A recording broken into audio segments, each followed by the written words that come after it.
Harper Audio presents Vampire Mine by Carolyn Sparks. Performed by Gabra Zachman.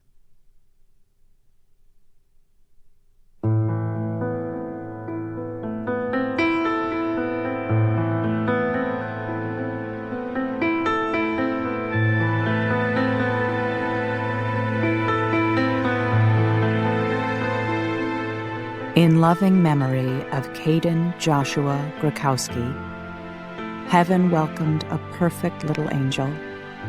August 28, 2009. You felt that?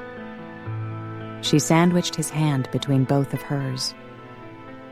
At first I thought there was something odd about handshakes, but I felt nothing when the others held my hand.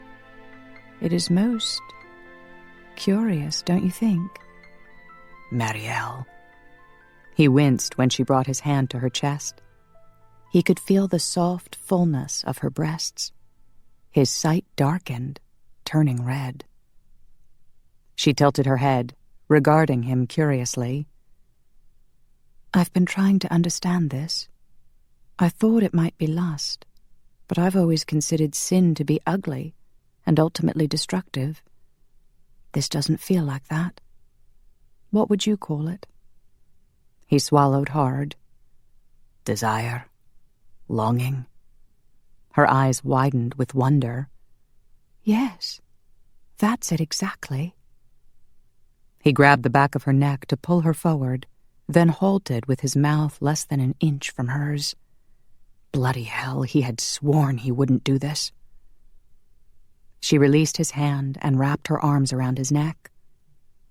Yes, she repeated, and all restraint was lost.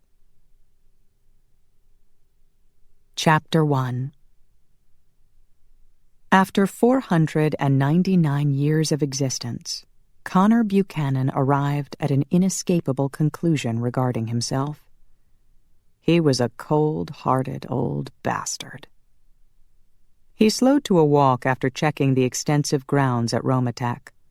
He'd enjoyed zipping through the trees at vampire speed, with the cool breeze whipping at his face and filling his nostrils with the heady scent of newly budded leaves and flowers.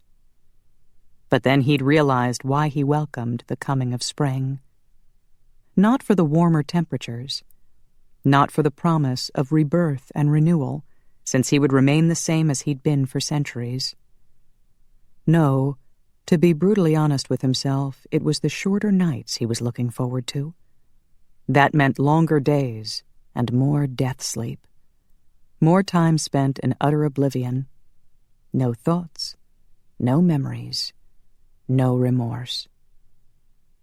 The main building at Romatech Industries came into view, and he slowed his pace even more, struck by a sudden reluctance to re-enter the facility. More and more these days, he preferred to be alone. Why bother with companions? Was there any conversation he hadn't already experienced a dozen or more times? And if he even hinted at the black despair that threatened to engulf him, he would only receive knowing looks from other vamps as they doled out the usual diagnosis. He was nearing his 500th birthday, and apparently hitting that mid-millennium marker could plunge the most stalwart of vamps into a midlife crisis. Bull crap. Roman and Angus were both older than him, and they were content with their lives. They're happily married. He shoved that thought aside. He wouldn't fall prey to that form of insanity, no matter how old he got. No, he was fine with being a cold-hearted old bastard. He was good at it. He'd been perfecting the condition for years. He strode through a flower bed, trampling the new blossoms underfoot. At the side entrance, he slid his ID card through the security console and pressed his palm against the scanner. When his ultra-sensitive hearing detected the faint click of the lock releasing, he pushed open the side door and trudged down the hall to the McKay security office. His footsteps echoed in the empty hallway. No one came to Romatech on Saturday night except those who attended Mass on the far side of the facility. He let himself into the security office and scanned the wall of surveillance monitors. Parking lot clear, corridors empty, cafeteria empty, heart empty. He pushed aside that errant thought and focused on the screen showing the chapel. Out of habit, he searched the small congregation to make sure Roman and his family were all right. Connor had been officially watching over Roman for more than 60 years now as a McKay S&I employee, first as head of security at Romatech, and in recent years as personal bodyguard. Since Roman Dragonesti was the inventor of synthetic blood and the owner of Romatech where it was produced, he presented a tempting target for the malcontents who considered synthetic blood an insult and threat to their murderous way of life. But the hatred went deeper than that. Casimir had been the one to transform Roman back in 1491. The malcontent leader had thought it would be an amusing slap at the face of God to turn a humble monk into a bloodthirsty, homicidal vampire. But Roman had refused to turn evil. He'd made his own group of good vamps so they could fight the malcontents and protect humanity. Connor was dying on a battlefield when Roman changed him. He owed his existence to Roman and his sanity. Keeping Roman and his family safe gave him a noble purpose, noble enough to almost make him forget what a cold-hearted old bastard he truly was. He watched on the monitor as Father Andrew gave his final blessing, and the congregation moved from the chapel into the hallway. Connor's heart squeezed at the sight of Roman's children, Constantine and Sophia. They were as close as he'd ever get to having children. Tino had celebrated his 5th birthday last month in March, and Sophia would be turning 3 in May. He touched the screen that showed them prancing about the hallway. Having to sit still during Mass must have left them with pent-up energy that was now bursting free. He smiled as they skipped into the nearby fellowship hall, no doubt eager for punch and cookies. Their mortal mother, Shanna, gave Roman a quick hug, then chased after the children. Connor's smile faded as he watched his vamp friends emerging from the chapel, nearly all of them with a wife at his side. Most of the men had succumbed to the silken trap of love. Poor romantic fools. How could they remain single for centuries, then out of the blue, one after another, plummet off the cliff like a dazed herd of sheep? Not only had they made themselves personally vulnerable to the heartache and despair that came with love, but they endangered the entire vampire world as more and more mortal women learned of their existence. The men seemed happy enough for now. Ignorance was bliss, Connor supposed. They didn't see the risk. They didn't feel the cold shadow of doom hovering just outside their gilded cage. They had no idea how love could drive a man to commit desperate, unthinkable acts, destroying his own soul along the way. He turned his head and focused instead on the monitor that was playing the digital vampire network. A black animated bat flapped its wings while underneath a message announced, DVN, on 24/7 because it's always nighttime somewhere. The nightly news came on, so Connor turned off the mute button. One last item. Stone Coffin picked up a piece of paper that had been pushed across his desk. A vamp in Los Angeles believes he saw Casimir several nights ago. The newscaster scanned the paper, his face blank as usual. I'm afraid we cannot confirm the report at this time. Connor snorted. Last week, a vamp claimed he'd seen Casimir paddling an outrigger canoe in Bora Bora, and the week before, someone swore he'd spotted Casimir milking a reindeer in northern Finland. The leader of the malcontents had become the boogeyman of the vampire world, spied behind every tree, and whispered about in dark rooms. And that concludes our broadcast for the night, Stone continued with his bland voice. For all the latest news on the vampire world, keep your televisions tuned to DVN, The world's leading vampire network. Not a stellar achievement, considering it was the world's only vampire network. Connor muted the volume as the ending credits began to roll. He glanced back at the monitor showing the hallway in front of the chapel. Most of the congregation was moving into the fellowship hall. Father Andrew appeared to be in deep conversation with Roman, who was solemnly nodding his head. They shook hands, then Roman proceeded into the fellowship hall while the priest walked toward the foyer, his leather briefcase in hand. He was leaving earlier than usual. Connor switched his attention back to DVN. A commercial had started for Vampos, the after-dinner mint guaranteed to get rid of blood breath. A handsome male vamp, dressed in an expensive tuxedo, slipped one of the mints into his mouth, then kissed his date, who, oddly enough, was dressed in a skimpy bikini in the dark in the middle of Central Park. On horseback.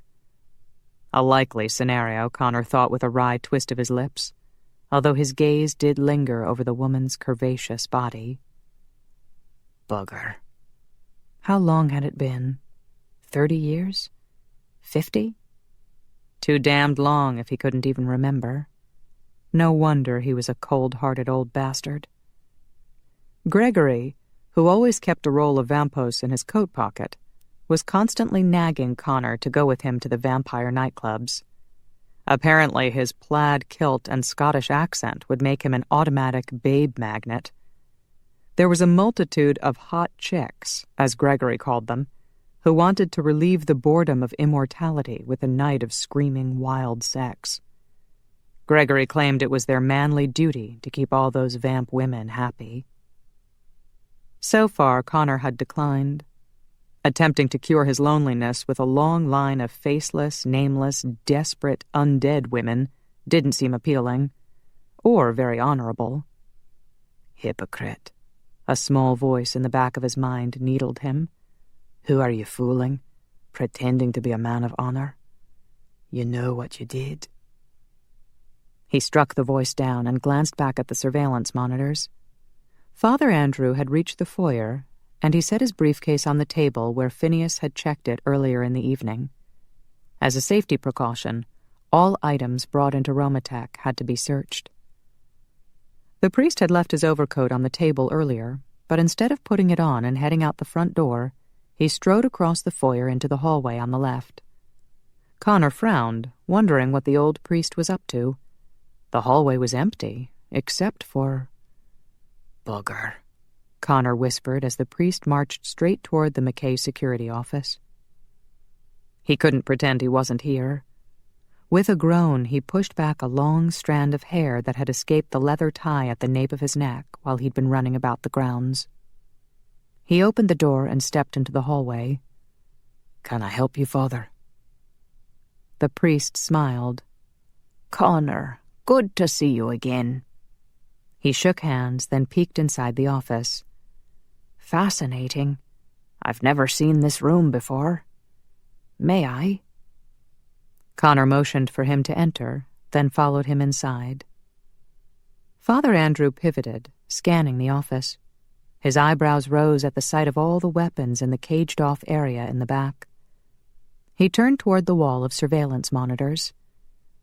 "I wanted to let you know how much we appreciate you keeping us safe during Mass." Connor inclined his head. It wasn't an idle compliment. The malcontents had tried bombing the chapel before. With Roman in attendance, along with Angus McKay and other high-profile members of the bottle-drinking vamp world, they were practically begging for an attack. The priest gestured to the screen showing the chapel. "So you were still able to watch the service?" "Aye." Connor didn't admit that he'd kept the volume turned off. "I was not here all the time. I did 4 perimeter checks." "You're very vigilant," Father Andrew said with the hint of a smile. The silver fringe of hair surrounding his bald crown indicated an advanced age, yet his clear blue eyes and smooth skin lent him an oddly youthful and innocent appearance. "Roman and his family are fortunate to have you." Connor shifted his weight. "Roman is very important." The priest's smile widened. "You are all important in the eyes of the Lord. I was wondering why you volunteer to guard us every week. Surely you could take turns with the other men. I haven't seen you at Mass for months now." Connor winced inwardly. He should have known this was coming. "I'm concerned about you," the priest continued. "Perhaps it's my imagination, but I feel like you've grown more isolated and unhappy in the last few years. Roman agrees." "You talked to Roman about me," Connor snapped. The priest's eyes widened, but he remained quiet until Connor felt a twinge of guilt for raising his voice. "Roman tells me you're approaching your 500th birthday," Father Andrew said in a soothing tone. "I've heard that can cause feelings of depression or bull crap, or anger." The priest finished his sentence with a pointed look. "In your case, I fear you're shutting yourself off from your friends, which will result in you feeling even more alone. What do you think, Connor? Do you feel isolated?" Not isolated enough, since he was forced to endure this conversation. He shoved the annoying strand of hair behind his ear. "'Tis not the same anymore. All the men are getting married." "I heard that you disapprove of their relationships." Connor shot him an irritated look. "'Tis not that I want them to be lonely and miserable. They just do not see the risk they're taking. There's nothing more important to vampires than keeping our existence a secret. That has been our top priority for centuries, and they're foolishly flaunting it." "They're in love." Connor snorted. "You don't believe in love?" Connor grimaced as if he'd been poked with a spear. Oh, he believed in love, all right. Love was a bitch. Father Andrew watched him closely. "There's no need to feel alone, Connor. You could come to Mass with your friends and take Holy Communion." The wily priest was going for the jugular. Connor was purposely avoiding communion. He'd been raised to believe he would have to go to confession first. Father Andrew slipped on his reading glasses and removed a day timer from his coat pocket. "I'd like to set up an appointment with you." "I'm busy." The priest ignored that remark as he thumbed through the pages. "Roman would give you the time off." "No thanks." "How about next Thursday evening at 9? I could meet you here." "Nay." With his hand resting on an open page of his day timer, Father Andrew peered over the rims of his reading glasses. "I've been a priest for over 50 years. I can tell when a man is in need of confession." Connor stepped back, his jaw clenched. "I confess nothing." Father Andrew removed his glasses and fixed his blue eyes on Connor with a hard stare. "You won't scare me away. I will fight for you." A chill crept over Connor's skin. The fight had been lost centuries ago. The priest closed his day timer with a snap and stuffed it into his coat pocket. "I assume you fought in the Great Vampire War of 1710? And until Roman invented synthetic blood in 1987, you survived by feeding off humans?" Connor folded his arms across his chest. So in lieu of a confession, the priest was attempting an interrogation. "I've learned a great deal about your world in the last 5 years." Father Andrew slid his glasses back into his chest pocket. "I seriously doubt there is anything you could tell me that I haven't heard before." He was wrong about that. Connor motioned toward the door to indicate that the meeting was over. A hint of amusement glinted in the priest's eyes. "You're a man of few words. I like that." He took one last look around the room, and his gaze fell on the screen showing DVN. "That woman looks familiar. Wasn't she the one who tried to wreak havoc on Jack's engagement party?" Connor glanced at the monitor, which displayed a close-up of a woman whose bright red lips were twisted into a smug smile. That's Corky Grant. She hosts the show Live with the Undead. So this is the Vampire Channel. The priest stepped closer. I've never seen it before. Connor sighed. The old man seemed fascinated with anything from the vampire world. Along the bottom of the screen, a message announced that Corky was about to interview her mystery guest. Corky quivered with excitement as the camera moved back and the shot widened. Connor's jaw dropped. Bloody hell! He leaped toward the screen and punched the buttons to record and turn up the volume. "Reach the pinnacle of my journalistic career," Corky said, motioning to her guest.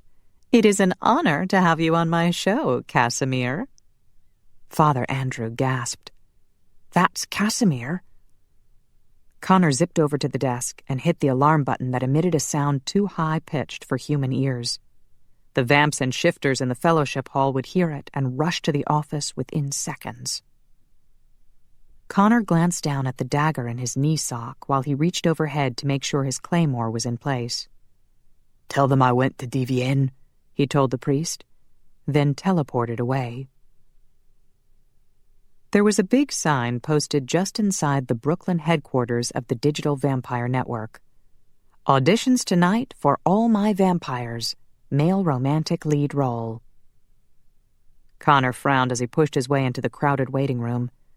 Apparently, over 100 young vamps wanted to star in DVN's most popular soap opera. They'd come dressed for the part, most of them in black tuxedos. Others had opted for costumes. A gladiator, a matador, a Dracula with a long silk cape. Connor wrinkled his nose at the staggering scent of cologne and hair gel. "Hey!" A young vamp in a black trench coat and dark sunglasses nudged him. "You have to get in line first to fill out the forms." He pointed a black painted fingernail at the queue that snaked around the room. Connor reached overhead and pulled out his claymore. With a chorus of gasps and squeals, the lads parted like the Red Sea. "Aw, shoot, he brought his own props," muttered a young vamp in a cowboy costume. "And that kilt looks awesome. I wish I'd thought of that." "Damn," a Mr. Darcy impersonator tugged at his lacy cravat. "I knew I should have gone with the butch look." Connor strode toward the reception desk. The girl's mouth dropped open at the sight of his drawn sword. I... She appeared incapable of communicating in a coherent manner, so he skirted the desk and headed for the double doors behind her. "Wait!" the receptionist cried. "You can't go—" Her words were cut off when the doors swung shut. He hurried down the hallway, hoping to find the recording studio before Casimir could escape. If he could kill the bloody bastard tonight, the malcontents would scatter in disarray. Countless human lives could be saved. He spotted the red flashing light outside a studio and resisted the urge to rush in with a war cry. Instead, he quietly opened the door and slipped inside. It was dark by the entrance, but across the room 2 dim lights illuminated the stage. Connor weaved silently around the cameras, which appeared to be turned on, although they were unmanned. "You know I love you," a male voice whispered behind a monitor. "You make me look so good." Connor groaned inwardly. The voice didn't belong to Casimir, but to Stone Coffin.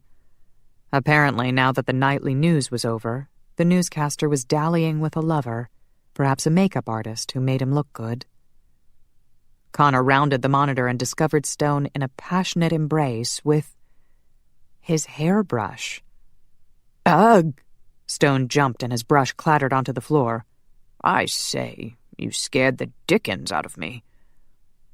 Connor didn't know which was more bizarre, a man who used the word dickens or a man in love with his own hairbrush.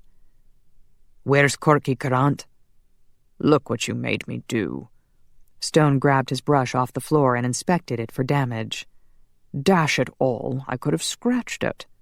"Where the hell is Corky Grant?" "No need to use such coarse language. and I strongly suggest you put away that medieval monstrosity of a weapon."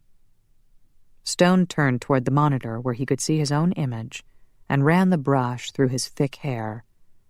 "I say I do sorely miss the good old days. Regency England, don't you know? When genteel people behaved with proper etiquette and— "Ye bloody whoreson! Tell me where Corky is!" Stone huffed. "Miss Courant is not here. Thank God.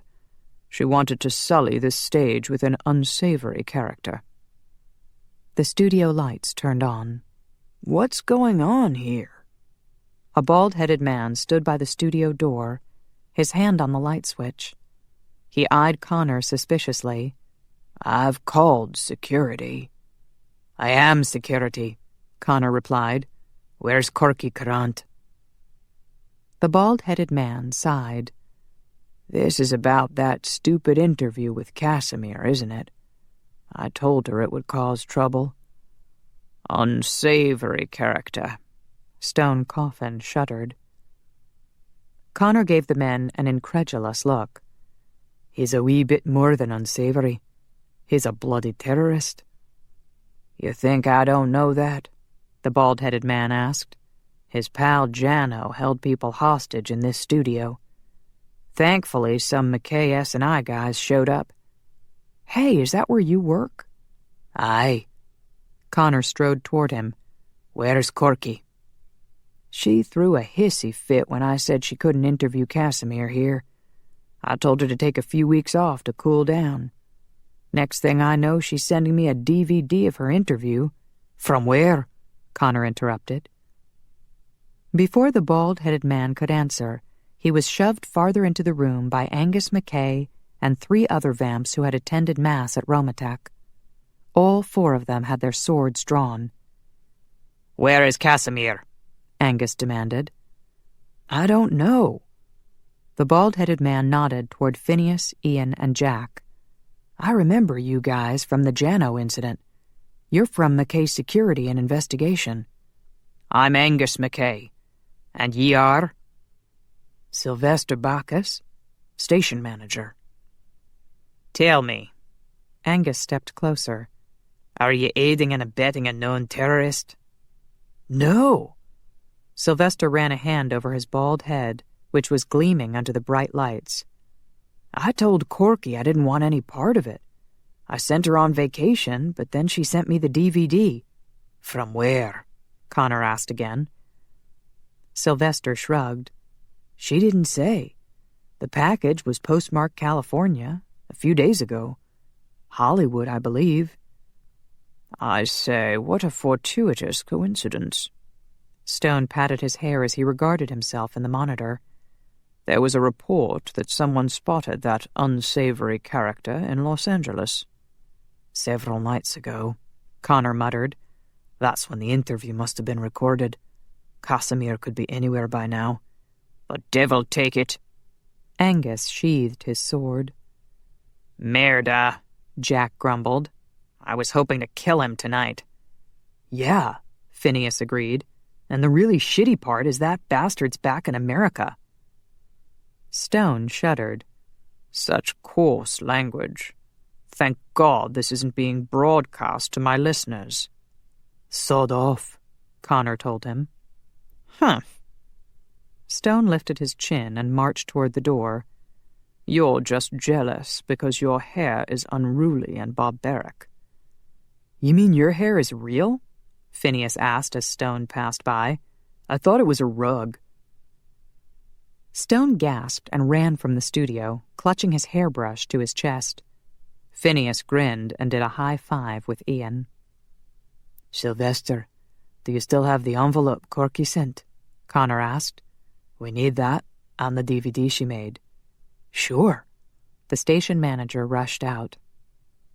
Angus retrieved his cell phone from his sporran. "I'll call JL. Once we get a location in California, he can check it out." Connor nodded as he sheathed his sword. J.L. Wang was a fairly new vamp, but as a former FBI special agent, he knew how to get the job done. We should check every place in America that Casimir has teleported to in the past. Those locations would be embedded in his psychic memory, so he was more likely to use them than risk an unknown destination. Aye, Angus agreed.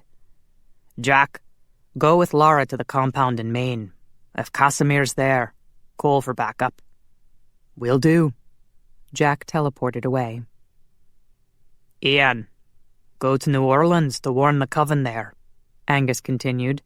Then go to Jean-Luc's place in Texas to let him know. Is the school well guarded? Aye, Phil is there with his werewolf lads. Ian teleported away. Phineas, I want you and Robbie to check out St. Louis, Leavenworth, and those farms in Nebraska, Angus ordered. As soon as I get Corky's DVD, I'll be returning to Romatech, so call me there to report. Got it. Phineas teleported away. That leaves the campground near Mount Rushmore, Connor said quietly. The accursed place where Casimir and his minions had slaughtered innocent people twice before. The same place where Robbie McKay had been held captive and tortured.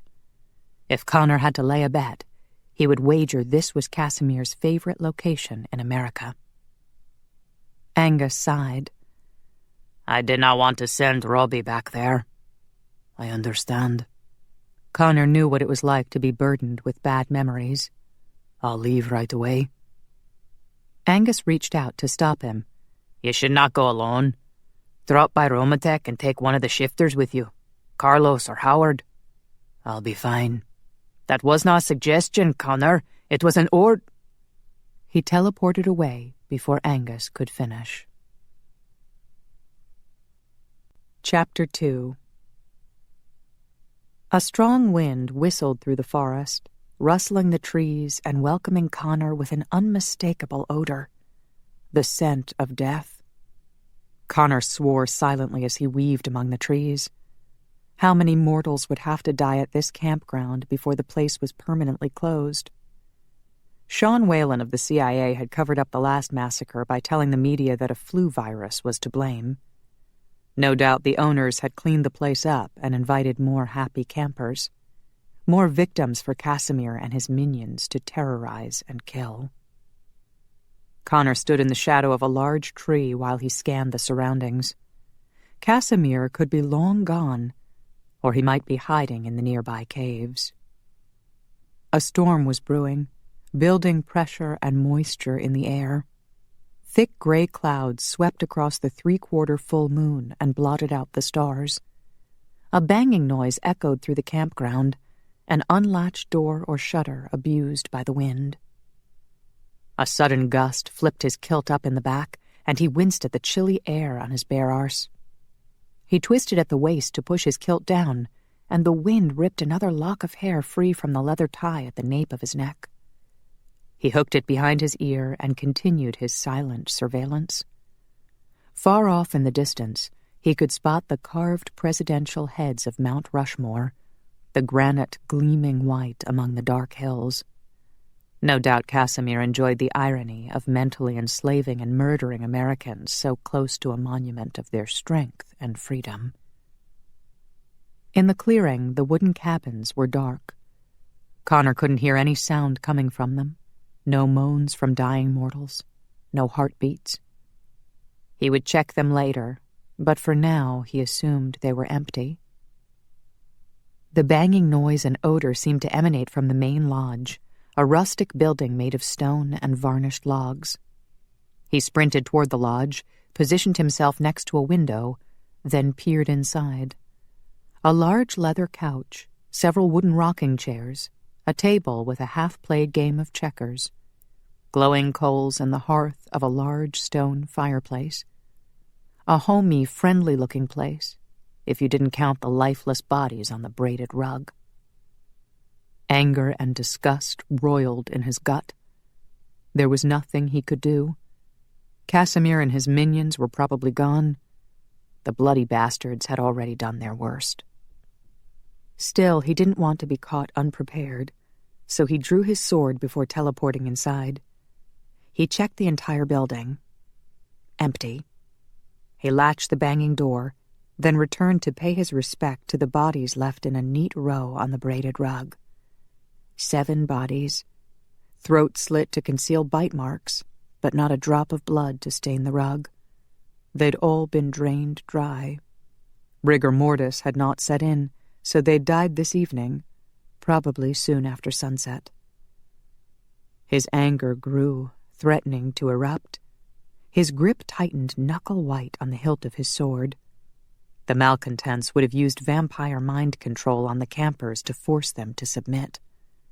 2 families, he assumed, since there were 2 sets of parents. 2 lovely mothers. 3 beautiful, innocent young children.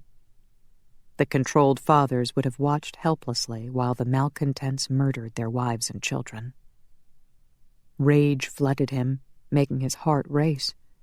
Emotion this intense made the blue of his irises glow, tinting his vision with an ice-cold blue. His fists clenched with the need to kill. Please, let them still be in the caves. He teleported outside, his claymore raised and ready for battle. He would kill them, every last one of them. He stormed down the dirt path that led to the nearby caves. The wind blew stronger, tossing the trees and littering the path with small branches and pine cones. Loose locks of hair whipped across his face. He shoved the strands back and glanced up at the moon. It was an eerie blue, almost completely enshrouded with thick clouds. Good. The darkness would conceal his attack. They'd never know he was coming until his sharp blade plunged through their black hearts. Kill them. Kill them all. He halted with a sudden slap of clarity. Déjà vu. The same cold rage. The same black night. The same icy blue vision. The same storm-tossed trees and scent of pine. Kill them all. His extra-sensitive, glowing eyes stung with the biting wind. What a fool he was. Did he have no more control over his rage than he'd had centuries ago? What if Casimir had 50 minions with him? 100? Was he so damned bloodthirsty that he would walk into a trap? He slipped into the woods, leaned back against a tree trunk, closed his eyes, and took deep breaths. Control yourself. His heartbeat slowed. The rage dimmed. He opened his eyes and his sight was back to normal. He retrieved his cell phone from his sporran. No signal. Bugger. He didn't want to leave the area unguarded while he teleported to Romatek. He headed back toward the lodge. Still no signal. He couldn't risk sending Angus a telepathic message since any malcontents nearby would be able to hear it. His gaze fell on the gleaming granite heads in the distance. Mount Rushmore. He could probably get a signal there, and he'd have a bird's-eye view of the entire area. If anyone ventured from the caves, he'd spot them. The world went black for a second. Then he was there, his feet making contact with solid rock. Before he could gain his bearings, a hard wind slammed into his back and shoved him forward. Damn.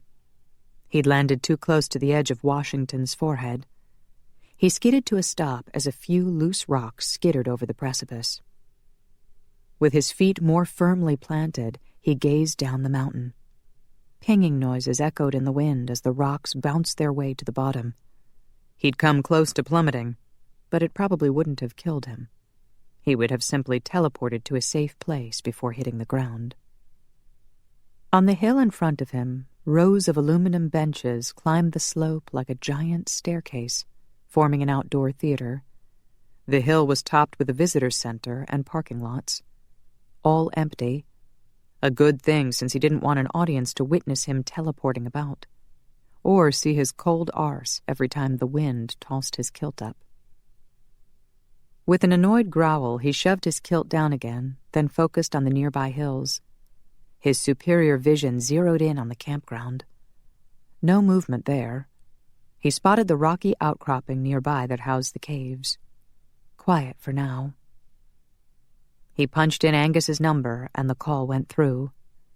"The devil take it," Angus growled. "I told you not to go alone." Do you have a bloody death wish? I have a report if you care to hear it. I care about following orders, Angus shouted. Maybe you do not value your own sorry hide, but— 7 dead in the main lodge, Connor interrupted. That should put a stop to the annoying lecture. He was awarded by a moment of silence. 7? Angus asked quietly. Aye. Casimir's usual M.O. The victims were drained dry, throats cut. His jaw clenched. 3 children. Angus cursed in Gaelic. That bloody bastard. Any sign of him? Nay, forget that. Do not do a damned thing until we get there. A strong gust of wind pummeled Connor, and he raised his voice. The murders occurred earlier this evening. Casimir could be long gone. Or he could be holed up in those bloody caves, Angus said. I'll gather some men. Stay out of sight until we get there. Do you hear me? Do not investigate on your own. That's an order. Connor's gaze flickered south, distracted by a bolt of lightning. Bugger. There he was, standing on top of a mountain with a sword in his hand during a lightning storm. What? Angus demanded. Did you see something? A vision of himself fried to a crisp. Connor tossed his sword into the forest behind the carved heads. The sky flickered again, and he whirled around to catch the end of another lightning flash. Strange. The lightning had hit in the same place twice. Connor! Angus yelled. What's going on? Something wrong. He narrowed his eyes. A few miles south of the campground. Another flash lit up the dark sky. His breath caught. It wasn't coming from the sky. I'll call you back. Connor, do not— He hung up and dropped the phone into his sporran. He debated fetching his sword, but decided to leave it behind. Instead, he retrieved a wooden stake from his sporran. No sense in drawing the lightning to him, although he wasn't quite sure it was lightning. A drop of rain plopped onto the top of his head, and he glanced up. Another raindrop splattered on his nose, then rolled a chilly path across his cheek. He wiped his face, then focused on the area where he'd seen the flash of light. Everything went black. He materialized in the dark shadow of trees, his feet landing on the soft cushion of pine needles. The light patter of raindrops sounded overhead, not yet heavy enough to filter through the thick canopy of treetops. He moved silently through the forest, tracing the scent of burnt wood and smoke. When he heard a man's voice, he edged close enough to hear the words, but remained hidden behind a large tree trunk. You left them still alive, the man yelled. I had to go back to finish your job. Connor stiffened. Either these were malcontents, or he'd stumbled across some mortals on a murdering rampage. We received our orders, the man continued. The humans were all supposed to die. Malcontents? A mortal never referred to his own kind as humans. Connor tamped down on the rage that seethed within. He needed to stay calm and controlled. His grip tightened on the wooden stake. He had 4 more in his sporran and the dagger in his knee sock. But before he attacked, he needed to know how many bastards he was up against. A female whispered a response, too faint for him to hear. Even so, the timbre of her voice lifted the hairs on the back of his neck. It brushed his skin like a caress. Bugger. This was no way to react to a bloody malcontent. Her voice grew stronger as she made her final declaration. I can no longer do this. Was she rebelling? Connor's heart lurched. If he could capture her alive, she could tell them all sorts of information. You must follow orders, the man snapped. There was no reason for them all to die, she argued. I only wished to spare the children. You have failed to follow orders, Marielle, he growled. You must pay the consequences. No. Her whisper trembled. Zach, please. The fear in her lovely voice made Connor's gut clench, and he was seized with an overwhelming need to protect her. Bah! Protect a malcontent? She deserved to die. "This is your third act of disobedience," the man announced in a booming voice. "The decision has been made. You will be banished." No! The anguish in her voice was more than Connor could bear. Bloody hell. He would save her. He slid the dagger from his knee sock. As far as he could tell, there were only the two malcontents, the male called Zack and the female Marielle. He'd take the male by surprise, turn him to dust, then grab the female and teleport her to Romatech where he could thoroughly question her. A dagger in one hand, a stake in the other, he zoomed toward their voices. An intense flash of light stunned him, and he halted, his eyes squeezed shut against the pain. Bugger, how could he save her when he couldn't see? Her scream tore through him. "Nay," he growled. He fought through the pain and forced his eyes open. His vision sparkled with stars so badly he stumbled over a fallen branch and bumped against a tree trunk. Still he could discern a glowing fire ahead, and he headed toward it. The scent of burnt flesh wafted toward him, and a sick feeling coiled in his gut. Had the bastard set her on fire? She screamed again. To hell with this. He ran toward her, shoving branches out of the way. A ball of fire exploded with another searing, blinding light. He turned his head, eyes squeezed shut. Boom! A blast of air whooshed against him, tossing him through the air and slamming him against a tree. His head hit hard, and he collapsed onto the ground. He lay there dazed, pain thrumming in his head. What the hell was that? Some kind of bomb? Even with his eyes shut, stars twinkled with painful brilliance against his closed eyelids. He rubbed his eyes, willing the stars and pain to go away. Somewhere in his confused mind, he realized his weapons were gone, and the rain had stopped. How much time had passed while he lay there helpless? He pried his eyes open. The glimmering lights faded away, and he was once again surrounded by a dark forest. The scent of charred wood and scorched earth tainted his nostrils. In the distance, he spotted the red glow of dying embers. Could she still be alive? A memory flitted across his mind, his beloved's dead body, and their wee babe. He'd cradled them in his arms and cried, the last tears he'd ever shed. He shoved that mental picture away and looked instead for his weapons. His dagger glinted a dull gray in the moonlight. He grasped it and rose wearily to his feet. Please let her be alive. He stumbled toward the glowing ember. It was a branch, hit by a fire that was dying instead of spreading. Strange.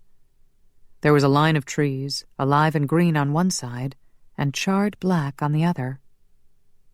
The half-burnt trees formed a circle around a large clearing that was void of vegetation. A foot of smoke hovered just above the ground. The air stank with charred earth and flesh. The two malcontents appeared to be gone.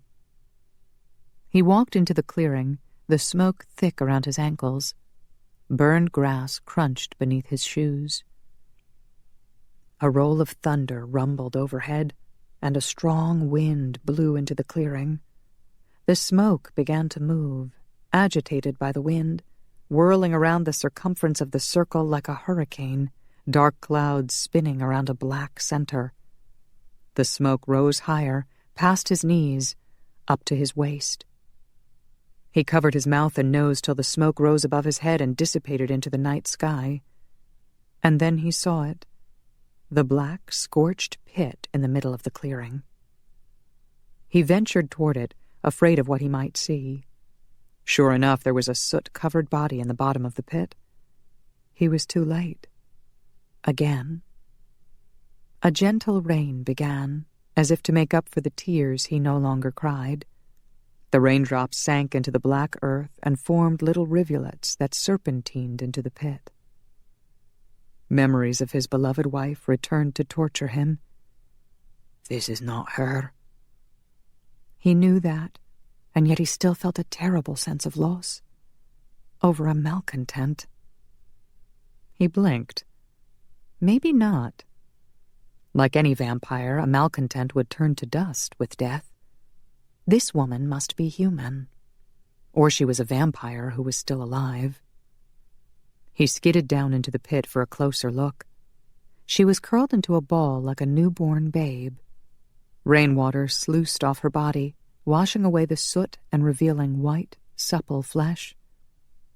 "My lady," he called to her. "Lass?" She moaned. She was alive.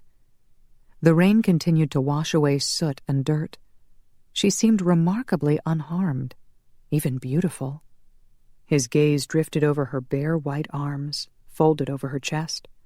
Her legs were bent, drawn close to her core, but they appeared long and smooth, the skin beautifully luminescent. And yet he could still smell burnt flesh and spilled blood. The blood's aroma was strong, heady, so much richer than the synthetic blood he was used to drinking. Against his will, his body reacted. His gums tingled as his fangs sought release. He clenched his jaw.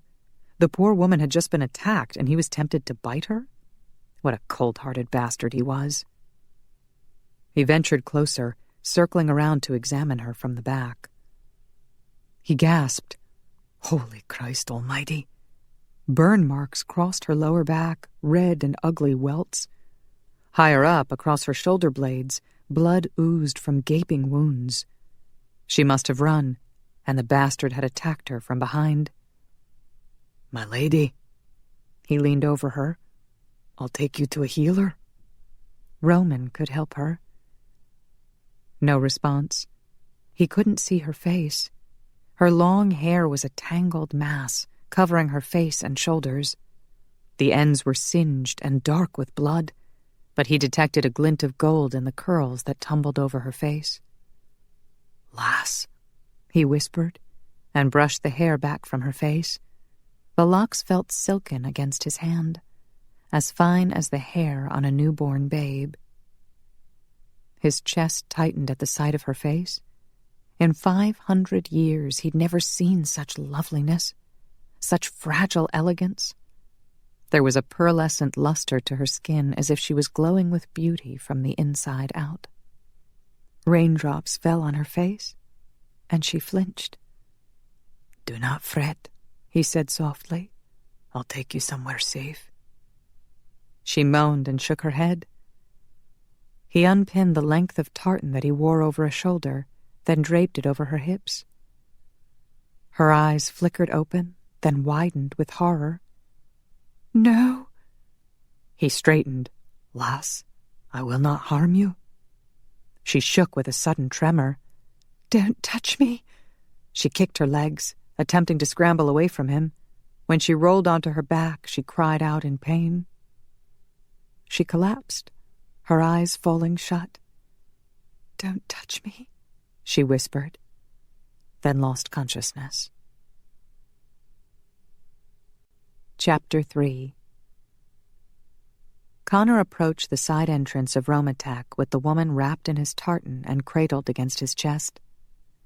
Teleporting straight into the facility would have caused an alarm to go off and incited panic, so he'd arrived in the side parking lot. Whoever was in the security office should have noticed him on the monitors, so hopefully they would let him in. With his arms full, he couldn't reach his ID card. He paused outside the glass door and spotted Angus's wife, Emma McKay, zooming down the hallway at vampire speed. She opened the door and her gaze shifted to the woman in his arms. "You found a survivor?" "Aye." Connor stepped into the hall. "I'm taking her to the clinic. Can you alert Roman?" "Of course." Emma touched the unconscious woman's shoulder. "Poor thing. She smells of blood and burnt flesh. They must have tortured her like Robbie. Did you find her in the caves?" "Nay. She was attacked a few miles south of there." Emma gave him a confused look. Did you see Angus? He teleported to the campground about 5 minutes ago. Must have missed him. Connor hurried down the hallway. Tell Roman I'll be in the clinic. Behind him, Emma let out an exasperated sigh. You didn't follow Angus's orders, did you? He kept walking. No time to explain his decisions when the woman was bleeding in his arms. Not that he usually bothered to explain himself. Is Angus right, then? Emma called after him. Do you have a death wish? Nay. He reached the foyer and turned left. Why would he want to die when he'd go straight to hell? He strode through some double doors and into a hallway lined with glass on one side. Through the glass, he could see the garden and basketball court, illuminated by bright outdoor lights. The children, Constantine and Sophia, were bouncing basketballs, while their mother, Shanna, sat on a nearby bench, chatting with her sister. Down the hallway, Roman emerged from his office. His eyes widened at the sight of the injured woman. She barely has a heartbeat. What happened? She was attacked. Nasty wounds on her back. Roman glanced out the window at his wife and children. We'll get Laszlo to help. He banged on the office door next to his and called out to the short chemist. Yes, sir? Laszlo peered out, then gasped. Oh, dear. He rushed along beside them as they headed through a waiting room into the dark clinic. The strong smell of antiseptic cleansers assaulted Connor's nostrils. He laid the woman gently on her side on a sheet-covered gurney, then made sure his tartan covered up the essential areas while leaving the wounds on her back exposed. So what's the story? Roman asked as he hit the light switch. Connor winced at the sight of the woman's injuries, so clearly illuminated. I discovered her being attacked a few miles south of the campground at Mount Rushmore. You witnessed the attack? Roman asked as he and Laszlo washed their hands in a large stainless steel sink. I heard it. There was an angry man named Zach, a malcontent, I believe, and he was yelling at her for not killing all the humans. She was... Is she a malcontent too? Roman interrupted, drying his hands. Perhaps. She was clearly rebelling, and then the man attacked her. Does she have fangs? Laszlo asked as he snapped on some synthetic gloves. Connor felt a momentary cringe of embarrassment. Such a simple thing, but he'd forgotten to check her teeth. Although he'd certainly looked over the rest of her. Thoroughly. But only to determine her injuries. A man would have to be dead not to notice a beautifully shaped female with a lovely face and dewy, soft, lustrous skin. And he wasn't dead. At least some of the time. He leaned over her and whispered, Do not fash. I will not harm you. He pressed a fingertip against the woman's upper lip and gently prodded it up. Dainty white teeth. No fangs. She must be human. But what about Zach? He'd referred to people as humans, and he'd said something about the master ordering their deaths. He definitely sounded like a malcontent. Had he attempted to use vampire mind control on this woman to force her to kill? But what vampire could cause the flashes of light and the blast of air that had thrown Connor 40 feet through the air? What had burned the trees and scorched the earth? How had Marielle survived such an attack? He straightened slowly. Roman was watching him curiously while Laszlo readied a tray of surgical instruments. Well? Roman tugged on his gloves. Is she a vampire? Nay. Connor took a deep breath. I do not know what to make of her. How dramatic. Laszlo gave him an amused look as he set a stack of towels on a table close to the gurney. She's definitely female. She doesn't have the scent of a shifter, so I think we can safely assume she's human. You do not think her blood smells a wee bit odd? Connor asked. 'Tis very rich. Laszlo tilted his head, sniffing. True. I can't quite detect her blood type, and I usually can. Enough talk. Roman marched up to the gurney. Let's take a look at her before she bleeds to death. He whisked the bloody tartan away and tossed it on the floor. Nay. Connor quickly pushed her onto her stomach and shot Roman an annoyed look. I've already checked her for injuries. With vampire speed, he nabbed a towel off the nearby table, flipped it open, and covered the woman's rump. 'Tis only her back that needs tending. She moaned a few mumbled words. 'Twill be all right, lass, he answered as he carefully tucked the towel around her hips. Did the sound of her voice affect the other men like it did him? Perhaps not, since Laszlo possessed the same politely helpful expression he usually had. "Did she just say, 'Don't touch me'?" Laszlo asked. Aye. She said that when I first found her. She may be afraid her nudity will incite men to abuse her. Connor noted that her hair had fallen over her face when he'd shoved her onto her stomach. He brushed her hair back to make sure she could breathe. Do not fash, lass. We will not harm you. Don't. Her eyelids flickered, then closed. Ugh, she's out again. Connor straightened and discovered Roman regarding him again with a curious look. His cheeks grew warm. So he was displaying some normal human kindness. Was that so strange? He lifted his chin. So do you plan on helping this woman, or letting her bleed to death? Roman's eyes glinted with amusement. Let's get her cleaned up, Laszlo. The short chemist passed Roman a bottle of antiseptic cleanser and some gauze pads. When Roman doused her burns with antiseptic, the woman moaned. You're hurting her, Connor protested. We have to protect her from infection. Laszlo smoothed some ointment over the burns. This will help with the pain and promote healing. She may end up with some scars, Roman commented as he began to clean the wounds across her shoulder blades. She flinched, then moaned again. Connor grimaced as he saw the 2 cuts now clearly defined on her back. Each one looked about 6 inches long. Fortunately, they had stopped bleeding.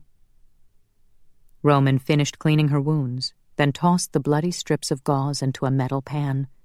His eyes narrowed as he examined the cuts. This is odd. At first I assumed the slashes were caused by a sharp instrument like a knife or sword, but if you look closer, you'll see the skin is burned. Perhaps she was cut by a laser? Laszlo leaned over for a closer look.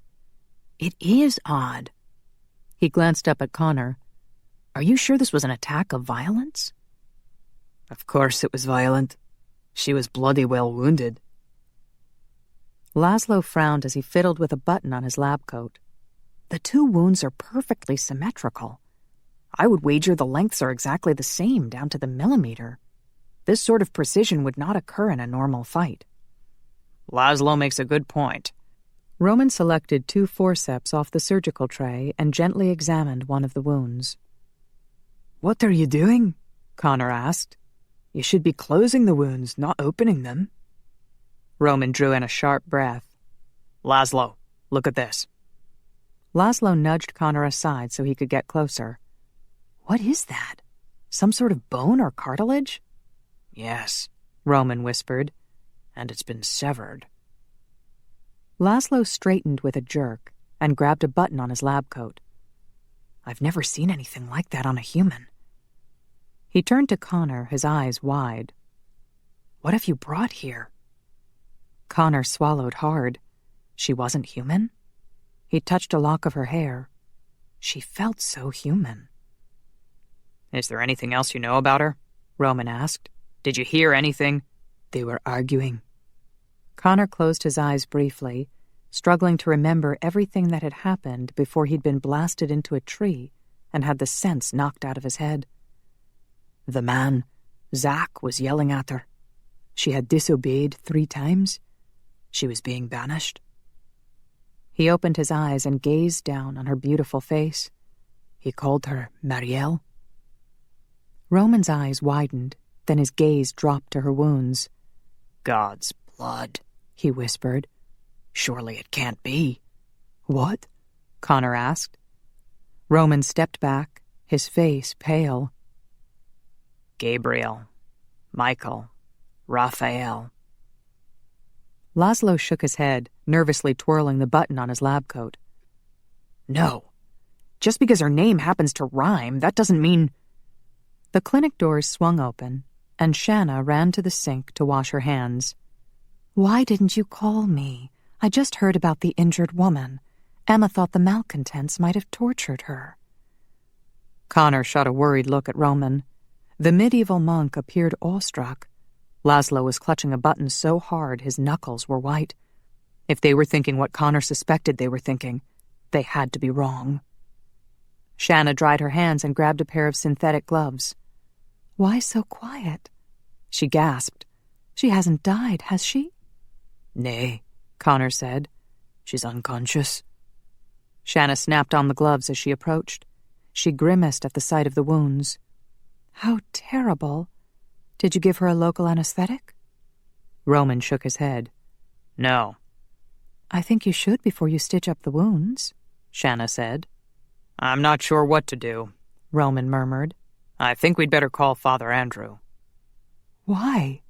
Shanna's eyes widened. "You mean for last rites? Surely we can save her." She placed her hand on Marielle's head in a protective gesture. Her eyes rolled up, and she crumpled. "Shanna!" Roman grabbed her as she fell. "Oh, my!" Laszlo rushed toward them. "Shanna!" Roman patted her face. Her limp body sagged in his arms, and he settled her on the floor.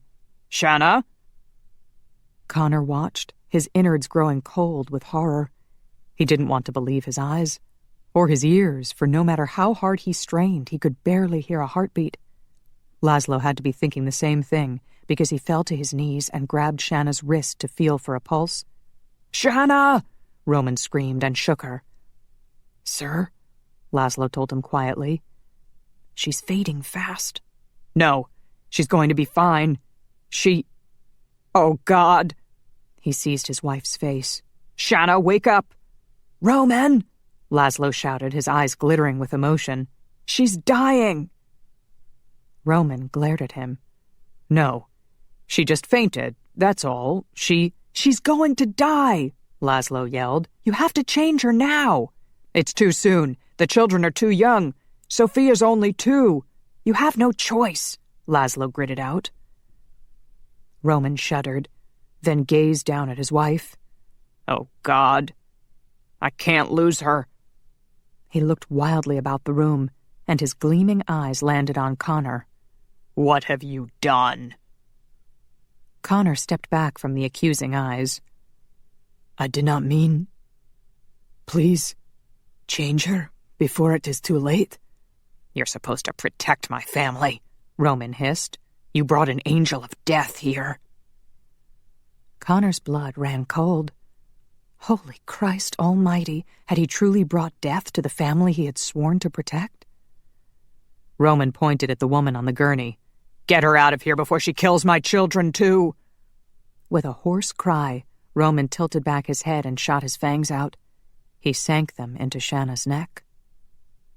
Connor didn't know which was worse, the sound of Roman frantically sucking all the blood from his wife, or the wrenching sound of his sobs while he did it. "My fault." Connor doubled over, nausea churning his gut. "My fault."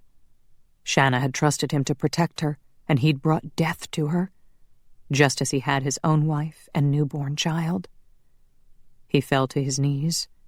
Failure again. "Connor," Laszlo whispered. He glanced up to see Laszlo standing by the gurney. "You need to take her away." He glanced at her, then at Shanna, dying in her husband's arms on the floor, then back at Marielle. Could Roman be right? Was she truly an angel of death? Connor rose to his feet and lurched toward her, grabbing the edge of the gurney in his fists. "Why did not you kill me?" he growled. God knew he deserved it. "Perhaps she couldn't," Laszlo said quietly. "We're already dead." Connor snorted. One little request, and God couldn't grant it for him. "You'd think he'd want me in hell?" Laszlo frowned at him. "Take her away from here. Quickly." He tugged the sheet loose from the gurney and wrapped it around Marielle. How could she look so sweet and innocent when she was so deadly? He gathered her in his arms. She moaned as his arm came in contact with her wounded back. "Don't touch me," she whispered. I should have listened to you, lass. With one last glance at Shanna, he teleported away, taking the angel of death with him. Chapter 4. Pain. It flooded her senses, drowned her body, and made it nigh impossible to think of anything other than the torture she endured. With every breath she drew, the pain swelled and sucked her deeper into a black hole. Marielle had never realized before how sensitive the human body was. No wonder some people begged her to take their souls early. She'd always felt guilty when ordered to grant such a request, fearing the act made her a murderer. But now, for the first time, she realized Zack had been right all along. The deliverers weren't angels of death, but of mercy. Was that why Zachriel had punished her? Was she being forced to endure pain in human form so she would appreciate God's mercy and stop questioning orders? With her eyes still shut, she began to pray. "Heavenly Father, please forgive me. I was wrong to ever doubt your infinite wisdom. I have learned my lesson. Please return me to your favor, so I may continue to serve you." No answer. Her eyes flew open. Why couldn't she hear an answer? The Heavenly Father always answered his angels, and she was still an angel. Wasn't she? Panic seized her. She struggled to sit up, even though it caused her more pain. A white sheet was wound tightly around her like a shroud, frightening her even more. "I'm not dead yet." She tugged the sheet down to her waist and fought against the pain, just enough to clear a bit of her mind. "Glory to God in the highest," she called out mentally. Silence. Her breath caught. Where was the heavenly host? They should have responded with the usual refrain, "And on earth, peace, goodwill toward men." Hundreds of thousands of angels, guardians, messengers, God warriors, healers, and deliverers, all part of the heavenly host and always there, connected in spirit. They'd been with her since the dawn of her existence. At any given moment, there was a chorus of angels who were singing, and others joined in between assignments. It was a constant, never-ending liturgy of praise that filled them with joy and peace. She frantically opened her mind. They had to be there. If she could just get past the pain, she would hear their beautiful voices. "Glory to God in the highest." Silence. A sob of disbelief escaped her mouth. Banished. No singing, no words of comfort, no communication at all with her fellow angels, no response from the Heavenly Father. She was absolutely alone, abandoned and racked with pain. She had to get back. Somehow. She willed her wings to spring forth, but 2 lightning bolts of pain stabbed her in the back. She cried out, but the torture robbed her voice and only a gasping croak escaped. She twisted to look over her shoulder. Dear God, no. She hadn't dreamed it. Zack had taken her wings. No wonder she was in so much pain. No wings. She covered her mouth to stifle a sob. How would she ever get back to heaven? She was earthbound. With a sharp twinge of fear, she realized she had no idea where she was. She'd been so distracted by pain and so focused on the spiritual realm, she'd not given her surroundings any thought. The forest was gone. She was in a dark shelter of some kind, sitting on a cushioned chair. No larger than a chair. It was what humans referred to as a couch. How had she arrived here? She recalled a shadowy dream that had entwined itself like a velvet ribbon around the onslaught of pain. There had been a voice, a deep male voice with a lilting accent she'd found soothing, strong arms that held her tenderly. She'd thought it naught but wishful imaginings. No human could touch her without dying. But someone, or something, had brought her to this dark place. Most likely not one of the heavenly host, not when she'd been banished from them. They're not the only angels. Her skin prickled with a terrible thought. What if she was considered a fallen angel now?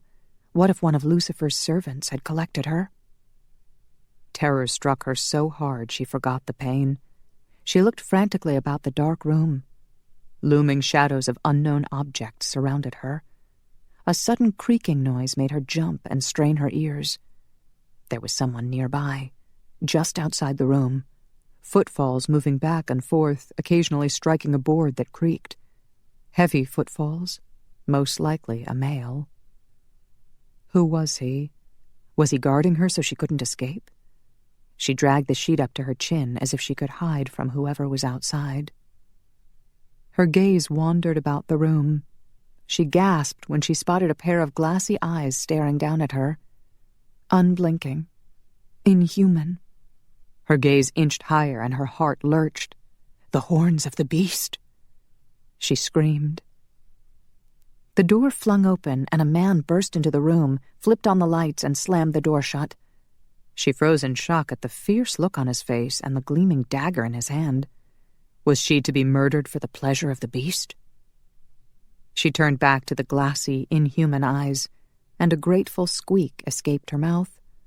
It was naught but the head of a deer mounted on the wall. There were several hunter trophies, a moose head over the fireplace, and a tusked boar on another wall, close to a rocking chair and bookcase. She sent up a quick prayer on their behalf and winced when it was met with silence. Still, she could feel some relief that the poor beasts were no threat to her, unlike the man with the dagger. With the sheet still clutched tightly under her chin, she glanced in his direction. He scanned the room quickly, then focused on her. "Are you all right?" She nodded, although she felt far from all right. She was hurting, frightened, confused, and strangely unnerved by this man's presence. He was regarding her with an odd look, cautious and alert. Curious, perhaps, though the intensity of his gaze hinted at something stronger, something she couldn't place. He had the look of a warrior, but not a god warrior. There was nothing angelic about him. Whether from heaven or hell, both angels and demons tended to assume a flawless human form with spotless, rich apparel. This man had to be human. A Scotsman, perhaps, since he was wearing a plaid kilt. His shirt was torn and stained, his kilt old and faded. Dirt and mud coated his knee socks and shoes. He was large, with a raw and rugged edginess to him as if he'd just done battle. Earthy. His long hair was a tangled mess, blown by the wind, a beautiful, fiery red. His eyes, they still watched her, the grayish-blue irises reminding her of the sky just before a storm unleashed its raging winds. Earth, fire, and wind, three elements fused together in one gloriously fierce creation. Her gaze shifted to his dagger. Did he mean to harm her or protect her? Oh. He reversed the dagger with a fluid movement. "I did not mean to frighten you. I thought you were in danger." His voice. It was his voice she'd heard while slipping in and out of consciousness. The lilting accent reminded her of the music she was accustomed to hearing in her mind. She watched closely as he leaned over to slide the dagger into a sheath beneath a knee sock. Apparently he'd rushed into the room, ready to do battle in her defense. God might not have answered her prayer, but he'd provided her with a protector. Thank you, Lord. With a sigh of grateful relief, she lowered her hands and the sheet to her lap. May I ask your name? He glanced up at her, then straightened with a jerk. Holy Christ Almighty! She frowned. No, I don't believe you are. I did not mean... He shifted his gaze to a spot behind her and whispered, Oh, Christ. Is he here? A surge of hope swelled inside her. She twisted to look, but pain ripped across her back. She cried out, doubling over to grip her knees. Oh, lass. He moved toward her. "'Tis sorry I am for your suffering. Is there anything I can do?" She moaned, willing the pain to subside. The cushion she sat upon jiggled, and it took a moment for her to realize he'd taken a seat next to her on the brown leather couch. "No." She straightened, wincing at the pain. "You must keep your distance from me. I could be dangerous." Her wings were gone. Her psychic connection to the heavenly host was gone, but she couldn't be sure that all her angelic powers were gone. If this man touched her, he might die. His gaze dropped to her bare chest, then jerked away. "We have to do something about your your wounds on your back. You probably need stitches." Sew up her wing joints? "No." She pressed a hand to her chest. Beneath her palm, her heart beat wildly. He glanced at her hand, then looked away. "We cannot leave the wounds open. He grimaced, squeezing his eyes shut. "Lass, I cannot talk to you like this." He looked like he was in pain. She wished she could comfort him, but she didn't dare touch him.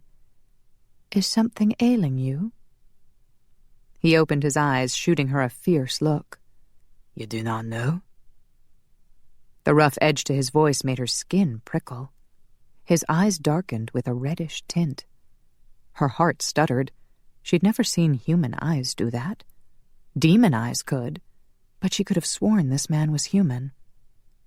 "For God's sake, lass, cover yourself." She was so stunned by the changing color of his eyes that she didn't realize that he'd grabbed the edge of the sheet till she saw him lifting it up to her chest. She gasped. "Don't touch me!" She squirmed back on the couch, kicking at him from under the safe barrier of the sheet. Her frantic actions ripped the sheet from his grip and caused them both to lose their balance. She fell back, gasping when her back hit the cushioned arm of the couch just as he fell on top of her, his outstretched hands landing firmly on her breasts. She froze, terrified that she might have killed him. With their faces only inches apart, their eyes met. The red sparks in his irises faded until only the smoky blue color remained.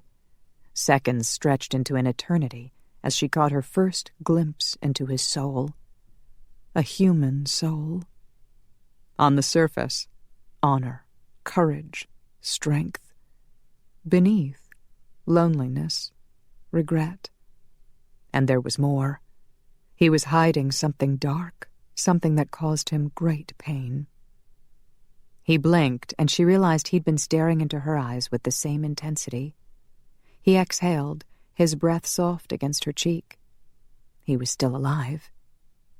"You're touching me," she whispered.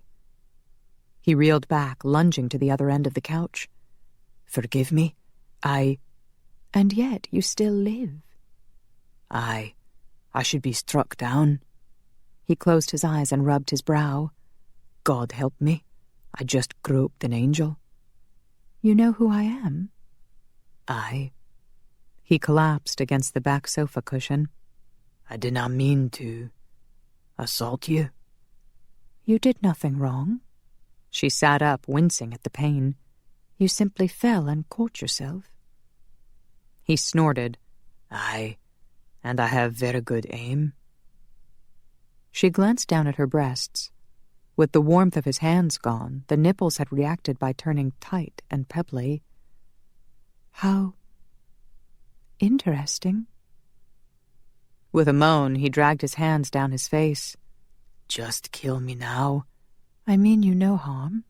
"Then cover yourself before my eyes explode." She recalled how Adam and Eve had covered themselves in shame. "I'm so sorry." She dragged the sheet up to her chin. "I didn't realize I was offending you." He made an odd noise, somewhere between a snort and a groan. "I'm not accustomed to looking like this.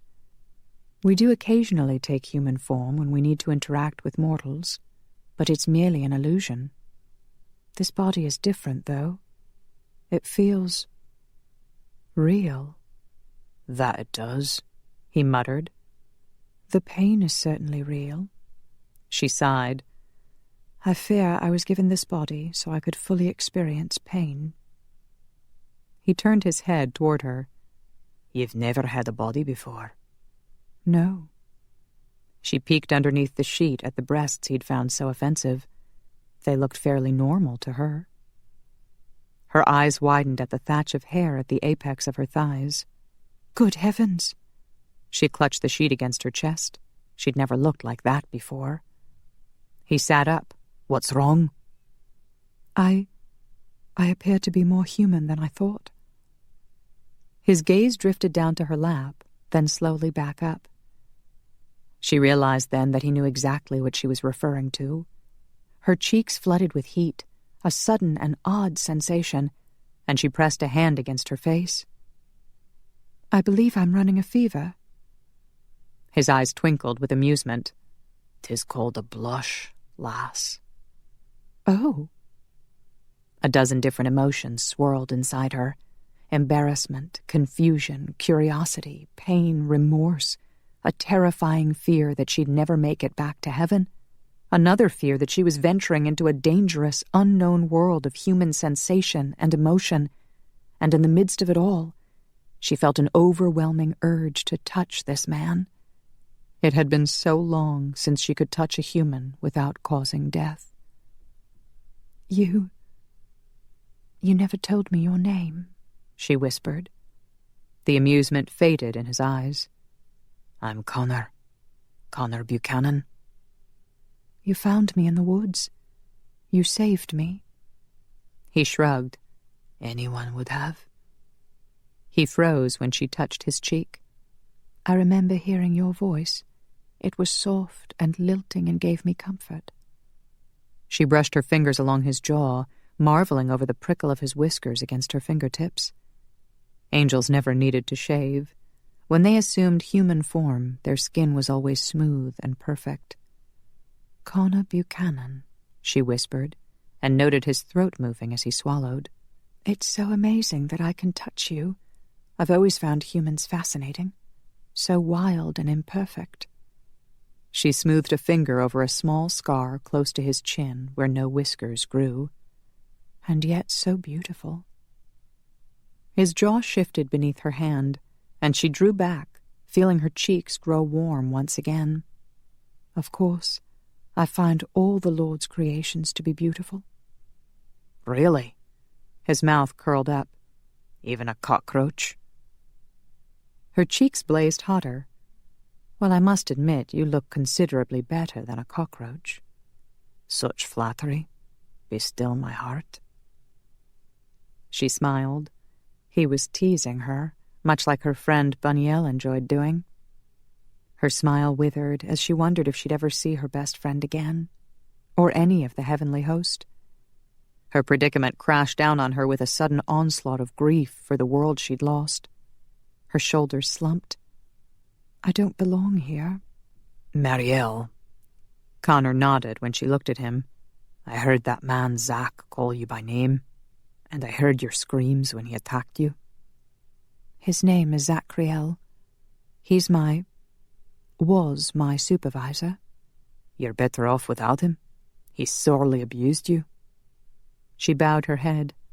I was being punished. Why? Did you do something wrong? She glanced at him, worried that he might be judging her, but all she saw in his eyes was a tender concern. Angels strive to be perfect in every way. I have failed. You look perfect to me. Her heart swelled at his compliment, although she knew she had fallen short. I'm not very good at following orders, not when they don't make sense to me. He nodded slowly. I understand. She had a feeling he really did understand. She was sorely tempted to touch him once again, but winced when she felt something wet trickle down her back. His nostrils flared. You're bleeding again. I know a doctor in Houston who can sew up your wounds. Sew her wing joints shut?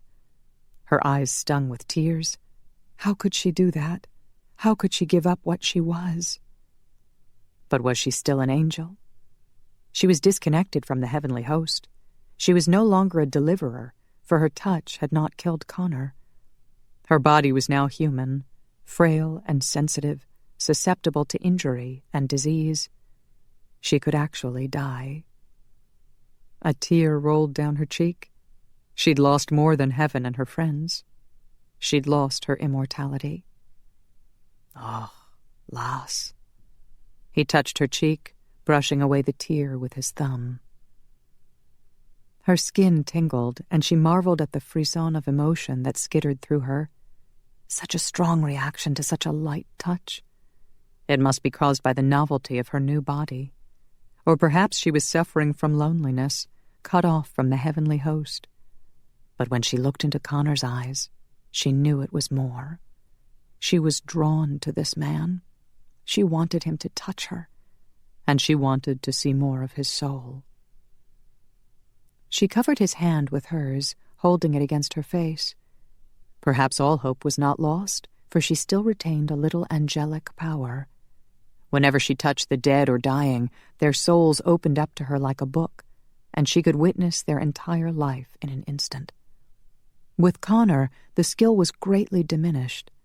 He didn't die, but as long as she touched him, she could still catch a glimpse into his soul. And there it was, hidden far beneath his outer shield of honor and forbearance, a deep, dark pit of despair and remorse. It was a painful place, too painful to visit with the suffering she was already experiencing. She released him. "I'm sorry I'm not a healer." "Aye," he said gruffly. "'Twould be good if you could heal yourself." "I was referring to you." She touched his chest. "You're carrying a dark pain inside you." "Nay." He jumped to his feet and moved away from her, his face pale and rigid. "'Tis your wounds we must be looking after. I'll—" He stopped when a ringing sound emanated from the leather bag he wore in front of his kilt. "I need to take this." He pulled a communication device from the bag and lifted it to his face. "Angus, how is Shanna?" He listened a while, then an expression of relief swept over his face. He walked toward the back of the room. "I'm at the hunting cabin." He glanced back at Marielle. "I'll be just outside the door. Do not go anywhere. I'll be right back." He opened a back door and stepped outside. She glimpsed a starry sky before he shut the door. Her gaze wandered to the front door that Connor had used earlier. If she went outside, she could call for help from the healers. Her best friend, Banielle, was a healer, and he was probably aware that she was missing from the heavenly host. He had to be worried about her. But Connor had told her to stay put. Another order that didn't make sense. If Banielle could help her, it was worth a try. She stood slowly, her body stiff and aching from her wounds. She wrapped the sheet around her, wincing as it touched her back. She slipped out the front door and gasped when she was enveloped with chilly night air. She'd never felt the temperature before. She wrapped her arms around herself and shuddered. To her surprise, her breath frosted in the air. She crossed the wooden porch and descended the steps to the clearing in front of the cabin. The brown grass felt icy cold beneath her bare feet. No wonder humans were so fond of clothes and shoes. She pivoted, taking in her surroundings. In the light of the moon and glittering stars, she could see the snowy silhouette of gentle mountains. Patches of white snow gleamed in the shade of the nearby forest. Newly budded leaves filled the air with the scent of spring. How amazing was the Lord's handiwork! Glory to God in the highest. No answer. She willed herself to be strong. Just because she could no longer hear the angels, it didn't mean they couldn't hear her. She dropped the sheet in a pool around her feet. Then, with a shiver, she stretched her arms up to the heavens. Chapter 5. Connor shut the back door so he could talk on his cell phone without Marielle overhearing. She didn't seem to have any memory of the disaster at Romatech, and he was in no hurry to remind her. She was suffering enough already. He scowled at the night sky, bright with stars and the 3/4 full moon. It was chilly here in the Adirondacks, but much calmer than it had been in South Dakota. Even so, an angry storm was brewing inside him. He wanted to curse the heavens, and one angel in particular, Zachriel. The bastard had cruelly abused Marielle, and for the life of him, Connor couldn't imagine what she could have done to warrant the torture she was enduring. She had questioned Zach's orders in order to protest the killing of children. What was wrong with that? She was gentle and kind-hearted, everything he would expect an angel to be. She'd been more concerned about causing him harm than easing her own suffering. She'd even wished she could heal him instead of herself. In spite of her good intentions, that moment had scared the hell out of him. Had she managed somehow to see into the black pit of his soul? It had to be some sort of angelic talent, but it made her dangerous. It made him want to flee. Even so, he knew he had to stay. The lass needed protection. She was so damned innocent, she didn't even know it was wrong to expose her breasts. And what breasts! Full and soft. The luminous white skin made a startling contrast to the rich red color of her nipples that had been pressed into the palms of his hands.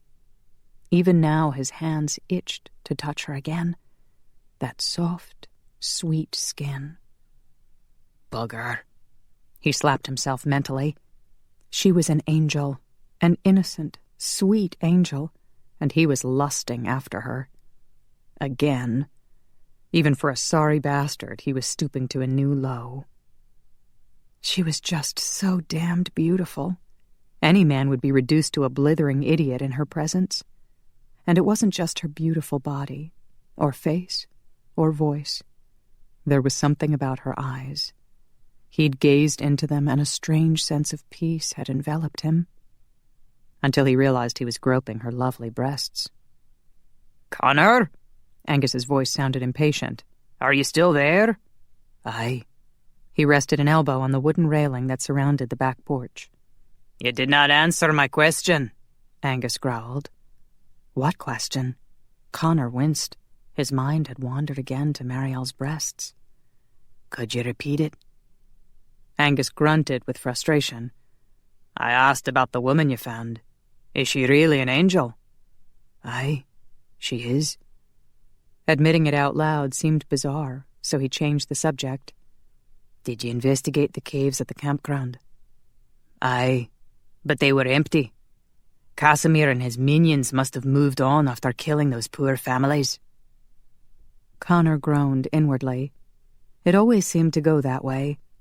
They could track Casimir by the dead bodies he left behind, but that left him always one step ahead, and it left them unable to protect his next group of victims. "Was there any sign of him at the other places?" "Nay, we have no idea where he is."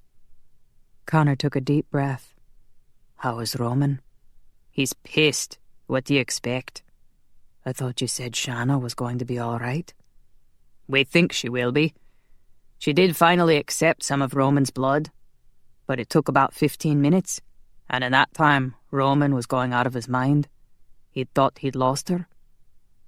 Angus sighed. "Laszlo thinks it took a long time because Shanna's subconscious did not realize what was happening." "Aye," Connor agreed. "It all happened very suddenly." "She drank a small amount of Roman's blood, then fell back into the vampire coma," Angus continued.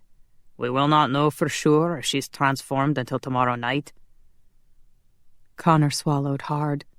Like all vamps, Roman would wake just after sunset, and hopefully his wife would wake with him. "How are the children?" "Their aunt, Caitlin, has taken them home. She and Carlos will stay with them. They do not know what has happened." A surge of guilt swept over Connor. If Shanna died, it would be his fault. The bairns would be motherless. The family he had sworn to protect would be destroyed. I've asked Robbie and Olivia to act as bodyguards for Roman and his family, Angus said quietly. Connor stiffened as if he'd been struck in the chest. He was being replaced. This is for the best, Angus continued with a rush. Olivia is a psychologist, so she'll be able to help the children adjust. Connor gritted his teeth. I've kept Roman safe for over 60 years. There was a pause before Angus responded. Roman requested someone new. Connor flinched. Nay? You do not ken how upset Roman is. He was ripping the clinic apart with his bare hands. I've never seen him like this before. Emma had to teleport Father Andrew here to calm him down. With a sigh, Connor leaned forward on the railing. He knew the danger of uncontrolled rage. I never meant to harm his wife. I understand, but if I cannot trust you to follow orders... Angus's voice trailed off. Connor had a sinking feeling he was about to be fired. It was unthinkable. Not that he needed the money. He'd stashed away plenty over the centuries. It was the fact that he was being seen as a failure, a traitor. Angus, there was no way I could have predicted what happened to Shanna. Who the hell would have believed that I'd find an actual angel? I know. That was explained to me in great length. I was very close to firing you, but you have a strong advocate here who convinced me you were not to blame. Father Andrew thinks very highly of you. Connor jerked upright with surprise. The priest had saved his job? In fact, Father Andrew believes this has all happened for some sort of divine purpose. Angus snorted. He has not convinced Roman of that yet, nor me. I'm still pissed that you cannot follow simple orders. If you had, Shanna might still be alive. Connor didn't think so. Even if he'd gone back to the campground to meet Angus, he would have still seen the fireballs in the distance and gone to investigate. Could Father Andrew be right? Was he supposed to find Marielle tonight? Only a vamp could have picked her up and helped her. Any mortal would have collapsed after touching her, just like Shanna had. He sighed. Father Andrew had to be wrong. God would never cast his barbaric, undead hide in a noble role. The priest was trying to interpret signs that didn't exist, or trying to see goodness in a vamp where it had long withered away. A breeze rustled the trees in the distance, then swept toward Connor. The minute the air hit his face, he felt more awake, more alert. His senses sharpened, anticipating something. He scanned his surroundings and listened carefully. Nothing. Father Andrew is eager to meet the angel, Angus said. Roman doesn't want her here at Romatech, so I thought I'd have someone teleport the father to the cabin. Not now. She's wounded and bleeding. I need to take her to Dr. Lee in Houston. Connor referred to the vamp doctor who had delivered both of Shanna's children and regularly patched up vamps and shifters. And I need some clothes for her. I'll ask Emma to take care of that. Let me know when you're back. A stronger breeze whipped Connor's hair across his face, and he pushed the strands back. An awareness sizzled through him that something was off. His senses strained, expecting something. Soon. And then he heard it. Marielle's voice, clear and beautiful, singing a melody so sweet it made his heart ache. Christ, he whispered. What? Angus demanded. Are you all right? I'll call you back. He disconnected and dropped the phone into his sporran. Her voice continued, ringing clear in the night air. She must be outside. So much for following his orders. He descended the porch steps, and a strong wind shoved him toward the side of the cabin.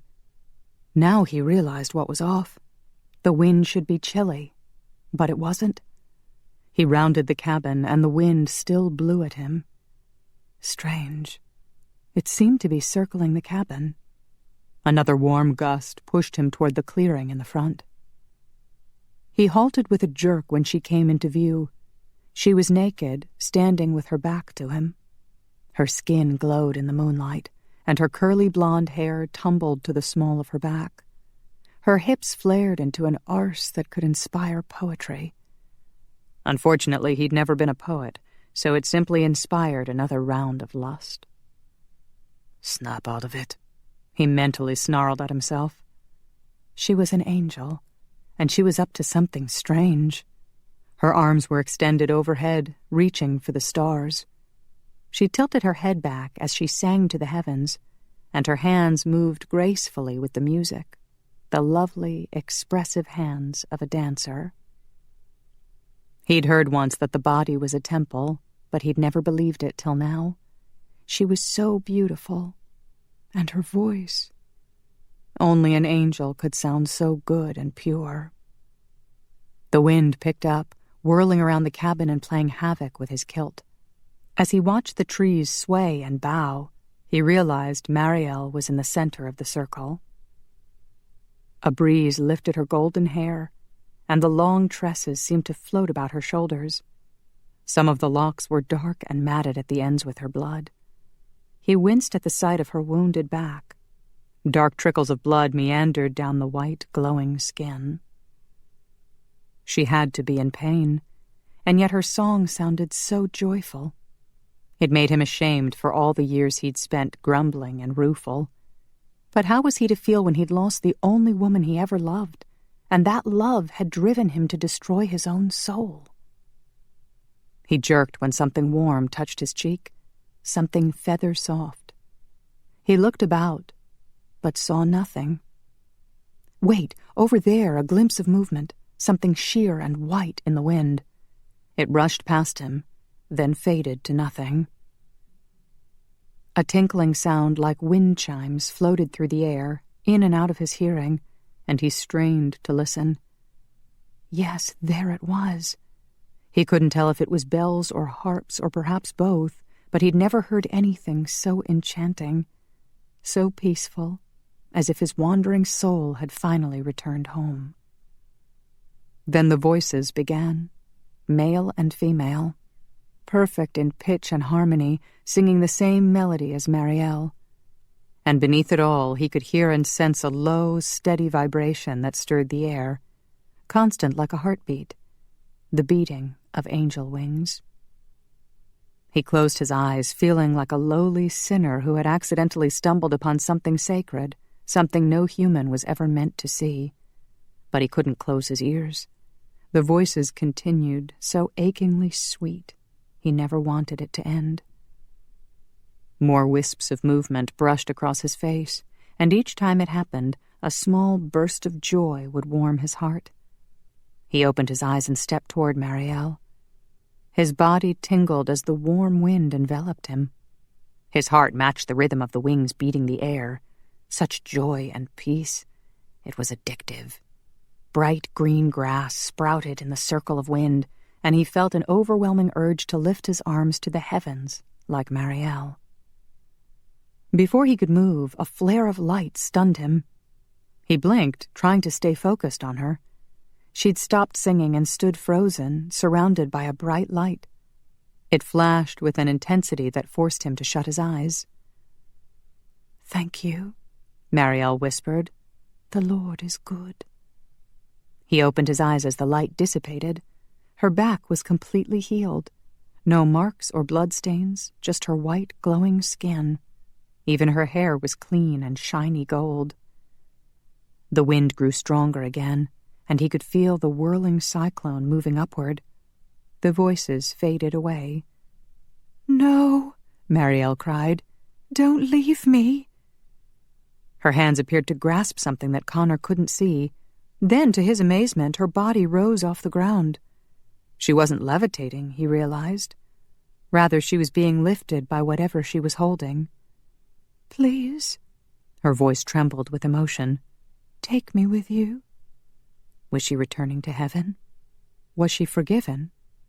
Connor's heart raced as he watched her body rise higher and higher, 4 feet off the ground, 6 feet. Was there hope for those who had fallen short? Was there hope for him? "No!" Marielle screamed as her hold was broken. She fell to the ground, and with a final whoosh, The wind was gone. All was quiet except for the sound of her weeping. The air grew chilly again. Connor felt his whole body sag. He should have known there was no hope, no forgiveness for the likes of him. But Marielle... Damn it, she was different. Her heart was pure. She still believed God was good. It made his heart ache to listen to her tears. He walked to where she was huddled on the ground, leaning forward on her elbows, her shoulders shaking. "Are you all right?" He winced at the stupid question. "They left me behind," she cried. "I'm all alone." "Nay, lass." He fell to his knees, then picked the sheet off the grass and draped it over her back. "You're not alone." She turned her head to peek at him. Her cheek glistened with tears. "Did you hear them? Did you hear the music?" "Aye." She sat up and the sheet slipped off her back. "Then you know how beautiful it is?" "Aye." He hastily wrapped the sheet around her. She continued, oblivious to his roving eyes. "And now you understand why I need to go back. It's where I belong." He tied the ends of the sheet over her right shoulder. "I could not really see them, but I heard them, and felt them in the wind." She nodded. "The heavenly host. I've always been with them, since the moment of my creation. Their music is always in my head. We're all connected, always sharing our thoughts and praise." "Always?" He grimaced. "You do not tire of the constant noise?" "Noise?" She gave him an indignant look. "You're calling our music noise?" "It was beautiful," he conceded, then drew a deep breath. "'Twas the loveliest sound I've ever heard. I've never felt so full of joy and peace." She smiled. "Then you do understand." He shook his head. "'Twas not real." "Of course it was real. You felt it." "It was alluring, but it cannot be. I live in this world where we cannot escape death and suffering. Besides, I would not want the constant voices in my mind, nor would I want anyone else to hear my thoughts. I need my privacy." She looked at him, stunned. "You prefer to be all alone? You'd rather suffer than be at peace?" "I prefer to be myself." She touched his chest. "Even with the pain you carry?" He scooted back out of her reach. "At least it is my own." Frowning, she rose to her feet. "I never realized before how frightening and lonely it is to be human. How do you bear it?" He shrugged and stood. "Some rely on faith." "What do you rely on, Connor Buchanan?" He winced. "I'm not a good person to ask. I just keep going. Out of stubbornness." Her mouth tilted with a smile. "Then I shall be stubborn too." She shivered, then shifted her gaze to the stars. "I will find my way back, and I will count my blessings, for the Lord is good." Connor stifled his snort, but she still glanced at him as if she could sense his doubt. "The Lord is good," she insisted, "for I have been sent a fierce protector." He almost looked over his shoulder to see who she was referring to. It was laughable to consider him a fierce protector. He'd failed his wife and bairn. He'd failed Shanna. "And the Lord let Bunny heal me," she continued with a smile. He blinked. "You were healed by a rabbit?" She laughed, the sound like the tinkling of wind chimes. "Bunny is a nickname for Bunnyelle. We've been best friends for ages. He's an excellent healer." "He?" Her best friend was male, and a perfect angel, too. Bugger. Her smile faded. "Bunny wanted to take me with him, but he couldn't." Connor's jaw shifted. "I would not have let you go." Her eyes widened with surprise. She stared at him, speechless, while he fought to keep his desire from showing. Time stretched out, and the air felt thick between them. He balled his fists to keep from touching her, from drawing her into his arms. Her gaze drifted down his body, then back up. His heartbeat quickened. He looked at her mouth, wondering if she could possibly react like a real woman. Could she be aware he was studying the pink plumpness of her mouth? She licked her lips. Yes. He smiled slowly. Her cheeks blushed a pretty pink, and she turned away. "A mouse just died," she said in a breathless voice. Excuse me? "A mouse has died, carried off by an owl."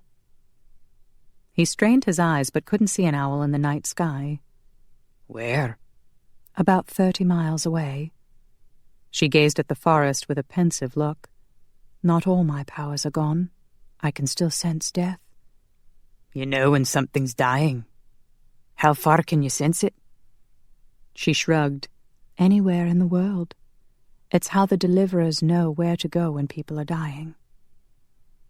She can sense death. Connor paced toward the cabin, then back. This was a valuable skill. If she could sense people dying while Casimir and his minions were attacking them, then she might be able to help the vamps find him. He glanced up at the stars. Had God sent him a secret weapon that would help them defeat Casimir once and for all? Then Father Andrew might be right. He was meant to find Marielle. He looked at her. She was gazing at the distant mountains. "I have always thought the earth was full of beautiful places. Now I can experience them as a human. It should be very interesting, don't you think?" She turned to him with a hopeful expression. "Weeping may last through the night, but joy comes with the morning." He winced. Morning always brought him death. He was going to have to explain what he was. He could only hope she wouldn't be disappointed or disgusted. She shivered and hugged herself. "I never realized how much humans feel the cold." You should come inside. He motioned toward the cabin, then froze when he heard a noise in the forest. She heard it too, whirling around to face the line of trees. Leaves shuddered as something pushed through the bushes. Connor whisked the dagger from the sheath beneath his knee sock. A black snout poked out from the bushes. A wolf? No, it was wolf-like, but bigger. The black, furry beast emerged from the forest. Marielle stiffened with a gasp. Connor widened his stance, his dagger ready. She touched his arm. "You cannot fight it. It's here for me." The beast moved to the side, keeping its dark eyes focused on her. Then the eyes turned red and began to glow. Connor inhaled sharply. What is it? Her voice was whisper soft. "A demon." Chapter 6. Marielle squared her shoulders and glared at the black beast, feigning a courage she wished she had. She'd dealt with fallen angels before, but always with the vast power of the heavenly host to back her up. Now she was alone. Not entirely alone. Connor stepped in front of her, but his protective move only increased her fear. Didn't he realize he was no match for a demon? "Go inside," she whispered. He shook his head slightly, never taking his eyes off the beast. Nay. He hardly knew her, yet he was willing to risk his life for her? Emotions swirled inside her, strong human emotions she wasn't accustomed to feeling. She didn't know whether to hug Connor or yell at him. One thing was certain, she didn't have time to deal with the confusion now. She had to make sure he survived.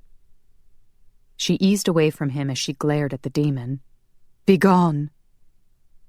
The wolf-like creature tilted its head to watch as Connor moved close to her once again. She groaned inwardly. Was he determined to get himself killed? She should have yelled at him. The beast drew her attention with a low growl. Its red gleaming eyes focused on her. its lips pulled back to reveal a row of long, pointed yellow teeth. "I have come to escort you to your new home," it rasped in a masculine voice. "I suggest you come along quietly." She lifted her chin. "Never." "I could rip you apart," it hissed. "Try it, and I'll send you back to hell in pieces," Connor shouted, lifting his dagger. The beast snorted. "A savior? I love killing those." It narrowed its blood-red eyes on Marielle. "Are you willing to let the fool die for you? In that case, hell would be the right place for you. Of course, you could act like a little angel and rescue him from the jaws of death. Come with me, and I'll leave him alone." Connor grabbed her arm. "She's not going with you," he said hastily, as if he were worried she would sacrifice herself to keep him safe.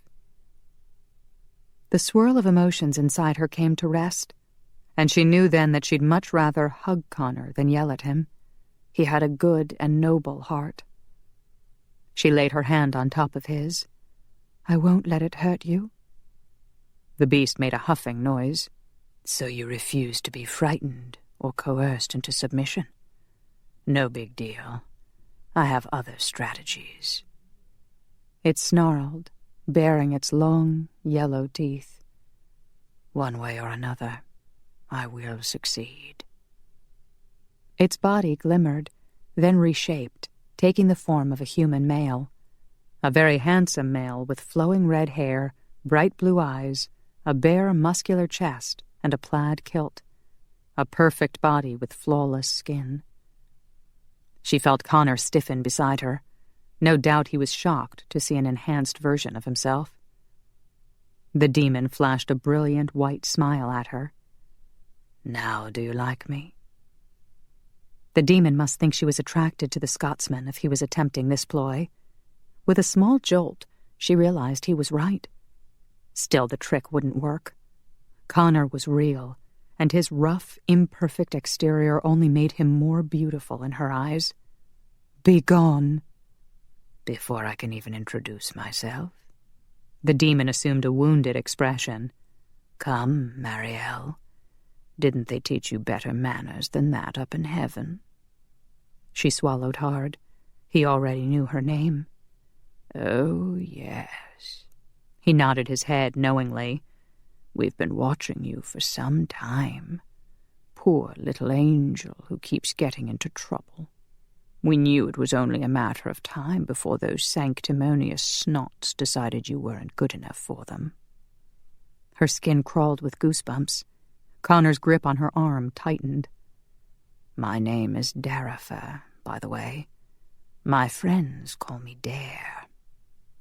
"Go back to hell," she said. "Of course. And I would be honored to take you with me." His mouth curled with the hint of a smile. "If you dare." "I will never go with you."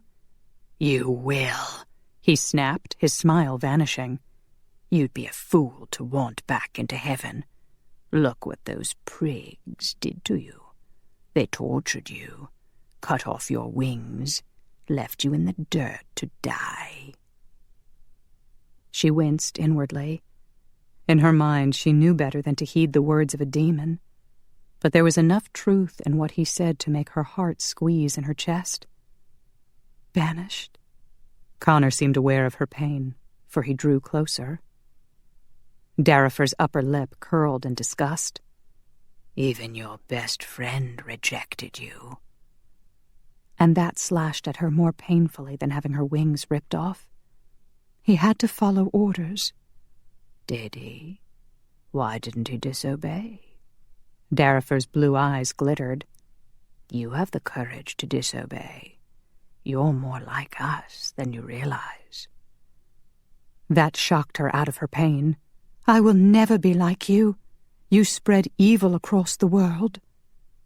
He waved a dismissive hand. Yeah. It's a dirty job, but somebody has to do it." Anger flashed inside her. "You make light of it when millions of people suffer because of your evil." His eyes turned solid black. Beside her, Connor tensed. I wasn't joking, Darifer snarled. Somebody does have to do it. Your precious Father in heaven couldn't play the good guy if we weren't doing our part. He needs us as much as he needs you. Where would Jesus be without Judas? By joining us, you can play a valuable role in the grand scheme. She shuddered. You're twisting the truth to suit your own purposes. You think so? Darifer snorted. Maybe now that you're disconnected from the all-holy collective, you'll start thinking for yourself. He stepped closer. Who created us, Marielle? All of us fallen angels. Who made us the way we are? She stiffened. The Lord is good. It was your decision to rebel against him. Darifer smirked. And wasn't it your decision to rebel too, little angel? Her skin chilled. Connor gave her arm a tug, as if he wanted to move her back. She held her ground, even though inside she cringed with fear. Was there any going back now? What if she'd already doomed herself? Darifer's eyes turned back to blue, and he gave her a knowing look. Yeah, free will. It has a way of coming back to bite you in the butt. Her heart raced. Just because I disobeyed a few times doesn't make me like you. I was trying to protect the innocent. You derive a sick pleasure out of tormenting them. He shrugged. All in the grand scheme, Angel. Sometimes a little torment drives the sheep right back into the Father's arms. You could say we're doing him a favor. Dare's mouth curled.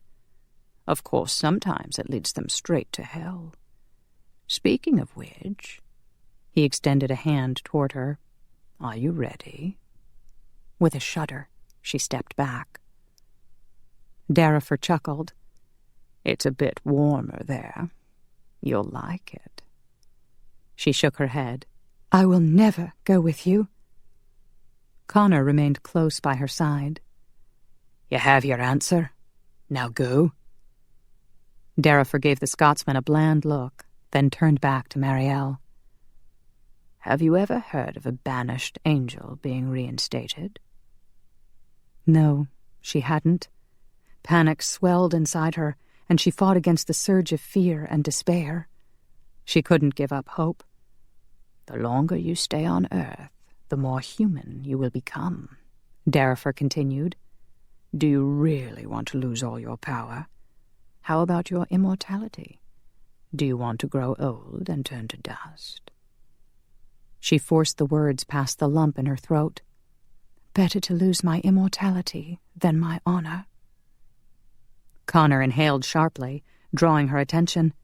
He was staring at her, his eyes gleaming with strong emotion. He inclined his head. Well said, lass. Her heart expanded in her chest. He understood. He approved of her even when heaven had rejected her. A spring of gratitude and affection bubbled up inside her, and the panic faded away. Thank you. Darifer snorted. Pardon me while I puke. She glared at him. I'm not going with you. Be gone. You're so naive, Darifer hissed. You have no idea what kind of parasite is clinging to you, do you? Connor stiffened. She told you to go? Now leave? Looks like I hit a nerve. Darifer smirked as he looked Connor over. I suppose Marielle could do worse for a bodyguard. Hell knows you've shown a distinct talent for violence. Connor lifted his dagger. Do not tempt me. Oh, I do. That's my job, Connor Buchanan. Darifer chuckled when the Scotsman flinched. Yes, I know who you are. You've been on our list for a long time. Marielle touched Connor's arm and winced at how tense he was. Pay him no heed. He's a deceiver. Darifer snorted. Who's deceiving whom? Maybe for your sake, Angel. I should take out the trash. Wouldn't want the parasite to soil your dewy innocence." He smiled slowly as he looked her over. "I'm planning on doing that myself." "You will not touch her," Connor yelled. Darifer shot him an angry look. "Do you really think you can stop me? Try it. Then I won't have to go back empty-handed tonight. Looks bad on my resume, you know." Mariel's heart lurched when the demon's eyes turned red. He was planning to attack. Connor realized it too, for he jumped away from her and assumed a defensive stance. Her heart pounded. Connor couldn't possibly defeat a demon. And still, in the face of death, he tried to protect her. He kept moving to the side to draw the demon away from her. His dagger gleamed in the moonlight as he raised his arm. Darifer stepped back and his body shimmered, shifting back into the beastly black wolf. He crouched, preparing to pounce. A low growl rumbled in his throat. Oh, God, no. She couldn't let Connor die. She shot up a desperate plea for help, but heaven was silent. It was up to her. Curling her hands into fists, she hoped she still retained enough power to keep Connor from being ripped to shreds. The beast leaped. "No!" She threw her arms out, her hands splayed. A massive burst of air exploded around her, shooting out in all directions. It blew the beast back, tossing him 40 feet into the forest. He crashed into some bushes. Unfortunately, the blast also knocked Connor back 40 feet, and he landed on his back, thumping his head hard on the ground. With a growl, the beast jumped to its feet. Mariel raised her hands, hoping she could muster enough power for another attack. Fear crept along her skin, making her shiver. Darifer had the same abilities she had, but even more since he could change his form at will. He could also call for assistance from Lucifer's other servants. She, on the other hand, was trapped in a human body and cut off from the heavenly host. He morphed into a male human form. Long dark hair, emerald green eyes, luminous pale skin. This was most probably his preferred look, and she hated to admit he was striking. Dramatic and elegant, too, in his black leather pants and long black coat. "You don't want to get into a battle with me, Angel," he said quietly. "You know you'll lose." She swallowed hard. "Luckily for you, I'm not allowed to force you to accompany me," he continued. "Free will, you know. Sometimes the black beast strategy works, and the poor sap says he's willing out of fear. You didn't fall for it, though, so I'll have to wait until you want to come with me." "That will never happen." He smiled slowly. "I was hoping you would be a challenge. Makes the final surrender so much more sweet." He lifted a hand, palm up, and a red glowing light appeared, then condensed into a solid red object. He tossed it toward her. The object rolled toward her feet, a shiny red apple. "Let me know when you're ready to take a bite." With a whoosh, black wings sprang from his back, and he was gone. Mariel drew in a deep breath. Thank God, she was safe for now. And Connor? She ran toward him. He was still flat on his back. The poor man must have hit the ground hard. With a gasp, she stumbled to a stop. Good heavens! The blast of air had blown his kilt up to his chest. "Oh," she breathed. She'd never seen an angel look like that. Come to think of it, she'd never seen a human look like that. As a deliverer, she'd seen her share of naked human bodies, but they tended to be old, or ill, or injured, and they were usually gray, shriveled, and dead. She stepped closer. Definitely not gray, rather pink and healthy, and most definitely not shriveled. Even his hair was interesting. Red and curly, it looked very soft and touchable. She tilted her head, marveling at the size and structure. It was all so out in the open, blatant, masculine. The invasive purpose of the design was so obvious, she reacted instinctively and pressed her thighs together. That was curious, oddly pleasurable. A shiver ran down her arms, but she didn't think it was caused by the cold. She felt strangely warm. Connor groaned, and she jerked to her senses. Good heavens, he'd been lying there, possibly hurt, and she hadn't even checked him for injuries. His eyes opened, and he blinked at her. She crouched beside him. "Are you all right?" "Is the demon gone?" He struggled to sit up.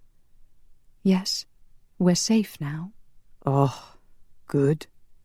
He fell back and with a moan rubbed his head. "Are you injured?" "Head hurts," he mumbled. "Keep getting knocked." His eyes widened. "That was you who blasted me into a damned tree earlier, when Zack was attacking you?" "I tried to defend myself. You were caught in the wind." "Aye." He propped himself up on an elbow. "How long was I out?" "A few minutes." He glanced at himself, then jolted into a sitting position and jerked his kilt down to his knees. "Damn." He shot a fierce look at her. She jumped to her feet. I beg your pardon." Her cheeks grew warm. "Pray do not be troubled. It is truly a small matter." "Small?" "Yes, of little consequence." "Little?" He arched a brow. "Do you need another look?" "For goodness sake, I was not referring to your size. The Lord knows you're definitely—" Her cheeks blazed hotter, and it didn't help that he appeared to be enjoying her discomfort. She turned away stiffly. "In truth, I hardly noticed."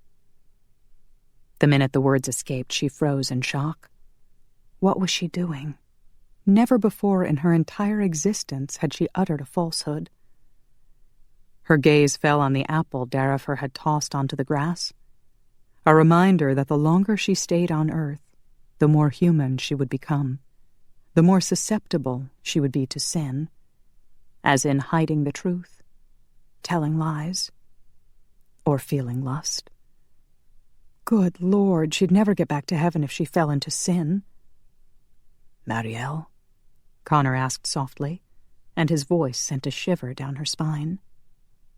She dashed to the cabin and let herself inside. She paced around the large room, weaving a trail around the couch and through what appeared to be a kitchen and dining area. Around and around she went, and her heart kept pounding, thundering in her ears. This wasn't helping. She felt caged in. She'd always had wings before. She'd always had the ability to fly anywhere she wanted. She had to get back to where she belonged. There had to be a way. She stopped and brought her clenched hands up to her face. Don't panic. Think. Unfortunately, her thoughts seemed to bounce around, echoing in the empty cavern of her mind where she was used to hearing thousands of voices. Voices that sang praises and offered a constant stream of encouragement and comfort. They were all gone. She was so alone. Don't panic. Darifer was counting on her panic and fear so he could lure her in. No doubt he figured she would miss the company of angels so badly she'd be willing to join the fallen ones just to regain some sense of belonging.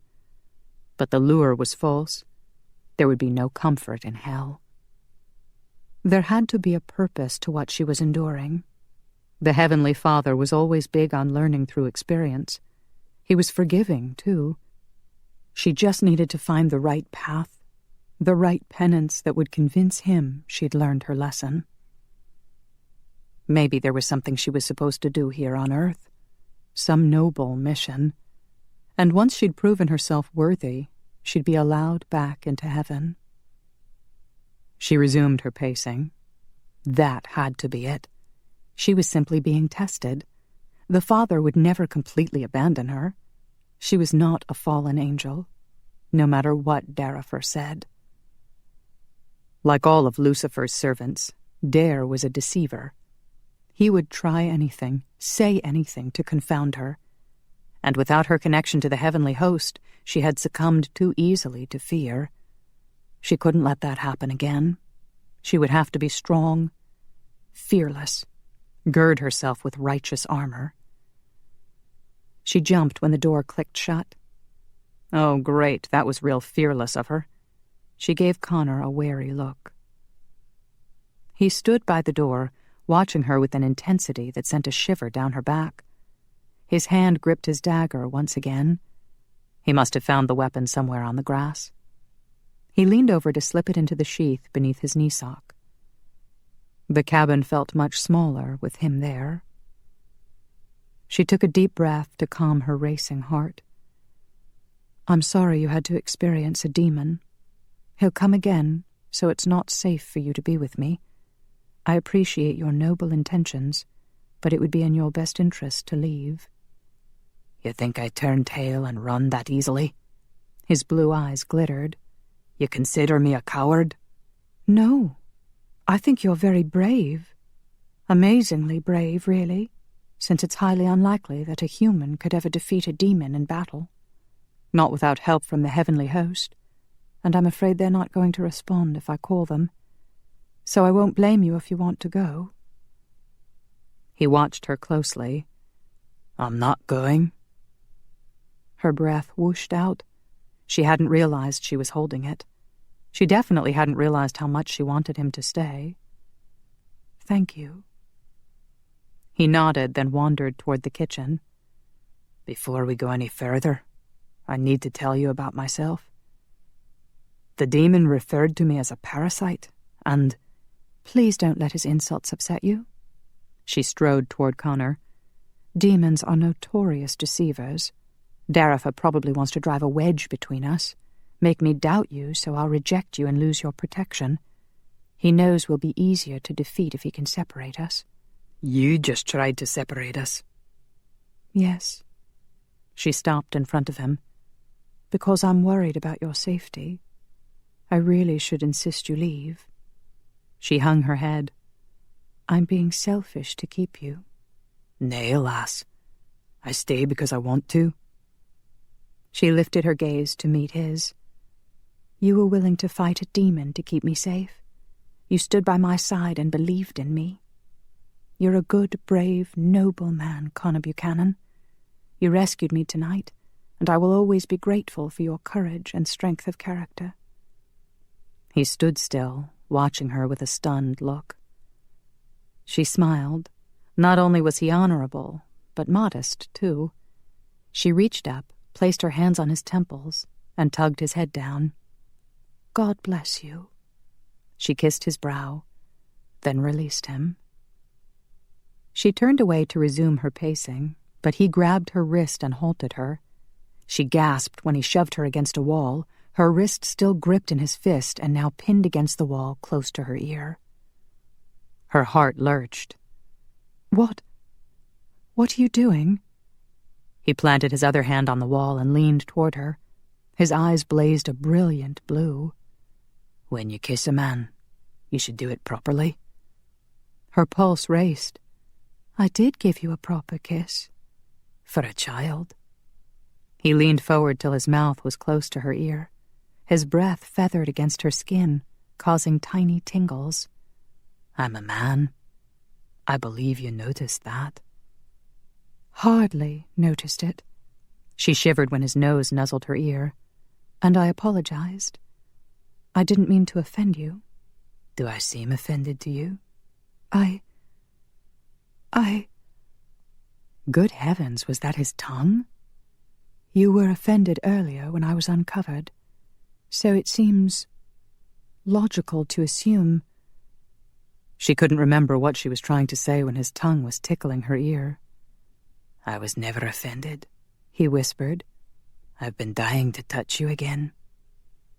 Her mind swirled, leaving her dizzy. She trembled as his lips moved down her neck. Your pulse is jumping, he murmured. I know. She struggled to breathe. I think this heart must be defective. It's not working right. He chuckled. You're working perfectly.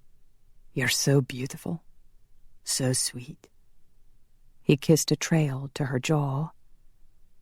Her heart pounded. Was he headed to her mouth? She should stop him. Angels didn't behave like this. They simply didn't have the desire. But she did. It had to be this human body.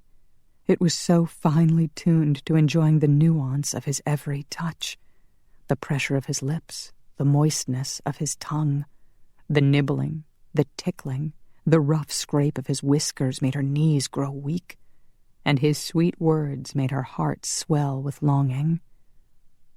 "Connor," she whispered, her eyes flickering shut.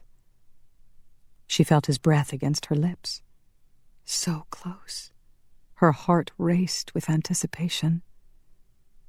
Good heavens, this had to be lust. No wonder it was a sin. It was so powerful. She opened her mouth to say no, but his lips touched hers. Softly. Then he pulled away. She froze. That was it? Surely there was nothing sinful in that. It had seemed rather sweet. His mouth met hers again, lingering this time, pressing gently. Yes, definitely sweet. He seemed to be tasting her, sipping from her. He drew her bottom lip into his mouth and suckled gently. She moaned. He pulled her into his arms and scattered kisses over her cheeks, her nose, her neck. With her eyes still closed, she wrapped her arms around his neck. It felt so good to be wanted. And by Connor. Such a good, brave, noble man. He returned to her mouth for another kiss. She tried to return it, mimicking his gentle sucking and nipping motions. A groan rumbled deep in his throat, and the sound reverberated through her, settling between her thighs with a curious sensation. That was odd. Uncomfortable somehow, as if she were aching for something. Desperate for something. Her fingers dug into his shoulders, and she moaned against his mouth. With a growl, Connor deepened the kiss, molding his mouth more fiercely against her. Warning bells sounded in her head. The sweetness was gone, replaced by something wild and hungry. Lust. Good heavens, she'd been seduced by sweetness, only to fall headlong into passion, and the most shocking part was she wasn't sure she wanted to stop. He planted his hands on her bottom and pulled her tight against him. She gasped. Good heavens, he was bigger than before. "Connor?" She jolted when she saw his eyes, bright red and glowing. She jumped back, banging against the wall. "Careful." He took her by the shoulders, but she scrambled away. She recalled now that his eyes had turned red earlier. She'd dismissed it at the time, for she'd known all along he wasn't a demon. She would have sensed that immediately. Earlier on the couch, she'd had a glimpse into his soul, and it was human. It didn't make sense. She'd been so sure he was human. "I don't understand." He held up a hand as if to reassure her. "'Tis all right. You know I would never harm you." Her mind raced, zipping through all the possibilities. Was he from another planet? No, he was a Scotsman. A shifter? She didn't think so. What had Darifer called him? A parasite? With a gasp, it all became clear and terrifying, for he was the same kind of creature that had killed all those people at the campground. "You're a cheater." He blinked. "A what?" "A cheater." Her heart sank. "That's what Zack calls them, because they've cheated death. He hates—" "You." She couldn't bring herself to say it. Her eyes welled with tears. "You're a vampire." Chapter 7. She was disappointed. Appalled. Connor gritted his teeth as he watched a tear slip down her lovely cheek. He was tempted to brush it away, but figured she'd jump back to avoid his touch. One thing he'd learned in nearly 5 centuries of existence: everything could change in the blink of an eye. It had taken only a few minutes for him to doom his soul back in 1543, only a second for Shanna to fall into a death spiral after touching Marielle, only another second for him to abandon all common sense and surrender to the yearning that had been growing inside him from the instant he'd first heard Marielle's voice. And less than a minute ago, she'd trembled in his arms and moaned with pleasure. He'd thought a miracle had happened. A beautiful angel cared for him, admired him, even desired him. But seconds later, she backed away in horror. When would he ever learn? Joy and peace were not meant for him. Love would always be beyond his reach. Whenever he indulged in a glimmer of hope, it was always dashed to pieces, and rightly so. What a fool he'd been to want Marielle. His black, tainted soul wasn't worthy of the lowliest of human beings, and yet he'd dared to touch an angel? Her reaction was exactly what he deserved. "You know about the vampires?" he said quietly. "Yes." She wiped her cheeks. "I'm a deliverer. Was a deliverer. So I have escorted many souls who were murdered by your kind." His jaw clenched. It was the malcontents who went about murdering mortals, but he could hardly claim to be any better. She took a deep breath, lifted her chin, and looked him squarely in the eyes. Even with despair twisting his gut, he felt awed by Marielle. The poor lass had been wounded and banished from heaven, threatened by a demon and groped by a vampire, all in one night. And yet, she was still standing, strong and determined. "Did you kill those people at the campground?" she asked. "Nay." She paused, an expectant look on her face as if she were waiting for him to explain. What was he to say? That he was a good man? That he was insulted she would even ask such a question? There was no point in pretending. The demon had verified what Connor had long suspected. He was on the list for hell. "You were at the campground?" she asked. "Why?" "I was searching for someone. I was hoping to kill him." Her eyes widened. "May I ask his name?" "Casimir." "Oh." She stared across the room, her eyes unfocused as she pondered something. "Interesting." Connor shook his head slightly. Being a vampire was one thing, but God forbid he be boring. She paced toward the fireplace, then skirted the far side of the couch, keeping her distance from him. "We know about Casimir. Zach has been delivering Casimir's victims for centuries, and he hates him with a passion that is unbecoming to an angel. He's been reprimanded several times for it." She paused in her pacing to glance at Connor. "We're not supposed to interfere in human events. It might disrupt a human's right to free will." He scoffed, as if anyone would choose to be murdered by a vampire. "I questioned that myself," she sighed. "But it only served to anger Zachriel. He was already in trouble for his own complaints and didn't want any of his staff making him look worse." "God forbid," Connor said dryly. He had no sympathy for the angel who had cruelly abused Marielle. "But I thought I made a valid point," she continued. "Since vampires are not exactly human, I believe angels should be allowed to interfere. Casimir and his kind are supposed to be dead. Their very existence is unnatural." She stopped with a wince. "Unnatural?" Connor finished her sentence. "An accursed blight on humanity?" Her face grew pale. "You are quick to condemn yourself." She was the one who'd called him unnatural. A cheater. He felt stiff and cold down to the marrow in his bones. "You heard the demon? I'm on the list for hell." "Did you hear me?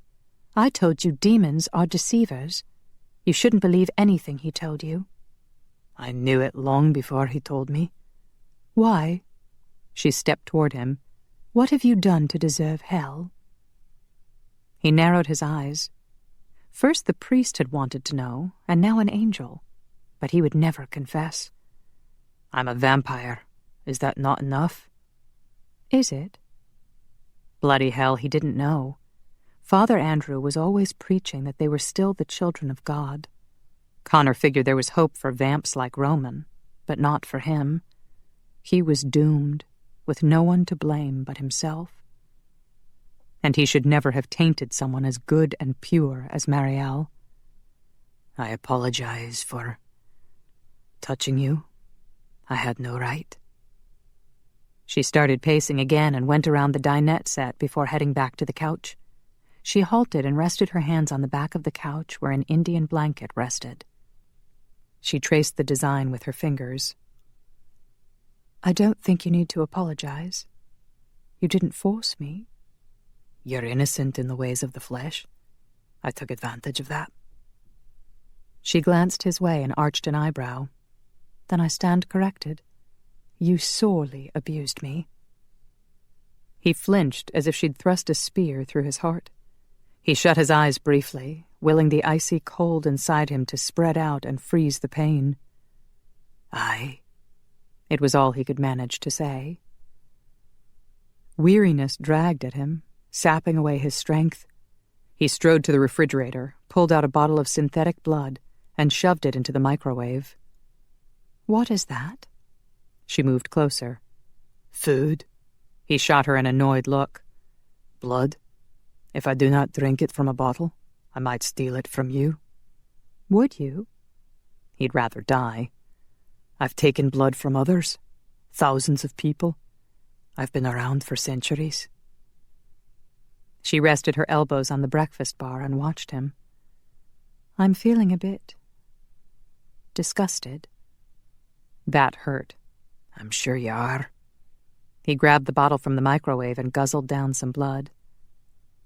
When's the last time you bit someone? He wiped his mouth with the back of his hand. What does it matter? Was it last night? Nay. Last year? He paused, wondering what she was up to. No. He finished the bottle and set it in the kitchen sink. She perched on one of the bar stools. As a deliverer, whenever I touched the dead or dying, their entire lives would unfold before me. I would see everything. She tapped her fingers on the countertop. Most people spend their lives trying to do right, but not everyone. I have seen some dreadful things. Did you take those people to hell? Connor asked quietly. She shook her head. It was not my place to make that sort of judgment, but I have witnessed enough life stories to recognize the huge difference between a person who chooses evil because he revels in it, or the person who struggles against an evil that has been thrust upon him. She leaned forward on her elbows, watching him intently. I may appear innocent in some ways. Well, I suppose I am. Her cheeks turned a light shade of pink. But when it comes to good versus evil, I have millennia of experience. I know evil when I see it. So do you want to know what disgusts me? He stepped back, reluctant to hear her answer. Evil, I suppose. There's no evil here. He blinked. What was she saying? She frowned at him. I'm disgusted by your failure to defend yourself. What the hell? I was ready to defend myself in battle with Darifa. I'm not talking about a physical battle. I accused you of sorely abusing me, and you took it. How could you? I'm a vampire, Marielle. A cheater. A parasite. I had no right to touch you, and do not tell me otherwise. I saw your reaction when you realized the truth. I saw the horror on your face, the tear that rolled down your cheek. I was shocked, that is true, but it only took me a few minutes to realize you had to be one of the good vampires.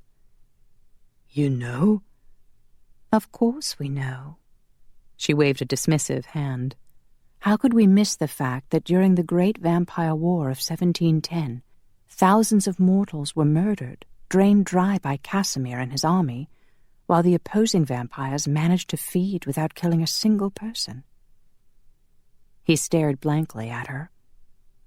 She scooted off the bar stool and circled the counter. "You're acting like you're no better than Casimir."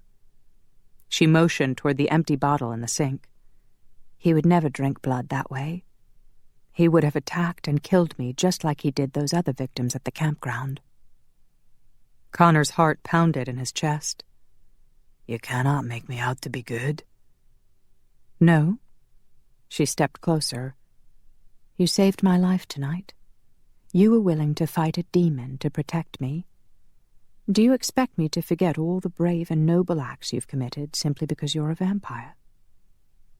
Could an angel actually consider him good? "You do not know the darkness within me?" "Remember what I said about touching the dying and witnessing their lives?"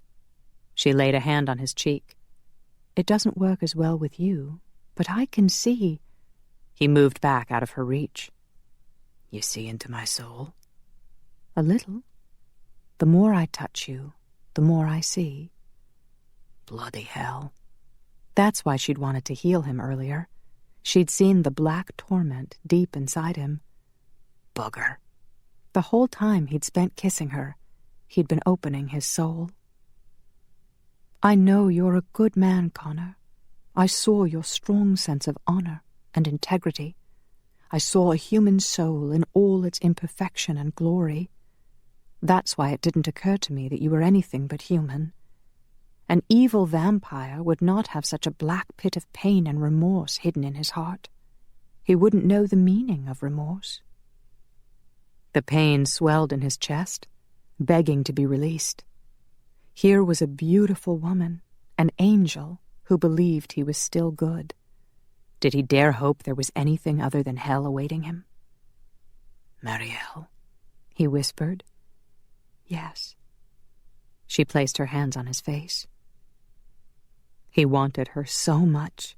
He wanted to grab her and never let go. She was everything good and beautiful that he'd ever dreamed of. She was a beacon of light in the darkness where he dwelled. And by some holy miracle, she believed in him. That alone made him want to fall to his knees and lay his heart at her feet. She gazed intently into his eyes. "Show me what's hurting you." Let her see what he had done. She would hate him if she knew. He would lose her respect, her belief in him. How could he bear that? "Nay." He stepped back, breaking contact with her. Damn it to hell. No, damn him to hell. He could never confess, never let her know. She regarded him silently, disappointment causing the corners of her beautiful mouth to tilt downward. He wanted to kiss her again and coax those lips into a sigh of pleasure. But no matter how much he wanted to hold her in his arms, he could never risk touching her and exposing his dark sins. "You stood by me in my time of need," she told him solemnly. "I hope to return to heaven soon. But in the meantime, if there is anything I can do for you, I will do it gladly." He didn't dare tell her the first thing that came to mind. Once he pushed aside those lustful thoughts, he recalled her ability to sense death. "There may be something you can do to help us, but I'll need to discuss it first with my friends." "You mean other good vampires?" "We call ourselves vamps. Together with some shifters and mortals, we're trying to protect mankind and defeat the bad vampires. We call them malcontents." She nodded. "I've always been grateful that there are good vampires determined to fight the bad ones, especially since the angels are not allowed to interfere. Whenever Zack complained about the malcontents, as you call them, we were told to trust in the Lord, that he had already sown the seeds to resolve the matter. I believe he was referring to you and your friends." Connor swallowed hard. He'd heard Father Andrew say much the same thing over the last few years, that the vamps were actually fulfilling some kind of divine purpose in their attempt to protect humanity and destroy the malcontents. Roman, the former monk, believed it. but Connor had rejected it as a load of psychobabble designed to make them feel good about being undead, as if it made any sense at all for them to feel warm and fuzzy about being cold and stiff. I apologize for the way I reacted to your condition, Marielle continued. I was upset about those who died at the campground, especially the children, so when I realized you were a vampire, for a little while I feared the worst. 'Tis all right. She took a deep breath and extended a hand. Then I would be honored to call you friend, Connor Buchanan. Aye. His heart expanded at the miracle of an angel wanting to befriend him, but he hesitated to take her hand. She sighed. I will try to restrain myself from peering past the black wall surrounding your heart. He reached out, slowly enveloping her delicate hand with his larger, rougher one. The instant his palm pressed against hers, he felt a frisson of awareness sizzle through him. He reacted, folding his calloused fingers over her hand and holding tight. He looked into her eyes, and he knew then, with a sinking sensation of doom, that he would not be able to resist touching her again. His heart, his soul, his mind, his body, all were screaming at him to pull her close into his arms, kiss her, cherish her, make love to her, and never let her go. Her eyes widened and her mouth opened slightly. She glanced down at their hands, then back to his face. Interesting, she murmured. I didn't realize handshakes were so. A growl emanated from her stomach. With a gasp, she dropped his hand. Was that me? She pressed a hand to her stomach. Is it normal for a body to make noises? Connor smiled. You're probably hungry, that's all. Oh, she rubbed her belly. I was experiencing a curious sensation, as if I were terribly empty and needed something deep inside me. I suppose that is hunger. Or desire. His smile faded. Had a simple handshake caused her to feel the same pull that he had? Could she possibly long for him? She had moaned with pleasure earlier in his arms. Did he dare hope? I don't suppose you have any mana here? She interrupted his thoughts. Mana? It's always been my main source of nourishment. She wrinkled her nose. I don't think I could stomach any of your bottles of blood. Nay, they would probably make you ill. He opened some cabinet doors, searching for mortal food. Howard and Phil come here often to hunt.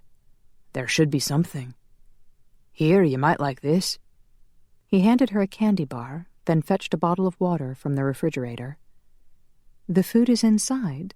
She turned the packaged bar over in her hands. Aye. He took the bar, ripped open the wrapper, then handed it back. He unscrewed the top off the water bottle, then froze when she let out a startled sound. She had a bite of the candy bar in her mouth. She chewed slowly, her eyes widening. Oh, my, she mumbled. She swallowed, then gazed at the bar in wonder. This is incredible. I've never tasted anything like this. She took another bite and moaned, tilting her head back and closing her eyes. Bugger. She looked like she was going to climax. He instantly grew hard. So good. She took another bite, and her eyes glazed over with pleasure. He shifted his sporin to hide the expanding problem beneath his kilt. 'Tis better than mana, then. She nodded as she swallowed. Oh, yes. Mana is fairly tasteless. Not that it matters, for when we're in our usual spiritual form, we don't experience taste. She stuffed the last of the bar into her mouth, then pressed a hand to her chest and groaned. He shifted his weight. The lass was certainly attuned to the sensibilities of her new human body. His heart rate sped up at the thought of introducing her to all sorts of sensual pleasure. If she could react this strongly over food, what would she do if he caressed her breasts or kissed the sweet flesh between her thighs? Her soft arms and thighs would hold him tight. Her moans would sound like music, and she would shatter in his arms. He could practically hear her scream her release. She licked her lips. What is that called? Sex. He stopped himself just in time. Chocolate. I love it. Thank you. She smiled. Do you have anything else I can eat? Do not say it. I'll look. Under my kilt. He handed her the bottle of water and turned away to rummage through the cabinets. Holy Christ almighty, she was going to drive him to ruin. But he was already doomed, so seducing an angel could hardly damage his immortal soul any further. But he might damage her. She wanted to go back home to heaven, and she believed he was a good, honorable man. If he were, he would do nothing to lessen her chances. He would make sure she remained chaste and pure so she could take her rightful place with the angels. Besides, touching her could cause her to see why his soul was damned. He could never let that happen. So it was settled, he decided with a sinking heart. He would not kiss her again, nor hold her in his arms. Love was always beyond his reach. His cell phone rang, and he pulled it out of his sporran. The leather pouch was hanging at an odd angle due to the problem beneath his kilt. "Connor," Angus said. "you did not call back? Are you done at the doctor's?" We did not have to go to Houston, he answered, glancing at Marielle. We're still at the cabin, and she's completely healed. She sipped from the water bottle, watching him curiously. "How did you—" "Never mind," Angus continued. "I'm sending Robbie so he can get a full report and ascertain whether she's a threat." She's not. "Roman believes she is," Angus interrupted. "I want more information before I decide how to proceed." Connor gritted his teeth to keep from arguing with his boss. Marielle was not Angus's employee, so her future was not for him to decide. "Robbie will be bringing some clothes that Emma put together," Angus said. "Father Andrew insists on going, and Gregory has offered to teleport him. They should arrive shortly." Very well. "Do I need to remind you not to let her anywhere near the father?" Nay. Connor rang off and dropped the phone back into his sporran. Your friends are coming, Marielle said quietly. Aye. 2 vamps and a mortal priest who is eager to meet you. She nodded. It will be good to have someone to pray with. I feel so alone with my own thoughts. You're not alone, Marielle. Her eyes softened and she smiled. He curled his hands into fists to keep from grabbing her. She shifted her weight back and forth. I have a strange, urgent feeling like I might leak. He blinked. Christ, was she really this naive? Do you need to use the restroom? She shook her head. I don't think I need to rest. I meant the loo. The WC. When she continued to look at him blankly, he motioned toward the bathroom. Come, I'll show you. She followed him into the small room and looked curiously about. He couldn't believe he was having to do this. You've been watching humans for centuries. You've never seen one take a piss? Or make love? She shook her head. We never pay attention to bodily functions. As spiritual beings, it's not something we can relate to. Well, he felt his cheeks grow warm. You sit there, he motioned to the toilet, and let it go. She nodded. Interesting. Then you dry yourself off and flush it all down. He pointed at the toilet paper and the flushing lever. This? She lightly touched the lever and the toilet flushed. She jumped back, then laughed. Look at that. Humans are so clever. He blinked. He could have sworn she hadn't pushed the lever. He motioned to the sink. Then you wash your hands. She touched the faucet and water gushed out. Brilliant. With a grin, she dangled her fingers in the water. She hadn't turned the knob. Connor backed out of the room, stunned. I'll leave you alone then. He closed the door and could hear her humming inside, happy with her new toys. The toilet flushed again. Holy Christ almighty. What would happen if she accidentally touched a gun or a crossbow? Angus might decide she was indeed a threat. He grabbed another bottle of blood from the refrigerator and warmed it up in the microwave. He needed to keep up his strength with Marielle around. He never knew what to expect next. How could an angel of death cause things to work? Was there something magical about her touch? He'd certainly enjoyed it whenever she touched him. He heard another flush, then the sound of water. He retrieved his bottle from the microwave. No matter what, he had to hold to his decision. No kissing, no hugging. He wouldn't even think about sex, or how wonderfully well her plump breasts had filled his hands. He glanced ruefully at his bottle of synthetic blood. What he really needed was some blisky. The added whiskey might numb his desire. The bathroom door creaked open, and he remained by the sink, purposely not looking at her. "I believe I did it correctly," she announced proudly. That's good. He guzzled down some blood. Do not think about making love. "And I discovered something amazing. I have an entire set of female private parts." He spewed blood into the sink. "Connor?" She rushed up to him and placed a hand on his back. "Are you all right?" God help him, she was going to drive him to despair. He wiped his mouth with the back of his hand. Lass, you cannot say whatever pops into your mind. There are things we do not talk about. "What sort of things?" Personal things. Like an entire set of female private parts. How could he possibly keep that out of his mind? "I'm accustomed to sharing all my thoughts with the heavenly host, and they with me." Well, humans do not share everything. We like to keep some things private. Female private parts. Do not think about it. She frowned. "Like the dark secrets you keep hidden in your heart." His mouth thinned. That and other things. She shook her head. "I'm not sure keeping secrets is a healthy way to live." "'Tis the way we are. My friends will be here soon." He changed the subject and rummaged through some kitchen drawers till he found something he could use.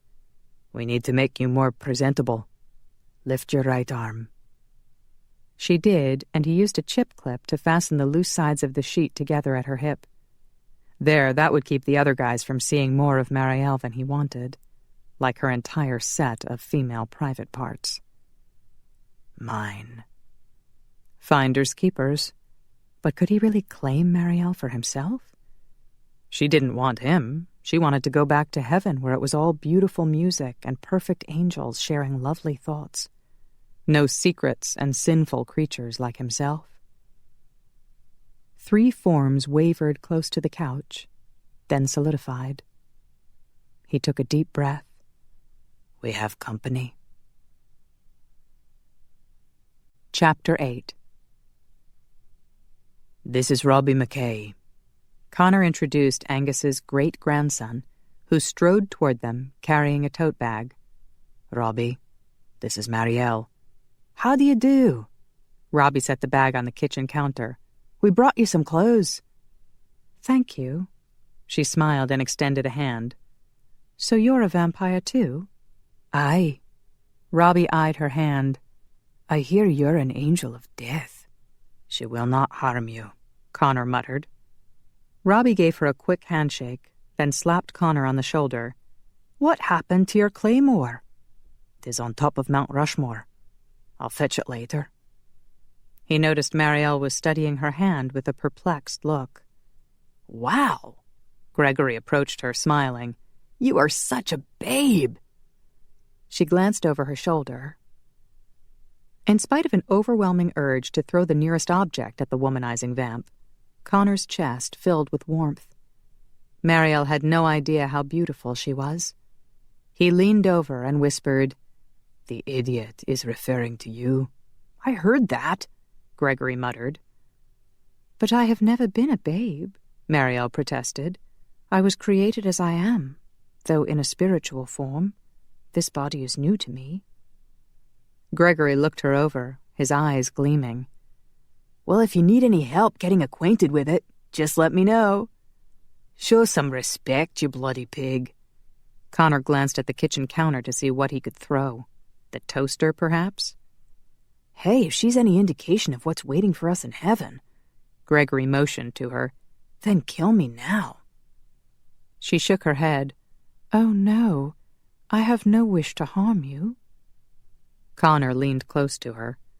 Do not let him upset you.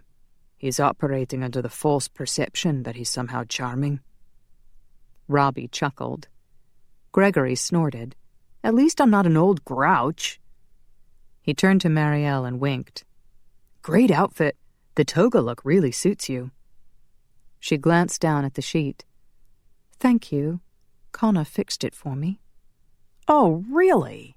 Gregory's mouth twitched. I didn't know he was so handy. Sod off, Connor grumbled. The toaster wouldn't do. Maybe the big wooden chopping block. I am delighted to meet you, my beautiful angel. Gregory took her hand and kissed it, his mouth lingering on her skin. Connor gritted his teeth. The chopping block wouldn't do. Maybe the meat cleaver. Pleased to meet you. She retrieved her hand from Gregory's grasp, her brow furrowed once again with a perplexed look. Connor picked up a black rubber coaster. Why are you here, Gregory? My mother insisted, so I could give her a full report. He gave Marielle an apologetic look. She really wanted to come herself. She's dying to meet you, but Roman was afraid there might be some real dying after what happened to... Hey! He narrowly dodged the coaster that zipped past his ear and bounced off the wall behind him. What the hell was that?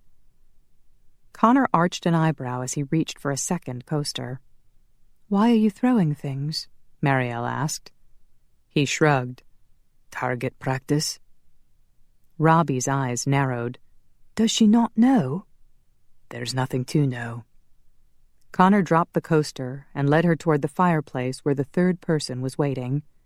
The priest had remained silent since their arrival, gazing at the angel with a look of awe and reverence.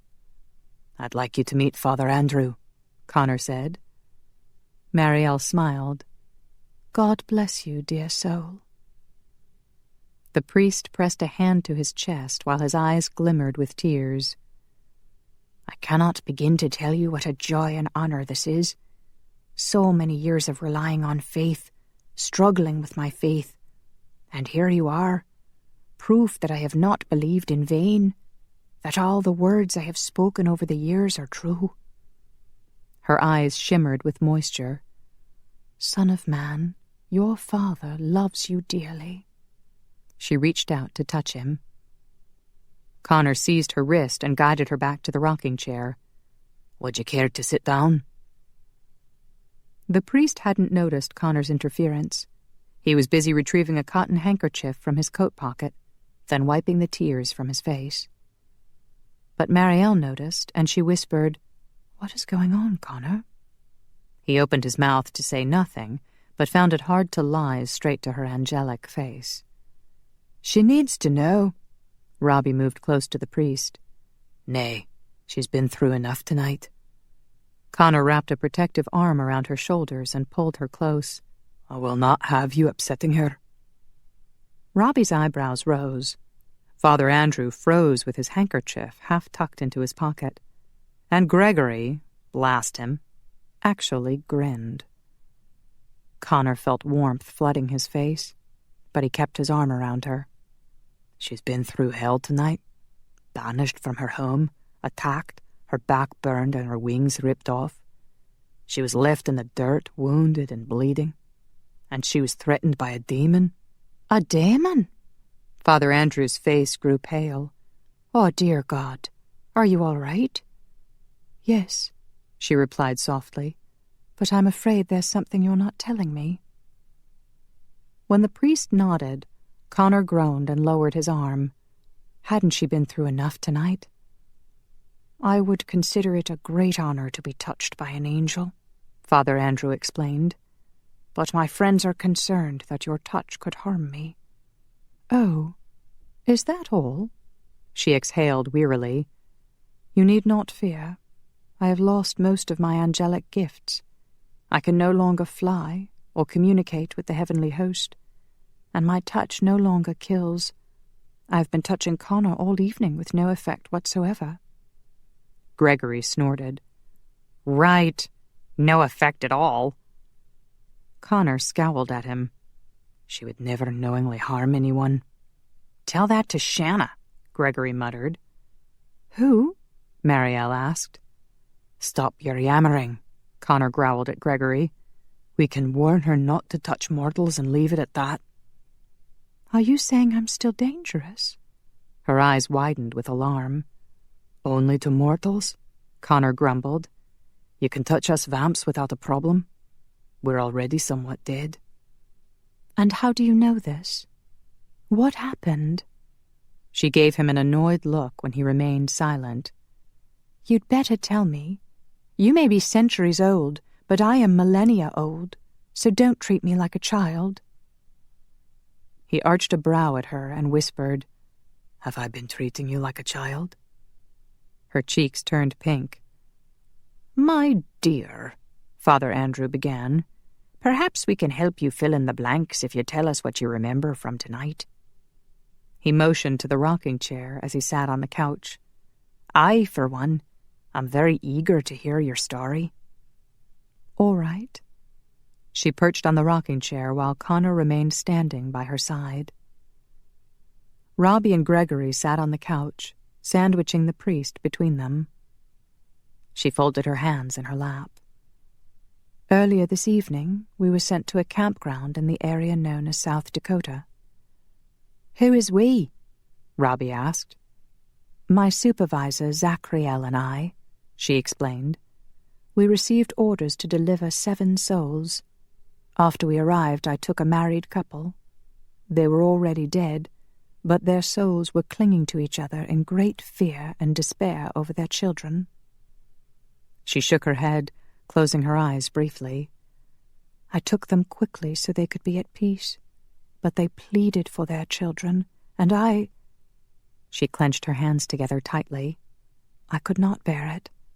2 of the children were still alive, barely, but I thought they could be saved, so I refused to take them." Connor touched her shoulder. His beautiful, sweet Marielle. She'd lost everything trying to protect 2 children. She glanced up at him with tears in her eyes. God help him, he wanted to pull her into his arms and comfort her. But he couldn't do it in front of the others. What he was feeling was far too intense to let anyone else see. "What happened then?" Father Andrew asked. She dragged her gaze away from Connor, reluctantly, he thought, and continued. "Zachriel and I argued, but in the end more deliverers came to help him take the children. I flew off into the woods to grieve and pray. Then a little while later, Zach found me and told me I was to be banished." "Damn," Gregory muttered. "That's harsh. All you wanted to do is save a few kids." She wiped a tear from her cheek. "I disobeyed orders, and it was the 3rd time. I should have known better. Every time I have disobeyed, the consequences have been dire. Tragic events occur in the human world that could have been avoided if I'd only done as I was told." Robbie glanced at Connor, then back at her. "So you have trouble following orders? Where have I heard that before?" Connor gave him a wry look. "So I was punished," she continued, her shoulders sagging. "Zachriel took my wings. I don't remember much after that." "I heard him attacking you." Connor squeezed her shoulder. "I saw the fireballs and heard your screams. He left you in a dirty pit, bleeding and wounded." She looked up at him, her eyes softening. "I remember someone holding me, and a soft, lilting voice that gave me comfort." "Oh, yeah," Gregory smirked. "Our Connor is such a sweetie." He grabbed a paperback book off a nearby bookshelf and tossed it at Gregory, who managed to dodge it with vampire speed. "You do not remember going anywhere?" Robbie asked. Marielle shook her head. I remember pain, lots of pain, and darkness. It was very strange because I've never lost consciousness before. I suppose it happened because of this human body I have now. When I woke up, I was here, with Connor. She glanced up at him, her blue eyes beseeching. Please tell me what happened. He groaned inwardly. I wanted to spare you the details. 'Twas not your fault, lass. You kept telling me not to touch you, but I did anyway, and nothing happened. Emma, Roman, and Laszlo touched you too. When? Marielle asked. Where? At Romatech Industries, Connor explained. 'Tis the place where we manufacture the synthetic blood you saw me drinking. Roman and Laszlo are brilliant scientists, so I took you there, thinking they could patch you up. You were trying to save my life, she said quietly. Aye. He didn't want to admit he'd suspected her of being a malcontent, or that he'd wanted to keep her alive so he could question her. You warned us several times not to touch you, but we did not think much of it. She stiffened. I didn't kill someone, did I? She jumped to her feet. Tell me, if he's not scheduled to die, then maybe it's not too late to undo it. She's not dead, Robbie said, anger flashing in his eyes. She's in a coma. Oh, God. Marielle lifted a trembling hand to her mouth. I'll pray for her to be healed. Bunny could do it. A rabbit? Robbie and Gregory both asked. She shook her head, then bowed her head, clasping her hands together close to her mouth as she murmured quietly. Bunny-Elle is a healing angel, Connor explained. He touched Marielle's arm. Shanna is in a vampire coma. Her husband attempted to transform her. She turned to him, opening her eyes. Her husband is a vampire? Yes, Roman Dragonesti. Shanna already planned on becoming a vampire. It just happened sooner than they expected.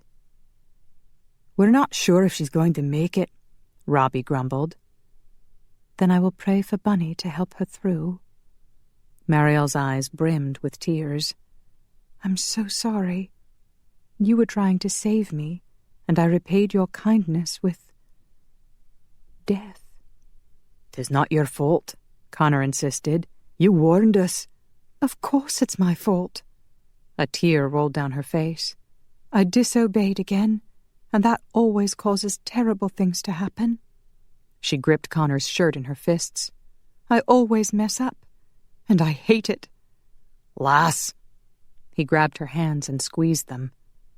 Bugger, she was falling apart. He knew she'd been through too much in one night. Come. Let's see what Emma packed for you. What? Come. He dragged her back toward the kitchen and grabbed the tote bag off the counter. He glanced back at the 3 men who were all standing and watching. She needs a break. Robbie frowned. I still have a lot of questions. Father Andrew lifted a hand. Leave her be for now. Connor's right.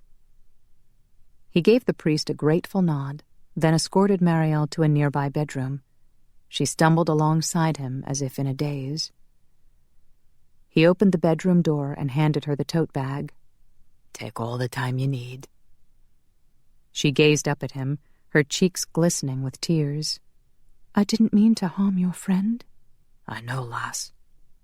He longed to brush the tears away, even kiss them away, but he didn't want to do it in front of the 3 guys. You're all that is good and pure. She burst into tears. Damn, he'd thought he was saying the right thing. I'm not good, she wailed. I keep disobeying. Disobeying is not so bad, he grumbled. I do it all the time. But don't you see? Whenever I disobey, I'm questioning the wisdom of the Father. It's rebellion. She shook her head. Maybe Darafa is right. Nay. He grabbed her by the shoulders. You will not believe that bastard. He pulled her into the bedroom and shut the door so the guys wouldn't see him fussing at an angel. Unfortunately, Robbie and Gregory might still hear him with their heightened vampire senses. He tossed the tote bag onto the bed and led her toward the door that made a second entrance into the bathroom. I will not have you thinking poorly of yourself. I killed your friend's wife, she mumbled. You did not kill her. He wet a washcloth in the bathroom sink. She's in a coma, turning into a vampire, which is what she had planned to do eventually. If her husband didn't happen to be a vampire, she would have died.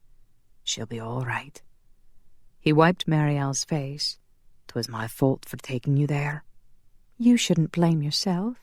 You didn't know what I am. She sighed. I suppose we should be grateful her husband had time to transform her. Usually when I touch a mortal, their death is immediate. You did not touch her. She touched you. He set the wet towel down on the counter. She had on latex gloves, too. Oh. Marielle nodded slowly. Then my power was diminished. Thank God. No more talk about believing that damned demon. He gave her a fierce look. You did not screw up. I did. I do it often, so I'm quite good at it. She smiled. I don't believe that, but thank you. I feel better now.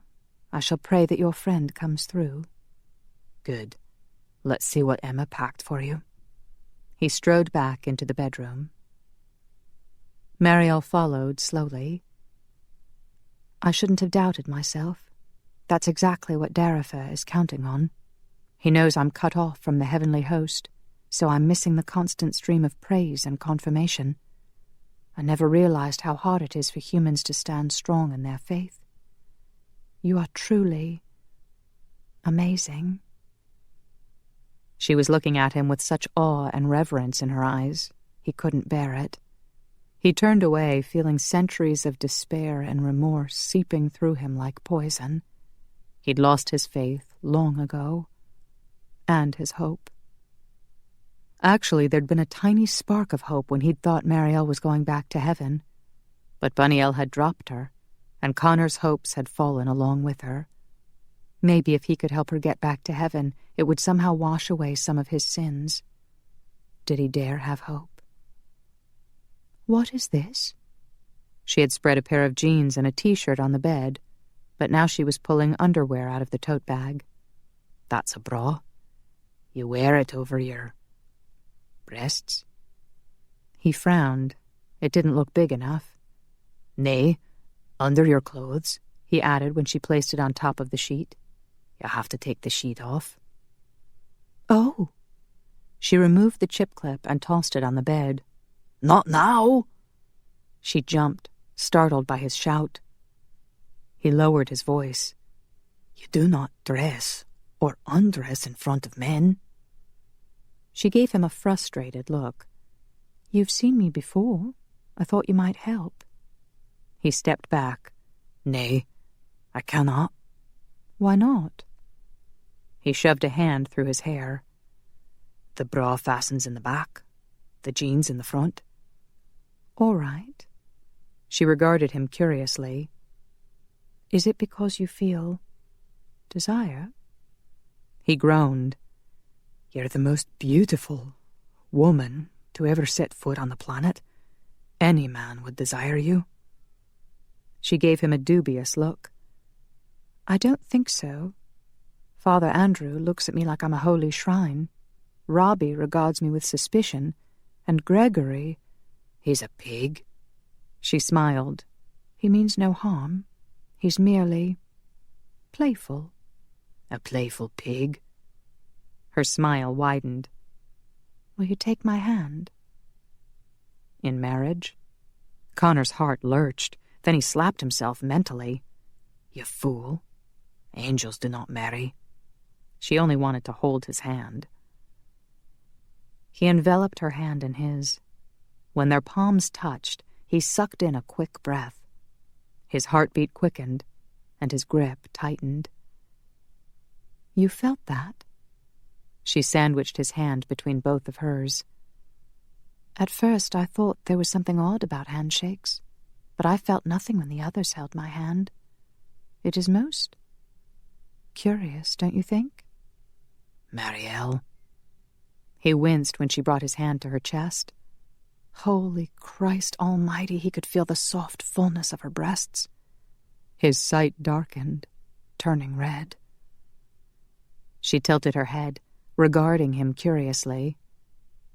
I've been trying to understand this. I thought it might be lust, but I've always considered sin to be ugly and ultimately destructive. This doesn't feel like that. What would you call it? He swallowed hard. Desire. Longing. Her eyes widened with wonder. Yes, that's it exactly. He grabbed the back of her neck to pull her forward, then halted with his mouth less than an inch from hers. Bloody hell, he had sworn he wouldn't do this. If he kissed her, she would see more of his soul. She released his hand and wrapped her arms around his neck. Yes, she repeated, and all restraint was lost. He kissed her, releasing all the passion that had built up over the night. How he could feel so much, so quickly, he didn't know, but Marielle had fallen out of heaven and straight into his life, awakening his long-dead senses and filling him with purpose. He would protect her with his life. He would see her safely back to heaven. And the small seed of hope in his heart would grow because a beautiful angel cared for him, even desired him. She pressed against him, kissing him back, tangling her fingers in his hair. How could he be doomed when she desired him? He invaded her mouth and tasted chocolate on her tongue. She moaned, sinking deeper into the kiss. His hands smoothed down her back, enjoying the indentation of her spine, the narrowing of her waist, the flare of her hips. He slipped a hand into the side opening of the sheet, and she shivered as his fingers swept across her ribs. He cupped her breast, and she gasped against his mouth. He planted kisses along her cheek, then nuzzled her ear. He circled her nipple with his thumb, and the skin pebbled. By the time he brushed his thumb across her nipple, it had hardened into a tight bud. I've been wanting to touch you again. He kissed a trail down her neck. She clutched his shoulders.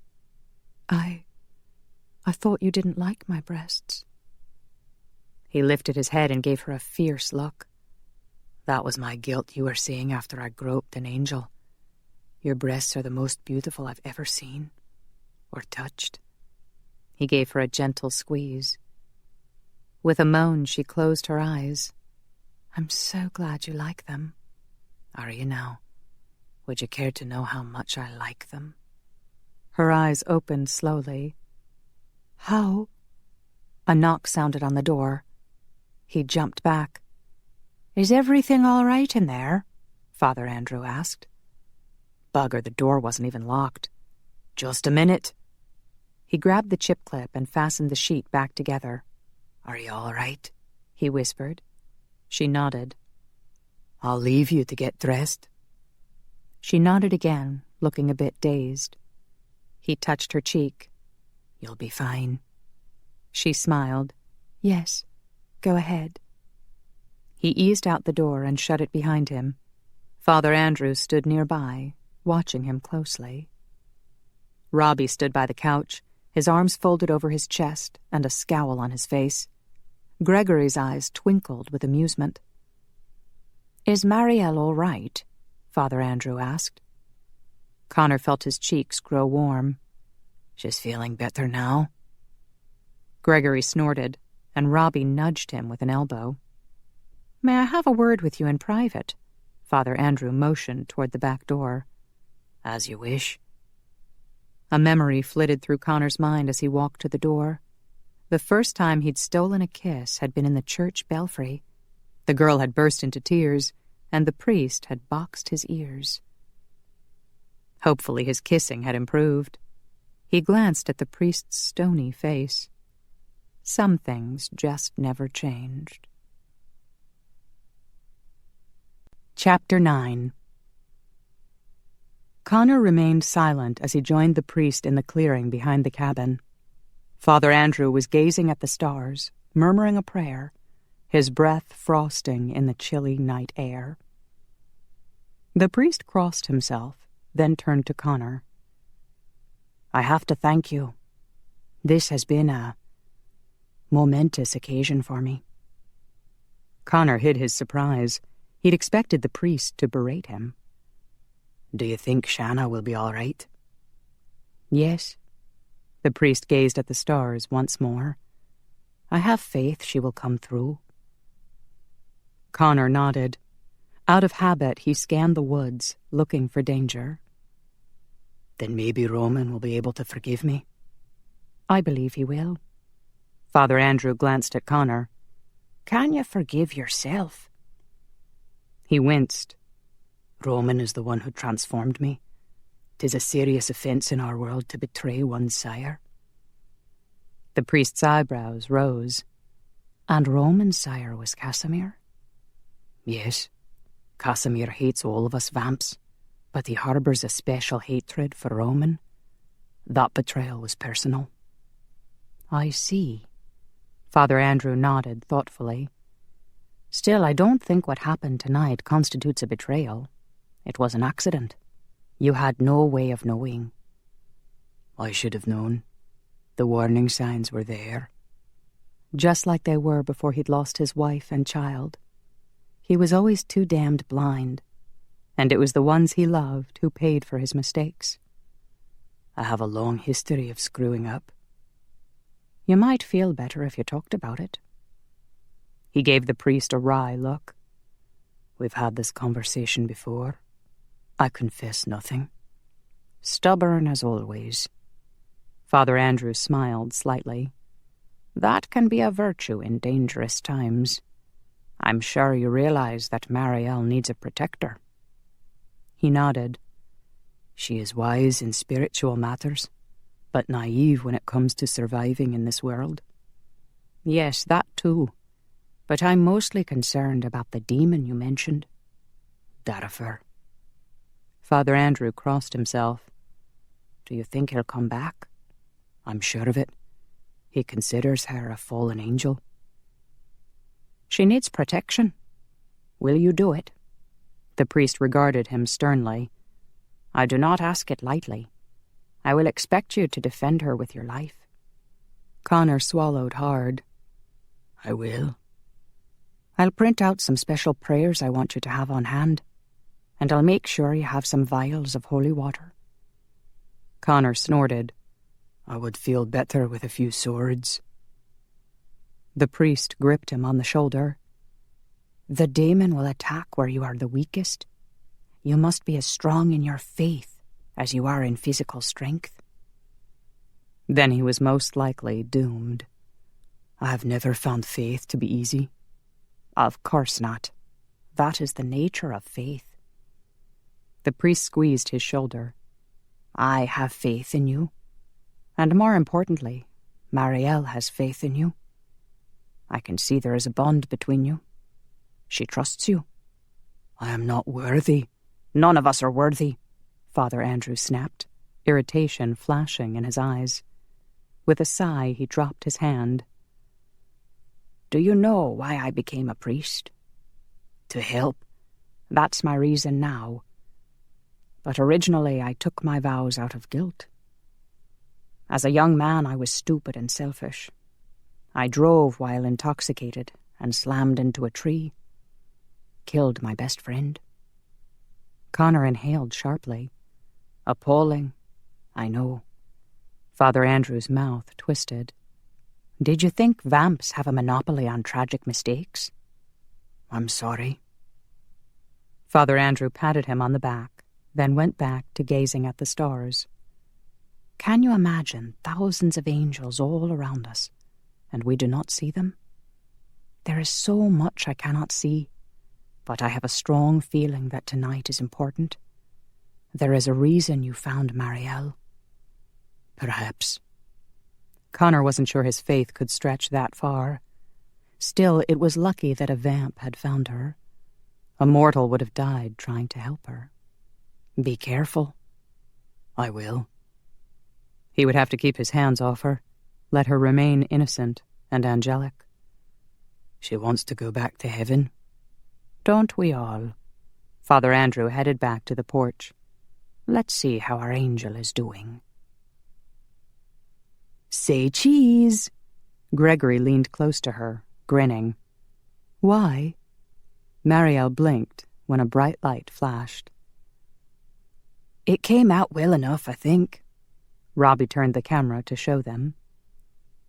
She had a glimpse of her startled face next to Gregory's before he grabbed the camera for a closer look. Thanks, Marielle. My mom's gonna love this. I'm sorry I wasn't able to meet her. Marielle sighed. And I'm truly sorry about your friend Shanna. I hope you know I would never purposely harm anyone. Robbie gave her a skeptical look. You're an angel of death. No offense, but I would call that a wee bit of harm. We're called deliverers, actually, and we're not supposed to take someone before their time. How does that work? Gregory lifted his camera, focusing on her. I mean, do you just go down a line saying, eeny, meeny, miny, mo, sorry, dude, you gotta go? Excuse me? She squinted her eyes as the camera flashed. Tiny lights sparkled in front of her. What the hell are you doing? Connor's voice boomed from the back of the cabin. Her heart warmed at the sound of his voice. Oh, now there's a pretty smile. Gregory snapped another photo of her. She shook her head as she glanced toward Connor. Flickering lights danced around him as he walked through the kitchen, followed by the priest. Hey, we should make a video, Gregory suggested. We could put her in a white silk choir robe and call it Visitation by an Angel. He turned to her, his eyes bright with excitement. Can you do any sort of supernatural tricks? Bloody hell, she's not a circus performer. Connor grabbed something off the kitchen counter. It would be the hottest thing ever on the internet, Gregory announced. You're not marketing an angel. Connor took aim and threw. Hey! Gregory jumped to the side. Would you stop throwing coasters at me? I'm not talking about making money off her. That's a relief, Father Andrew said dryly. I was about to excommunicate you. Gregory scoffed. I'm talking about doing something good for mankind. Imagine how awesome everyone would feel if they knew all that holy stuff was real. Stuff? Father Andrew muttered. 4 years of giving sermons, and that's what I get back? Holy stuff? Robbie chuckled. Gregory rolled his eyes. I meant heaven and God stuff. Don't you think it would give people some badly needed comfort and reassurance if they saw Marielle? No. She shook her head. Please, you mustn't tell anyone about me. What? Gregory gave her an incredulous look. Don't you want people to believe? It wouldn't be belief if you make my presence known, Marielle insisted. That would ruin everything. She's right. Father Andrew strode toward them and stopped on the far side of the couch. People have to believe by faith. If you prove her existence, then everyone would accept her as fact. Marielle nodded, and they would lose their free will. Our Father wants us to choose. Her throat constricted with a sudden, itchy, desperate feeling. She was the last being on earth who should lecture about making choices. She'd made the wrong ones, and now she was paying the penalty. Are you all right? Connor's eyes narrowed. She opened her mouth to speak, but choked. She coughed, gasped for air, then coughed some more. And more. She felt a twinge of panic, for she no longer had control over her new body. Tears leaked from her eyes. That was strange. Why did a cough cause her to cry? Connor pressed a bottle of water into her hand. Drink. She sipped some water, then coughed some more, though not as badly. I don't know what happened. She wiped the tears from her face. Don't worry. Father Andrew smiled as he sat on the couch. It happens to everybody. She sipped more water. Good heavens, now her nose was leaking. Connor handed her a white tissue. She dabbed at her nose, but the leak didn't stop. Connor stepped in front of her and whispered, You need to blow. Blow? She took a deep breath and blew air toward her nose. His mouth twitched. He took the tissue from her hand and placed it over her nose. "Blow out your nose, lass." She replaced his hands with her own and blew. Amazed, she wiped her nose. That was so strange, coughing and leaking and blowing. These bodies do the oddest things. "Aye, that they do." She glanced at his smoky blue eyes and was instantly lost in the intensity of his gaze. He wanted to touch her again. She could feel it. Warmth spread to her cheeks. What was it about this man that made her react so strongly? She could just look at him, and her heart would squeeze in her chest. If he touched her, her heartbeat raced and her knees grew weak. She'd kissed him twice, in one night. The desire she felt was so new to her, so obviously non-angelic. It was tempting to put the blame completely on this new body and its ability to make her feel sensations she'd never experienced before. But in her heart, she knew that wasn't entirely true. There were other men in the room, and she had no desire for them. It was all so strange. For millennia, she'd always loved mankind in general, all equally and from a distance. But now her heart was yearning to be close to only one, Connor. And he was feeling the same way. He'd admitted it. Desire. Longing. Her skin tingled with goosebumps. She wanted him to touch her again. When he'd kissed her in the bedroom, she'd caught another glimpse into the darkness that surrounded his heart. An image of a young blonde woman had flashed through her mind, a woman named Darcy. Why did she cause Connor so much guilt? Marielle was impatient to ask him, but she knew it should be done in private. Even then, he might insist it was one of those personal things that humans didn't talk about. She wanted to do more than talk. She wanted to kiss him again. She wanted to feel his arms around her and his breath against her cheek. Such a human desire. The demon had warned her that the longer she remained on Earth, the more human she would become. She had to resist getting too involved with him. The archangels would never let her back into heaven if she couldn't prove herself worthy. "Thank you." She handed the tissue back. An odd look passed over his face. Then he walked stiffly back past a smirking Gregory to toss the tissue in a trash can. "My dear, I would love to hear about your life as an angel," Father Andrew said. He glanced pointedly at the other men. "Anything we hear must be kept confidential." Gregory sprawled on the couch. "My mother will kill me if I don't tell her everything." "My wife will want to know too," Robbie protested. "And Angus and Emma?" The priest sighed. "Fine. I'll probably need to tell Roman. We'll keep this within our small community. Is that all right with you, Marielle?" "Yes. I'm grateful that you and your friends are helping me." She knew enough about the current world to know she'd have great difficulty surviving on her own. She had no proof of identity, no birth certificate since she'd never been born, nor any currency to purchase food, shelter, or clothing. Furthermore, it would be nigh impossible to live among humans without inadvertently touching someone and causing a death. The best place for her was this community of good vampires, and she knew it was more than a coincidence that she'd been found by one of them. Her previous thoughts returned to her. If she could accomplish some sort of noble mission here on Earth, she might be deemed worthy of rejoining the heavenly host. She sat in the rocker and winced at the strange sensation of jeans hugging her thighs and bunching at her knees. Her T-shirt was black with the words, "Bite me," across the chest. An odd shirt to wear among vampires, but apparently death didn't diminish their sense of humor. In fact, for a group of undead souls, they were remarkably lively. She cleared her throat, aware that all 4 men were watching her expectantly.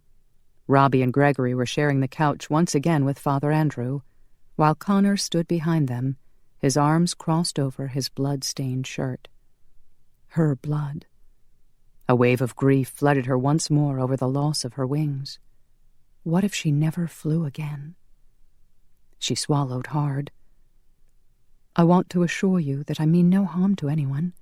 I believe my powers will fade over time, but for now I will be very careful not to touch any humans. Thank you. Father Andrew smiled. But to be perfectly honest, it's going to be difficult to know if your power fades away. No mortal is likely to volunteer to test it. She nodded. So how old are you? Gregory asked. Robbie grunted. No wonder you do not have a girlfriend. She smiled. It's hard to say. We don't view time the same way as you. My full name is Mariel Quadriduum. I was created, along with thousands of other angels, on the 4th day. Damn, Gregory muttered. You're like ancient. He winced when Connor cuffed him on the back of the head. Well, she is, and I thought you were old. Connor arched a brow at him. The 4th day, Father Andrew murmured. The same day God created the sun and moon. Yes, and millions of other suns and moons. She sighed. I was assigned to supervise a solar system. Wow! Gregory grinned. You were like Empress of the Galaxy. Cool. She gave him a dubious look. There were only 3 planets. Gregory leaned forward. And one of them had intelligent life? Aye, Connor muttered, but you would not recognize it. Gregory shot him an annoyed look while Robbie chuckled. Father Andrew shook his head. Please continue, my dear. She leaned back in the rocker. Each of my planets consisted of a huge frozen rock surrounded by a thick atmosphere of methane gas. Bummer. Gregory looked offended on her behalf. Out of all the planets in the universe, you got stuck with some duds. She laughed. I hate to tell you this, but most of them are duds. Or they appear to be. Many of them still serve an important purpose. Like Jupiter attracting meteors to protect the Earth? Connor asked quietly. She nodded, smiling. Yes. Leave it to Connor to know about planets that served as protectors. Gregory glanced over his shoulder at Connor. You know about astronomy? He scowled back. I've been looking at the night sky for almost 500 years. Why would I not learn about it? By the 6th day, I was so bored I asked for a transfer, she continued. The Father had created mankind and all sorts of animals on Earth, and he was exceedingly pleased. In fact, we were all fascinated, and the Father wanted to protect his new creations, so many angels were reassigned. Some became guardians and god-warriors. Others became healers and deliverers. Like you? Robbie asked. She frowned. I was originally a healer. Baniel was my supervisor, and we became close friends. I loved healing. What happened? Gregory asked. I disobeyed. The first time it was in Eastern Europe, toward the end of what the humans call the medieval period. I was reprimanded, and I managed to behave myself for several of your centuries. But the second time I disobeyed, she shuddered. It was really bad. You needn't tell us if you don't want to, Father Andrew said quietly. She didn't like talking about it, but when she looked at Connor, she felt a sudden urge to confess. She wanted him to know. I was told to heal a woman in a hospital in Missouri. I did, but as I was leaving, I heard the desperate prayers of another woman who was crying over a dying child. The little boy was only a year old, and I couldn't understand why he wasn't on my list. The woman and child were in so much pain, I couldn't bear it, so I touched her to give her comfort, and then I touched the boy. When Zachriel arrived to deliver the boy, he was furious that I had healed him. He wanted to take the boy, but received orders not to interfere. I would have to watch the result of my wrongdoing. What could be wrong with saving a young child? Connor asked. She winced. The mother came to believe that her son was special, incapable of being harmed, and therefore superior to all others. She raised him with that belief, and he became warped. "What did he do?" Father Andrew asked. Her throat constricted, but she forced the words out. He murdered, over and over, and he enjoyed it. She closed her eyes. It was my fault. I should have let him die. "You had no way of knowing," Connor said. She opened her eyes to see the compassion on Connor's face. He wasn't judging her, and that touched her heart. It was still wrong of me. I should have trusted in the Father's wisdom. "I guess faith is hard for all of us," Father Andrew said with tears in his eyes. She nodded. My healing powers were stripped, and I was made into a deliverer. My punishment was to deliver all the women who were raped and murdered by the monster I had allowed to live. "He killed women?" Robbie asked, his face pale. "What was his name?" Otis Crump. All 4 men flinched. "Bloody hell!" Robbie jumped to his feet. Marielle stiffened at the furious look Robbie shot at her before he stalked away. Her mind raced, seeking an explanation for their reaction. Otis had been human all the years she had delivered his victims. She'd been so relieved when he'd finally been imprisoned that she'd immediately put in a request to become a healer once again. While her request was being considered, she'd been assigned to delivering the elderly. She hadn't found the work objectionable until tonight, when Zachriel had told her to deliver the children who had been attacked by cheaters. The order had infuriated her. It was the cheaters who should be delivered, not the innocent children. "I've heard enough," Robbie growled as he paced around the dinette set. "Angus will have my report. We will have nothing to do with her." Connor strode toward him. "Wait." "Nay." Robbie glared at Marielle. "She may have killed Shanna, and she came damned close to killing my wife." Marielle gasped. Father Andrew and Gregory stood, so she rose to her feet also. Her heart pounded as she tried to understand what was happening. "This proves how dangerous she is to us," Robbie announced. "Nay," Connor protested. "It proves how important she is. Her fate has already been linked to ours." "I have to agree with Connor," Father Andrew added, then turned to Marielle. "Robbie's wife, Olivia, worked for the FBI. She was the one who put Otis Crump in jail." Marielle's skin pebbled with goosebumps. "Aye, but the bastard still tormented her for years," Robbie yelled. "And then Casimir teleported him out of prison and transformed him. He nearly killed Olivia." Marielle stumbled back and knocked against the rocking chair. I didn't know." "You're a bloody angel. You're supposed to know everything," Robbie shouted. She shook her head. "I don't. Humans, even vampires, have free will. I can't predict what they'll do." "You can predict I want nothing to do with you," Robbie growled. "And I'm telling Angus to do the same." "Then you're a fool," Connor said quietly. Robbie spun to face him, his face darkening, his hands curled into fists. "You care to repeat that, Connor?" "Enough!" Father Andrew strode toward them. "Robbie, your wife is all right, and Otis Crump is dead. Marielle had nothing to do with him being transformed." Robbie shot an angry look at her. "She was supposed to let him die."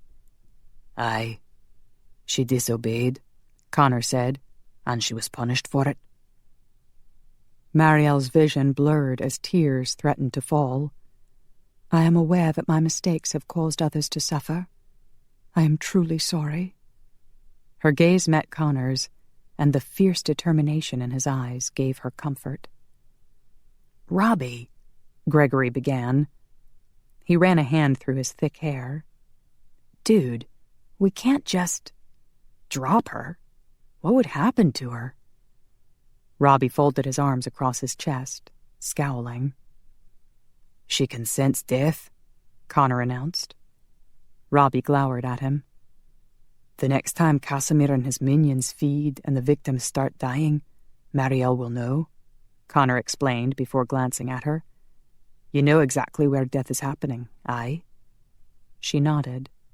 Wow, Gregory whispered. We've always followed Casimir's trail of dead bodies, Connor continued. But then we arrive after the fact, after Casimir and his minions have escaped. Imagine how it will be if we can arrive while they're still feeding and we catch them by surprise. Robbie's eyes lit up. I could finally kill Casimir. Marielle's heart expanded in her chest. This was it. The noble mission she needed to accomplish so she could return to heaven. It was perfect. All those arguments with Zachriel where she'd insisted that the evil vampires be stopped. She could now use her powers to make it happen. Connor looked at her, his eyes gleaming. We need her. She's our secret weapon. I agree that Marielle was sent to us for a purpose, Father Andrew said. He turned to her with a worried frown. But we must be up front with you, my dear. Battling Casimir is dangerous. Are you willing to help us? She nodded. Yes, I am. Her gaze drifted back to Connor, and her heart filled with joy. The Heavenly Father had not abandoned her. He'd sent Connor to rescue her and protect her. But more than that, Connor and his friends were presenting her with a wonderful opportunity to make the world a safer place, and by doing so, prove she was worthy to return to heaven. She was eager to spend more time with Connor, and she was still curious about the darkness he hid in his heart. Perhaps at some point, she would get up the nerve to ask him about Darcy. Chapter 10. Marielle's plan wasn't working out. Connor teleported to Romatech with Robbie to discuss strategy with Angus and Emma McKay. Before leaving, he explained that Angus had served as the general of the Vamp Army, and now he and his wife were head of McKay Security and Investigation, the modern-day company that fought against Casimir and his malcontents. I cannot guard you when the sun is up, Connor told her. You won't be here? She asked, bewildered by how disappointed she was. How quickly she'd learned to depend on him. But there was no depending on him when he would be dead in about 2 hours.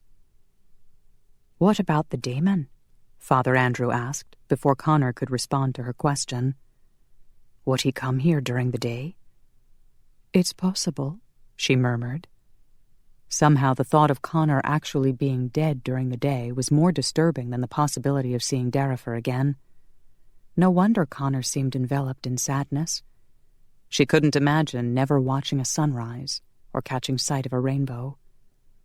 I'll find someone to guard you, Connor said, then vanished. She missed him immediately. Father Andrew busied himself in the kitchen, making them each a cup of tea.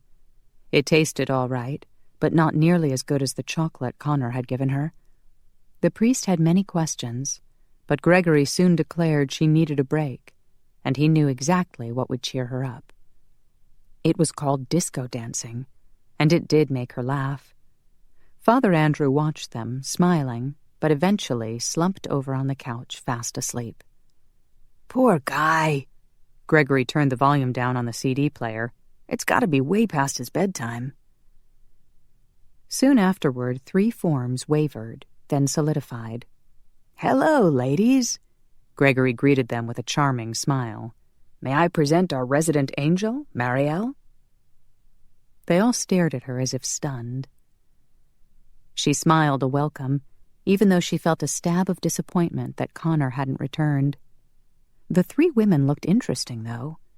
One had purple, spiky hair and was dressed in a clingy black outfit with high-heeled black boots and a black whip around her waist.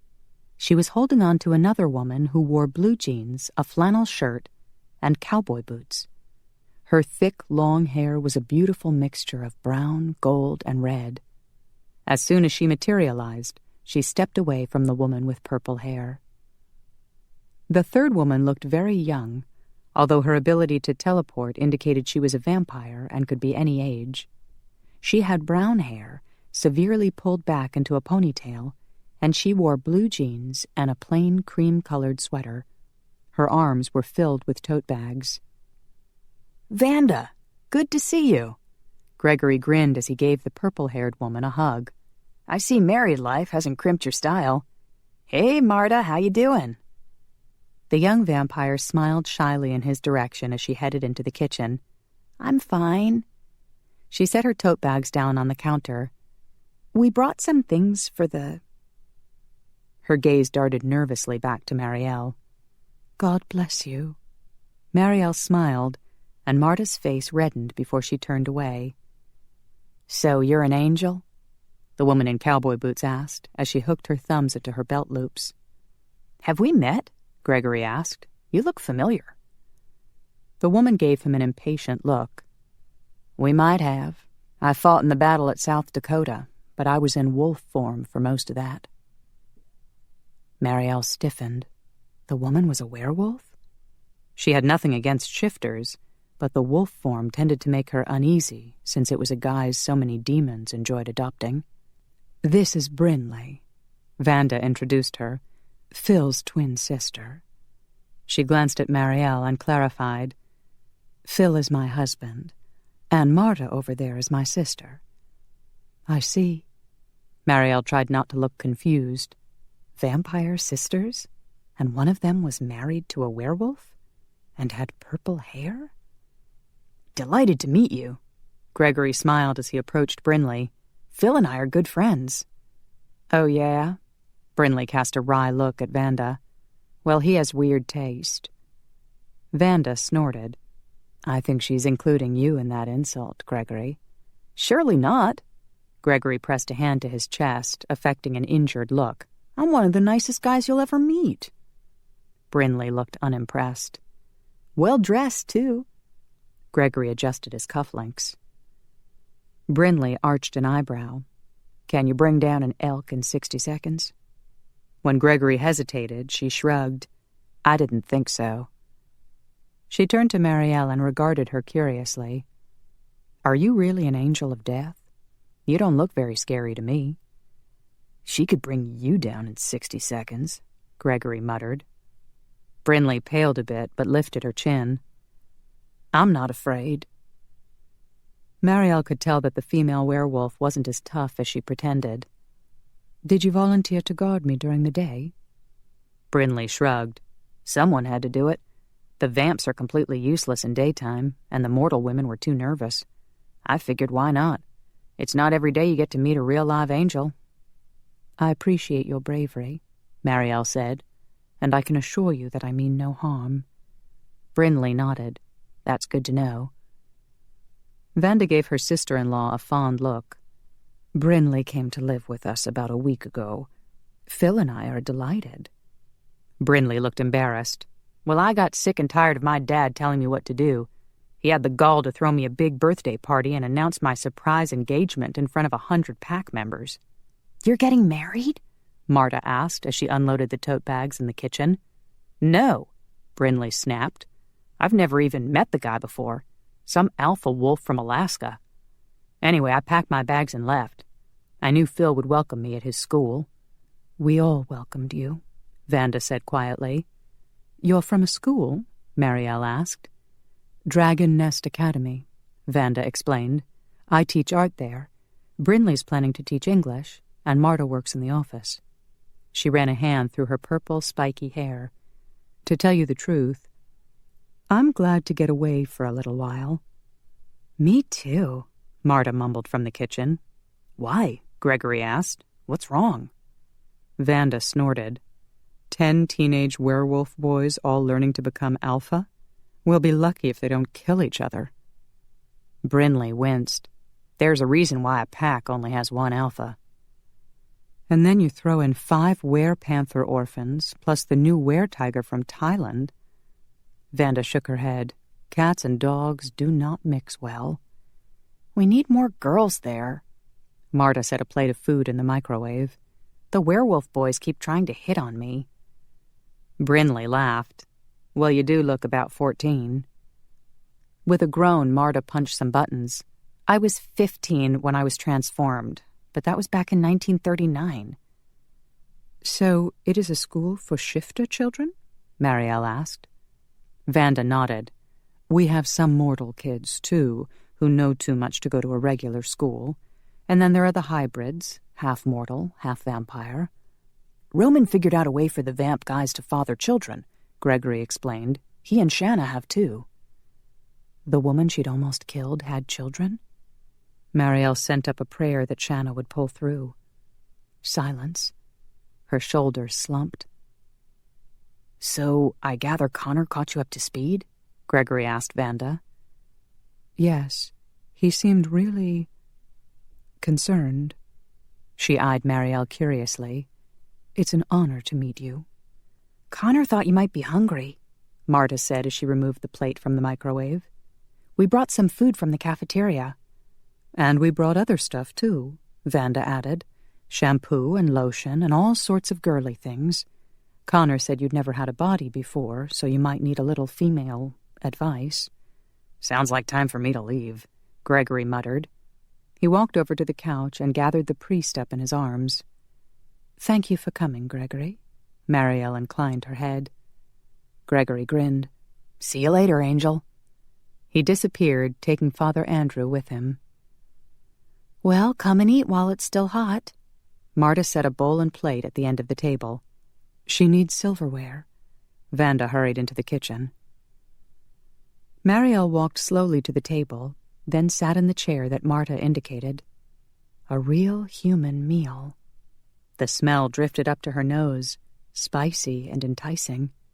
Hunger grew in her belly, but a small fear accompanied it. What if she enjoyed being human too much? She'd certainly enjoyed feeling Connor's arms around her, and his lips against hers. This is salad. Marta motioned to the bowl, then to the plate. And that's lasagna and a breadstick. It all looked so foreign. And colorful. Marielle didn't know where to begin. And here's your knife and fork. Vanda set some utensils on the table, along with a smaller plate. And that's your dessert. Chocolate cake. Marielle sat up. Chocolate.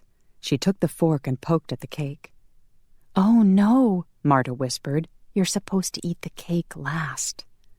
Why? Marielle put a bite of cake in her mouth. Brinley laughed as she took a seat at the opposite end of the table. I've always wondered that myself. Vanda set a glass of water and a napkin on the table. After all you've been through tonight, I'd say to hell with the rules. Marielle nodded as the chocolate melted in her mouth. So delicious. I'm not good at following orders. Brinley sighed. I'm going through a rebellious period myself right now. You don't want to get married? Marta brought 2 bottles of synthetic blood to the table and handed one to her sister. She and Vanda sat in the side chairs. I could live for hundreds of years. Brinley slouched in her chair. Why would I want to chain myself to one person? Your brother did. Marta sipped from her bottle. Brinley shrugged. Phil's in love. She gave Vanda an annoyed look, then grumbled. But he seems to be happy. Vanda smiled. He is. She took a drink from her bottle. Marielle continued to eat the cake while she watched the women. You might change your mind about marriage when you meet the right man, Marta suggested. Brinley scoffed. No such thing as the right man. They're all alike. Mortals or shifters. They're all interested in the same thing. She drummed her fingers on the table. Not that I have anything against sex. I really like sex. A lot. Marta winced and glanced at Marielle. I don't know if that's an appropriate topic. Please don't feel that you have to censor yourself on my account. Marielle took another bite of cake. Exactly. If we're supposed to give her advice on being a woman, then she needs to know about men. Brinley jumped up and headed into the kitchen. Is there any more of that cake? Vanda looked at Marielle curiously. What do you think? Are all men alike? No. I believe each human is unique. A vision of Connor drifted across her mind. I'll admit that they can look and act a little differently. Brinley called from the kitchen. "But they still have only one thing on their mind." Marta shook her head. "Not all the time." Brinley walked back to the table, a plate of cake in one hand and a fork in the other. "You haven't heard of the 3-step rule?" "The what?" Marta asked. Brinley set her plate on the table and took a seat. "This is how it works. At any given time, sex is only 3 steps away in a man's thoughts." Vanda grinned. "All the time? What if I ask Phil to take out the garbage?" Brinley counted the steps off on her fingers. 1, sure, I'll take out the garbage for her. 2, what could she do for me? 3, blowjob. Vanda burst out laughing while Marta turned pink and gave Marielle an apologetic look. "It's not funny," she hissed at her sister. Vanda covered her mouth to hide her grin. "It's just that 2 nights ago I asked Phil to take out the garbage, and then afterward—" "Don't want to hear it." Brinley lifted her hands to stop Vanda. "Certainly not." Marta took a sip from her bottle. "What's a blowjob?" Marielle asked. Marta choked. Vanda and Brinley laughed, then looked at each other. "Are you going to tell her?" Brinley asked. "You tell her," Vanda muttered. "You brought it up."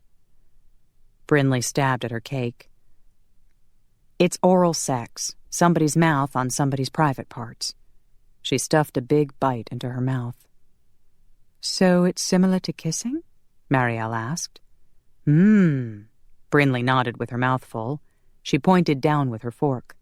"But farther down." Marielle recalled the image of Connor flat on his back with his kilt thrown up to his chest.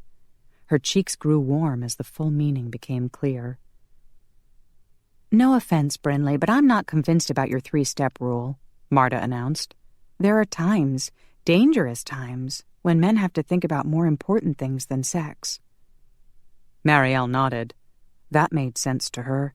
She'd been in the company of men tonight, and they hadn't discussed sex. "I have to agree," Vanda said. "I've been around vamps for years, and if the guys were always thinking about sex, then their eyes would be glowing all the time." "Vampire eyes glow?" Brinley asked. Marielle stiffened, and her heart began to race. "Yes," Vanda replied. "You can always tell when a vamp's in the mood for sex. Our eyes glow red." The fork tumbled from Marielle's hand. "Are you all right?" Marta asked. "Yes." She quickly picked up the fork. "It's just that this is all new to me." Connor had wanted to have sex with her? 3 times? Her cheeks blazed with heat. "No need to feel embarrassed," Marta assured her. "You'll get used to being human." I think I'm full." She set the fork down. Marta wrapped up the food and stashed it in the fridge while Vanda bustled Marielle into the bathroom and showed her all the products they'd brought. After Marielle was done, Vanda helped her into a blue silk nightgown. "Any questions?" Vanda asked, sitting on the bed next to Marielle. "I don't think so." She combed her damp hair, enjoying the flowery scent of the shampoo she'd used. The silk material felt good against her skin. "I must seem like a helpless child." Vanda smiled. "You don't look like a child. You're really beautiful, you know. I'm sure the men noticed." Her cheeks warmed, thinking about Connor. When was she going to see him again? Vanda patted her on the shoulder, then stood. "It's almost sunrise. My sister and I need to go, but we'll come back tomorrow night if you like." "That would be lovely. Thank you." Marielle followed Vanda back into the main room to say goodbye to Marta. The 2 vamp women disappeared. Brinley lifted a shotgun off the gun rack on the wall. "I'll just get this ready in case we need it." Marielle nodded, though she wasn't sure how well the human weapon would work on a demon. A form materialized in the kitchen, and Marielle's heart lurched when she realized it was Connor. She grinned. "You're back." His eyes widened as he looked her over. She noticed he'd changed into a clean kilt and shirt. His hair was damp and tied back neatly. In his arms he carried 3 sheathed swords. "Hello," Brinley called from the kitchen table where she was loading the shotgun. "You must be Connor." "Aye, you must be Brinley, Phil's sister." He inclined his head. "Thank you for coming." "Not a problem," Brinley said. "You came well armed." "Aye." He set 2 of the swords on the kitchen counter, but kept one. "Feel free to use these if you need to." He gave Marielle a worried look. "The sun is about to rise. I did not have time to teach you tonight." "I'll be fine," she assured him. "I still have some of my own skills." "Aye, you knocked me out twice with that blast of air." She tried not to think about how she'd discovered him flat on his back with his kilt up. "Don't think about it." He opened the door to a walk-in closet, then went inside and placed the 3rd sword on the floor. He took a blanket off the shelf and spread it beside the sword. She peered inside. "What are you doing?" "I'll be falling into my death sleep soon." "I don't like thinking about you being dead." His mouth twisted. "Usually, I welcome it." "How can you say that?" He shrugged. "You cannot feel anything when you're dead." He gave her a worried look. "Tonight, I hate it. I hate not being here for you, not knowing if you'll be all right." "I'll be fine." She glanced at the floor. "Wouldn't you be more comfortable in the bed?" "The bedroom has windows. The sunlight would fry me." He tilted his head, studying her. "You should use the bed. It has been a long night. You must be very tired." She nodded. She was beginning to feel weary and sad. "You need to go now, lass," he whispered. "I'm about to keel over." She stepped back, then froze when he touched her cheek. "Be safe." She smiled slightly. "You too." She shut the door. Why did she feel like crying? Instead of going into the bedroom, she went out the front door and stood on the porch. The sun broke the horizon in the east, shooting glorious rays through the trees and painting the sky with gold and pink. "The way of the righteous is like the first gleam of dawn," she whispered. Her vision blurred with tears, and she blinked them away. She'd always loved sunrises in the past, but now she could only think of Connor dying in the closet. A few hours later, she could barely keep her eyes open. Brinley encouraged her to go to bed and get some sleep. As she brought the sheet up to her chin, she thought of Connor in the closet. Still dead. Her eyes flickered shut. A moment of panic flared when she felt a dragging sensation on her consciousness. She opened her eyes, staring at the ceiling. She'd never slept before. She'd always rested on the 7th day, but she'd never slipped away into a real sleep. It was an odd sensation, so peaceful and comforting, yet terrifying as all her control withered away. Her eyes burned as she tried to keep them open, but in the end, weariness overcame her, and she drifted into sleep. She awoke with a jerk, then smiled slowly as she realized how refreshed she felt. After using the bathroom, she washed her face and brushed her teeth, grateful that Vanda had shown her how. Then she dressed and went into the main room. Glorious scents filled the kitchen, and her stomach rumbled. "There you are." Brinley backed away to keep a safe distance. She motioned to the counter. "I made some bacon and eggs, and there's toast and jelly." "Thank you." She prepared herself a plate. "Did anything happen while I was asleep?" "Nope." Brinley settled on the couch with a paperback book. "It's been real quiet. The sun's already going down." Marielle smiled at the thought of seeing Connor soon and starting her new mission to help the vamps. After eating, she went out onto the front porch to watch the sun descending in the west. A new adventure awaited her. She would help the vamps destroy the malcontents. The world would be a safer place. The archangels would be so pleased they would vote her back into the heavenly host. She strode back into the cabin and headed for the closet. "Are you sure that's a good idea?" Brinley asked from the couch. "I'll be fine." She let herself into the closet, turned on the light, then closed the door. Connor was stretched out on his back with his hands resting on his flat stomach. She knelt beside him, admiring his handsome face. Even though his hair was a bright golden red, his eyebrows were a reddish brown. His eyelashes looked thick and dark against his pale skin. He must have shaved, for the stubble along his chin was gone. He wore a dark green shirt that hugged broad shoulders and went well with his red and green plaid kilt. Even his knee socks were green. She smiled at the dagger hidden beneath his right knee sock. He'd tried to take on a demon with that weapon. His chest suddenly expanded as if a burst of energy had struck his heart. His hands jerked, and his eyes opened.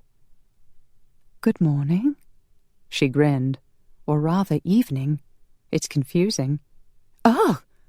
she gasped when he seized her by the arms and shoved her onto the floor. "Connor, what are you—" She gasped again when he leaned over her, his eyes glowing red.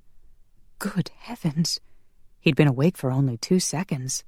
Was he already thinking about sex? His hand slid up to her neck. "Lass, you should never wake a sleeping vampire." "You woke yourself." She shoved at his chest. "And I don't care about the 3-step rule. I'm not giving you a blowjob." Chapter 11. Connor reeled back. What the— Had he actually heard those words come from the mouth of his innocent angel?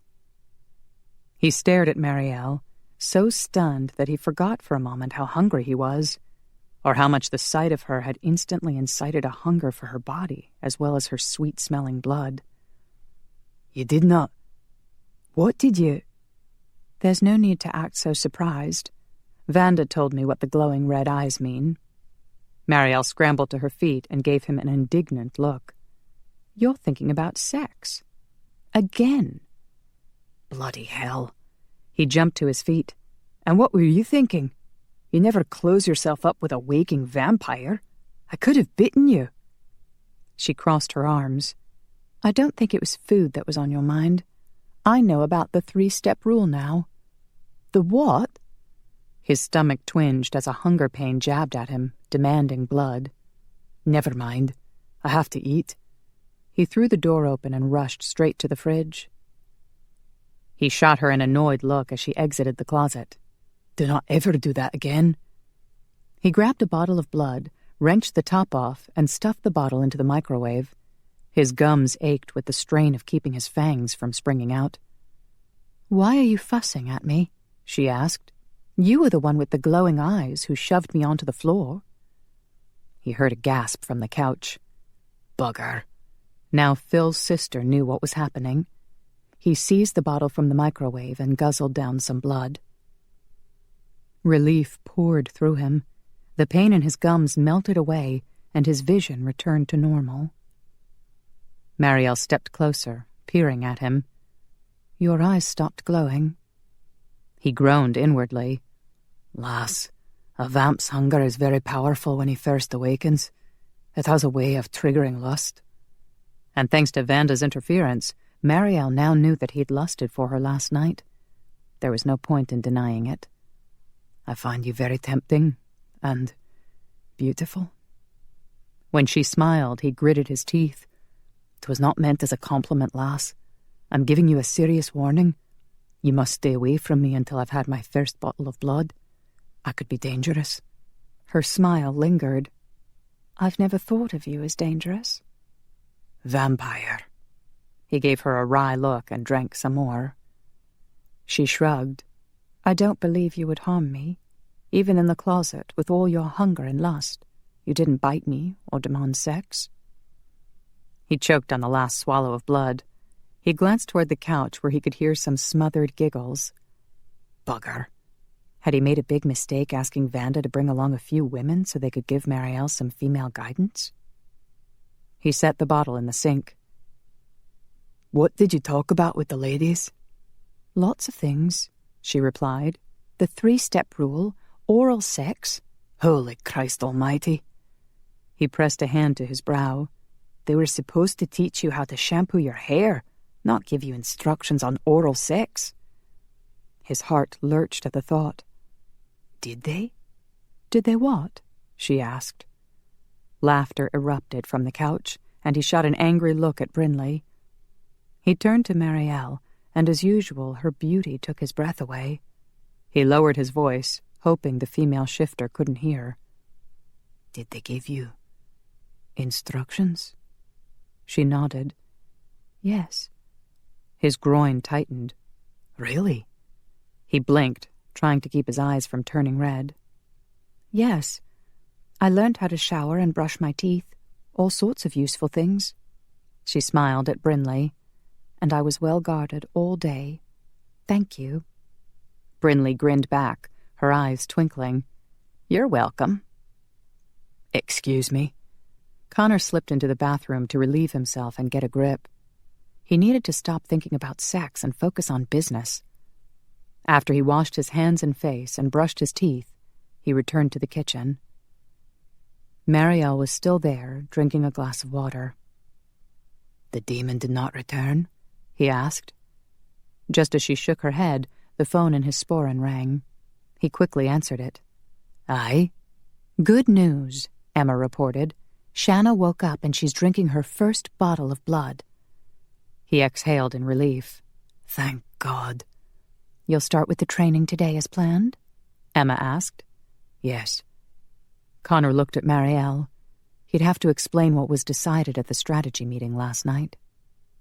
"I'll let you get to work then," Emma said. "I just wanted you to know that Shanna's doing well and she's eager to see the children." "I'm sure she is." She expressed a desire to meet the angel, but Roman said no, not with the children about. "I'll call back if she manages to change Roman's mind." Emma chuckled. "She usually can." "Aye." Connor rang off and dropped the phone into his sporran. Marielle was watching with a hopeful expression. "Shanna's all right?" "Aye, if you call being a vampire all right." "I'm sure her husband and children are happy she's still with them." Marielle sighed. "I would have felt awful if I'd killed her." "It was not your fault," he insisted. "I was the one who took you there." She gave him a wistful smile. "I missed you during the day." He wished he could say the same, but he didn't feel anything in his death sleep. That had always been a blessing before, but he suspected nothing would ever be the same now that he'd met Marielle. "You look well. You rested?" She nodded. "I slept for the first time." "Good. You need your strength tonight." He was just about to explain when a form materialized close by. Ian McPhee set 2 tote bags on the kitchen counter. "Vanda thought you could use some more supplies," he told Connor, though his attention quickly shifted to Marielle. "Greetings." She inclined her head at Ian. His eyes widened. He looked at Connor, then back at Marielle. He opened his mouth to speak, then changed his mind and bowed. "This is Ian," Connor explained. "He's not usually speechless, or so well dressed." He hid a smile. Ian had worn his dress kilt, black jacket with brass buttons, and white shirt with ruffled cuffs and cravat. Ian gave him an annoyed look. "I should not wear my best clothes to meet an angel from heaven." "You look very nice," Marielle said. "I love your shirt." Ian blushed. "Thank you." Connor crossed his arms and muttered, "I have a shirt like that too." Marielle ignored him and continued to talk to Ian. "The colors on your kilt are lovely." Ian shot a triumphant look at Connor. "Aye, I've always thought the McPhee tartan was one of the best." Connor snorted, although he wondered if she liked the Buchanan plaid. "Have you heard the good news?"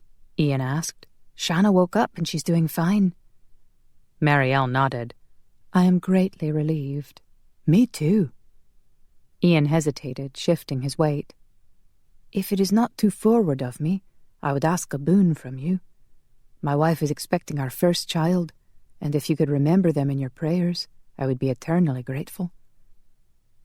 When Marielle smiled, Connor's breath hitched. It was the closest he'd come to seeing a ray of sunshine in hundreds of years. "That's wonderful. Congratulations." Marielle touched Ian on the shoulder. "God bless you and your family." Ian bowed his head. "Thank you. If there's anything I can do for you, I would be honored." He stepped back. "But I should not take up any more of your time. You have a great deal to do tonight." "I do?" she asked. Ian looked surprised. "Connor did not tell you?" "I was just about to," Connor growled, "but we were interrupted." Ian's mouth twitched. "Try not to be such a grouch. She's an angel, you ken." Connor arched an eyebrow. Ian's eyes glittered with amusement as he turned to Brinley. "Do you need a lift back to school?" "Yes." She jumped off the couch and waved at Marielle. "See you tomorrow." "Yes, thank you." Marielle waved back. Ian walked over to Brinley and wrapped an arm around her shoulders. "'Twas an honor to meet you, Angel." He vanished, taking Brinley with him. Alone at last. Connor watched as Marielle shoved her long blonde hair behind her shoulders. She seemed deep in thought and momentarily oblivious to him. He took advantage, letting his gaze wander slowly down her body. Her clothes, borrowed from Emma, were better suited to a slimmer, more athletic build. The t-shirt was a sky blue like Marielle's eyes and stretched tight across her chest. Those soft, full breasts had filled his hands to overflowing when he'd fallen on top of her on the couch. "Do not think about it." He shifted his gaze lower. Her jeans hugged nicely rounded hips and, as she would say, a complete set of female private parts. "Do not think about it." He lifted his gaze to her face, so lovely and angelic that surely his thoughts would become more chaste. She chewed on her bottom lip, drawing his attention to her mouth. Her words in the closet came rushing back. "I'm not giving you a blowjob." Bloody hell, he was pathetic. He grabbed another bottle of blood from the fridge and stuck it in the microwave. How could he lust so badly for such an innocent? He was unworthy to touch her toes, and yet he longed to take her in his arms and worship her with his mouth. He must have been out of his mind when he'd told Angus at the meeting last night that he would take charge of her safety and training. The poor angel was not safe around him. "Ian's wife is pregnant." She frowned, still deep in thought. "Then she must be mortal." "Aye." She turned toward him. "And their child will be another hybrid like Shanna's children." "Aye. And there are others on the way. Jean-Luc and his wife had twins." "Do they have both human and vampire characteristics?" Connor nodded. "They appear like normal children, awake during the day and eating real food. But they have other gifts, like levitation, teleportation, and ability to heal." Her eyes widened. "How fascinating. I would love to meet some of these children." She sighed. "But I'm afraid it would be too dangerous." Connor shrugged as he removed his bottle from the microwave. "Our community is always dealing with some kind of danger. Casimir and his malcontents would like to destroy us all. And if the mortal world ever learned of our existence, they would want to kill us too." She frowned. "Maybe humans would accept you once they learn you've been protecting them from the malcontents." He lifted his bottle. "Before Roman invented this stuff, we were feeding off humans. We did not kill them, but I cannot imagine they would be pleased. They'll see us for what we are, blood-sucking parasites, unholy creatures of the night." She winced. "I won't have you talking that way about yourself. You're a good, noble man, and all of your friends seem perfectly lovely." He snorted. "You're still thinking like you're in heaven.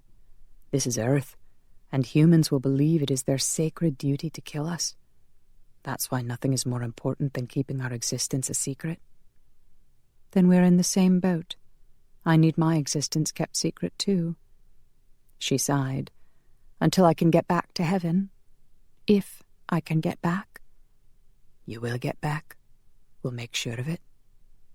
Her eyes softened and the tips of her mouth curled up. Thank you. His heart squeezed in his chest. Bugger, how would he survive being alone with her? He gulped down some blood, then headed toward the couch. We need to talk. He took a seat and set his bottle on the coffee table, noting the shotgun and sword that Brinley had left nearby. What would happen if Marielle touched the shotgun? He didn't want to find out, so he quickly removed the shells. She sat at the other end of the couch. He stashed the empty shotgun under the coffee table. You should stay away from weapons you do not know how to use. That won't be a problem. She turned sideways on the couch to face him, curling her bare feet beneath her. I don't want anything to do with them. He'd suspected she would feel this way. He'd even told Angus that, but it had only led to another argument. Whereas they both agreed that she needed to be kept safe, they had disagreed on how to go about it. He set the shells on the table and picked up his bottle. As soon as we find Casimir, we'll try to defeat him in battle. And since you'll be helping us locate him, you could find yourself in the middle of a very dangerous situation. I understand. He sipped from his bottle. Angus wanted me to train you in self-defense. I said no. He heard her quick intake of air, so he turned toward her. Do not misunderstand. I do want you to be safe and protected, but I do not want you arriving at a battle scene with a sword in your hand. The malcontents have had years, some of them centuries, for their training. A few nights of training would not be enough. 'Twould be suicidal for you to engage in battle. She grimaced. I don't think I could, even if you wanted me to. He swallowed down more blood. You're putting yourself at great risk in order to help us. Can I ask why? I think the world would be a much safer place without Casimir and his evil companions. She sighed. But I can't pretend that I'm doing this only to protect humans. I'm hoping I'll be able to prove my worthiness, so the archangels will let me back into heaven. I see.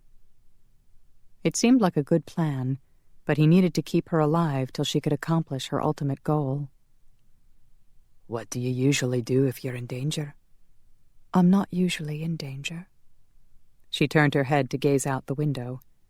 Before I could always fly away. What about the way you knocked me down with a blast of air? Her gaze remained on the window, and her eyes glistened with unshed tears. I'm only allowed to do that in a case of extreme emergency. Staying alive counts as an emergency? She looked at him and blinked away her tears. You're right. I used it to try to stop Zachriel, and again when I thought Darifa would kill you. So you can control air? All angels can control the elements to a certain degree, and some are more skilled than others. For instance, water. I can make it boil or freeze. I can even make it rain. Some angels can cause the current in a river to flow backwards, or they can part the Red Sea. She nodded with the hint of a smile. Yes, although something that big requires prior approval and a large coordinated effort. We don't do that sort of thing very often, since it tends to get noticed. He snorted. And fire? Can you control that? She shrugged. A little. You should see the god warriors. They're magnificent. They can wield huge swords of fire and drive chariots of fire. They did sound impressive. Are they likely to help you if you're in danger? I don't know. Her shoulders slumped. They would have before. The lightning I saw in the woods, that was Zachriel manipulating fire? She made a face. He's very talented at throwing fireballs. He was throwing them at you. I saw the burn marks on your back. She rubbed her forehead. He was trying to cut my wings off. I refused to stand still, so that's how I ended up burned. Do not make excuses for him, Connor growled. If I ever get my hands on him, he'll rue the day he was born, or created, or hatched from a damned egg I do not know. I only know he's a bastard. Her mouth twitched. 'Tis not amusing. She smiled. I can't help it. There's something very appealing about you when you get all fierce and gruff. He shrugged that off, even though he felt some warmth in his face. So can you protect yourself with fire? She winced. I was never very good at that. Show me. She hesitated. Do we need to go outside? I suppose if you start a forest fire, you can make it rain to put it out. She groaned. That won't be necessary. She extended an arm, her hand reaching toward the fireplace. Connor felt a slight frisson of energy zip across the room. A small flame ignited on the log in the fireplace, then died away. He blinked. You were just warming up? Her face reddened as she lowered her hand. That was it. He glanced back at the fireplace where only a tendril of smoke was curling over the log. I've seen more fire on top of a birthday cake. She sighed. I never developed the skill. I didn't want to. It seemed destructive, and all I've ever wanted to do was help people. I loved being a healer. She looked so dejected, he tried to think of something comforting to say. I like you the way you are. Her mouth curled up and her eyes softened again with that tender look that made his heart squeeze in his chest. He guzzled down the rest of the blood and set the bottle on the table. Which elements are left? Earth? I could cause the earth to tremble. It might stop someone from attacking me. He winced. It would affect everyone, just like the thing you do with air. It would knock everyone down. Hard to win a battle that way. Unless... Do you think you could learn to narrow your focus? I suppose I could. I've seen god warriors do it. Then that is how you will defend yourself. Connor stood and extended a hand. She accepted it, and he pulled her to her feet. He started to release her, but her fingers curled around his hand. Thank you for helping me, Connor Buchanan. He swallowed hard. Holy Christ Almighty, how he wanted to pull her into his arms and kiss her. Would she object? Or would she melt against him? Would she use some of those instructions the ladies had given her? He blinked and looked away. He couldn't afford for his vision to turn red. She would know what it meant. And if he kissed her, she might see into his black soul. Right now she labored under the false impression that he was good and noble, and God help him, he liked it. He couldn't bear to lose her trust and respect. Besides, there was no point in getting too close to her. She wanted to go back to heaven. The last thing he needed in his life was more heartache. He released her and stepped back. Do you have any shoes? Yes. Put them on and meet me outside. He headed for the front door. We have work to do. Chapter 12. When Marielle stepped outside, the cool mountain air instantly lifted her spirits. A bird sang in the forest, and the scent of pine wafted toward her on a breeze. Glory to God in the highest. There was no answer, but she refused to let that get her down. She had a plan now for getting back to heaven, and even though she was stuck on Earth for a short time, she had to admit she was enjoying it, especially her time with Connor. The porch light was on, making it easier to see the clearing in front of the cabin. Connor was moving quickly back and forth from a woodpile to the clearing. The moon, over 3/4 full, gleamed off his red hair. His kilt swished about his knees as he stood cut logs on end in a large circle. While digging through the clothes from Emma, she'd found socks and shoes and a hooded jacket. She was glad now that she'd put them all on. The night air was chilly, and apparently she was going to be outside for a while. Come. Connor motioned for her to join him. She descended the steps, mindful of the odd strings dangling off her shoes. She glanced at his shoes. Oh, I need to tie myself up like you. Excuse me? She pointed at her shoes. Oh, your laces are untied. Sit and I'll show you. She sat on the porch step. When he knelt in front of her, her heart rate quickened. His head was bowed so close to hers, she could see how fine and shiny his hair was. His gaze was focused downward at her shoes, and the thick fringe of his eyelashes cast shadows across his cheekbones. There was something about the shape of his face, his cheekbones and jawline, that made her feel strange inside, as if her innards were quivering. It was hard to breathe, too, and she wondered if he could feel her shaky breaths against his face. "Watch carefully, so you'll learn how." He glanced up, and his smoky blue eyes widened. Her heart lurched. She'd been caught admiring his face. Heat crept up to her cheeks. His jaw shifted. "I'll start again. Watch." She focused on her shoe as he tied the lace and described the act, but her heart kept pounding. What was wrong with her? She shouldn't exacerbate her situation by developing strong feelings toward Connor. She was hoping to return to heaven as soon as possible. She couldn't fall prey to human desire and longing. "There," he finished. "You want to try?" "Yes." She leaned over to mimic his movements. Her hair fell forward, obscuring her view. She pushed it back and was halfway through tying the second shoelace when her hair fell forward again. She made a small sound of frustration. She couldn't see, and if she let go to shove her hair back, she'd have to start over. He gently gathered her hair and held it back. Her heart leaped up her throat. With trembling fingers, she completed the bow. He released her hair. "You did it? You learned quickly." "You gave good instructions." He jerked to a standing position. "Oh, well, that was the sort of instruction you were supposed to receive." He walked stiffly away. She wondered what was bothering him as she joined him in the middle of the clearing. Maybe Brinley was right about men and the 3-step rule. "I've set 12 logs around us like the numbers on a clock," he began. "It reminds me of a Stonehenge." She pivoted in a circle. "I've always loved those."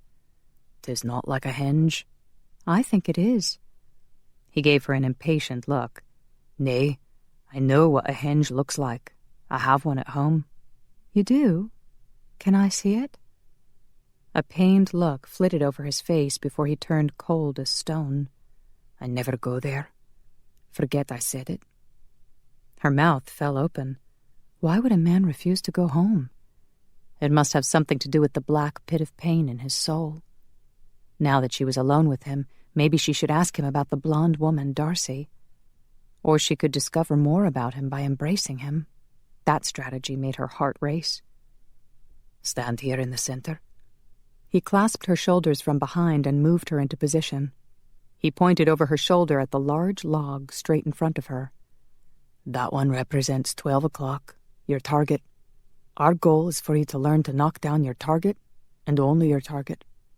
Agreed?" "Yes." She nodded, frowning. She would have to be careful to conserve her energy if she was going to do this over and over. "All right," Connor said, standing behind her. "For your first attempt, try to narrow your blast to half the circle, 9 o'clock to 3 o'clock. Can you do that?" "I'll try." She looked from side to side, concentrating on the logs. Could she actually control the scope of the blast? And the intensity? "Maybe you shouldn't stand right behind me." "Why? Are you planning to fail?" She glared at him over her shoulder. "I've never tried this before." And if she didn't manage to turn down the volume, she'd run out of energy in just a few attempts. "Very well." He moved back till he was standing between 2 logs. "Have a go, then." With a groan, she extended her hands. She wasn't sure how to do this other than using her thoughts. Less power, half the circle. She squeezed her eyes shut and let loose what she hoped was a small spurt of energy. She heard some thudding noises and a muffled curse behind her. She opened her eyes. The logs in front of her had moved about 20 feet, crashing into the forest, but she usually averaged 40 to 50 feet, so she had managed to decrease her energy output. Not bad, she thought with a grin. She turned and winced. The logs behind her had flown 20 feet too. and so had Connor. She ran to where he had landed on a snowy patch beneath a tree. He was flat on his back with a stunned look on his face and his kilt blown up. She looked away, but the image was still seared into her mind. Somehow he looked even larger tonight than he had last night. Brinley's description of oral sex came rushing back, and her cheeks blazed with heat. "What the hell was that?" He sat up, glaring at her as he pushed his kilt down. "You were supposed to knock down only half the circle." "I missed." His eyes narrowed and his mouth thinned. "If you want to see my privates, lass, just say so. There's no need to keep knocking me down."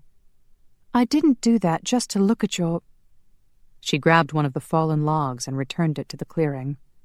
"These logs only moved about 20 feet, and that's half the distance I usually move things, so I actually did have some success." He hefted himself to his feet. "Very well. I believe you." He went along the forest edge, locating the logs and returning them to the clock formation, his actions speeding up until she could see only a blur. She returned to the center of the circle. "You move so quickly. Is that one of your skills as a vampire?" "Aye. We have super strength and speed, heightened senses." He walked toward her. "I can hear it when your heartbeat quickens." She stiffened. He gave her a knowing look. "Like it is now?" Her heart lurched. "I'm excited about helping you locate and defeat the malcontents. It will make the world a safer place." His mouth twitched. "We'd better not achieve world peace. You could have a heart attack." He stopped beside her. "So do you plan on knocking me down again?" "I'll try to do better, but I can't guarantee it. You might be safer on the porch." One end of his mouth curled up in a half-smile. "Do not fash. 'Tis my choice to stay close to you. I know it comes with a risk." Once again he positioned himself next to the logs behind her. She concentrated on the half-circle in front of her and released a small burst. This time the logs moved only about 5 feet before toppling over. She glanced over her shoulder, and 4 logs were still standing, along with Connor. "You're doing it!" He strode toward her. "Excellent, lass." Her heart swelled with his praise. She turned to face him, and he grinned. Her breath caught. He looked so young and handsome when he smiled like that, as if a few centuries of despair had rolled off him. His smile faded, and his eyes narrowed. Good heavens. She faced front. He must be able to hear her heart racing. She pressed a hand to her chest. How could she stop it? She didn't seem to have any control over it. He dashed around the circle to stand up the fallen logs. She took a deep breath to steady her nerves. Again and again she practiced. After about a dozen attempts, she was knocking down only 3 logs, the target and a log on each side of it. She swayed. I'm sorry. I'm out of energy." "Come and rest."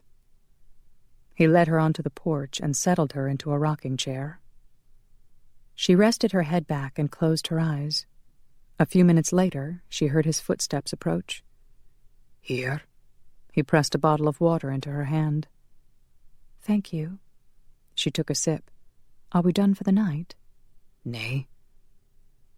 He leaned against a wooden post and crossed his arms.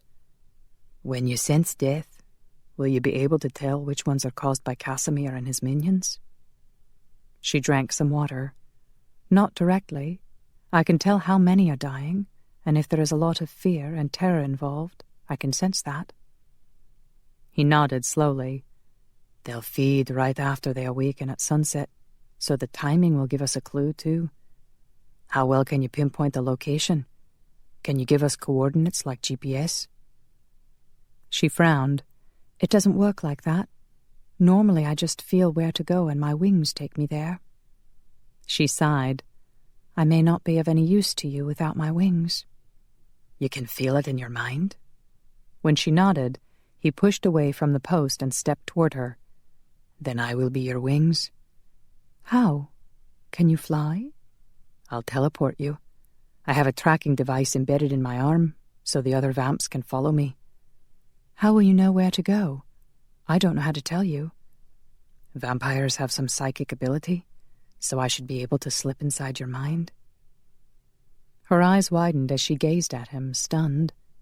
She'd felt so empty and lonesome without the constant voices of the heavenly host filling her mind with song and praise. She missed them sorely, yet somehow the thought of Connor being in her mind was troubling. His thoughts would not be angelic, and having only one other person in her mind made it seem too intimate. She swallowed hard. That works both ways. If we make a connection, I'll see into your mind, too. His jaw shifted. 'Tis a risk I'll have to take. He glowered at her. I'll expect you to cooperate. When I enter your mind, focus all your concentration on the location you wish to go to. As soon as we've teleported, I'll break the connection. The whole procedure should only take a few seconds. I see. He was hoping it would happen so fast she wouldn't have time to peek into his black pit of pain and remorse. We need to practice, he continued. Every night that Casimir and his malcontents are allowed to roam free, they will feed and kill. She set the bottle down and stood. All right. Let's do it. He nodded. We should start off with something easy. She gave him a wry look. An easy death? Tell that to the person who's dying. I meant a non-violent death, and one close enough that there'll be no risk of me teleporting into daylight and getting fried. I understand. She closed her eyes to slowly access her sense of death. She'd learned years ago not to fling the door open, otherwise she could be overwhelmed by the amount of death that occurred worldwide at any given moment. She reached out gently to the nearest town where a death was occurring. I found one. She opened her eyes and for half a second caught Connor watching her intently before he shifted his gaze. There's a town nearby where an elderly man is dying in a nursing home. Can you focus on a place close by? If we teleport straight into the nursing home, we'll cause a fright. Or you might end up accidentally brushing against someone and causing more death. Someplace outdoors and isolated would be best. She nodded, frowning. She'd never purposely missed the mark before. I'll try. He checked the dagger in his sock. We should not run into any trouble, but I'd like to be prepared. He looked her over and grabbed the hem of her hooded jacket. 'Tis a wee bit chilly out here. He connected the zipper, and it zipped up to her chin. Oh, I was wondering how that worked. She smiled sheepishly. I knew it looked like the fastener on my pants, but I didn't know how to get it started. She moved the zipper up and down. I love this. Humans are so clever. Lass.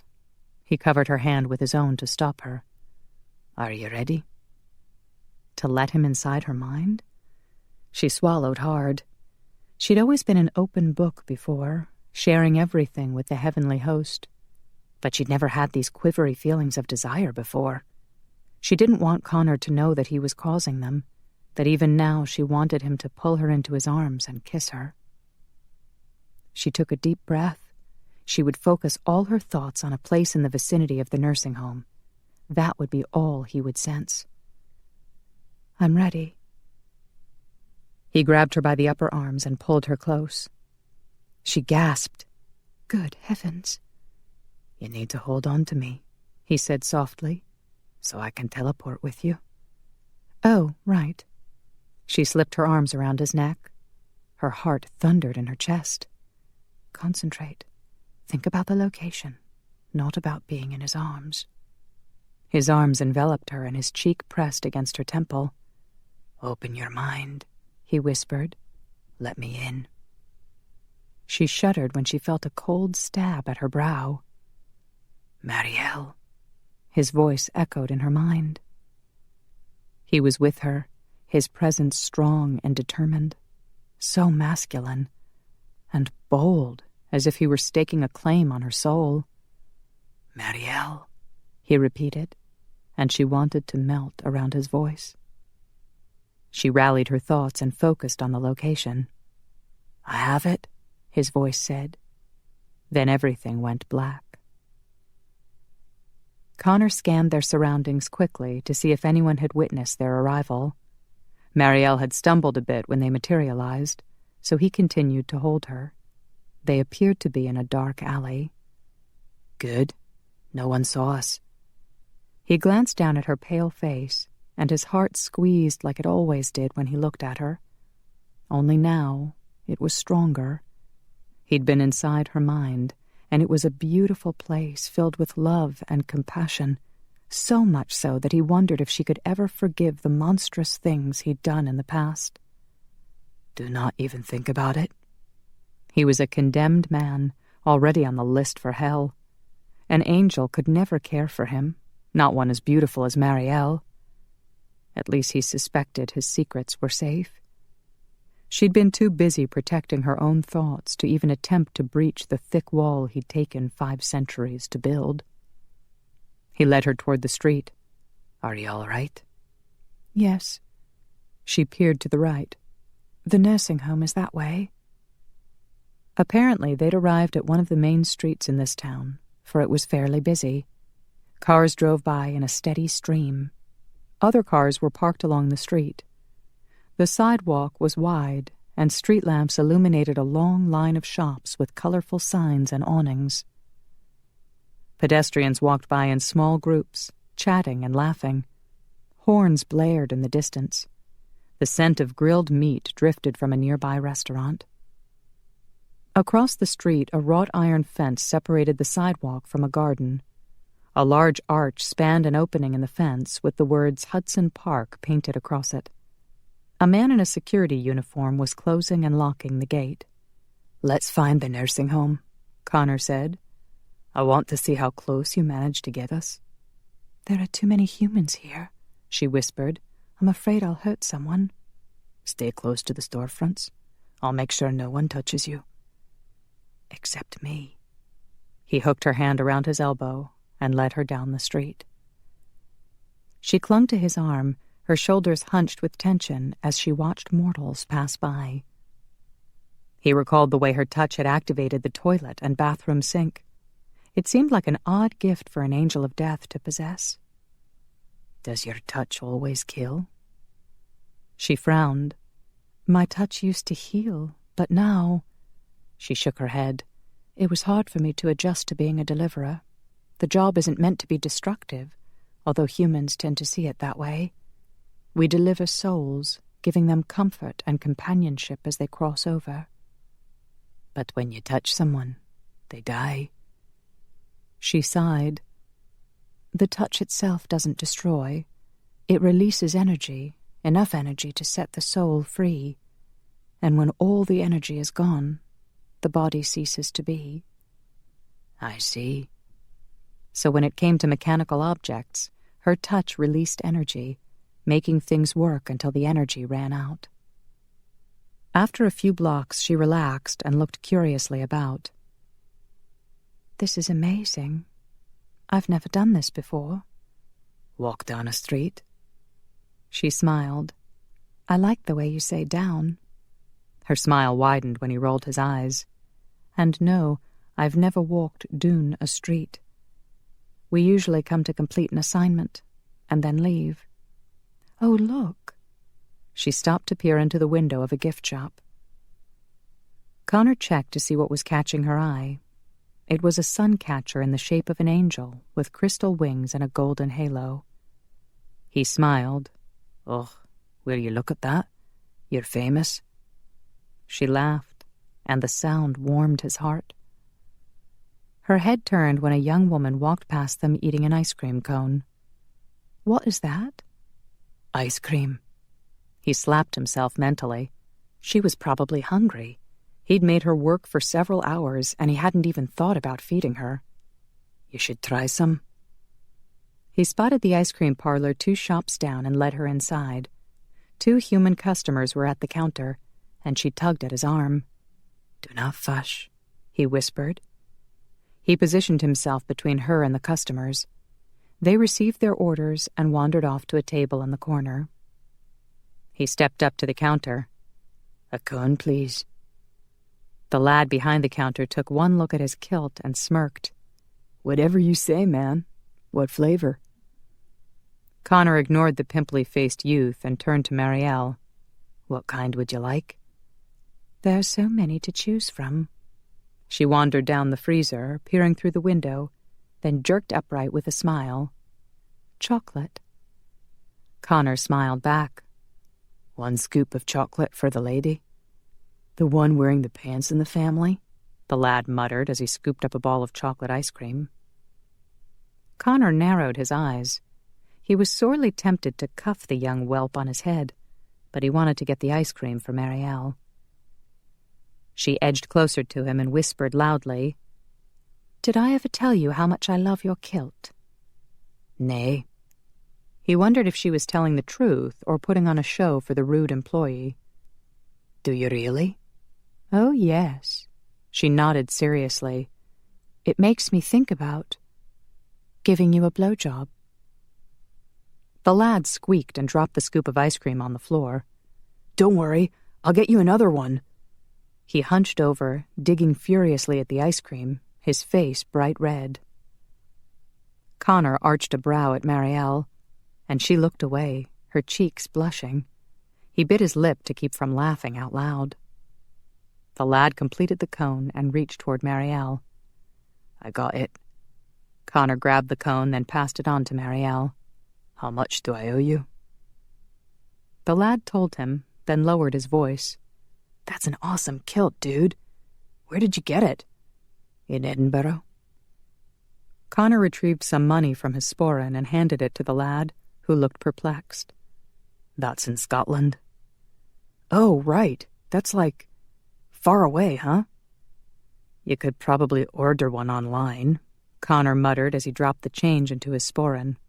"That's right." The lad grinned. "Thanks, dude." He glanced at Marielle, then gave Connor 2 thumbs up. He found himself grinning as he led Marielle from the store and down the sidewalk. "I appreciate what you did, lass, but there are certain things you do not talk about in public. For instance, blow..." He glanced at her and jerked to a stop. Holy Christ almighty, she was running her tongue all over the scoop of ice cream. A bead of chocolate drizzled down the cone. She caught it with the tip of her tongue, then dragged her tongue up the side of the cone. His groin tightened. "Good Lord," he whispered. She licked her lips. "Would you like some of this?" "God, yes." "Nay." He frowned at the cone she was extending toward him. "It would probably make me ill." "Oh, that's a shame, 'cause it's really good, though I'm not quite sure how to eat it." She opened her mouth, molded her lips around the entire scoop, and sucked on it. He groaned. She gave him a worried look. "Are you all right?" He looked away. "I will be. Where is the nursing home? And do they have ice packs?" "It's on the other side of the street, just past the park." "All right." He walked slowly down the sidewalk, trying his best to ignore the sucking and slurping noises she was making. The ladies didn't need to give her any instructions. She was a natural. In spite of the growing discomfort in his kilt, he found himself smiling again. She had purposely embarrassed herself in the ice cream shop in order to lend him support. A loud noise drew his attention. Someone was having trouble starting a car that was parked half a block up the street. The engine made a whirring sound, then died. He caught the words of the distraught woman inside the car. "Please, please start. Don't die on me now. Please just get me home," she wailed. "Oh, God, help me." He took Marielle by the elbow and maneuvered her over to the car. "Let's cross the street here." "Okay." She took a bite out of the cone, then stepped off the curb. He pretended to bump into her, causing her to stumble against the car's rear bumper. "Sorry." The car started, and the woman inside squealed with joy. He bit his lip to keep from laughing as he pulled Marielle back onto the sidewalk. "Are you all right?" She nodded and took another bite into the cone. This is really good. I'm sorry you can't have any. He grinned. I'm fine. She studied him as she chewed. Are you usually this happy? Nay. He watched the car drive off. I have not been this happy in centuries. You look very handsome when you smile. The tenderness in her eyes nearly melted his heart. Come. He took her hand in his and led her across the street. By the time she finished her ice cream cone, they were standing in front of the nursing home. We arrived too far away, he said. We'll try again tomorrow night. She tilted her head back to gaze at the stars. It was a good passing. His family and friends were by his side. You can sense that. She nodded, still gazing at the night sky. He's very happy to be with his wife again. He lost her to cancer a few years ago and missed her sorely. That sort of love is amazing, don't you think? His chest grew tight. She closed her eyes and breathed deeply. Can you feel it? Feel what? So much love. He's surrounded with it. A tear rolled down her cheek. Glory to God in the highest. Something jabbed at his chest, causing a crack in his defenses. He lifted a hand to wipe the tear from her face, but stopped. How could he even touch her? She was so perfect, and he was so flawed. And yet he wanted her so much. He lowered his hand. She opened her eyes and smiled at him. Christ almighty, he was falling for her. We should teleport back. He looked around. The parking lot was too visible from the busy street. The park, it looked empty and dark. Come. He motioned for her to follow. The side gate was locked with a chain, but with a quick jerk the chain broke. He led her inside. They walked down a brick path, flanked by brilliant yellow and red flowers. In the distance, he could see fruit trees bursting with spring flowers. He breathed deeply of the scented air. This was a night he would cherish for centuries. She sighed. It's lovely. Aye. He stopped by a water fountain. Are you thirsty? He pushed the button, and a spray of water arched into a basin. She took a drink, then rinsed her hands, and they resumed their leisurely walk. When they reached a crossroads, she halted with a gasp. Is that a carousel? She ran up to the low fence that surrounded it. Look at all the different animals. I love it. Would you like to ride on it? She waved a dismissive hand. It's closed. He leaped over the low fence. Come on. He grabbed her by the waist, lifted her over the fence, and deposited her next to him. Connor, it's not working. He jumped onto the carousel platform and extended a hand to her. Trust me. She placed her hand in his. He pulled her onto the platform, and it lurched into motion. She gasped, stumbling to the side, but he steadied her. Music blared around them, a waltz played by a pipe organ. All the twinkling white lights came on. Good heavens! Her eyes widened with astonishment. It's so beautiful. Come. He led her to a white unicorn with a golden horn and saddle. It was moving up and down, making it difficult for her to mount, so he levitated her up and placed her on the saddle. She tilted her head back and laughed. When he climbed onto the horse next to her, she looked at him and laughed some more. Connor, you're riding a pink horse with a garland of flowers. He glanced down and frowned. Bugger. She laughed again, and his frown turned into a smile. When had he ever smiled this much in one evening? Never, not even as a human. Life had been too harsh back then, and survival had been a constant challenge. He watched Marielle, marveling over the expression of pure joy on her face. What was really amazing was he'd had a part in causing her joy. After centuries of misery and remorse, he hadn't even thought himself capable of joy. Or love. His heart squeezed. Christ, he was falling hard. "Hey!" a voice yelled over the music. "What the hell are you doing here? The park is closed." As the carousel swung around, he spotted the security guard taking out a cell phone. "I'm calling the police." Marielle gasped. Are we in trouble? He jumped down from his horse and grabbed her. Trust me. He teleported, taking her with him. They materialized 80 yards away. The carousel instantly went dark. The music and motion ground to a stop. The security guard stared. "What the hell?" Connor shot a surge of vampire mind control at him. Nothing happened. You'll go home, remembering nothing. The guard wandered off toward the front gate. Connor smiled at Marielle and led her farther into the park. His heightened senses had picked up the scent of roses. Sure enough, they were soon in the midst of a rose garden. Marielle pivoted to look around. It's a piece of heaven. She faced him and grinned. Thank you. I'll always remember this night. So will I. He plucked a budding rose and handed it to her. With a laugh, she accepted it.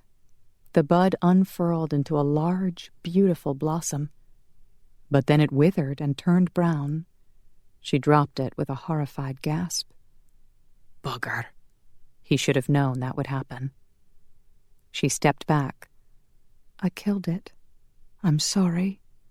Nay, I killed it the minute I picked it. She shook her head. I hate being a deliverer. I hate it. Tears glimmered in her eyes. All I ever wanted was to be a healer. You are a healer. He stepped toward her. You're healing me. Her eyes widened. He moved closer and closer. Her gaze held steady, never wavering from his face. Holy Christ almighty, he shouldn't do this. It would give her a chance to see into the black pit in his soul. She might learn what a rotten, cold-hearted bastard he really was. He touched her cheek. She didn't pull away. Do not do it. He slid his hand around the back of her neck. Are you going to stop me? No, she whispered and touched his chest. And he was lost. Chapter 13. Marielle's heart was pounding and melting at the same time. Her mind considered that unlikely, but she couldn't deny something was happening to her. Something different from last night. Those kisses had been demanding, and Connor's passion had left her weak in the knees and hardly able to think. She'd been instantly swept into a storm of glorious sensations, making her intensely aware of her new human body. Now, somewhere in her bedazzled mind, she knew this kiss was different. He was tender, hesitant, almost fearful, and in every gentle movement of his lips, she could sense why. He cares for you. With a moan, she wrapped her arms around his neck. She wanted him to know how much she cared, too. When he deepened the kiss, she melted into it. When he ran the tip of his tongue against her lips, she opened and let him inside. Her intent had been to give, but with a small shock she realized she was receiving, too. With each invasion of his tongue, she felt a spark sizzle down her body. It made her tremble. It made her want more. She dug her fingers into his shoulders and pressed against him. Marielle, he whispered, and trailed kisses down her neck. More sparks tingled down her body. With another small shock, she realized all the sizzles were gathering between her legs, and a desperate need was building inside her. An empty ache that begged to be filled. His hands cupped her rear end, and he pulled her against him. She gasped. His groin was hard and large. The empty ache inside her could only mean her human body wanted to join with his. And the two shall become one. Good heavens. She pulled away. What am I doing? Connor blinked, his eyes red and glowing. 'Tis called making love. She stepped back. Do these things really happen so quickly? We only met last night. He frowned. I thought you were beautiful the minute I saw you, and we've been through a hell of a lot together. Are you denying there is something between us? No, Her emotions were all jumbled up, but there were a few things she knew for certain. She squared her shoulders. I care deeply for you, Connor Buchanan. The red glow in his eyes intensified. But I intend to go back to heaven. I need to stay. His mouth twisted. Unsoiled. She winced. I was going to say focused. His eyes turned back to their normal smoky blue. I'm a distraction. No, you saved my life. I will always be grateful. Is that what you were doing? Showing gratitude? Next time, send me a card. That's not it. I was dangerously close to wanting sex. She grimaced and covered her mouth, but the words had already come out. He looked shocked for a few seconds, but then he scoffed. A fate worse than death. She curled her hand into a fist, ready to jam it down her own throat if she said anything else embarrassingly honest. She'd always been able to share any thoughts she had with the heavenly host, but the rules in the human world were confusingly different, and the emotions involved were more powerful than she'd ever imagined. I don't think you understand. I understand very well. His face turned cold and blank. You need to stay pure and innocent. I do not resent that. 'Tis part of who you are, and I do not wish to destroy your chances of returning to heaven. She lowered her hand. I do wish to retain my angelic nature. Of course. He bowed his head. I apologize for molesting you. You didn't molest me. She glared at him. You are a good and noble man, and I will not have you speak ill of yourself. He snorted. What do you expect from me, Marielle? I know damned well I'm not good enough for you. She made a noise of sheer frustration. You still don't understand. I do want you, Connor. I am shocked by how much I want you. His eyes widened. You want me? Yes, but if the two become one, then you would be a part of me. How would I ever be able to leave you? You would have trouble leaving me? Of course, you dolt. I told you I care deeply for you. Words have meaning, you know. She groaned inwardly. She'd done it again and said more than she should. He continued to look stunned for a moment. Then a twinkle lit up his eyes. Did you just call me a dolt? She winced. That was not very angelic of you. He assumed a wounded expression. Words have meaning, you know. She narrowed her eyes. Careful. I can still knock you down with a blast of air. A corner of his mouth tilted up. Still wanting a peek under my kilt, lass? She couldn't help but smile.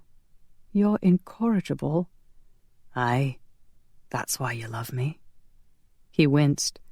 I should not have said. 'Tis merely an expression. I did not mean to imply. He ran a hand through his hair. It was almost a relief. She wasn't the only one saying more than she should. Still, the word love seemed to hang in the air between them. It was strange. She'd lived her entire existence surrounded by love. The father was love, and she'd always basked in its glow.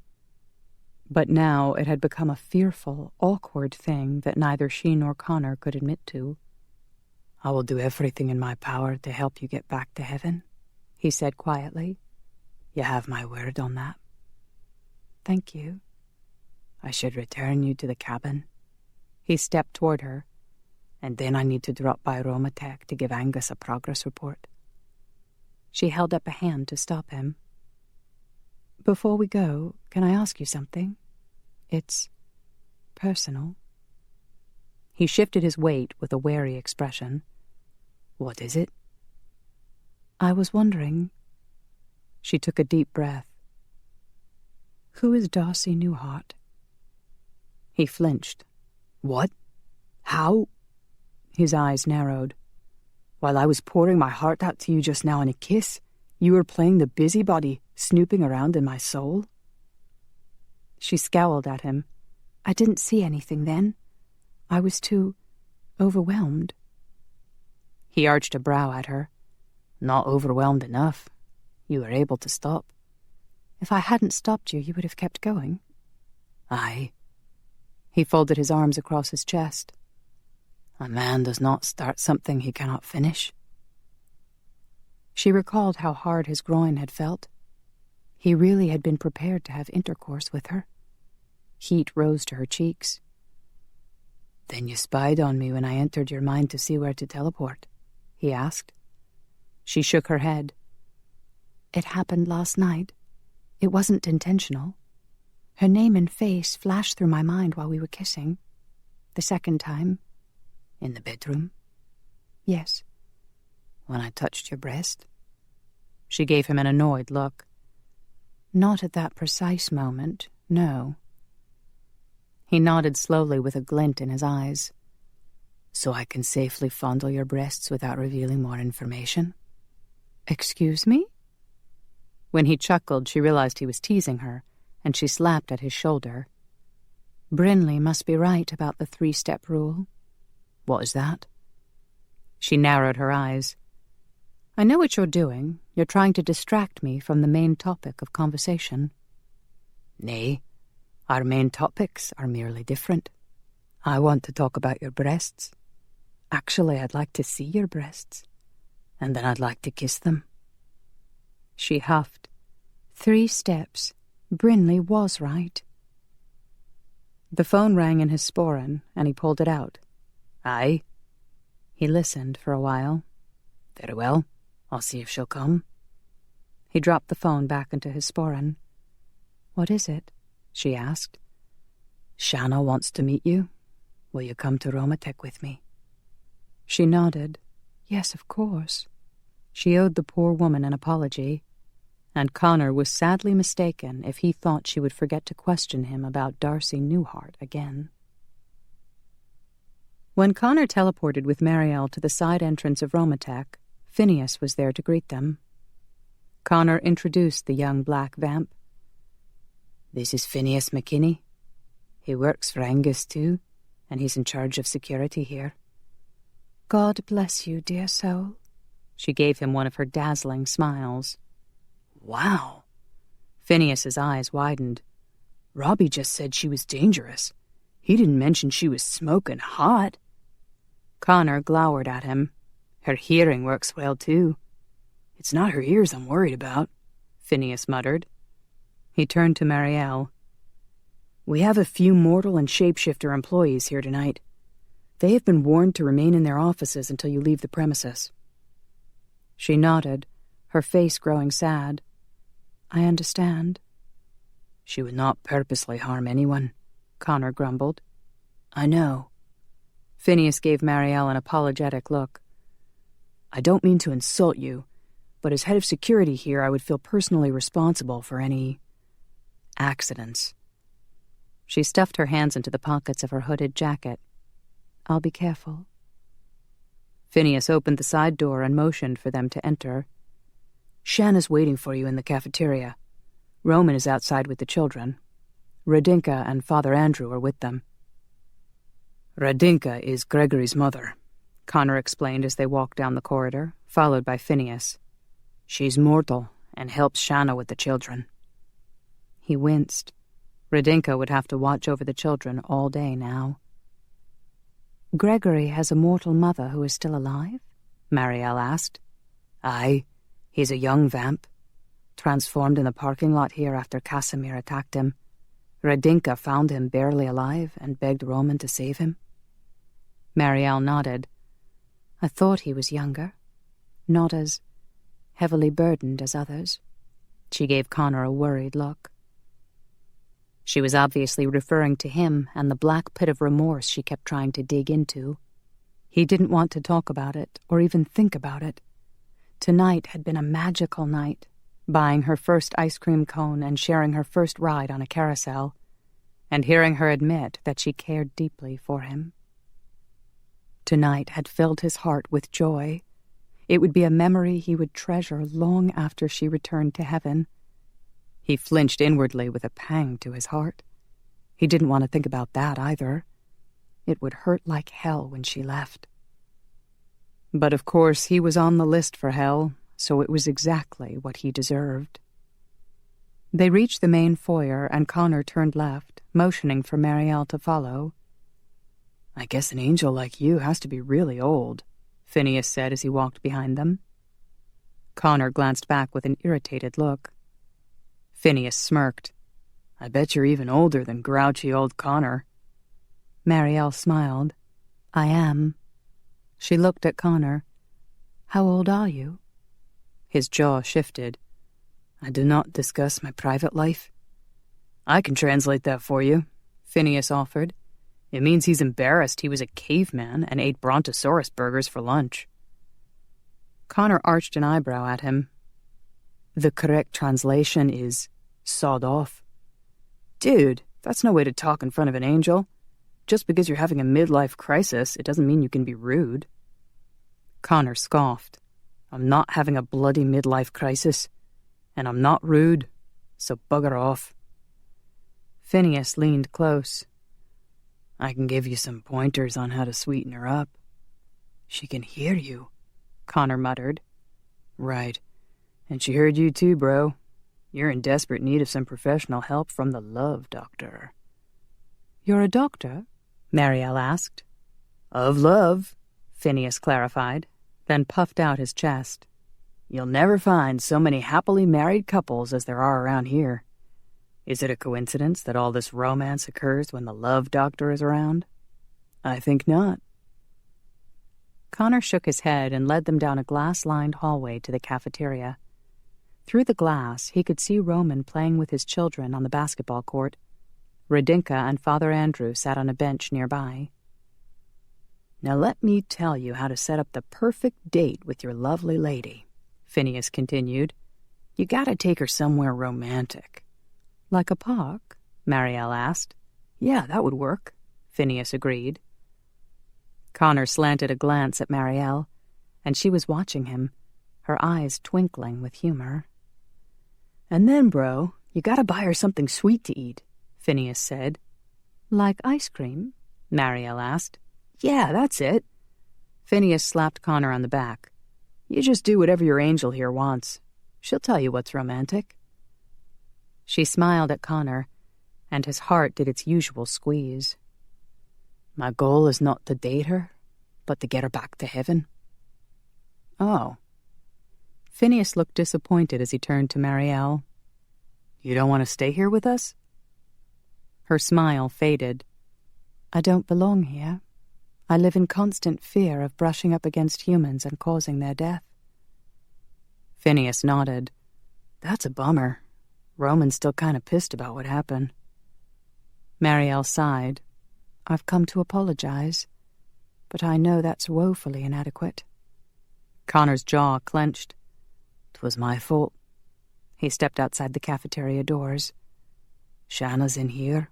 I can leave you alone a few minutes while I report to Angus." "Angus isn't here, bro," Phineas said. "He and Emma went to Nebraska. Robbie and Olivia went with them." Connor stiffened. "Dead bodies?" "Yeah. Sean Whalen called to let us know that a local sheriff discovered 10 bodies in a small town. They went to see if Casimir was behind it." Marielle hung her head. "I'm so sorry. I should have sensed that." "'Tis not your fault," Connor said. "I asked you to find a peaceful death close by. We'll try again tomorrow night." "You were able to teleport to a death scene?" Phineas asked. "Aye." Connor nodded. "When you see Angus, tell him the training is going well. We should be ready in a few nights." Phineas nodded. "Will do." He turned back to Marielle. "I need to get back to the office to keep an eye on everything. Thank you for helping us." "You're welcome." She touched Phineas's shoulder. "Bless you." As Phineas headed back to the security office, Connor opened the cafeteria door and escorted Marielle inside. Shanna was across the large room, standing by the window and gazing out at her children.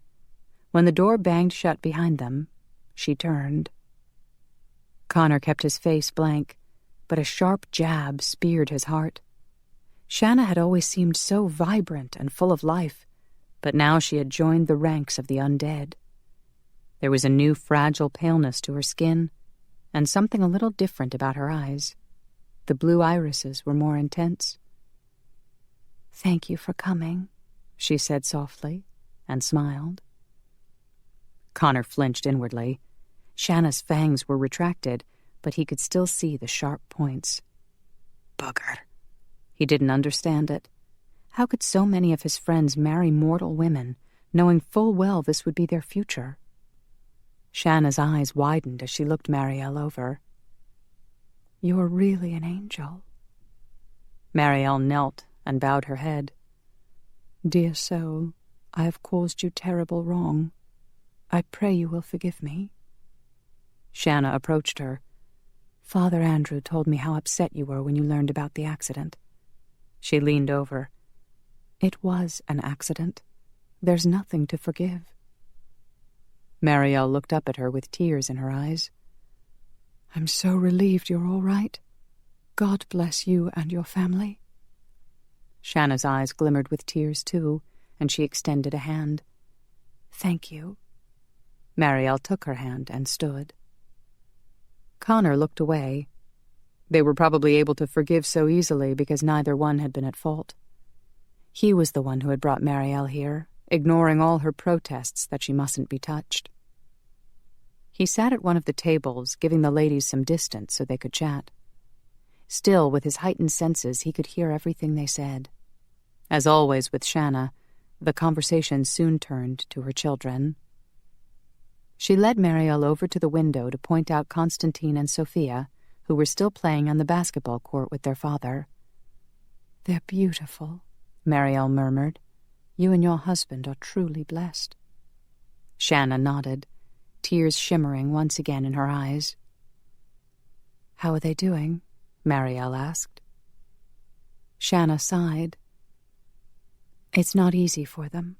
Since they were born, they grew up knowing their father was unavailable during the day, so they just accepted it, and they always had me." A tear slipped down her cheek. "Now they don't." Connor noted the pink tint to Shanna's tear and turned away. Tears crowded his own eyes. Guilt bore down on him. "We'll adjust," Shanna continued.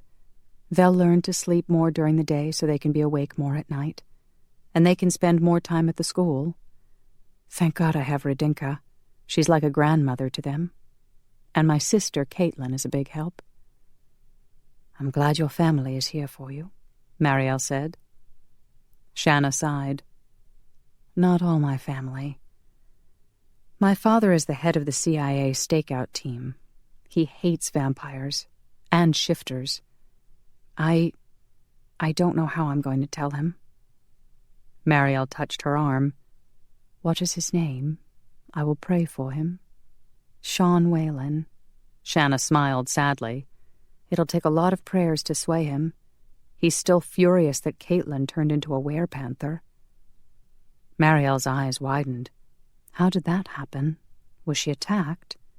"She married a werepanther," Shanna replied. "She risked her life to be with the man she loved." "Good heavens," Marielle whispered. "She was very brave." She turned toward Connor, and their eyes met. His chest tightened. God help him, he was falling for her. He looked away. What a bloody fool he was. Always berating the other guys for falling in love, and here he was, falling faster than any of them had. It was pathetic. "Caitlin's expecting twins in a few months," Shanna continued. "We're all very excited about it." Marielle smiled. "That's wonderful." A tap on the nearby window snagged Connor's attention. He glanced up to find Father Andrew motioning for him to join them outside. He trudged toward the glass door and nodded at the ladies. "Excuse me?" He let himself out onto the patio. Radinka was still seated on the bench, but she was staring at the window with an expression of awe. "I can't believe I'm seeing a real angel. She's so beautiful." "Aye." Connor glanced toward Roman. A glint of anger flashed in Roman's eyes. Then he turned back to his children. "He'll come around in time," Father Andrew said quietly, then gestured toward a cement bench farther away. "He has every right to be angry," Connor muttered as he followed the priest. Father Andrew withdrew 3 vials from his coat pocket. "These contain holy water to help you fight the demon. Has he returned?" "Nay, not yet." Connor dropped the vials into his sporran. "Thank you for agreeing to protect Marielle." Father Andrew sat on the bench. "I've been pondering how we can return her to heaven." Connor sat beside him. "She hopes that helping us defeat Casimir and the malcontents will prove her worthiness, and the archangels will take her back." "She believes she can earn forgiveness." Father Andrew frowned. "In my experience, it doesn't usually work that way. The Lord honors a truly penitent heart." Connor scoffed. "She is truly penitent, and look where it got her, wounded and left bleeding in the dirt." The priest sighed. "I cannot presume to understand everything that is going on, but I do feel that we are witnessing divine providence. Perhaps the Lord has loaned her to us for the express purpose of defeating Casimir. And then afterward, he intends to take her back." Connor glanced toward the windows where she was standing next to Shanna. "I believe so," Father Andrew said. "Can I count on your assistance in getting her home?" He continued to watch her. "I gave her my word I would do everything in my power to get her back." The priest was silent for a moment. "Perhaps your assistance will help prove your own worthiness." He snorted. "I am past redemption, Father. Even the daemon knows my name and said I was on his list." "There's a word for a man who believes what a demon tells him." Father Andrew gave him a wry look. "He's called a fool." Connor scoffed. "I'm a realist. God is real. So is the demon. I've seen him." Father Andrew sighed. "Does she understand how dangerous this mission could be?" "Aye. We worked tonight on a way for her to defend herself, and we successfully teleported close to a place where she sensed death." "How did you know where to teleport?" Connor shifted on the bench. "I had to slip inside her mind for a few seconds." The priest sat back. "You were inside the mind of an angel?" "For a few seconds." "That must have been incredible. What did you see, if you don't mind my asking?" He leaned forward, resting his forearms on his thighs. "It was a beautiful, peaceful place full of love and compassion." "I bet it was." Father Andrew sat silently for a moment. "I've never met a man whom the Father couldn't forgive. If you confess—" "Nay, I confess nothing." Connor stood. "I'm a lost cause, Father. That's why I'm the perfect choice to protect Marielle. I have nothing to lose." "And everything to gain," the priest muttered, then rose to his feet. "Come, let's see if we can convince Roman to talk to Marielle." "So he can forgive her?" Connor asked dryly. "Or forgive me?" Father Andrew walked toward the glass door to let himself into the cafeteria. "Father, no!" Roman strode toward him. "It's not safe." The priest gave him a bland look. "I talked to her last night without any problems." "You had several vamps to protect you," Roman argued. "Then come in with me." Father Andrew opened the door and walked inside. "God's blood," Roman muttered, then glared at Connor. "Aren't you going in?" "After you." Roman's eyes narrowed, then he glanced back at the children. "Stay here with Radinka. I'll be right back. I want to meet the angel, Constantine said. Me too. Sophia skipped toward him. No! Roman winced, then softened his tone. I need you to stay here. You can watch her through the glass. Come, my darlings. Radinka gathered the children in her arms. We'll have a lovely view right here. Roman shot Connor an annoyed look as he entered the cafeteria. Connor followed and saw that the priest was talking to Marielle, but keeping a safe distance. Shanna grabbed Roman's hand and led him toward Marielle. You would think a former monk would be eager to meet an angel. Roman looked properly chastised as he stopped in front of Marielle. It is an honor to meet you. Marielle inclined her head. I am so very sorry for the pain and grief I caused. I will remember your children in my prayers each day. Thank you. Roman extended a hand. She took it, then flinched and looked more closely at him. I have encountered your soul before. Yes. Roman nodded. I met you last night, though you were mostly unconscious. No, it was... She tilted her head, studying him. Then, with a gasp, she released his hand and stepped back. Good heavens, it can't be. Connor moved to her side. What's wrong? She shook her head. It was so long ago. How can... She looked at Roman, her expression a mixture of shock and horror.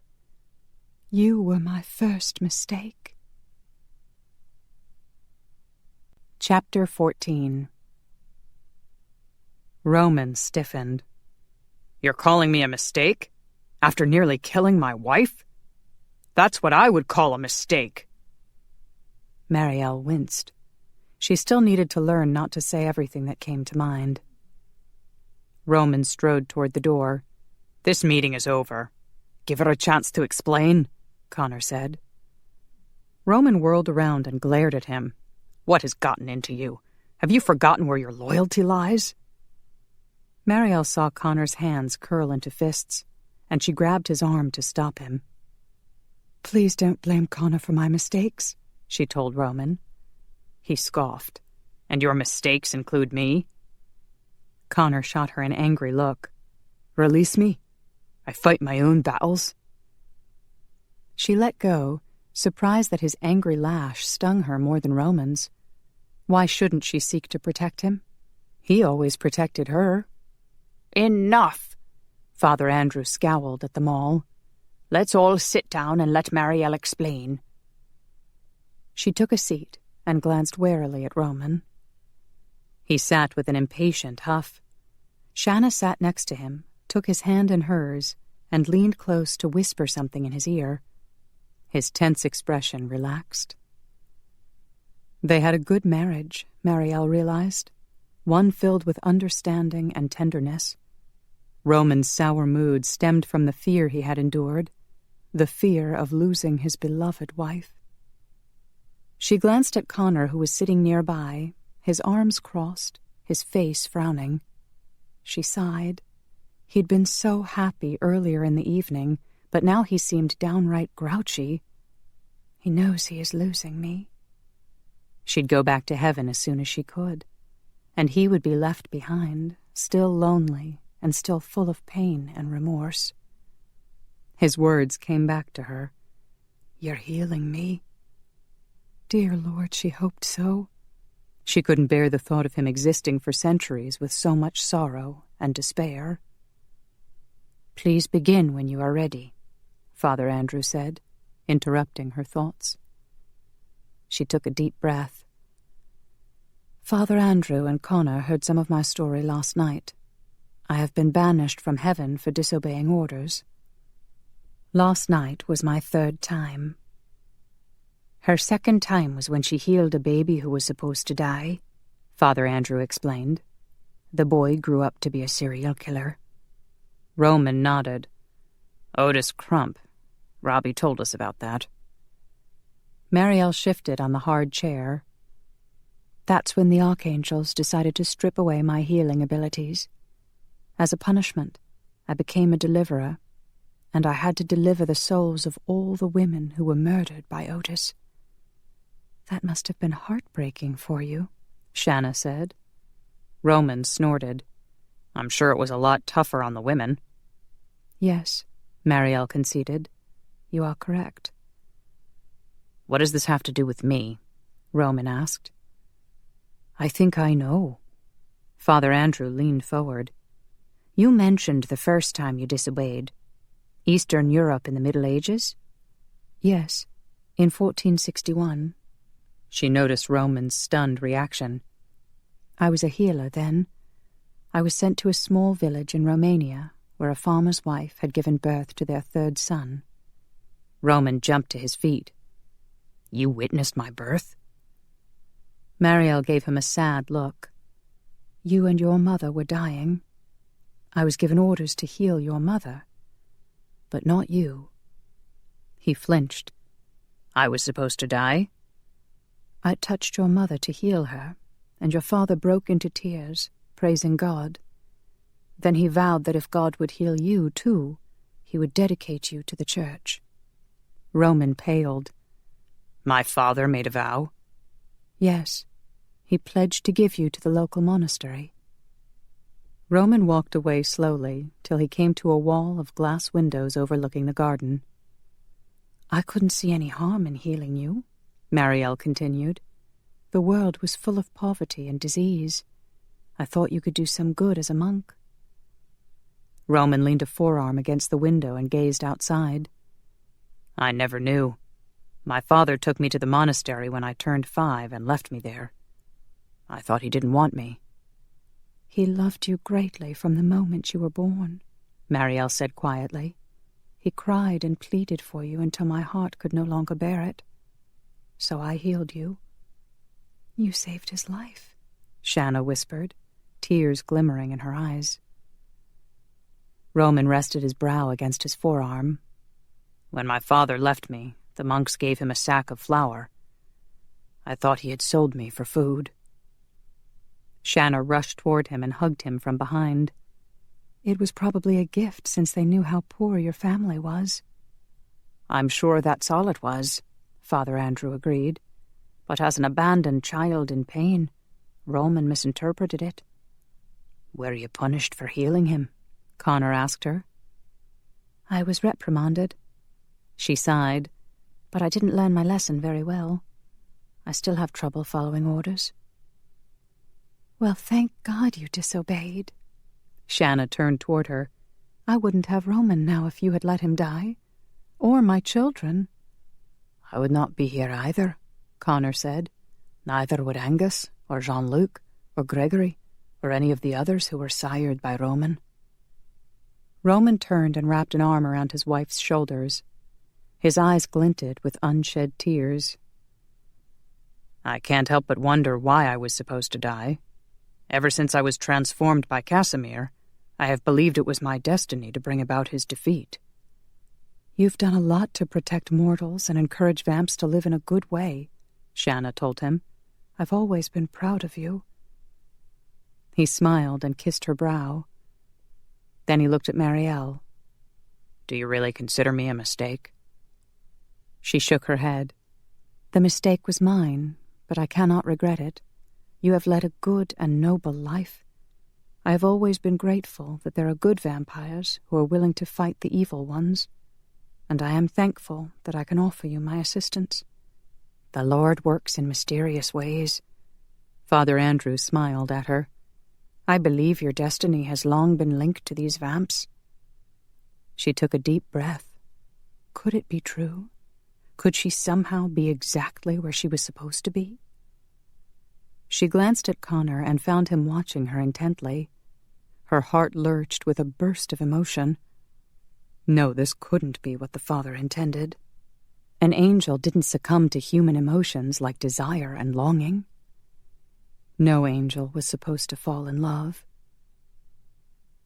It was over an hour later before Connor was able to teleport Marielle back to the cabin. Shanna insisted on fixing her a meal in the cafeteria, which turned into a cooking lesson.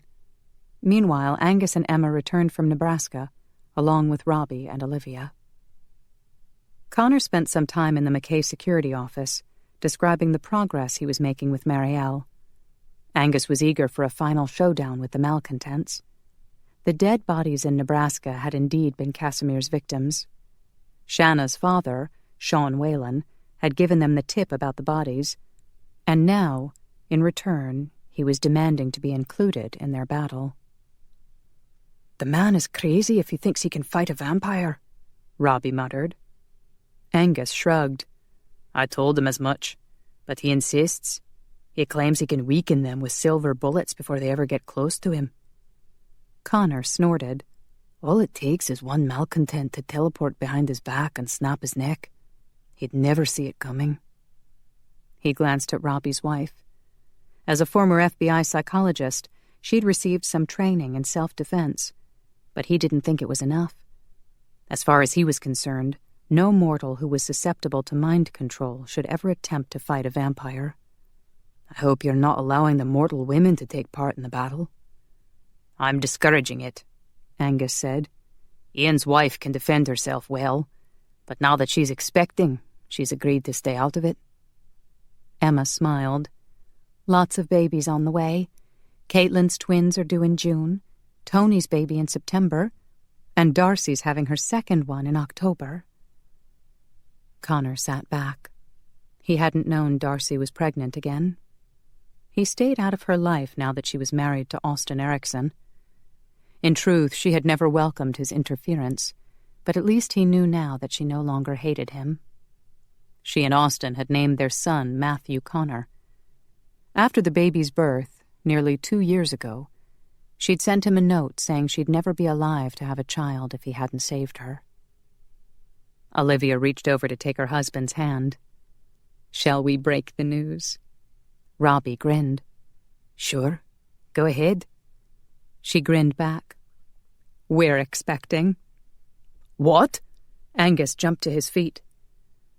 Emma leaped to her feet with a squeal. "You're pregnant?" After Olivia nodded, Emma squealed again and lunged toward her for a big hug. "Ah, damn." Phineas gave Robbie a high five, then slapped him on the back. "You the man." Emma bounced over to Angus and threw her arms around him. "We're going to have a grandbaby." Angus patted her on the back with a stunned expression. "I'm going to be a great-great-grandfather?" Connor suspected he was missing a few greats. "Congratulations." He shook hands with Angus and Robbie, then sat down and waited for the celebration to end. The laughter and hugging went on for a good 5 minutes. Then the questioning began. How was Olivia feeling? When was the baby due? Connor shifted in his seat. First, all the vamp men were getting married. Now they were having children. It was damned depressing. "Can we get back to business?" he grumbled. "We were discussing the upcoming battle and Sean Whalen's foolish desire to fight. Do you think he'll try to make the mortals on his team fight too?" Emma gave him a wry look. "Funny you should ask. Sean has been especially pissed with you lately. Turns out Alyssa has a crush on you." Connor blinked. "Who?" "The woman on the stakeout team," Emma explained. "Apparently you told her she was pretty." Connor thought back, trying to remember, then became aware that everyone in the room was watching him with expressions of amusement. "Whoa, Connor." Phineas waggled his eyebrows. "I didn't know you were such a ladies' man." "I do not remember her," he muttered. "It was a few years ago," Emma said. "Austin told me about it. He and Alyssa were holding Shanna prisoner in a hotel room when you teleported in to rescue her. That's when you told Alyssa she was pretty." Connor shrugged. "Then it was merely a strategic maneuver aimed to distract them while I escaped with Shanna." His face grew warm. Had such an offhand remark really caused a woman to develop a crush on him? "Hot damn, bro." Phineas gave him a thumbs up. "You've got a fan club." Connor stood. "'Twas not my intent." He headed to the door. "I need to take Marielle home. Back to the cabin." His face grew hotter, and he exited quickly. Bugger. He needed to be more careful. If one silly remark had caused a woman to develop a crush, what would happen to Marielle if he kept touching her and kissing her? The poor lass wanted to go back to heaven. That was her home, not the cabin. If he somehow made her feel too much affection for him, it would only be harder for her to leave. The problem was he wanted her affection. Hell, he wanted her, period. What kind of fool was he to think he could compete with heaven? He was setting himself up for severe heartache. And worse, he could end up causing Marielle heartache, too. He had to back off, put distance between them. And yet he had to keep training her and slipping into her mind to know where to teleport. Damn, what a tangled mess. He found Marielle in the cafeteria discussing theology with Roman and Father Andrew. Shanna had gone outside to play with the children. As he approached, Marielle glanced up and smiled, his heart constricted as usual. "I'm ready to take you back to the cabin, whenever you wish." "I'm ready." She stood and gathered up her dishes. "I enjoyed talking to you again, Father, and meeting you, Roman." He stood. "Thank you for saving my life." Father Andrew moved out of her way. "I look forward to seeing you again, my dear." Connor picked up her glass and salad bowl. "I'll help you." "Connor." Roman paused with an uncomfortable look. "I judged you too harshly." "'Tis my job to protect you and your family. You had every right to be angry." "I'm convinced now that we need Marielle," Roman said. "Please take good care of her." "I will." He accompanied her into the kitchen, where they set her dishes in the sink. "Ready to go?" He took her gently by the arms. "Don't you need to hold on tighter?" She wrapped her arms around his neck. "I don't want you to lose me on the way."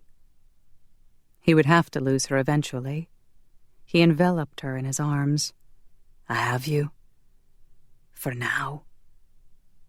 The black void sucked them in. Then they materialized in the cabin next to the couch. As soon as she was steady on her feet, he released her. She gave him a shy smile. "It's been another long night." "Aye." She sat on the couch. "Now that we're alone, I'd like to talk." She motioned to the space beside her. He didn't sit. He knew where she was headed. "I have some errands to run before the sun rises." "You're going to leave me here unprotected? Darifa might show up." Connor winced. She had him there. She patted the sofa cushion. "I want to talk." "There's no point." "Yes, there is. You're suffering from too much pain and remorse." "'Tis none of your business." "You said I was healing you. How can I if you won't let me?" He shifted his weight. "I've done fine for centuries. I do not need your help." "But I want to help. I can't stand the thought of you suffering all alone." "I do not want your pity." She stood. "Then take pity on me, because I will be miserable in heaven if I know you're here suffering and feeling lonely." He took a deep breath to ease his frustration. "Once you're back in heaven, you'll forget about—" "Don't tell me that." Her eyes flashed with anger. "I will always remember tonight, and I will always treasure it." "But you'll still leave me." He turned away and rubbed a hand against his brow. "I do not think it is a good idea for us to get any closer. It would make it harder to say goodbye." "If I have to leave you knowing I didn't help you, that would be the hardest blow to endure. I told you, Connor Buchanan, that I cared deeply for you." He looked at her, and the tears in her eyes ripped at his heart. "I told you about my mistakes," she continued. "It was my fault that a serial killer was let loose on Earth. Those women died because of me. Doesn't it make you angry? Do you want to hate me because—" "Nay, I do not think ill of you. You took mercy on a dying child." She lifted her chin. So you didn't judge me. Give me credit for being as understanding as you are. Tell me about yourself. I won't think poorly of you. She would, if she knew everything he'd done. She had erred out of mercy, believing she was doing the right thing. He had acted out of rage, knowing full well it was wrong. She sat on the couch. He waited for her to say something, but she simply waited, watching him with a hopeful look. He sat stiffly beside her. Still she said nothing. Why couldn't she nag him? It would be easier to refuse her then. He sighed. What good could come of this? I was born in 1512. So young, she murmured, her eyes glinting with humor. Practically a baby. He frowned at her. I thought you would not judge. She smiled. How old were you when you were transformed? 30. He slanted a nervous glance her way. You could not guess? Do I look much older? She looked indignant. I wouldn't presume to judge. His jaw shifted. He was sorely tempted to poke her or tickle her, then kiss her senseless. Actually, he could skip the tickling and go straight to the kissing. Were you always this handsome? His eyebrows shot up. Aye. She laughed. His mouth twitched. Of course, you might think that was immodest of me, but thankfully, you're not judging me. I wouldn't dream of it. Her eyes grew tender. So how did it happen? Roman was the one who changed you? Yes. Ian McPhee and I were fighting in the Battle of Solway Moss, just south of the Scottish border. The lands there were always under dispute, the English and Scottish kings snarling at each other, and poor sods like Ian and me paying the price. He sighed. 'Twas a humiliating defeat, even more humiliating when I realized I was going to die. She touched his arm. I'm so sorry. He shrugged. That night, Roman and Angus found us and asked if we wanted to keep on living and fighting for a just cause. We both said yes, not quite realizing what lay in store for us, but neither of us wanting to die. Of course not. Roman changed me, and Angus changed Ian. The poor lad was only 15. He looks older now. Connor nodded. Roman invented a drug that can keep a vamp awake during the day, but it also ages him a year for each day. Ian took the drug so he could look older. How interesting. And now he's married, and they're expecting their first child. Marielle smiled. I'm glad it worked out so well for him. Aye. Why did Phineas say you were in a midlife crisis?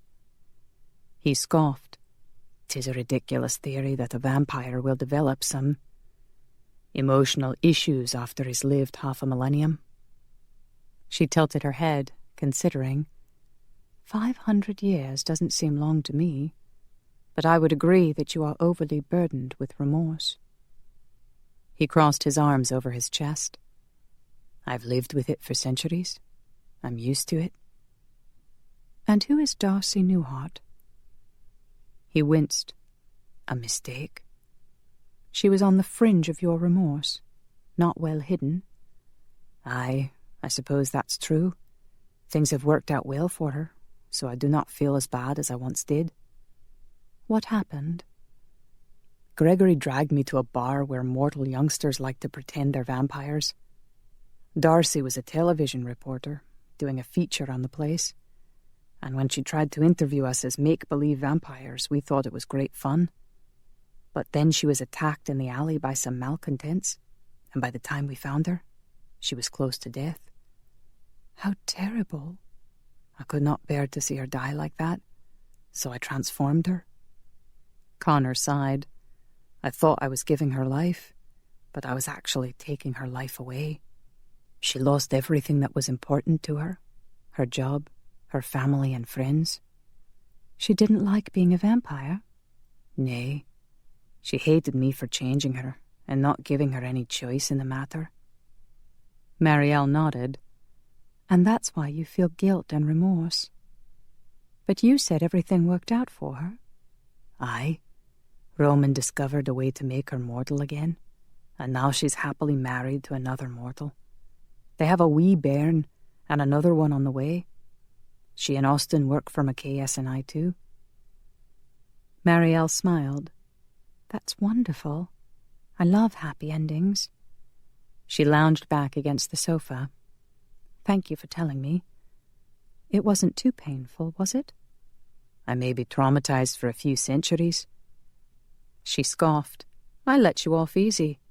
I know there's a lot more you're hiding in there. She touched his chest. He squeezed her hand, grateful that she wasn't going to push any further. It was surprising, though, how easy she had been to talk to. She scooted closer to him on the couch and leaned her head against his shoulder. When he glanced at her, his chin rubbed against her hair, so silky and soft. The scent of her shampoo filled his nostrils. He looked away. We should be careful not to get too close. But I consider you a close friend, Connor. Surely two friends can embrace without it causing problems. She wrapped an arm around his torso and rested her head on his chest. He swallowed hard. I suppose an occasional hug would be all right. He extended his arm around her shoulders. She snuggled closer. I do like being able to touch you. For so long I couldn't touch anyone without making them shrivel up and die. He certainly didn't shrivel up when she touched him. She skimmed her fingers along his jaw. I like the way your whiskers feel. A little ticklish. A vision popped into his head of him tickling her bare breasts with his whiskers. Thank you for a wonderful evening. She kissed his cheek. Lass. He touched her face. We should not kiss. It was just a tiny one on your cheek. He pressed his lips against her brow. Then we will not kiss? On the mouth? He kissed her temple. That's probably wise. Her hand slipped around his neck. He trailed kisses down her jaw. We should not get too involved. Exactly. She tilted her head so he could more easily nuzzle her neck. Did you mean what you said earlier about my breasts? That I wanted to touch and kiss them? Yes. I do, he whispered in her ear. But we should be careful. He planted kisses across her cheek. With a moan, she leaned closer. We should practice. Restraint. He kissed the corner of her mouth. Yes. He paused, his mouth only a fraction away from hers. Her lips were open, full and moist. Her breath stirred gently against his lips. Stop it, you fool! Before it was too late, he turned his head and kissed the other corner of her mouth. Someone cleared a throat across the room, and he jumped back. Bugger. Vanda, Marta, and Brinley were back, and by the looks on their faces, they were enjoying the show. Chapter 15. Marielle gasped. Heat rushed to her face. She didn't know which was worse, the way the women looked amused, or the way Connor looked appalled, mortified even. She rose to her feet. Connor did the same, standing stiffly a few feet away from her. "Hi, guys," Vanda greeted them, her eyes twinkling. "How's the training going?" "All right," Marielle mumbled at the same time that Connor grumbled. "Good." "Looked real good to me," Brinley said with a smirk. Marta shook her head, smiling, as she deposited 2 tote bags on the kitchen counter. "We didn't realize we were going to interrupt your workout." Well, it could have been worse. Vanda's mouth twitched. They were practicing restraint, you know. Marielle winced. Just how long had the women watched? Connor muttered something in Gaelic that sounded like a curse. I would appreciate it if you would use some restraint yourselves and not repeat what you saw. I didn't see anything. Vanda turned to Brinley. Did you see anything? Nope, but I have a strange craving for raw oysters. While the women laughed, Marielle stole a glance at Connor. Anger simmered in his smoky blue eyes when he met her gaze. I apologize for the embarrassment. His jaw shifted. It will not happen again. A pang jabbed at her heart. Did he mean he would never kiss her again? I have a few errands to run. He raised his voice. I'll return shortly before dawn. Connor, you don't have to. Vanda paused when he teleported away. Sheesh, we didn't mean to chase him away. Party pooper, Brinley muttered. Marielle frowned at the empty spot where Connor had stood. He hadn't said goodbye. Are you all right? Marta asked from the kitchen as she unloaded the tote bags. Marielle nodded. Yes. Vanda perched on the back of the couch. I don't mean to be nosy, but what the heck is going on? I thought you wanted to go back to heaven.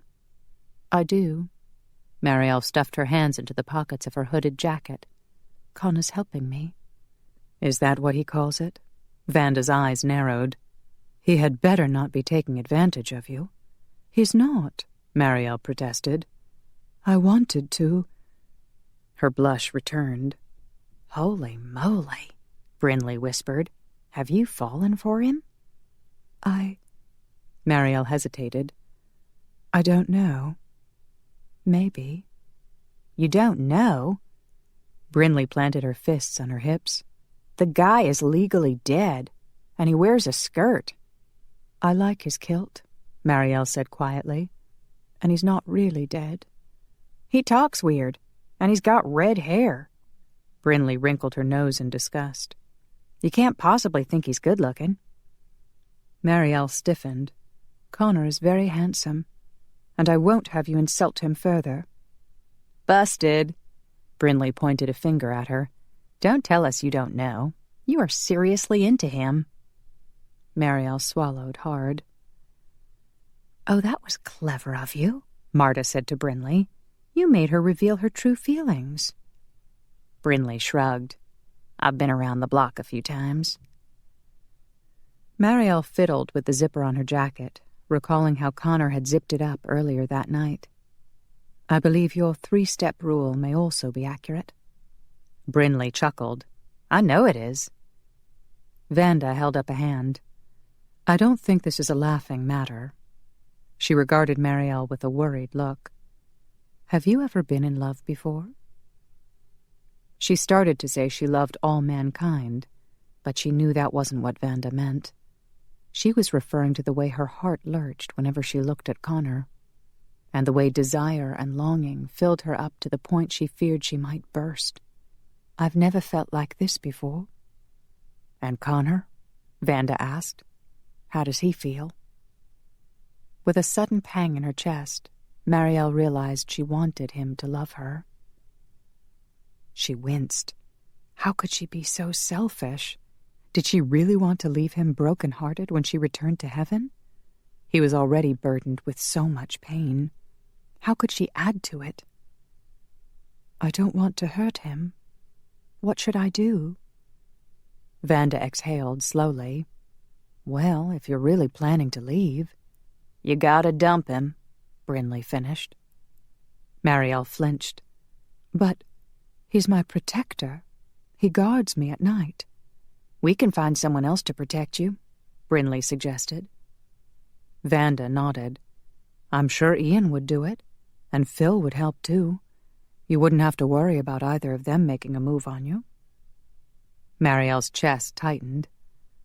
Connor's training me to protect myself, and he can enter my mind to tell where to teleport to.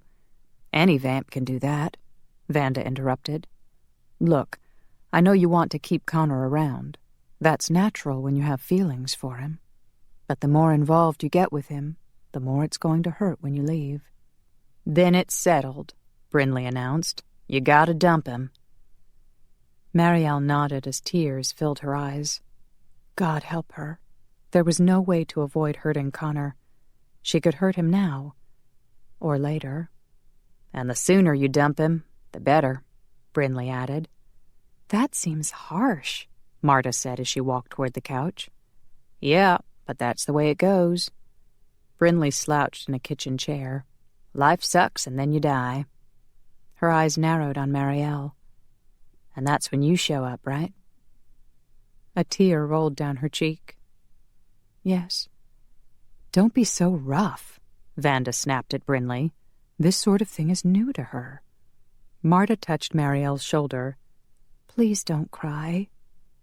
Marielle wiped her cheek. I never knew how difficult it was to be human. Brinley sighed and propped her cowboy boots up on the neighboring chair. I'm just saying love isn't for wimps. If you don't have the courage to take it to the end zone, then don't get in the game. She crossed her arms, frowning. I learned that the hard way. Well, don't take your misery out on the rest of us, Vanda grumbled. She walked over to Marielle and patted her shoulder. It'll be all right. Things have a way of working out in the end. Marielle blinked away her tears. You're right. I have to stay strong. She had to keep believing, no matter what. Vanda smiled. We brought a surprise for you tonight. Marielle took a deep breath to ease her nerves. What kind of surprise? Homemade chocolate chip cookies and milk, Brinley said. Guaranteed to make you feel better. And I packed a bag of spa stuff, Vanda added. Since we can't take you to a spa, we brought the spa to you. Spa? Marielle asked. Vanda nodded.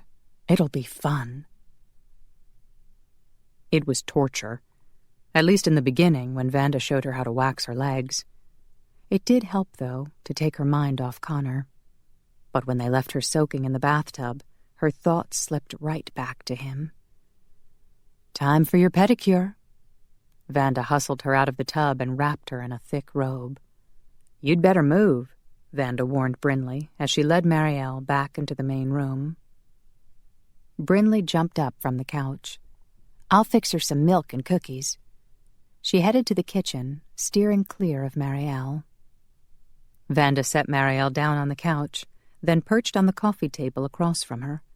She placed one of Marielle's feet in her lap. You have such new skin, like a baby. Here. Marta brought over a plastic bin filled with a variety of nail polish. Pick a color. Marielle chose a luminous pink that reminded her of sunsets, and Vanda started with her toes. Is this supposed to make me more attractive? Marielle asked. Mm-hmm. Vanda concentrated on her work. Is that wise? I mean, you don't think Connor and I should... I don't know what to think. Vanda started on her other foot. But I do know that Connor has been miserable for a long time, and I want him to be happy. You too. Marielle sighed. She wasn't sure how to accomplish that, but she did know one thing. She wanted Connor to be happy too. Brinley set a plate of cookies and glass of milk on the coffee table, then retreated back to the kitchen table. Marielle enjoyed the cookies until it was time to paint her fingernails. While the polish dried, Vanda and Marta settled on the couch next to her, each enjoying a glass of synthetic blood. Brinley sat across from them on the rocking chair, munching on cookies and milk. I can see why Connor likes you. Vanda sipped from her glass. You're not just beautiful. You're very loving, and I think he needs that. Marielle leaned back. I'm trying not to think about it right now. He needs you. He needs love. Then let's talk about things we hate about men, Brinley suggested. Like what big babies they can be when they're in pain. Vanda chuckled. Marielle didn't think Connor would be that way. Sometimes I wake up from my death sleep, Vanda said, and Phil is lying next to me snoring something awful. So I punch him and tell him he snores loud enough to wake the dead. Brinley laughed. I don't think Connor snores, Marielle said. Of course he doesn't. He's dead. Brinley winced. Speak of the devil. Marielle sat up and looked over her shoulder. Her heart did its usual jolt. Connor had returned. He was wearing new clothes, his hair was damp, and he was as handsome as ever. "The sun rises in 15 minutes," he announced. "All right." Vanda stood. "Marta and I will be going." Marta finished the last of her blood and set down her glass. "It was good to see you again, Marielle. Take care." Marielle gave her and Vanda hugs. "Thank you for everything." Vanda smiled. It was fun. She set her empty glass on the coffee table next to the tray of nail polish. "Good luck with your problem." She glanced at Connor, then lowered her voice. "I'll talk to Ian." Marielle nodded. "Don't worry about the mess," Brinley said. "I'll clean up. I don't have much to do all day." Vanda and Marta teleported away. Connor inclined his head. "I'll be preparing for my death sleep now." He turned and walked into Marielle's bedroom. "Whoa," Brinley whispered. "Is he going to sleep in your bed?" I don't think he can." Hadn't he said that the light coming through the window would fry him? "Weird," Brinley muttered. She gathered things off the coffee table and took them to the kitchen. Marielle wished she could help, but she needed to keep her distance from Brinley. The door to her bedroom opened, and Connor emerged. His gaze sought out Marielle, then he looked away. "Good night." He went into the closet next to the kitchen, closing the door firmly behind him. "Connor's in the closet," Brinley whispered in a sing-song voice, then laughed. Marielle yawned. It had been another long night. "I think I'll go to bed, too." She trudged toward the bedroom. "Thank you for guarding us during the day." "No problem." Brinley smiled as she washed dishes. "If that nasty demon shows up, I'll blast him full of shotgun shells." Marielle paused at the bedroom door. "I hate to leave you alone all day, but I've been up all night." "It's okay. Get some sleep." Marielle nodded. "God bless you." A hint of pain flickered in Brinley's eyes before she smiled back. "Good night." Marielle shut the door behind her and wandered over to the window. The night sky was growing lighter, taking on that luminous glow just before the sun shattered the horizon with glorious light and color. Daybreak had always been her favorite time, a time filled with the hope and promise of a new day. But now she could only think of Connor lying in the closet so near to her, dying, all alone. With a sigh, she turned toward her bed. A ray of morning sun shot through the window and landed on her pillow. Something sparkled. She stepped closer, then gasped. There on her pillow was the angel suncatcher she'd admired earlier in a shop window. Connor must have gone back to get it. That sweet, adorable man. She picked it up and ran her fingers over the smooth, golden glass of the angel's body and the carved facets of the angel's crystal wings. How she missed her wings! Tears filled her eyes, and she sat on the edge of the bed. She held the angel in her lap and skimmed her fingers over its wings. A tear fell onto the angel, and she used the edge of her bathrobe to dry it. She'd lost her wings, and the longer she stayed here on Earth, the more human she would become. She'd lost her wings, but she'd found Connor. With a sob, she pressed the angel to her chest. There was no point in denying the truth that was in her heart. She was falling in love with him. It was late afternoon when she awoke. She showered and dressed, then peeked out the bedroom door. She preferred to know exactly where Brinley was so she wouldn't accidentally bump into her. A delicious smell wafted toward her. Brinley must have cooked something, but she was no longer in the kitchen. "Hello?"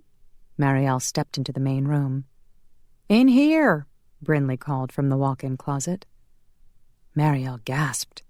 What on earth was Brinley doing in there? She rushed to the open door and gasped again. Brinley had removed Connor's shoes and knee socks, and she was busy painting his toenails hot pink. Good heavens! Marielle watched in horror. What are you doing? What does it look like?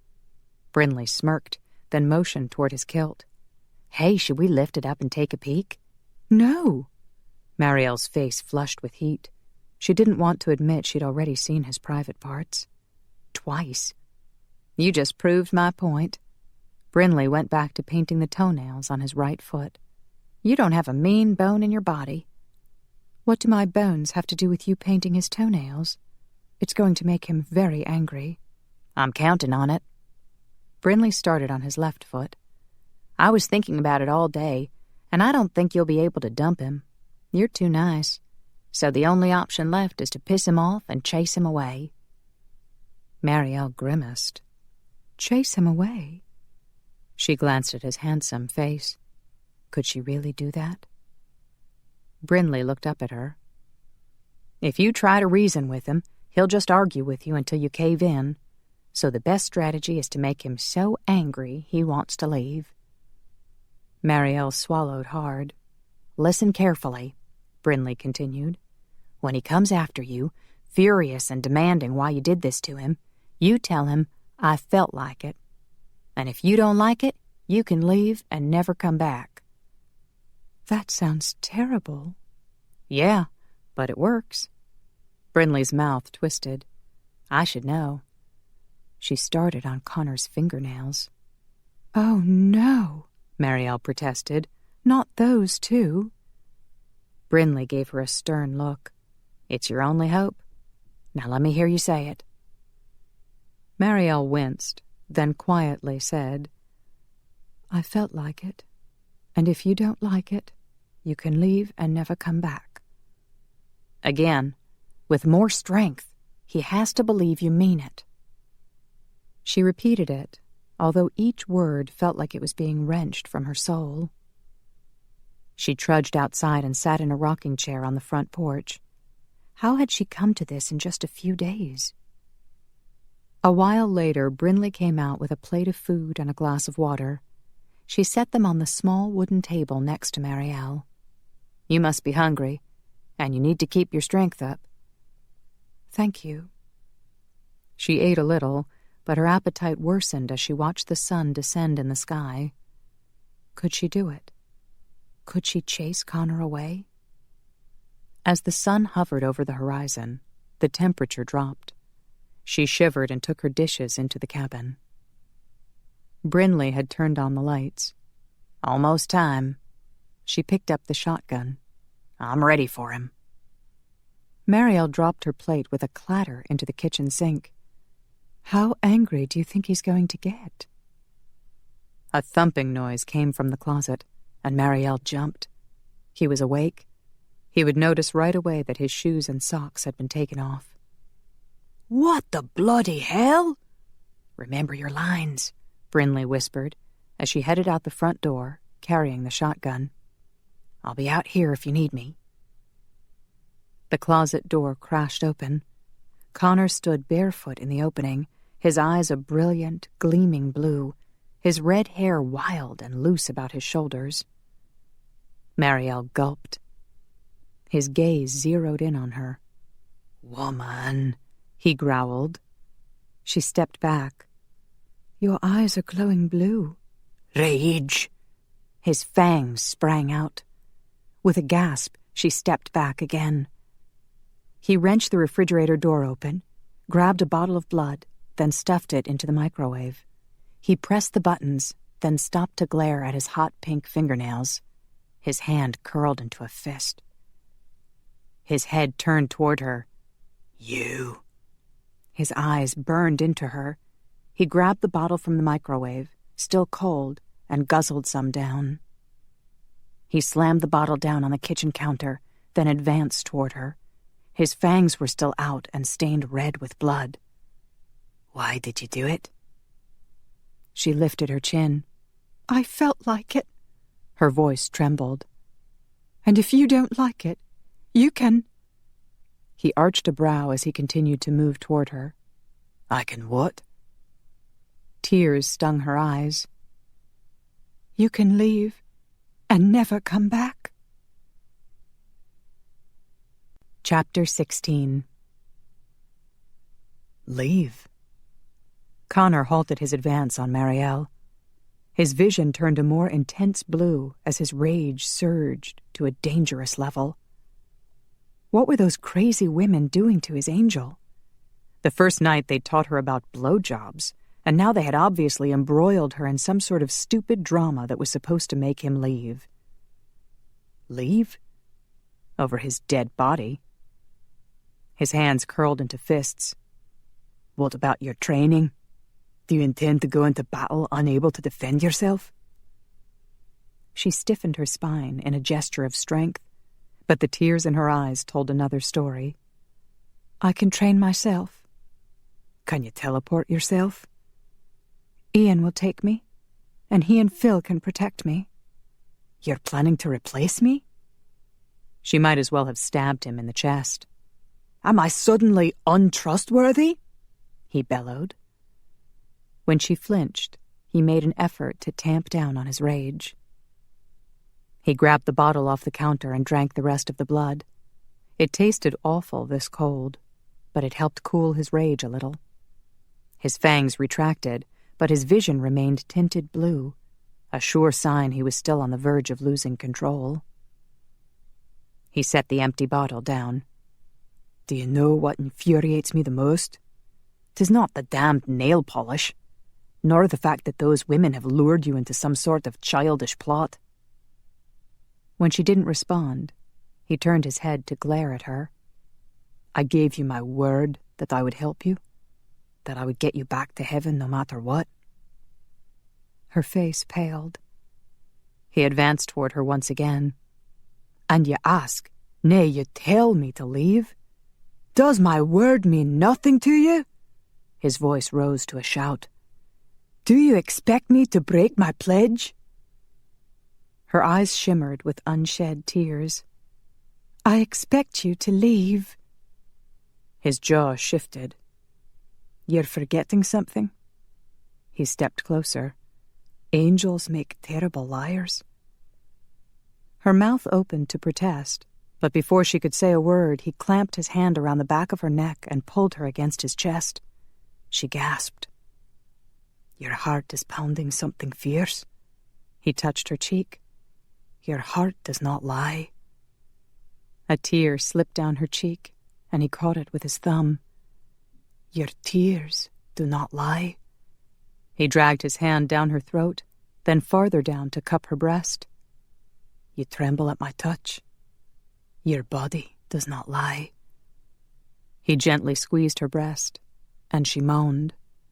At last, some truth coming from your lips. He kissed her lightly. Now tell me if... The front door slammed open. She told you to leave, so go. Brinley stormed inside, leveling a shotgun.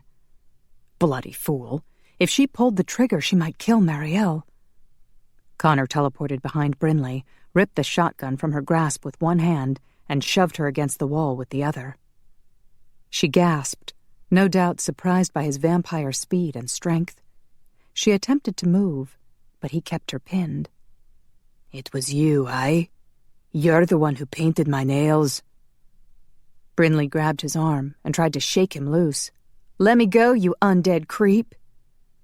He slid his hand up to circle her neck, then leaned closer. Do not ever mess with me while I'm in my death sleep. Fine. Her eyes blazed with anger. And you stop pawing the angel. He released her and stepped back. Holy Christ almighty, was that what this was about? The women didn't want him touching Marielle? He glanced at her. She looked miserable, with red-rimmed eyes. She'd gone along with their ridiculous plan. That could only mean she wanted him to stop touching her, too. An icy cold wave swept through him, chilling him to the bone. Agreed. He walked outside. Pain expanded in his chest, so sudden and so sharp it stole his breath away. Bugger. He'd thought he was too much of a cold-hearted bastard to ever get hurt like this. Marielle had certainly proved him wrong. He removed the shells from the shotgun and laid the weapon on the porch next to the house. The blue tint to his vision was completely gone now. No more rage, just pain and sadness. He retrieved his cell phone from his sporran and called Ian. "Are you coming to pick up Brinley?" "Aye, in just a few minutes," Ian replied. Vanda asked me to spend the night there as Marielle's protector." "Nay, the job is mine. Just come and take Brinley. And bring me some nail polish remover." Ian paused. "Some what?" "Nail polish remover. I assume your wife has some." "Aye, I'll be there soon." Connor rang off and dropped the phone back in his sporran. Bugger. Ian was going to get a big laugh out of this. "Connor?" Marielle's voice sounded soft and hesitant behind him. His heart squeezed in his chest. He didn't turn around, didn't want her to see the pain on his face. "Go back inside."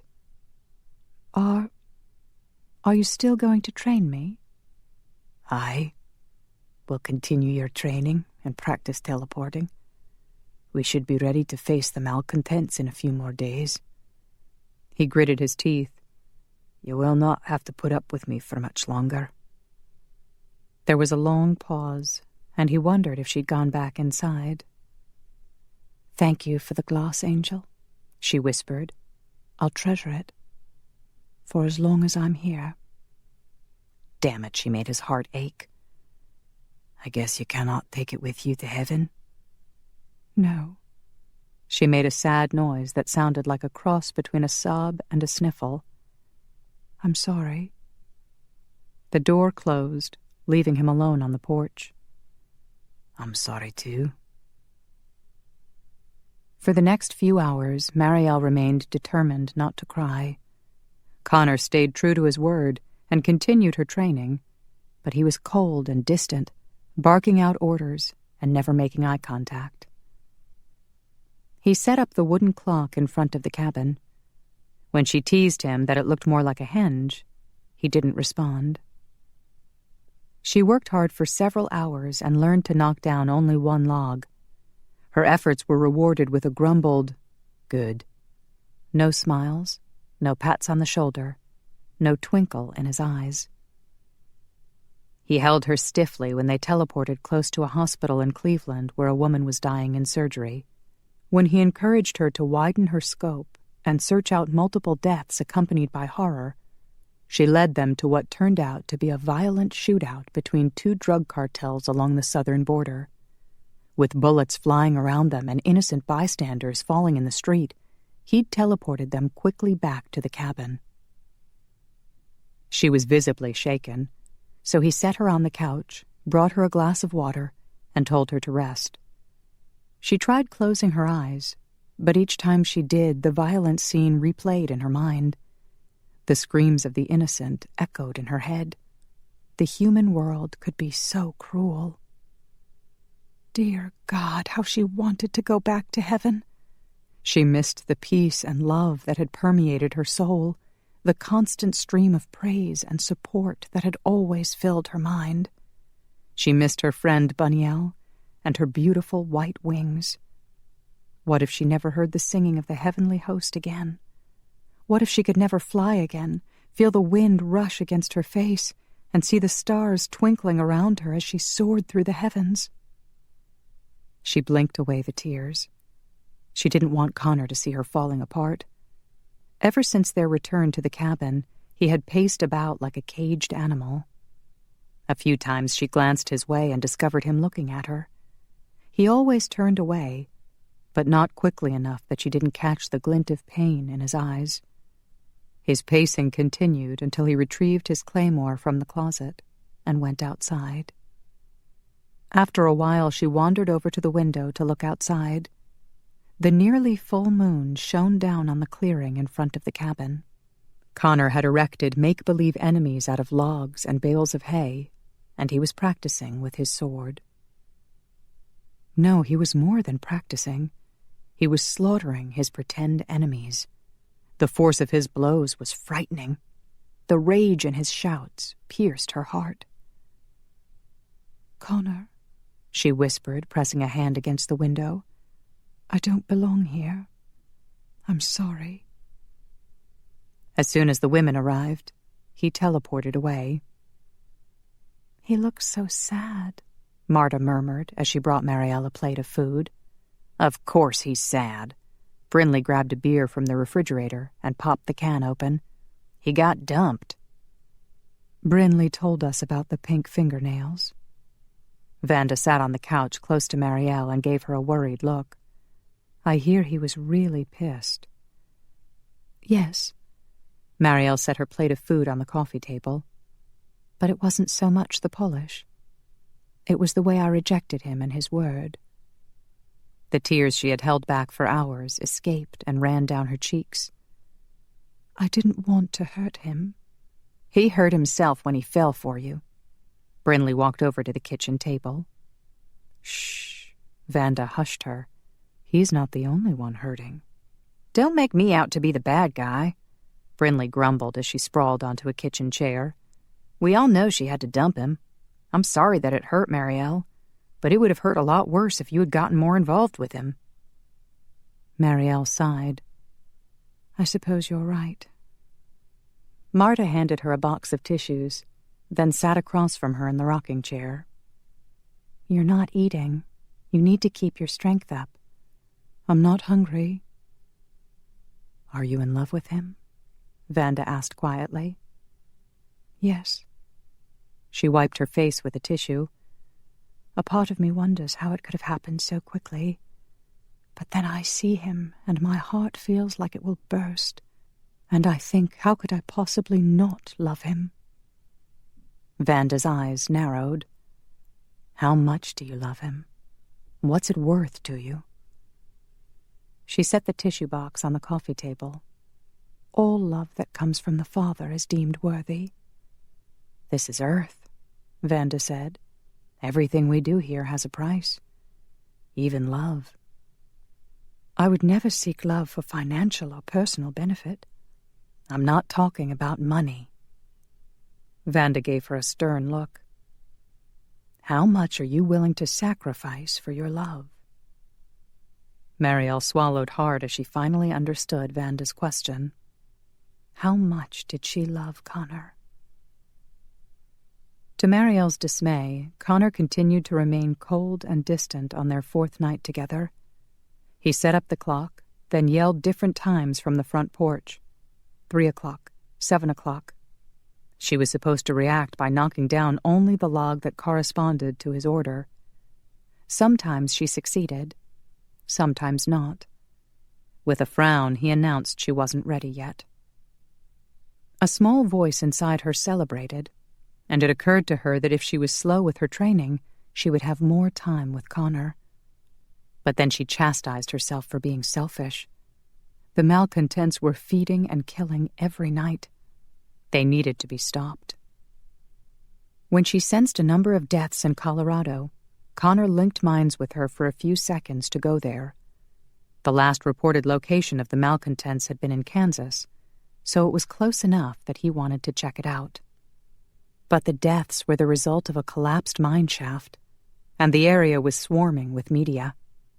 Connor didn't want them to be noticed, so he quickly teleported them back to the cabin. Was it just her imagination, or did he hold her longer than necessary when they arrived? She stood very still, hoping the few seconds could stretch into an eternity, but he eventually let go. On their 5th night of training, she worked hard to improve, and with a sad, hollow voice, he claimed she was ready. She didn't feel like celebrating either.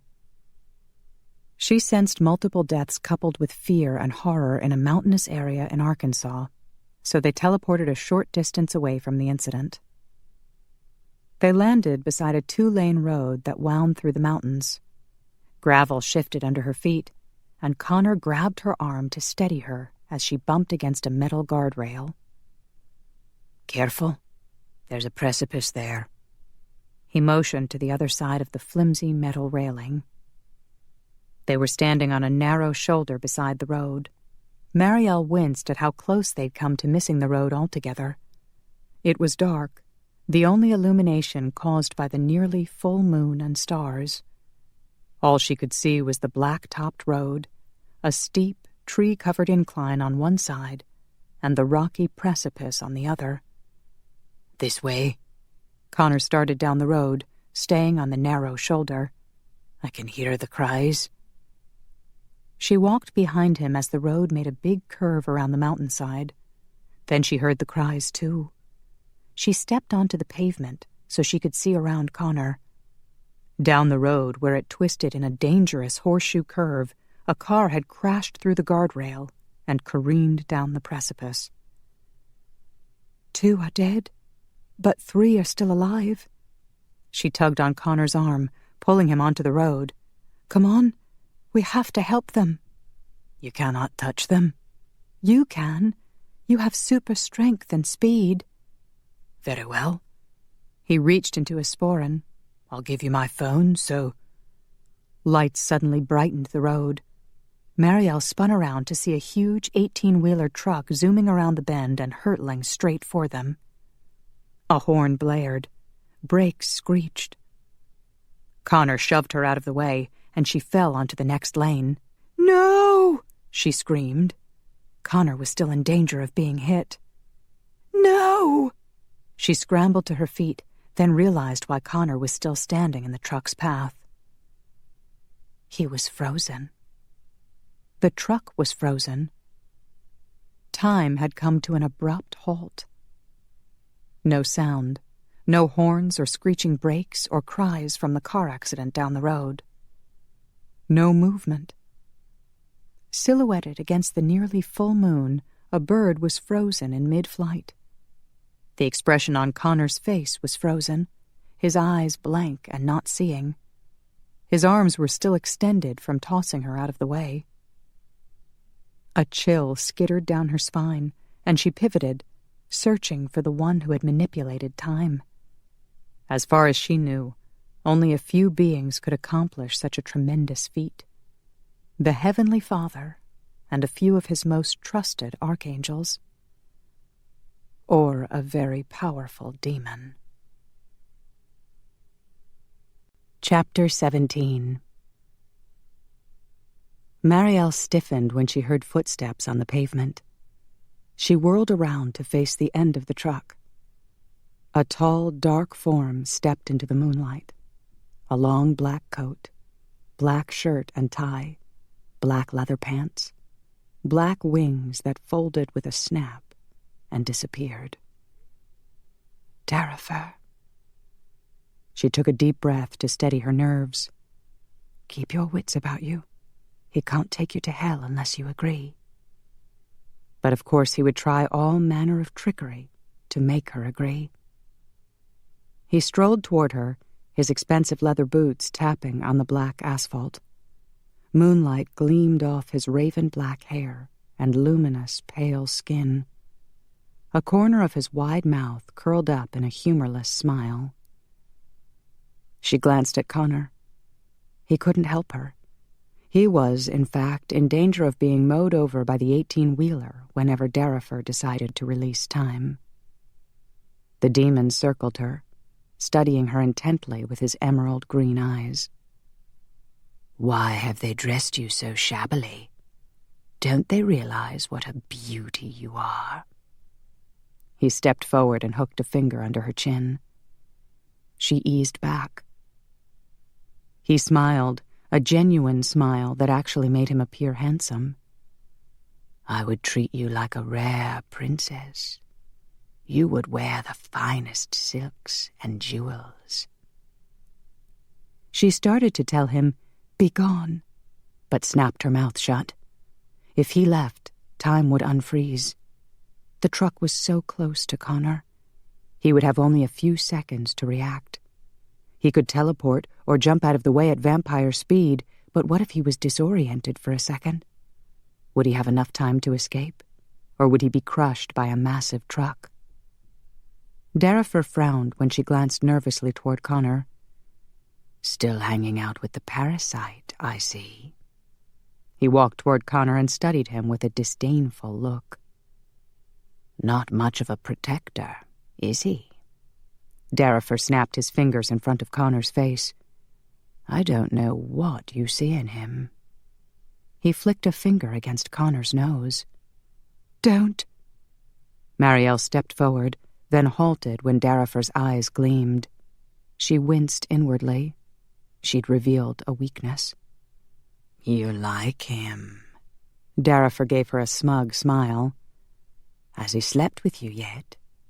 Has he nestled between your lily-white thighs and popped your angelic cherry? She lifted her chin, determined not to be pulled into any more traps. He is an honorable man. Darifer laughed. Right. Tell that to all his victims with bite marks on their necks. He leaned against the front grille of the truck, crossing his legs at the ankles and his arms over his chest. He's at my mercy, you know.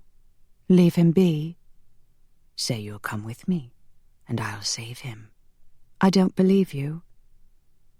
Darifer smiled. You're right. He's on my list for hell, so I might as well take him with me. He arched an eyebrow at her. Why don't you come with him? Then the two of you could live happily ever after. She scoffed. No one's happy in hell. You'd be surprised. A look of disgust flitted over his face, then faded away. She watched him carefully. At the slightest indication that he was going to unfreeze time, she would need to act quickly. He glanced up at the stars and sighed. They're using you, you know. The vamps? I agreed to help them. Not the vamps. Darifer pointed up toward heaven. The big kahuna. Don't you think it was odd that you saved Roman Dragonesti as a baby, and now he's a leader among the vamps? She shrugged. I disobeyed. You know that. That's why we're both here. He snorted. Disobeyed. Do you really believe that? He pushed away from the truck. You've been played, Marielle, all along, from the very beginning. She stepped back. That's not true. Doesn't it piss you off? You're just a damned pawn, and they don't have the courage to let you know. She swallowed hard. He walked toward her. They ripped your wings off, made you suffer, just so you could play your role in their stupid game. It's not a game. But you could fool them all. Darifer extended a hand toward her. Stop being their pawn, and come with me. Never. It couldn't be true. This was just another trick. Glory to God in the highest, she whispered. And on earth, war, pestilence, and despair toward men. She flinched. Stop it. Why should I? It's all part of the big game. Good and evil, yin and yang, you and me. We need each other. He stepped closer. You know what, Marielle? I'm sick of being a pawn, too. He stroked a finger down her cheek. We could pluck a few people off this rock and start our own planet. No war, no pestilence. We could make it perfect. He touched her lips. Just say the word, and we could be gods. She turned her head. Don't listen to him. It's all lies. He leaned forward to whisper in her ear. Come away with me. Fear coiled in her belly over the consequences of her next word. Begone. With a frown, he stepped back. Are you sure? Your precious little parasite will be crushed. Not exactly the traditional stake through the heart, But still, I seriously doubt he can survive having his brains and guts splattered all over the— In the name of Jesus Christ, be gone! Anger flashed in Darifer's green eyes. Then they turned black. His massive black wings unfurled. Quickly, Mariel directed a narrow blast of air at Connor.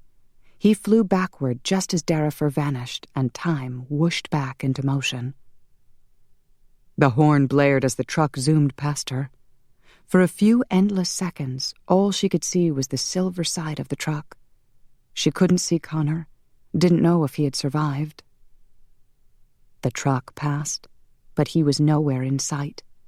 She gasped at the crumpled guardrail. In her desperation to keep him from getting hit, she'd used too much force.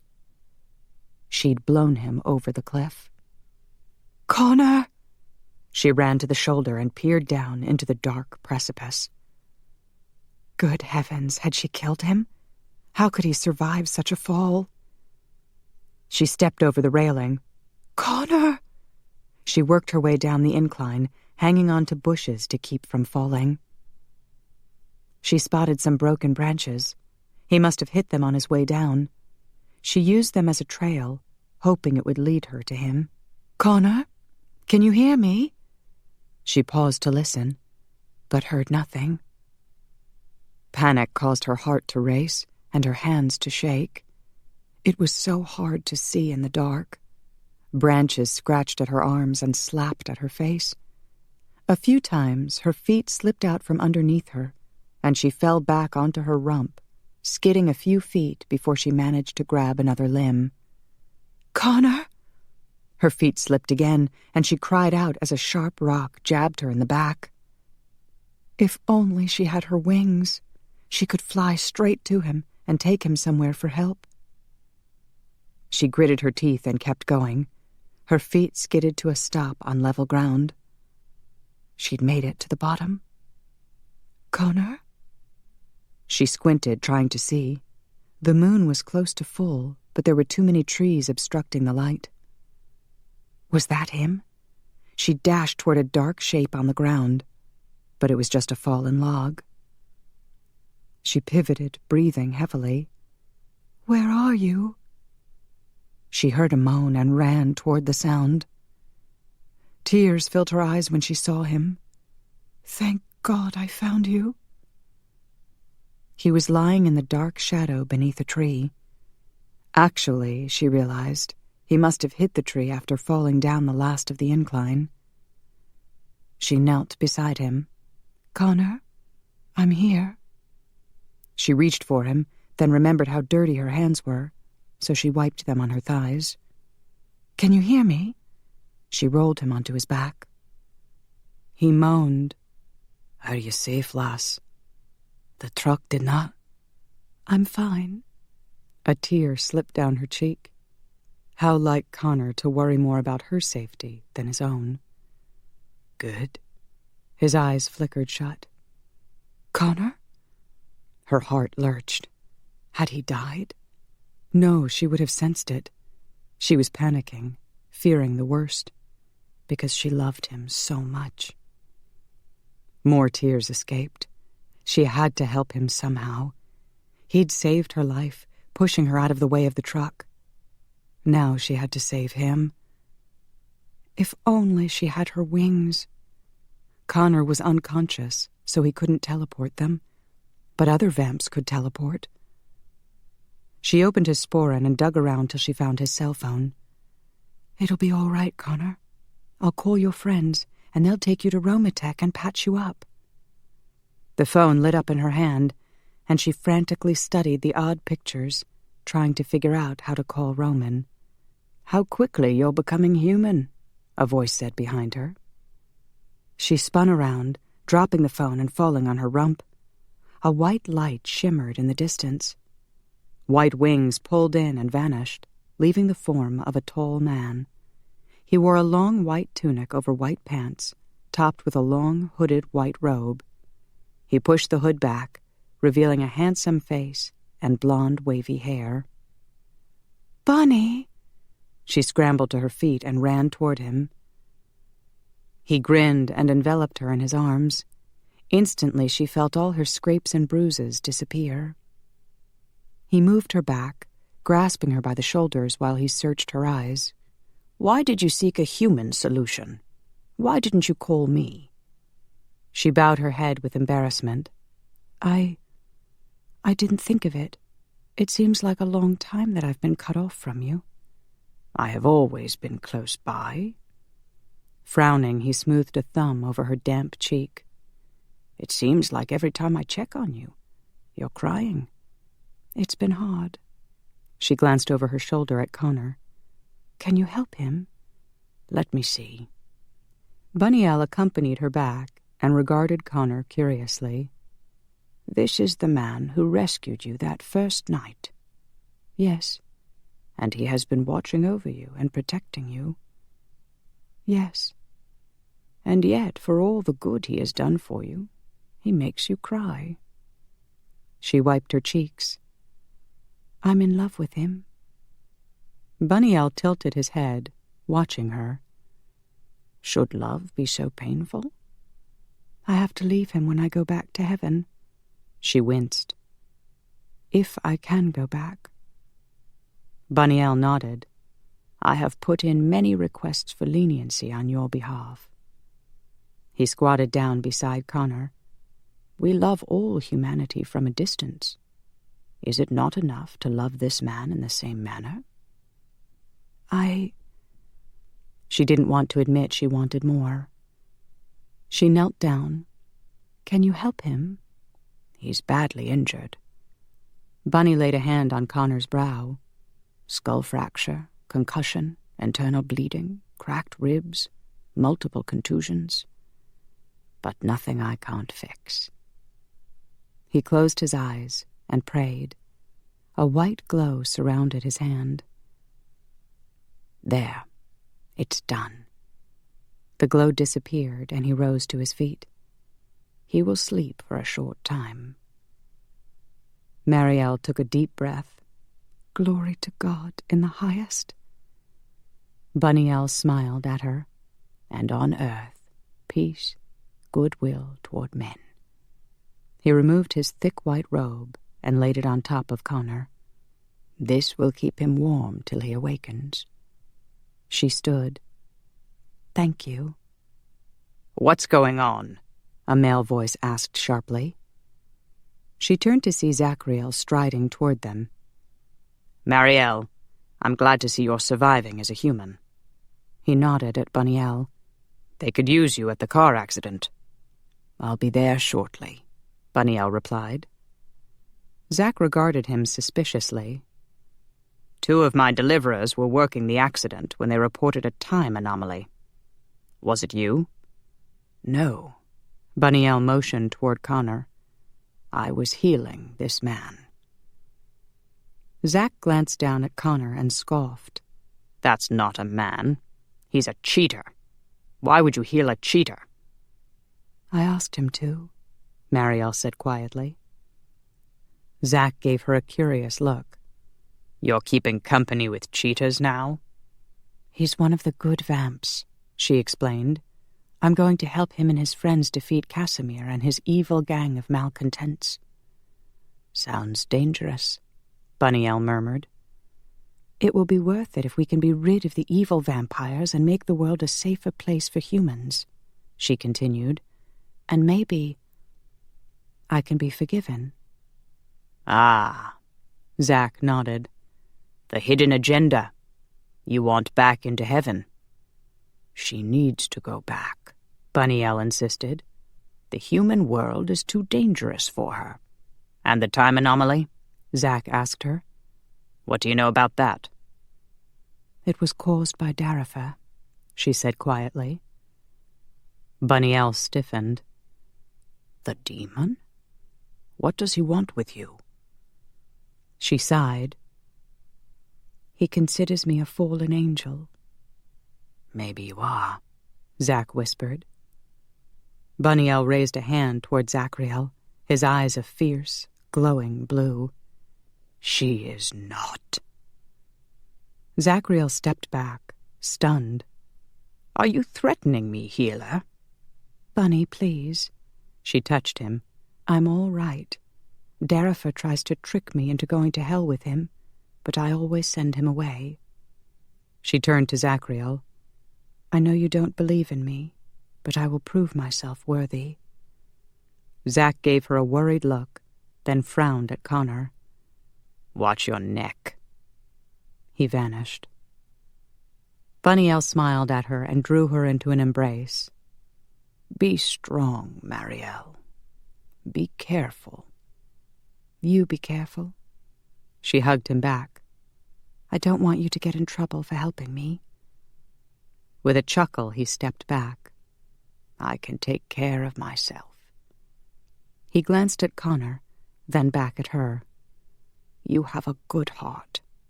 If you follow it, you will not regret it. His wings unfurled, and he disappeared. Bye, she whispered, missing him already, missing her own wings. She hurried back to Connor and knelt beside him. How are you? She rested a hand on his chest and felt it moving slowly and steadily as he breathed.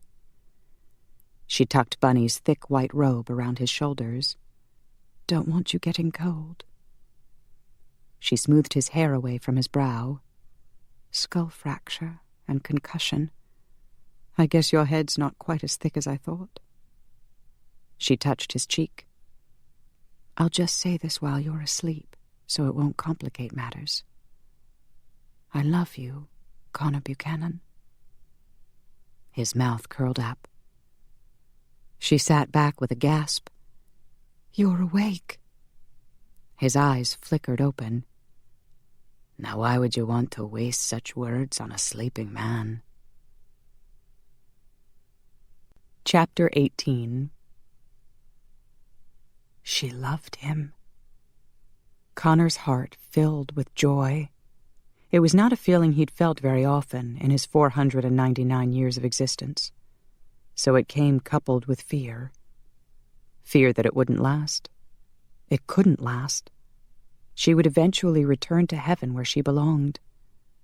But for now, he would try to savor the moment. She loved him. He smiled, recalling the night they'd walked in the park and ridden the carousel. He'd bought her ice cream and gotten hard watching her eat it. He needed to stop distancing himself from her. Instead, they should create more beautiful memories that he could cherish after she was gone.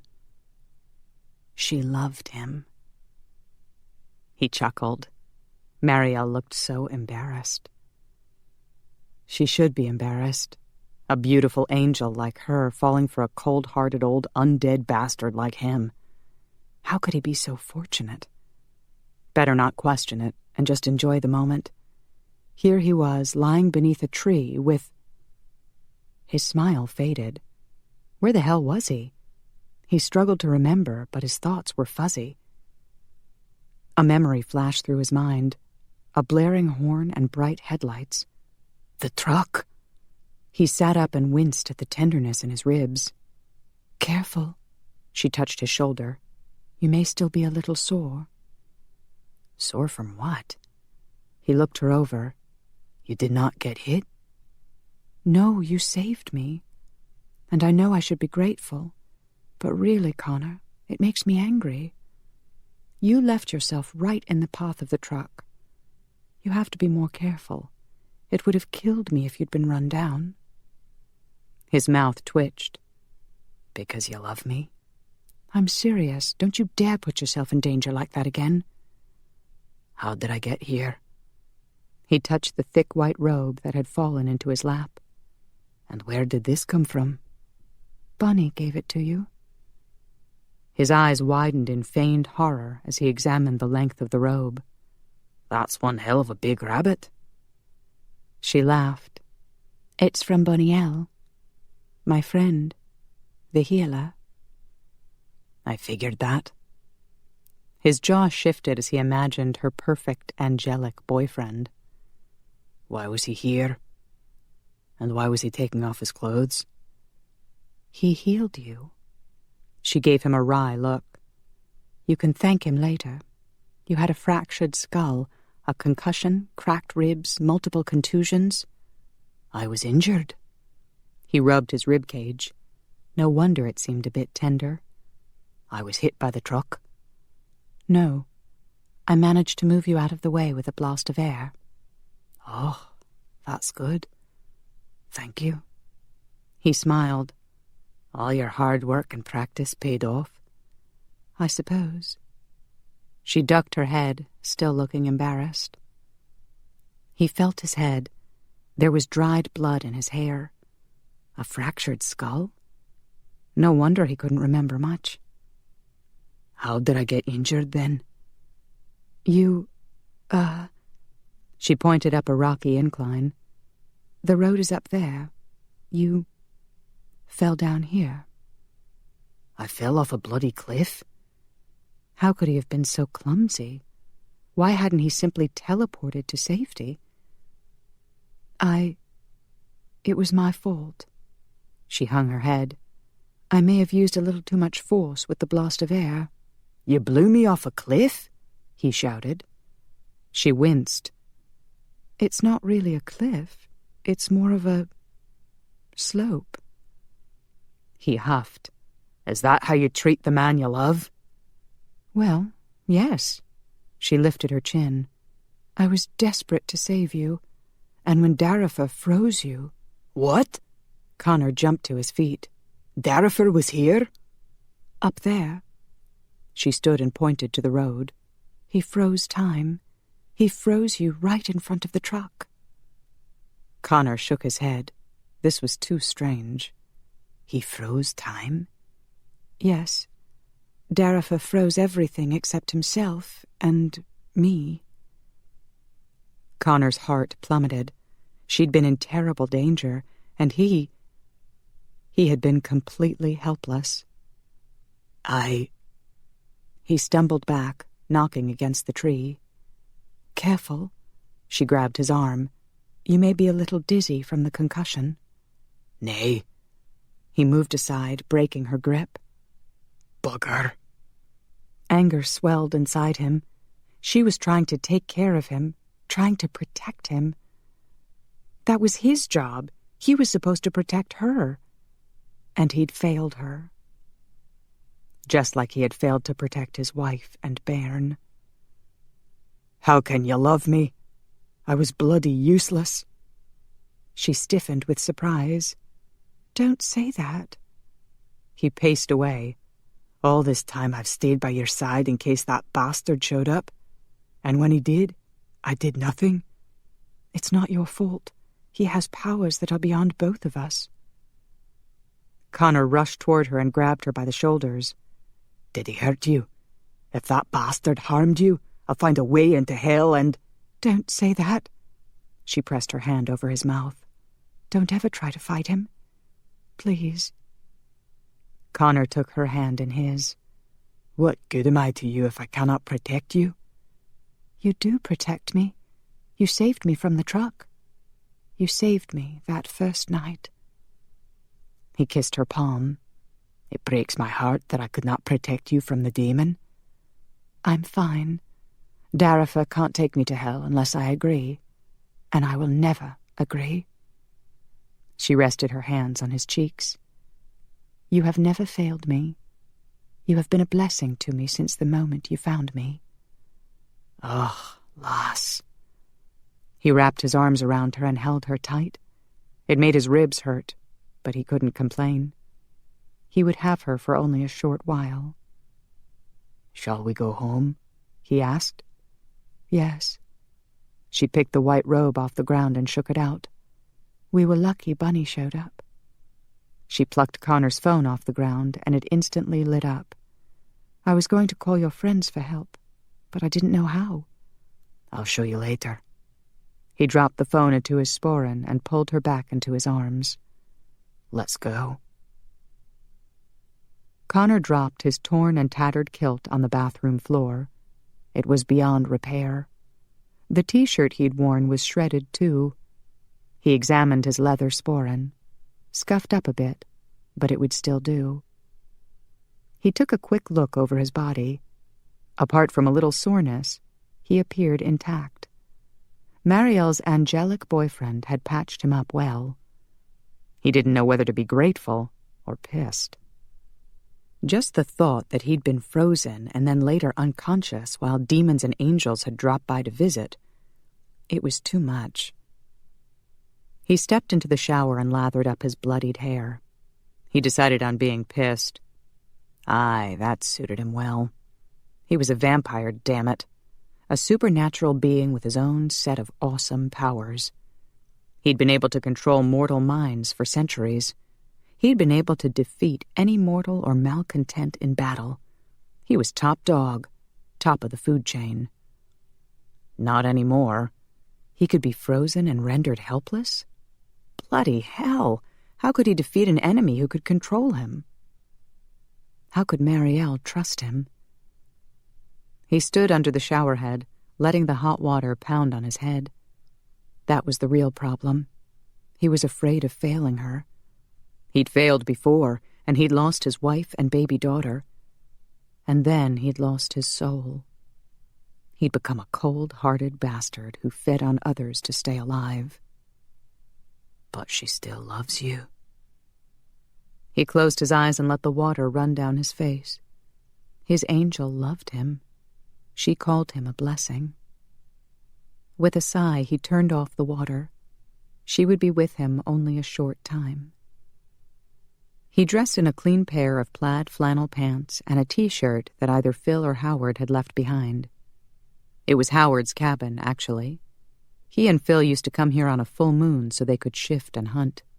But now Phil was shifting with the other werewolf lads at the school, and Howard was joining them there.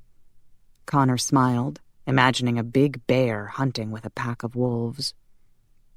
He peeked into the bedroom to make sure Marielle wasn't there half-dressed, or undressed. The room was empty. Too bad. When they'd arrived back at the cabin, all covered with dirt and grime, he'd insisted she shower first. He'd needed a bottle of blood to regain his strength. He usually showered at his room in the basement at Romatech, but he couldn't leave Marielle alone, so he'd showered here. He padded into the main room, still drying his wet hair with a towel.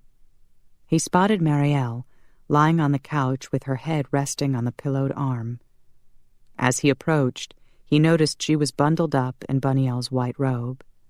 The angel's suncatcher was in her hands, and she was studying it, running her fingers over the crystal wings. He sat on the other end of the couch, next to her bare feet. "You miss heaven?" "Yes." She sat up and drew her legs in to make more room for him. "It's been my home since I was created." She tugged the robe closed around her neck, then rubbed her chin against the soft white material. No doubt she missed her angelic boyfriend, too. He eyed her damp blonde hair that curled on the ends and her freshly scrubbed, lovely face. "Do you look like that in heaven?" She smiled. "My form is similar, but not this solid or detailed. I'm more of a spirit there." "Ah. Good." Then Bunnyelle couldn't touch her or kiss her. "I miss my wings." She lifted the suncatcher up to the ceiling light. "I miss the thrill of soaring through the heavens and feeling the air rush by me. I miss the freedom of going anywhere I please." With a sigh, she lowered her hand. "I really missed my wings when you were injured, and I couldn't take you anywhere for help." "You do not like feeling powerless?" Connor tossed his towel onto the coffee table. "I feel the same way." "You have plenty of wonderful powers." Marielle poked at him with a bare foot. "Stop being down on yourself." He smiled. "I cannot fly, but I can levitate. Would you care to go up a wee bit?" He pointed up in the air. She gave him a dubious look. "How far can you go?" He shrugged. "Mars? Venus?" When she laughed, he grinned. "Would you believe the top of the chimney?" She laughed again, and the sound was music for his soul. He stood and extended his hand. "Come." She took his hand and followed him outside. The grass was chilly on his bare feet. He stopped in the middle of the clearing. "Good thing you're wearing this." He folded the voluminous white robe around her. He had spotted a pair of knit pajamas underneath. "I hear it is a bit chilly on Mars." "Oh, the top of the chimney." She smiled up at him. "So how does this work?" "You have to hold on to me." He put her arms around his neck, then grabbed hold of her waist. He started up slowly. 3 feet. 5 feet. She peered down. "Is that as fast as you can go?" He zipped up another 10 feet, and she laughed. She tightened her grip around his neck. "I like it. Thank you." He slowly rose another 10 feet. She glanced down with a speculative look. "I wonder what would happen if I directed a blast of air down at the ground." He frowned. "That does not sound very wise." "Oh, come on." She stretched a hand out, and boom! They took off like a rocket, shooting straight up into the sky. "Bloody hell!" He pulled her close. She squealed with laughter. "Yes, this is what it's like. Don't you love it?" She flung her arms out and arched her back with her face toward the stars. "No!" He grappled to keep a hold of her. They slowed to a stop, hovering in the air. Connor's heart stopped pounding and he glanced down. Holy Christ almighty, they had to be a mile above the earth. "Wasn't that fun?" She wrapped her arms around his neck. "I was afraid I would drop you." She traced the line of his jaw with a finger. "Do you really worry so much about me?" "Aye." "You sweet man." She kissed his cheek. "I was never worried.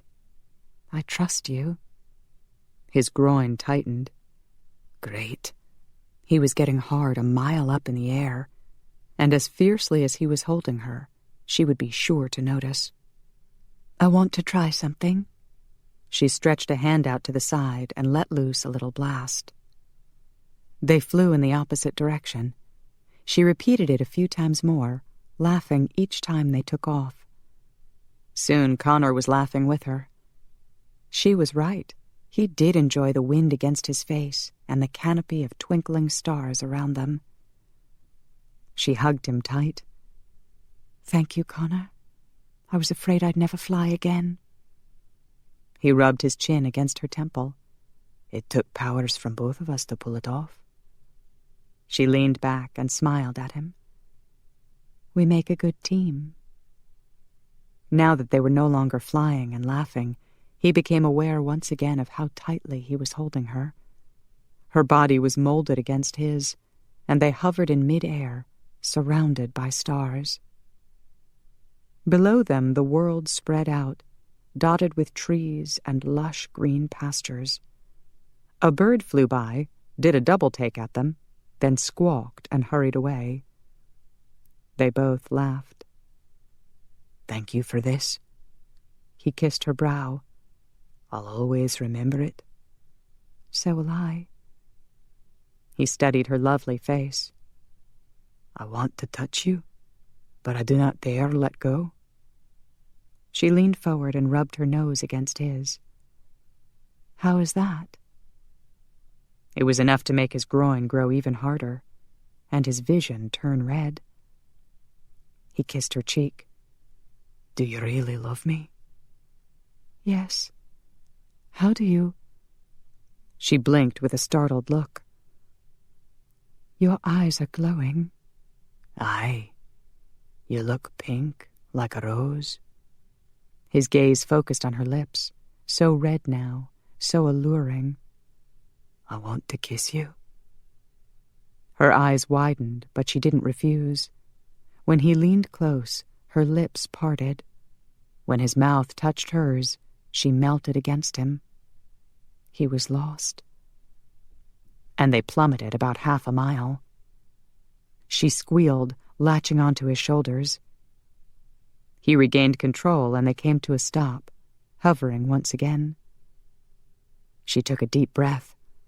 Good heavens! What was that?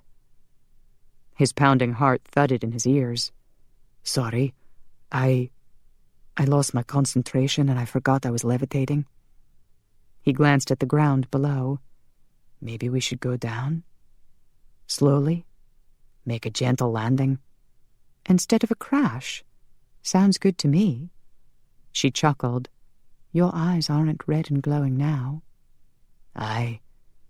Sheer terror will do that to a man. She grinned. It was a wild ride. Thank you. You liked it? He brought them down slowly. He could think of other wild rides she might enjoy. Where are we exactly? It does not matter. I can always teleport us back to the cabin. They landed in the middle of a green pasture, surrounded by forested mountains. The grass was soft and cool beneath his feet. She let go of him and sauntered across the meadow. What a beautiful place. Shall we stay for a little while? She turned. Her hair was wild and windblown, her cheeks pink from the rushing wind. He walked toward her. If I lose my concentration now, we will not plummet to our deaths. She smiled slowly. What did you want to concentrate on? He pulled her into his arms. I'd like to give you pleasure. Chapter 19. You do please me. Marielle rested her hands on his chest. I haven't laughed so much in ages. Sweetheart, I love hearing you laugh. He brushed her hair back from her brow. But I was hoping to make you sigh and moan. Oh. Were his eyes turning red again? Brinley had to be right about her 3-step rule. I don't suppose you're referring to chocolate? Nay. He skimmed his fingers down her cheek to her neck. I want to pleasure you, as a woman. She swallowed hard and tried to ignore the fluttering of her heart. I'm not sure I can give you what you want. He kissed her brow. What I want is to feel you shudder in my arms. He kissed her cheek. I want to hear you moan and scream. Scream? She tilted her head while he nuzzled her neck. Moaning she could understand, and shuddering. She was close to doing that right now. But scream? Why would I scream? Does it hurt? Nay, I will not harm you. He dragged his tongue up her neck, and she shuddered. Connor, I cannot become one with you. I know. He tickled her ear. I will not take from you. I will only give. He nipped at her ear. Oh! Her heart lurched. He had sharp teeth. But when he drew her earlobe into his mouth and suckled, she moaned. Her legs trembled, and she had a strange, overwhelming desire to lie down. Will you let me touch you? And kiss you? Yes. She clutched at his shoulders. But I'm not sure I can take very much. I'm feeling so weak. Weak? He gave her a worried look, and his eyes turned back to blue. Are you ill? I'm not sure. I just felt limp all of a sudden, and my knees are very shaky. Ah. His eyes twinkled. Perhaps you should lie down. She gave him a suspicious look. I know what you're up to. You want to take me back to the cabin and climb into bed with me. Then the women will arrive and find us there, and it will be very embarrassing. And when you fall into your death sleep, they'll all fuss at me for not chasing you away. Nay, I do not want to climb into your bed. Her heart stuttered. You don't? Good heavens, that was even more aggravating. He chuckled. Do not look so upset with me. I want to lie down with you here. Here? She looked around. Aye, under the stars. He slipped off her robe and stretched it out on the grass. He sat on the edge and patted the center. "Did not you say your legs were feeling weak?" "It only seems to happen when you're kissing me." Without the robe, she felt a little chilly, so she crossed her arms. "You're cold." "I'm all right." "Nay, I can tell you're cold." His gaze focused on her breasts. She glanced down and winced at the way her nipples were poking out. When she looked back at Connor, his eyes were red and glowing. "Again?" His mouth twitched. "'Tis a recurring problem." She huffed. Brinley was definitely right. "Nay, she thought she could chase me away, but I'm still here. Still waiting." "Waiting?" He arched a brow at her, then reached over, grabbed her pajama bottoms, and yanked. She gasped when her pajamas fell to her ankles, leaving her dressed only in a t-shirt and skimpy black panties. "Connor!" He grabbed her around the waist and pulled her down onto the robe. She squealed and kicked at him. "What are you doing?" He grasped her thigh to stop her kicking, then leaned over her. "I asked if I could touch you and kiss you, and you agreed. Have you changed your mind?" "No." Her heart thundered in her ears. "But you're moving so fast." "Sweetheart, I do not count time in millennia like you. I'd like to get started. In this century." "I wasn't taking that long." Her breath caught when he feathered light kisses all over her face. "I'm just a little nervous, that's all." She moaned when he nuzzled her neck.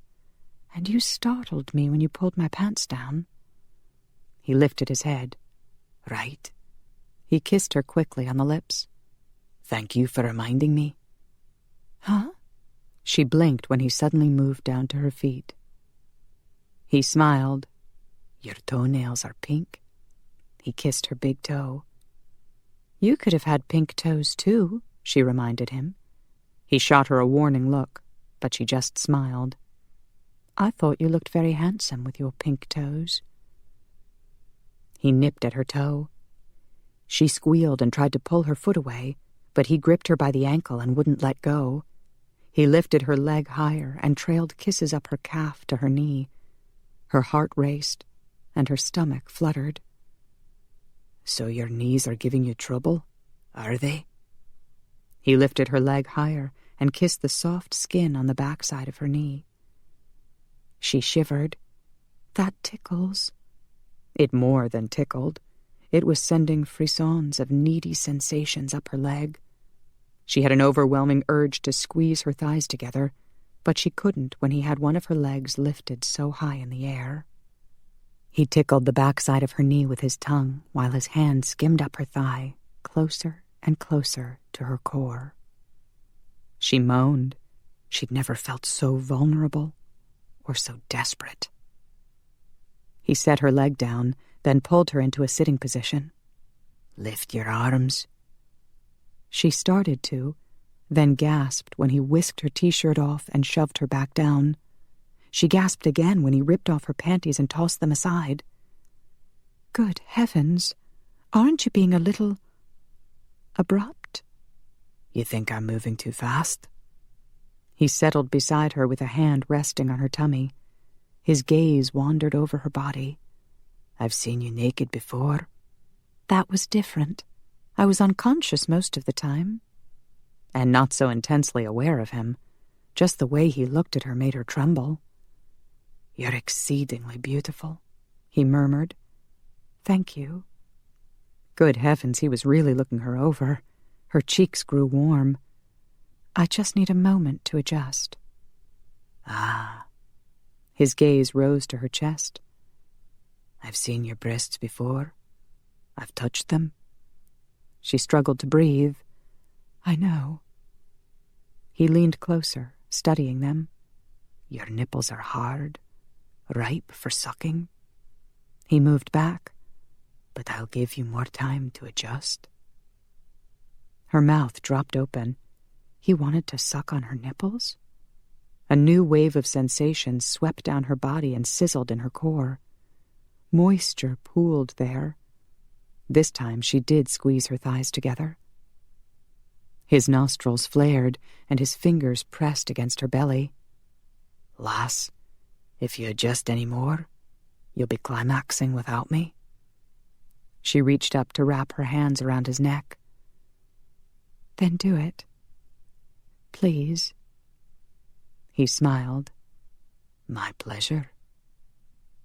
He kissed her slowly and thoroughly, nibbling on her lips and swirling his tongue inside her mouth. She responded, quickly sinking into a world of sensation where his every touch ignited shivers and sparks.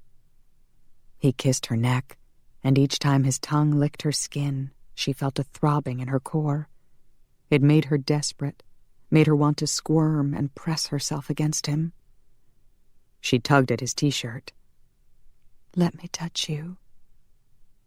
He pulled his shirt off, then leaned over to kiss her breasts. She ran her hands through his hair and along his bare shoulders. When he drew a nipple into his mouth, she groaned and dug her fingers into his back. Oh, yes, he'd been serious about the sucking. More moisture pooled between her legs, and she squirmed.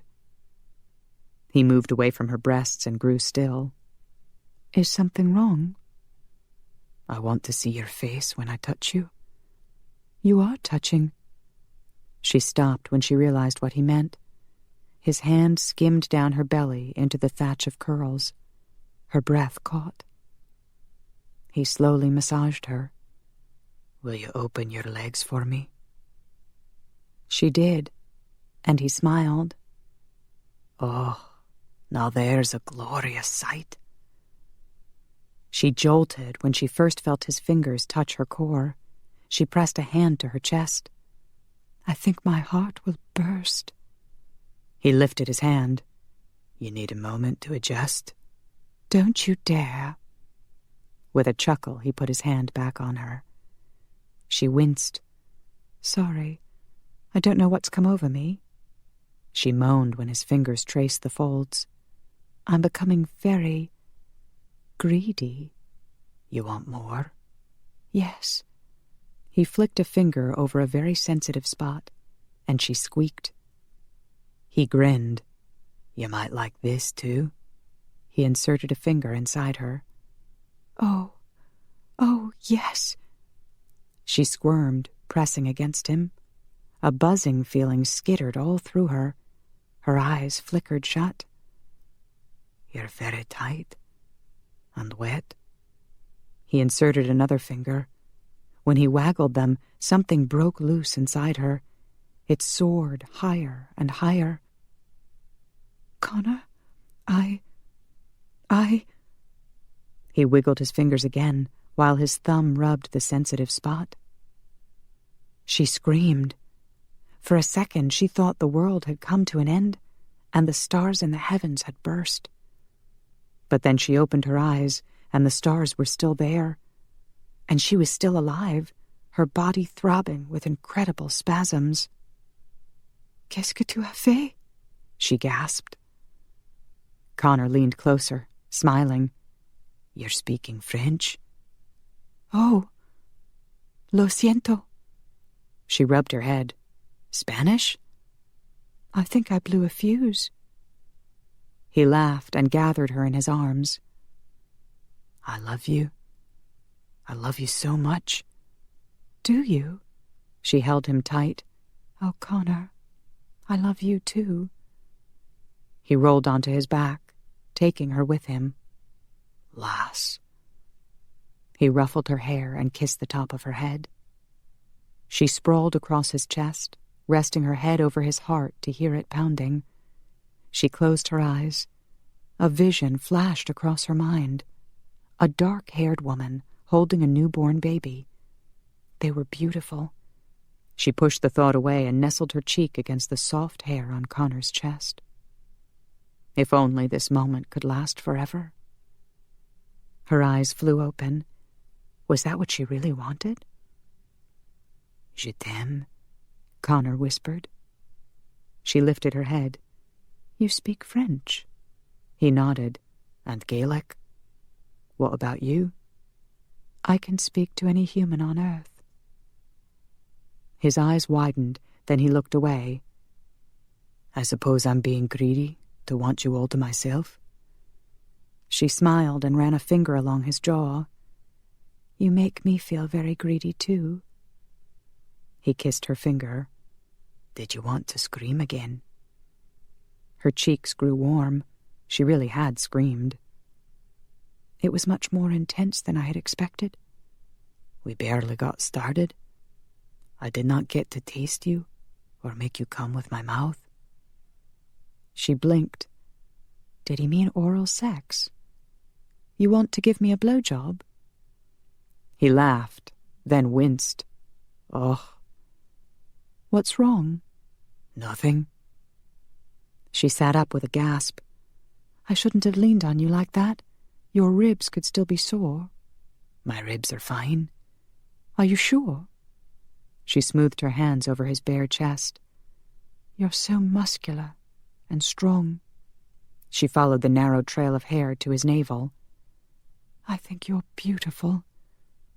Lass. He gritted his teeth. She jumped. Connor, there's something moving in your pants. Pay it no mind. Lass, no. She leaned over him to pull the waistband of his flannel pants down. His erection popped out, startling her.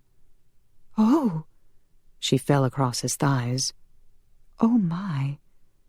Good heavens. He groaned and dragged his hands down his face. You need not stare at it in horror. It will not harm you. It's really big. He snorted. It comes in peace.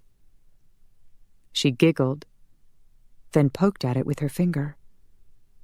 It twitched, and he hissed in a breath. She sat up, amazed by how strong a reaction she had caused. She studied his erection curiously. Could she cause him to scream like he had her? Do not touch me again, he muttered. I'm about to explode. Explode? That sounded interesting. You know the problem with me, Connor.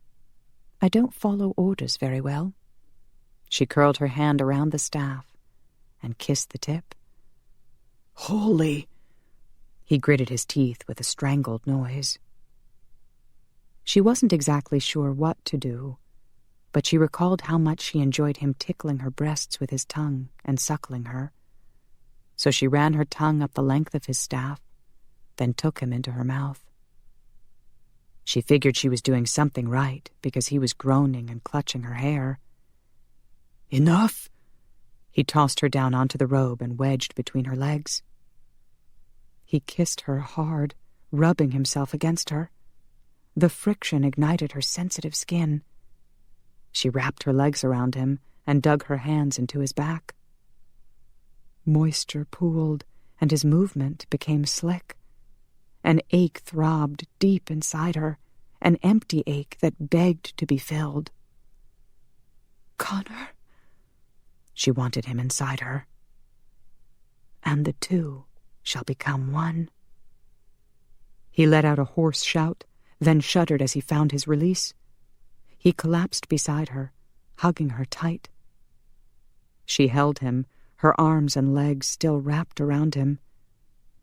Oh, God, she hadn't known this sort of love could be so powerful.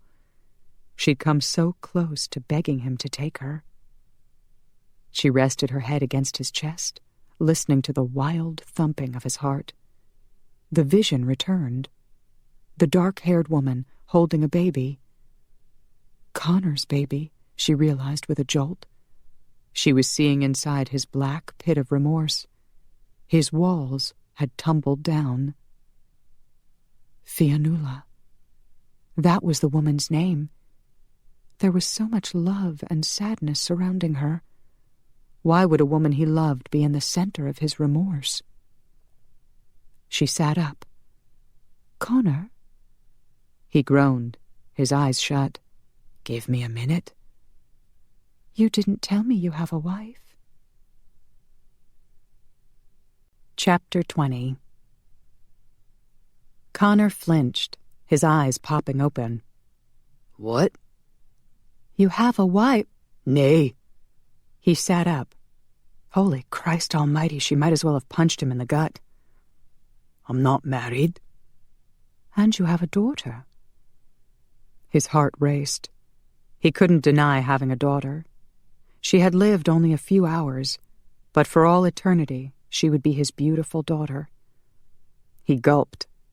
Would Marielle see his deceased wife the same way? I have no wife. He grabbed his flannel pants and cursed silently as he struggled to stuff his feet into the right holes. His damned hands were shaking. You did have one? He glanced at Marielle. She didn't look upset. How could she be so damned calm when he was stunned? More than stunned. Floored with a sucker punch. And now that he thought about it, damned angry. While I was making love to you, you were spying on me? No. Frowning, she hugged her knees. If you must know, the love-making is so intense I can hardly think at all. Just a few fleeting thoughts about how lovely it feels, and how wonderful you are, and how much I love you. His heart filled with longing. It was going to kill him when she left. I feel the same way. Her eyes softened with a tender look. I know you were greatly affected. It made the fortress around your heart tumble down. So when I was hugging you just now, I saw them, your wife and child. He finished pulling his pants on. I do not want to talk about it. I thought they were beautiful, and I could feel how much you loved them. They died centuries ago. There's no point in... I think there is, because for some reason, they're at the center of all your pain and remorse. What happened? Nay, I will not discuss it. Damn, he regretted the hurt look on her face.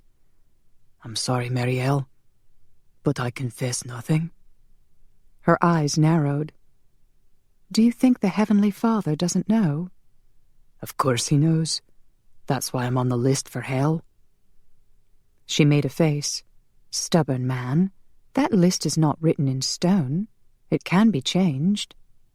I'm a lost cause, but do not fuss. I will still help you get back to heaven. She snorted. You think I'm only concerned about myself? What kind of angel would that make me? And what kind of man committed the terrible crimes he had? He couldn't tell her. He couldn't bear to lose her love. It was the only light in the darkness where he dwelled. We should be going back. He grabbed his T-shirt, then noticed the mess he'd made on Marielle. Oh, lass. He used his T-shirt to wipe off her belly and thighs. Do not let this worry you. All my sperm is dead. She stiffened. I could have a child? Nay, not with my... But I have the right body parts for it. She placed a hand on her belly, and her eyes widened with awe.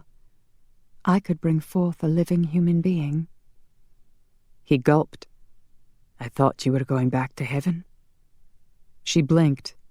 Oh, yes, I am. She reached for her T-shirt. I was just surprised for a moment. I hadn't realized. She pulled her T-shirt on. We'll have to shower again when we return. He located her underwear and pajama bottoms and handed them to her. The ladies have keen senses of smell. I know the vamp women do. I assume the shifter does too. She slipped on the clothes. So they'll know what we did? Aye. After they arrive, I need to go to Romatech and see Angus. I think we're ready to face the malcontents. I want to go with you. When he started to object, she touched his shoulder. I'll be there at the battle. I have a right to know what the plans are. All right. He stood and pulled her to her feet. She placed her hands on his cheeks. Thank you, Connor. I will always treasure this memory, how you made love to me under the stars. He wrapped his arms around her in a tight embrace. "I'll remember it too. I wish you would trust me with all the pain you've been hiding." He sighed. He should have known she wasn't going to give up on that. She was a healer at heart. Unfortunately, there was nothing she could do to wash away his sins. Nothing he could do either. An hour later, Marielle sat in a corner of the McKay security office at Romatak, listening to a room full of vamps discuss strategy. She tried to pay attention, but every time she looked at Connor, who was standing nearby, she was reminded of their lovemaking. How truly blessed humans were that they could share an act of love that was so intensely powerful and pleasurable. She'd known for several days that she had a complete set of female private parts, but she'd focused more on denying them and retaining her angelic innocence than on considering the benefits of using them. She was capable of giving birth, capable of having children like Shanna. It was an intriguing thought, and when she glanced at Connor, her chest tightened. No, she couldn't do it. She couldn't stay here. She'd known Connor for only 5 nights. How could 5 nights make her contemplate giving up an eternity in heaven? She would have to be insane to do that. Or very much in love. Vanda's words came back to her. How much was she willing to sacrifice for her love? Then Bunny's words flitted through her mind. She had a good heart. If she followed it, she would not regret it. But he'd also said the human world was too dangerous for her. She had to agree as she watched the vamps passing out swords and knives, guns and ammunition. Where was the peace and joy she craved? How could she give up singing with the heavenly host? How could she give up her wings and soaring through space? Her gaze returned to Connor. Together they had managed to simulate flight. And together he had made her soar to a peak of pleasure she had never imagined. He made love so real, so raw and physical. It was so different from the soft, soothing comfort she felt in heaven. It was like comparing manna to chocolate. One was bland but perfectly sustaining. The other, a burst of delicious pleasure. But one was also constant and eternal, and the other, frightening and unpredictable. "Damn, what's he doing here?" Phineas muttered, motioning to one of the monitors on the far wall. From the way the vamps scowled and cursed, Marielle could tell the man approaching the front door at Romatak was not well liked. "Who is he?" she asked Connor. "Shanna's father, Sean Whalen," he whispered, then raised his voice. "Why is he here?" Angus sighed. "I asked him to come." When the vamps started to object, he raised his hands to stop them. "He's been very helpful locating where the malcontents have been feeding and killing, and he's been using his connections with the government to cover it up. In exchange for his cooperation, he wants to take part in the battle." "That's whack," Phineas mumbled. "I've told him how dangerous it is." Angus hesitated. "Tonight he might change his mind about cooperating with us. Shanna's going to tell him her news." The room went silent. Everyone watched the monitor as Roman and Shanna greeted her father at the front door, then led him to a room not far from the security office. Marielle sent up a silent prayer that Shanna's father would be compassionate and understanding, that he would be grateful his daughter was still alive, even as a vampire. "Everyone understands the plan?" Angus asked. When they all nodded, he continued. "Then we have one last thing to show you. It's a clip from tonight's showing of Live with the Undead. Emma?" She walked up to the wall of monitors and slid a silver disc into a slot. "We checked this out with the manager at DVN, and he says Corky has been feeding these images every night from unknown locations." "She's traveling with Casimir and recording his journey," Angus added. Emma punched some buttons. "I think she's having an affair with him." An image came up on the monitor. A blonde, buxom woman was holding a microphone and standing in front of a dark warehouse on a deserted street. This is Corky Carrant reporting live on the road with Casimir. It's been an exciting journey. Thanks to my darling Casimir, I have rediscovered my heritage. No more bottled blood for me. Tonight, I sank my fangs into a handsome young human and drank my fill. You cannot imagine the rush as a mortal's life slips away in your arms. This is our true nature, dear friends, and we should embrace it. Stop drinking that sludge from Romatak. We should take our rightful place as superior beings. We are meant to be conquerors. Corky motioned for the cameraman to follow her as she opened a door to the warehouse. Tonight, I have something very exciting to show you. While it is true that Casimir and his followers, including me, are killing a few people every night, I can assure you that Casimir has plans that go far beyond the slaughter of a few unimportant mortals. She led the cameraman down a dark hallway, then into a large room. Stacks of wood and pipes could be seen in the dim light.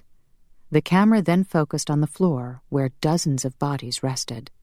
These are criminals who have pledged allegiance to Casimir, Corky explained. Tonight, they're all in vampire comas, but tomorrow, when these new vampires awaken, they will be ravenous.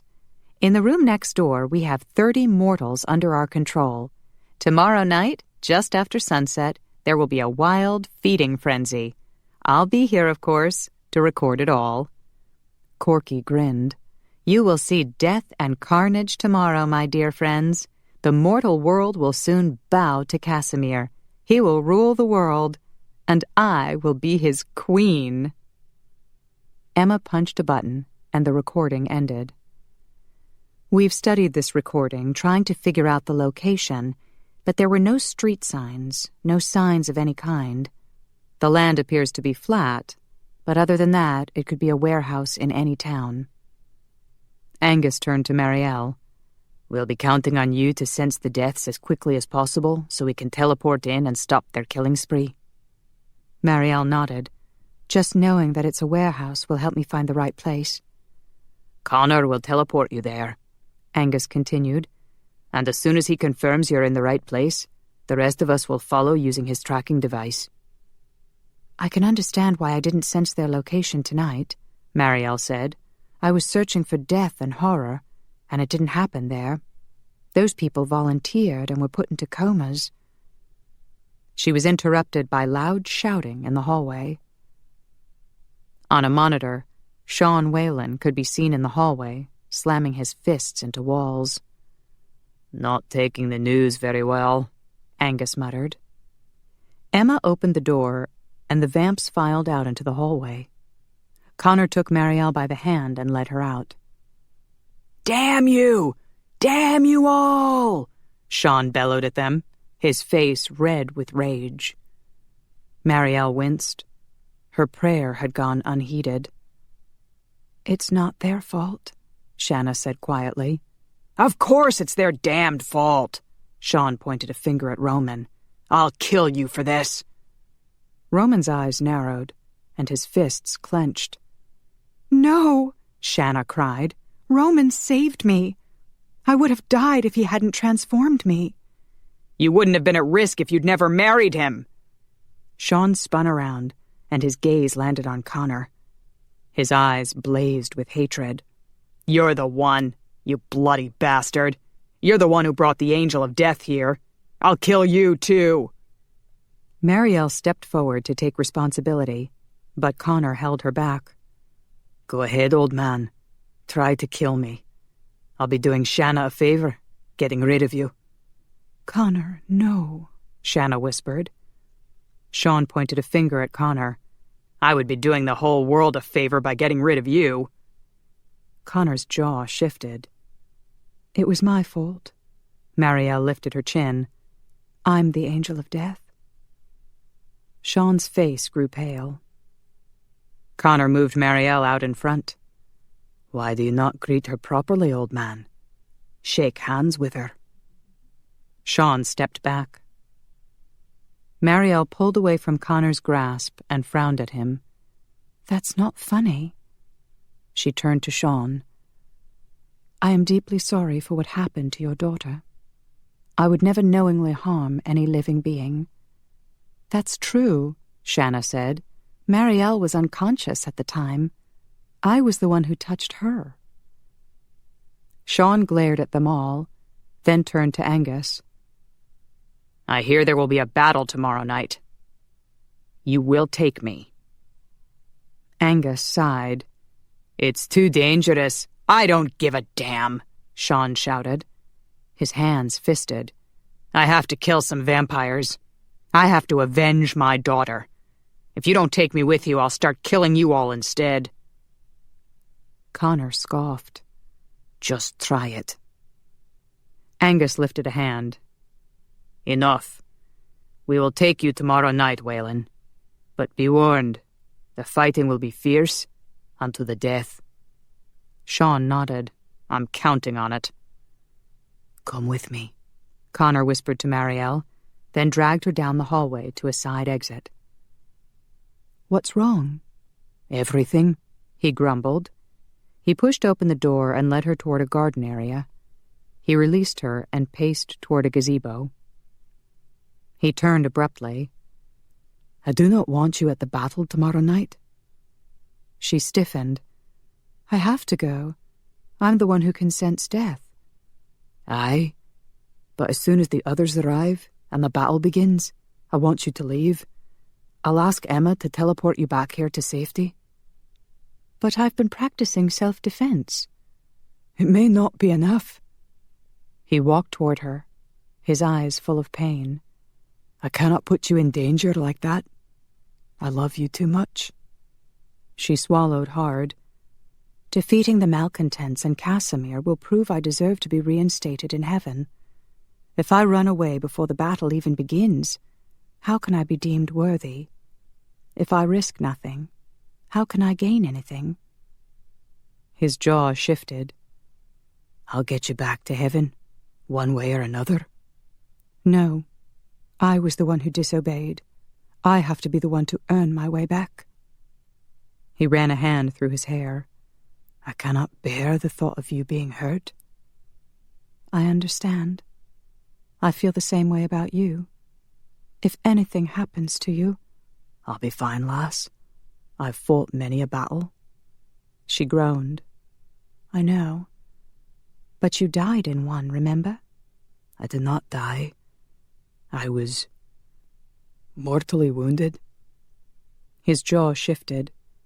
That was over 400 years ago. I've improved a lot since then. Her heart expanded.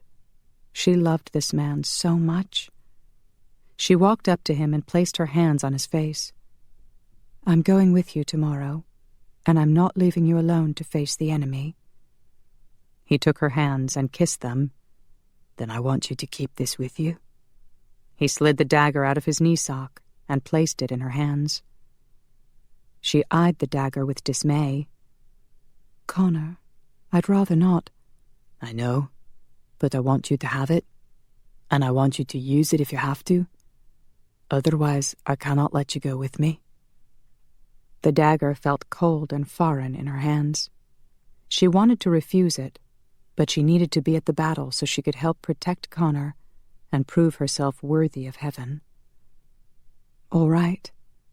She accepted the leather sheath Connor handed her and slid the dagger home. Chapter 21. Kick him in the balls, Brinley called from the front porch. Marielle didn't know how to respond to that, but after seeing Connor close up and naked, she had a good idea what Brinley was referring to.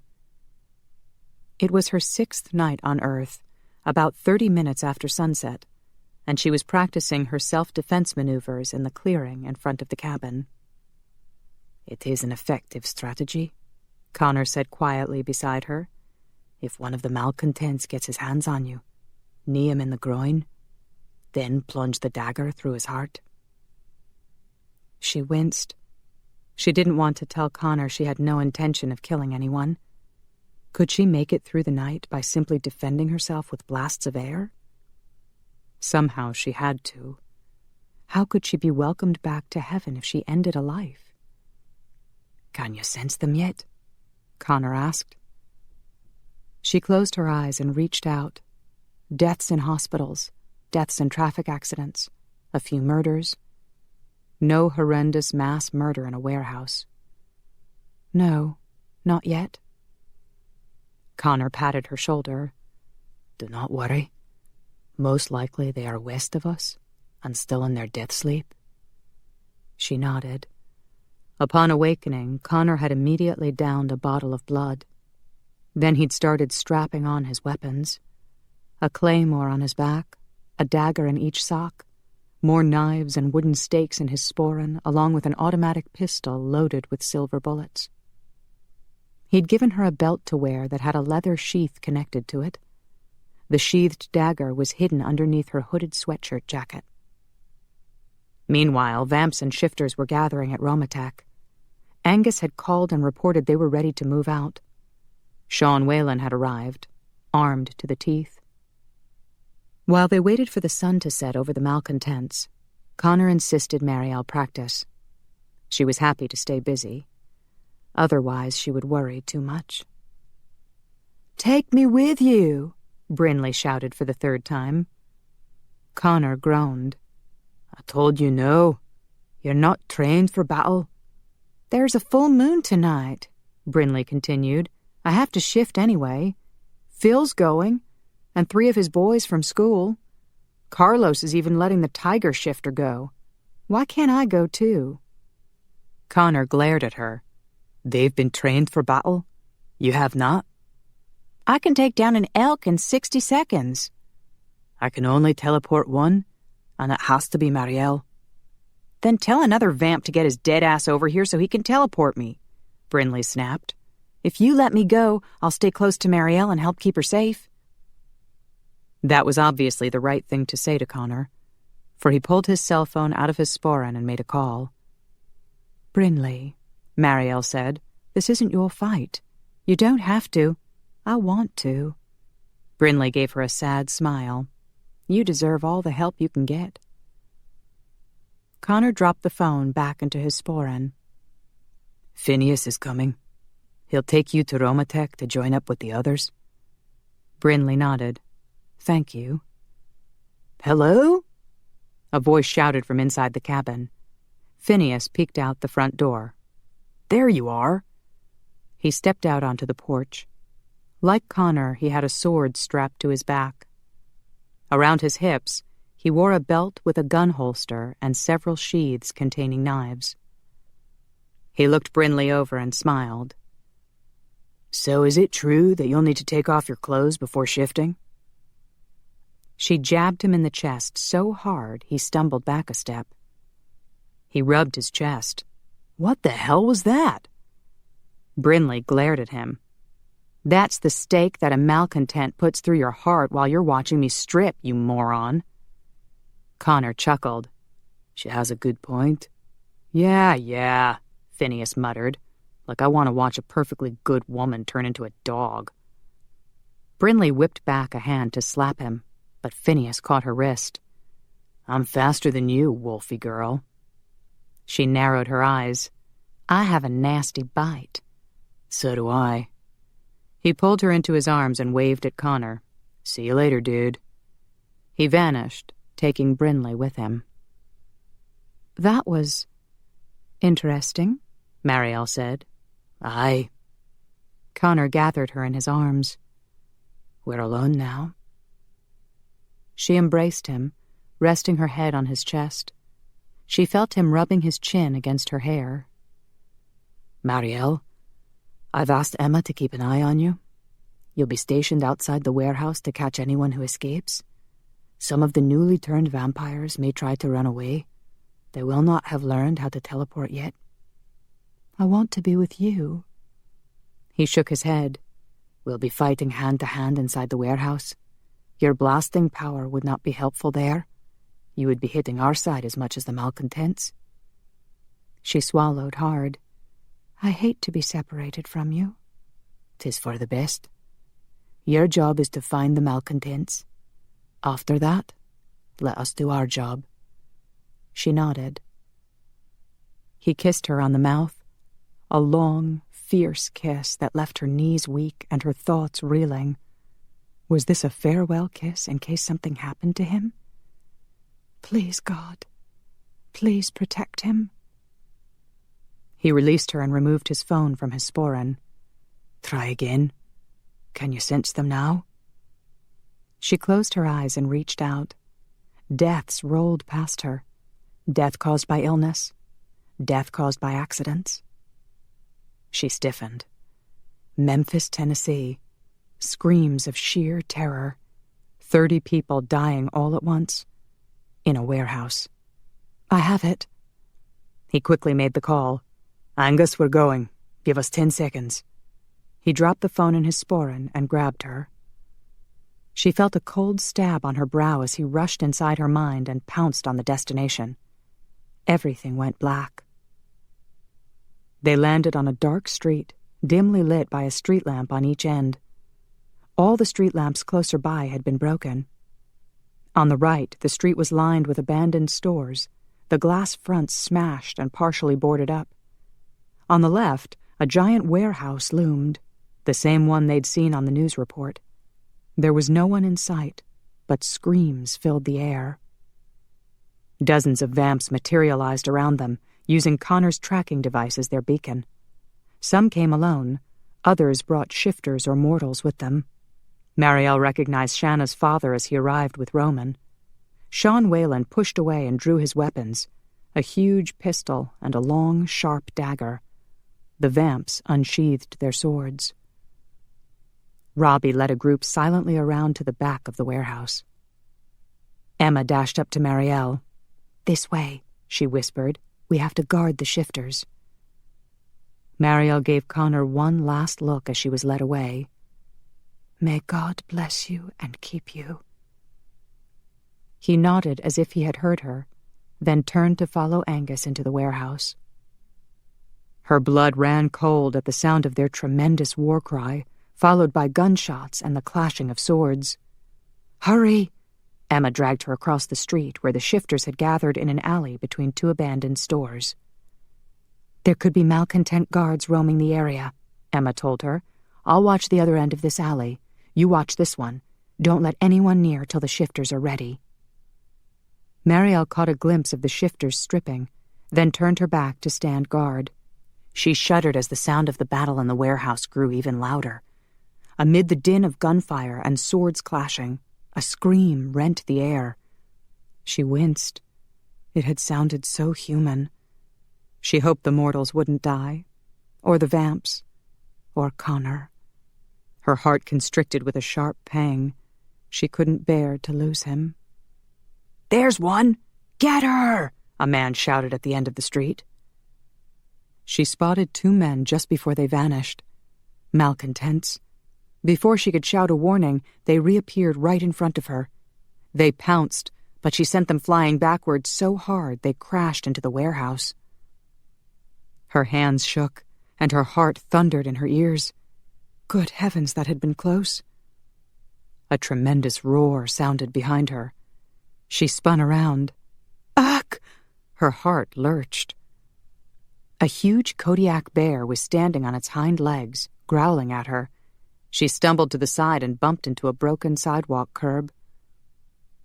The bear dropped down on all 4s and dashed toward the warehouse, followed closely by 4 large wolves and the largest panther and tiger she'd ever seen.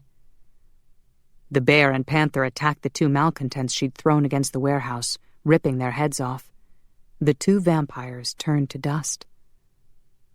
Marielle's stomach cringed.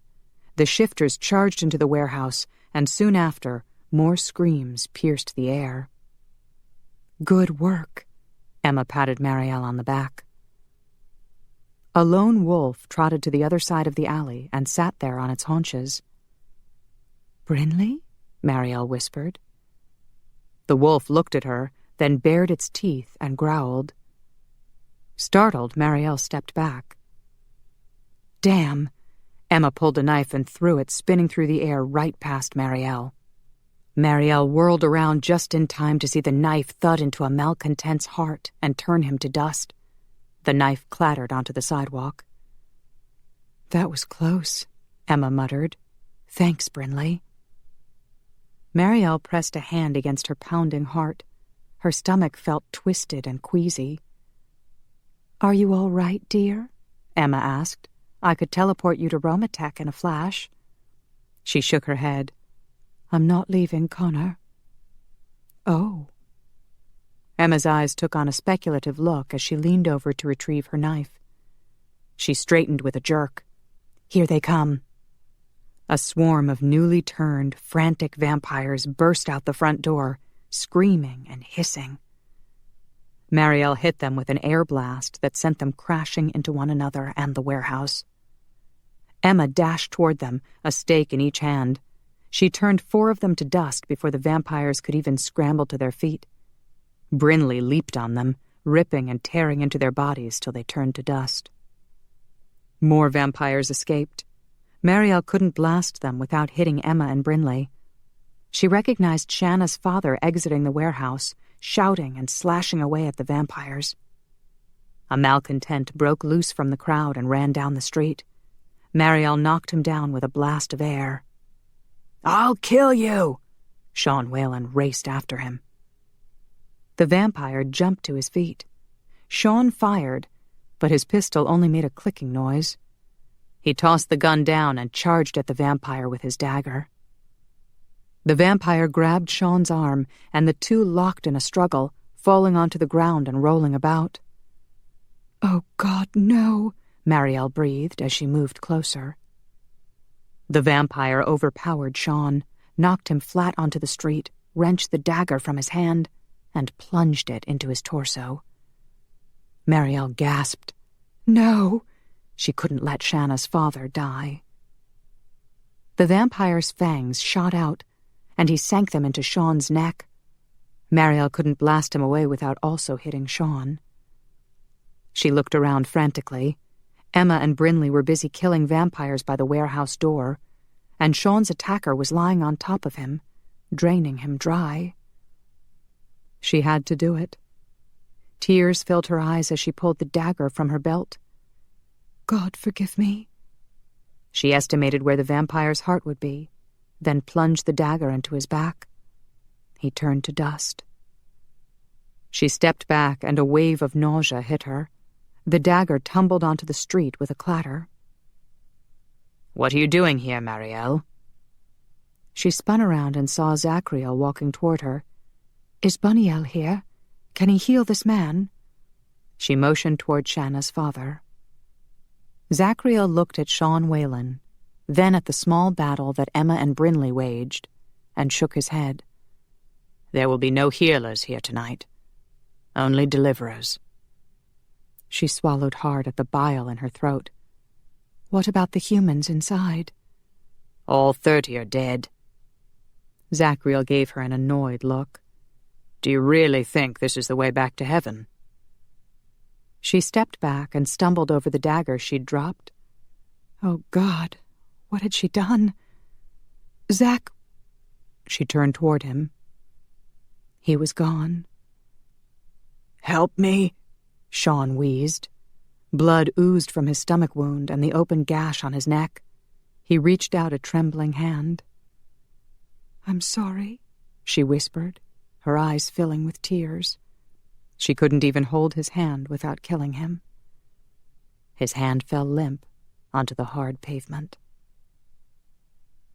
Their strategy had worked, Connor noted with satisfaction as he skewered another malcontent through the heart. Casimir's followers were falling like flies, caught completely by surprise. Corky Courant and her cameraman were running about, shrieking and trying to hide behind stacks of lumber. He glanced over at Roman to make sure the former monk was doing all right. Roman was holding his own. Jean-Luc Echarpe was watching Roman's back, just as he had done during the Great Vampire War. Angus and Robbie were both attacking the ring of malcontents that surrounded Casimir. Connor wanted to join them, but twice he had to engage malcontents who came close to killing Sean Whalen. Shanna's father was fighting like a madman, taking such foolish risks that Connor wondered if the man had come to commit suicide. He knew the battle was over after the shifters charged in, and most of the surviving fledglings ran screaming for the front door, trying to escape. The poor fools had thought they were gaining immortality by becoming Casimir's vampire minions. No doubt they were shocked to find themselves dying the very next night. With the number of malcontents dwindling fast, Sean Whalen was having an easier time of it. He was fighting a fledgling with dismal fencing skills. Connor turned to help Angus and Robbie as they fought to destroy some of Casimir's most experienced swordsmen. Robbie broke through the ring and made a swipe at Casimir, slicing his shoulder. Casimir teleported away, then yelled at them from the top of a stack of wood. "I am sick of evading you. You're like a pack of rats, always scurrying about and keeping me from fulfilling my destiny. I want this ended, once and for all. Tomorrow after sunset, Mount Rushmore." He vanished, and his followers who knew how to teleport followed him. All that was left was a few fledglings trying to escape. Connor glanced over to where he'd last seen Sean Whalen, but he was gone. The fool must have gone outside to fight more fledglings. "A final battle?" Robbie turned to his great-grandfather. "Tomorrow night?" Angus sighed. "Most likely a trap." Connor had to agree, but with the current battle moving out onto the street, his thoughts returned to Marielle. He charged outside, slashing at any malcontents in his way. He reached the street and spotted Marielle kneeling beside a body. She was alive. "Marielle!" When she looked up, he saw the tears on her face. He ran toward her. "Marielle, are you all right?" She shook her head. "I've been praying, but none of the healers will come." Connor jerked to a stop when he saw Sean Whalen bleeding to death on the street. "Oh, no." "Even Bunny won't come," Marielle cried. "They've given up on me." Connor looked back toward the warehouse entrance and spotted more vamps coming out. "Roman! Angus! Over here!" A group of vamps dashed over. Connor knelt beside Marielle. "He barely has a heartbeat." "God's blood." Roman turned pale as he looked Whalen over. "This will kill Shanna." Angus turned to Robbie. "Bring her here." Robbie nodded and vanished. "Shit," Phineas muttered. "I knew it was crazy for that dude to come here." He looked at Roman. "Why don't you take him to Romatech? Give him some blood." Roman shook his head. "He would be dead by the time we got the transfusion started. And that wound to his stomach. It's not something we can just patch up." Connor stood. "It would heal if he were a vamp." Roman stiffened. "Are you suggesting—" "Aye," Connor replied. "But if we're going to do it, we'd better be quick." Robbie reappeared with Shanna. She gasped and fell to her knees beside her father. "Dad!" She touched his face. "Oh, God, no. Dad, please don't go like this." She turned a tearful face to Roman. "Can't you do something?" Roman shook his head slightly. "He only has a few minutes left." Tears streamed down Shanna's face as she looked at all the vamps. "I thought you guys would protect him. How could you let this happen?" Connor shifted his weight. Bugger. He'd saved Whalen's life twice tonight. He'd thought the man was safe when only a few fledglings were left. "I'm so sorry," Marielle whispered. She picked up a dagger beside her. "I used this on the vampire who was attacking him, but I was too late." Connor's breath hitched. Marielle had killed to protect Whalen? No wonder she looked so pale and devastated. "He might survive if we transform him," Angus said. Shanna gasped. "Dude," Phineas mumbled. "He hates vampires." "He might see us in a different light if he was one of us," Connor argued. "That's an excellent point," Angus said. We would not have to worry any more about him turning on us.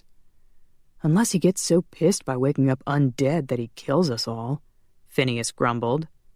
I can't believe you're discussing this like a business decision, Shanna yelled, weighing the pros and cons while he's dying. He's my father. Then what do you think? Robbie asked. Would your father choose to be one of us? Or would he rather die? Shanna blinked. She looked down at her father, then back up at the vamps. Yes. Yes, do it. The vamps glanced at one another. What are you waiting for? Shanna asked. He's dying. Do it. Connor looked at Angus. You do it? It was your idea. Nay, you were the first one to suggest it. You do it. Connor glanced down at Waylon. Just the thought of sinking his teeth into the bastard made him shudder. I'm not touching him. He nudged Phineas. You do it. I don't even know how. Phineas poked at Robbie. You do it. Why me? Robbie turned to Angus. You're the expert. You do it. Angus grimaced. I'm not doing it. I hate the bugger. Stop it, Shanna screamed. You... Forget it. I'll do it myself. Shanna, you don't know how, Roman said. He closed his eyes and groaned. God's blood. I guess I have to do it. You guess? Shanna cried. He's your father-in-law. Are you going to just let him die? He threatens to kill me every time he sees me. Roman knelt on the other side of Sean. He leaned over him and shuddered. What's wrong? Shanna asked. I'm having trouble getting my fangs to come out, he muttered. Shanna touched his hair. Do it for me. Roman hesitated. I'm trying. He hates you, Shanna said softly. He told me he wants to plunge a hot poker through your heart and dance on your ashes. Bastard! Roman's fangs sprang out, and he sank them into Sean. Marielle flinched. The other vamps nodded with approval, but she looked away. Connor pulled her to her feet. You do not need to watch. Let me get you out of here. Will he be all right? She asked. We will not know for sure until tomorrow night. Connor led her down the street. You look like you've been through a ringer. I'll take you back to the cabin. You can shower and eat. I can't eat. Then you can rest. He touched her cheek. You did very well, sweetheart. She shook her head. I'm afraid I've ruined everything. The archangels will never let me back into heaven now. I killed a living being. Nay, you killed a vampire, an unholy creature who was already half dead and attacking a mortal. Your act of bravery may have saved Shanna's father. I know he was a vampire, but he had a human soul, Connor, just like you, and I killed him. They'll never let me back into heaven. Of course they will. So you killed one nasty, murdering malcontent? 'Tis not like you slaughtered a dozen men in a fit of rage. She gasped. He winced. Bugger. He'd gone too far. Come on. Let's go back to the cabin. He gathered her in his arms so they could teleport. Wait. Her eyes narrowed. Is that what you did, Connor? Is that the secret you've been hiding? Chapter 22. Bugger. She'd never let up now. For a sweet angel, she could be very stubborn. Connor ignored her question and teleported them to the cabin. Off you go. He immediately herded her toward the bedroom. You'll feel better after you've had a shower. But Hurry up. I need a shower too. I'm covered with blood and guts and dead vampire dust. When she grimaced, he continued quickly, I'm not fit to be around. So go. He shoved her into the bedroom and closed the door. He breathed a sigh of relief when he heard the water running in the bathroom. How long could he keep this up? He warmed up a bottle, then sipped the blood from a glass while he disarmed himself. The battle had gone well. As far as he could tell, they'd killed over half of Casimir's small army. And with the exception of Sean Whalen, they'd suffered no serious injuries. It was a bloody shame they hadn't been able to save the mortals. "Rest in peace," he murmured, and drank a toast in their honor. He wandered into the kitchen and placed his empty glass in the sink next to the bottle. In the pantry, he found a can of soup, so he warmed it up in a pot on the stove. He set an empty bowl and a spoon on the counter, then heard the water turn off. He dashed into the closet to find a clean t-shirt and pair of flannel pants, then peered into the bedroom. Empty. He knocked on the bathroom door. "Are you done?" She peeked out with a towel wrapped around her. "My turn." He pushed the door open and sauntered inside. "Do you have clean clothes?" "Yes." She motioned toward the bedroom. "Good." He maneuvered her out the door. "There's soup on the stove for you." "You know how to cook." "I know how to open a bloody can." "See you later." He closed the door. "But Connor..." He turned on the shower to drown out her voice. He stripped and stepped into the shower stall. How long could he stay in here? 3 hours? He snorted. Him and his big mouth. He closed his eyes and let the hot water sluice down his body. He would just have to be firm. "I confess nothing," he whispered. Images of that night flitted through his mind, but he shoved them away. What was the point? He'd probably wasted a century of his existence, wandering aimlessly about while he wallowed in shame and regret. Eventually, he'd tried to start over. He bought a small estate in the Highlands, far away from any mortals who would see him as a shameful creature. He teleported every night to a town like Inverness or Aberdeen to steal a few pints of blood. Then he returned to his home and roamed about the grounds. Slowly, the misery and loneliness drove him to despair. He sought out Roman, who had sired him over 100 years earlier. And that led him to Angus, and then Jean-Luc in Paris. Their struggle against Casimir became his own. It seemed that finally his existence had a noble purpose. But he could never escape what he had done. With a sigh, he grabbed the soap. Poor Marielle. She felt guilty for killing one lousy malcontent, while he'd lost count centuries ago of how many he had killed. And he never suffered any remorse for their deaths. Not when he considered how many mortals they had drained dry over the years. Besides, while he was killing malcontents, they were generally trying their best to kill him, so it was a simple matter of self-defense. He rinsed off. How easily he dismissed all those killings. So why was he so haunted by that one night in 1543? "It was wrong. You knew it was wrong, and you did it anyway." He toweled off and pulled on the clean t-shirt and flannel pants. Then he hauled the laundry hamper into the kitchen. Marielle was setting her empty soup bowl in the sink. Her long hair was loose and damp. She was wearing plaid flannel pajamas. "Did you enjoy the soup?" He tossed the kitchen towels into the hamper. "Yes, thank you." "Can we talk now?" "We need to do the laundry." He dragged the hamper into the nearby utility room and tossed some towels and clothes into the washing machine. His chest tightened at the sight of her clothes mixed with his t-shirts and socks. She followed him into the room. He poured some soap into the machine. "Did the ladies show you how to do this?" "No." He snorted. They had time to tell her about blowjobs and paint his fingernails pink.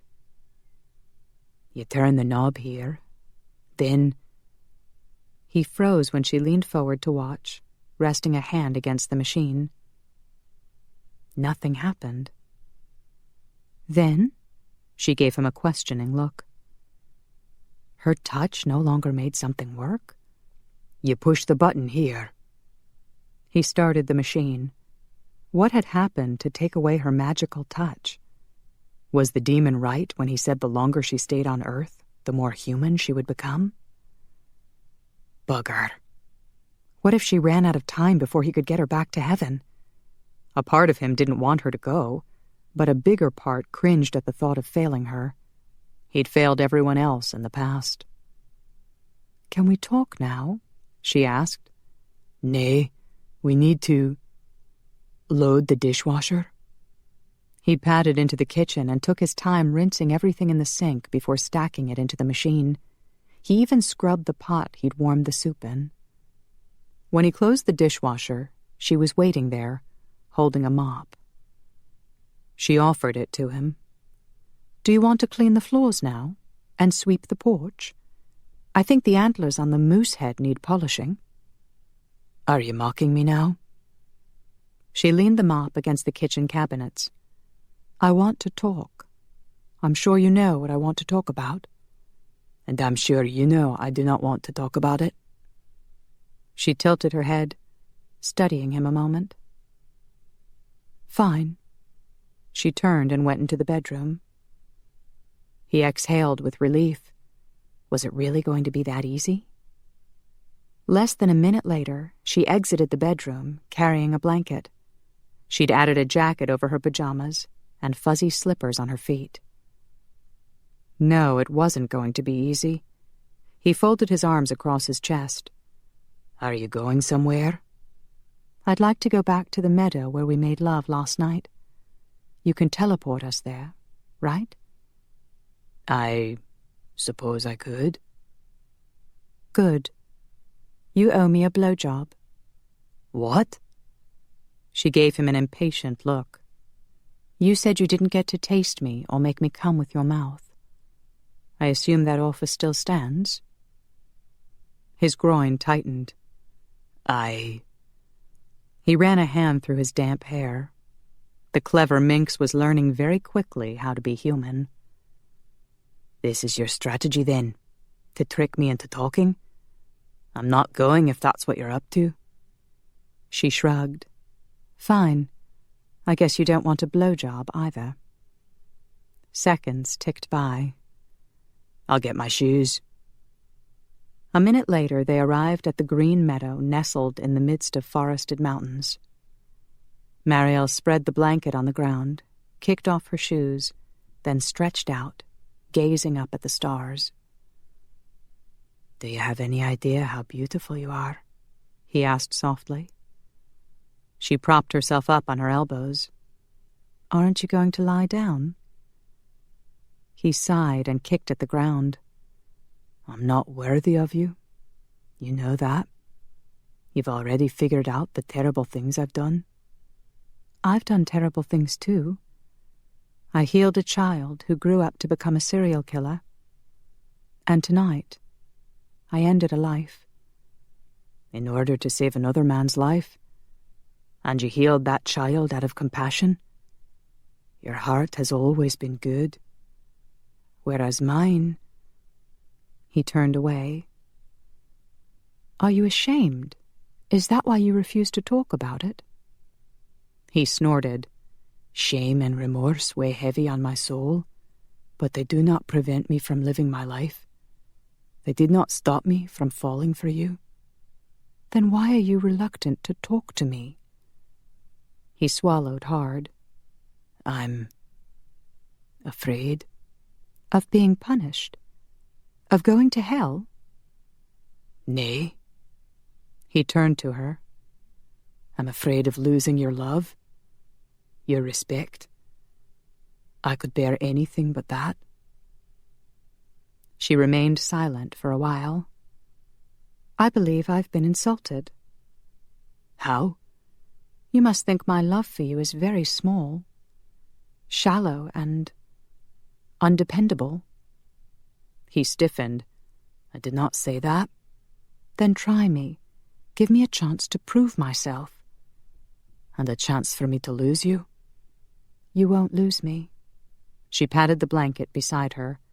Trust me. Please. With a heavy heart, he sat beside her. He'd held the pain inside for so long, he hardly knew how to let it out. If you hate me, I will not blame you. She rubbed his back. You've hated yourself more than enough. I won't add to it. He bent his legs and folded his arms across his knees. Could she still love him? With a pang, he realized he'd reached a point where he needed to know. He needed to put an end to the pain, and he needed the certainty of her love. He took a deep breath. I was 30 years old, proud to have my own land and a lovely young wife. But the land was along the border, and an English lord was claiming it for his own. So in 1542, I went to fight at Solway Moss. And that's when Roman found you dying? Marielle asked. Aye. After he transformed me, he and Angus warned me not to go home. They said my wife would not be able to accept me. That's what happened to Angus, you ken. But I did not listen. I went home, and my wife, she welcomed me. That's good. Marielle patted his back. I'm glad. He sighed. At the time, I thought I was the luckiest man on earth. There I was, a terrifying, blood-sucking creature, and she still wanted me. Now I wonder if she really had any choice. She was 6 months pregnant when I was transformed. Her parents were deceased. She had no other place to go. I'm sure she loved you, Marielle whispered. 'Twould have been better for her if she had rejected me. The news spread through the local village, and the people feared for their lives and the lives of their children. I would work the field at night, but they would come and throw stones at me and yell at me to leave. I had to find secret places for my death sleep, so they would not try to kill me while I slept. I'm so sorry. He shrugged. I drank blood from our livestock and worked hard on the farm. I thought after the babe was born, and the villagers realized I meant no harm to anyone, they would leave us alone. The night my wife gave birth, I was there to help her. He hugged his knees. I will always remember the joy I felt, holding our wee babe in my arms. I thought my heart would burst. I fell into my death sleep thinking no man could possibly be more blessed than I. He stood abruptly and walked away from the blanket. What happened? Marielle asked. I awoke the next evening and rushed to the house to see how Fionnuala and my daughter were faring. He shut his eyes briefly as the memory flashed through his mind. The men from the village had killed them both. Marielle gasped and rose to her feet. How could they? Why would they do that? They figured I was only staying there because of my wife and child, so they killed them to be rid of me. Connor, I'm so sorry. She touched his arm. He scoffed. Do you think the story ends there? That I cried for my wife and daughter, then quietly made my leave? Marielle's eyes widened. Oh, I cried, all right. I shouted and screamed. I tore the house apart. I flew into a rage that you cannot imagine. A cold rage that turned the world blue and froze the blood in my veins. I took my claymore and went to the village, and I slaughtered every man there. Her face grew pale. I knew it was wrong, but I did not care. I did it anyway. You were distraught, she whispered. That is no excuse. He gritted his teeth. I killed them all, and I found great satisfaction in it. You don't mean that? Aye, I do. There were women and children screaming in terror, begging me to stop. But I kept going till every man in the village was dead. Tears glimmered in Marielle's eyes. You were in terrible pain.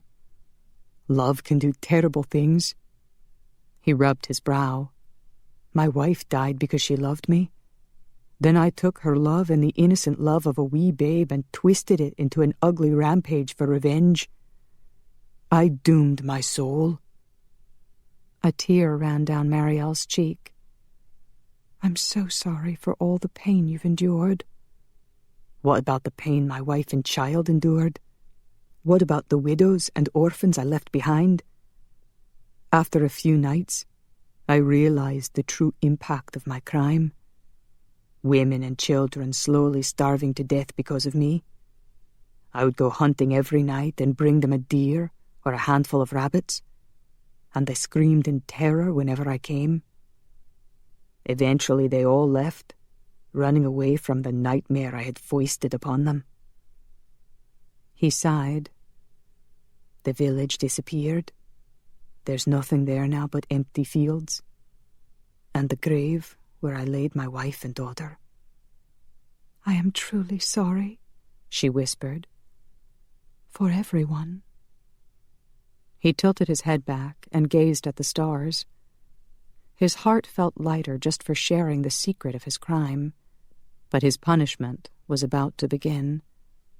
Any minute now she would rebuke him for being a cruel and vicious monster. She was silent. He glanced at her and saw that her eyes were shut. Tears glistened on her cheeks, and her mouth moved silently as if in prayer. He took a deep breath, preparing himself for rejection. He'd known all along he wasn't worthy of her. It didn't stop him from loving her, though, and it wouldn't stop him from keeping his pledge. Her eyes opened, and she regarded him sadly. His heart squeezed. For the first time he could see her age in her eyes, millennia of pain, joy, and wisdom.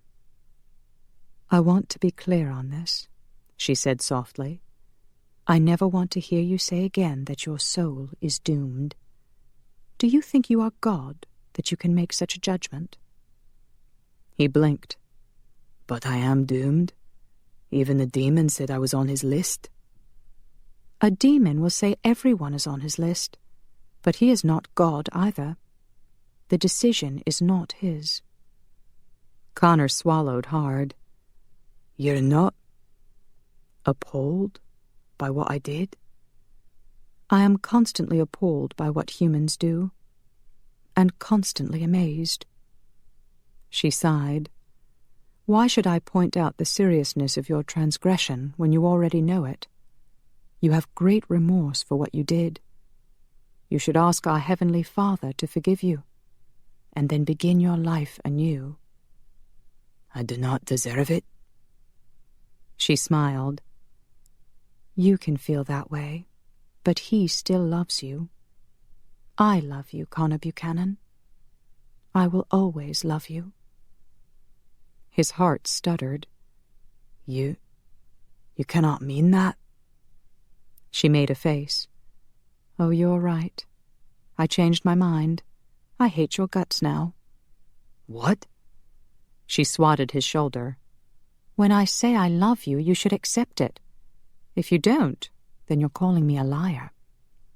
Nay, I... Tears stung his eyes. You still love me? She gave him an impatient look. Only a man with a good and noble heart would punish himself for centuries.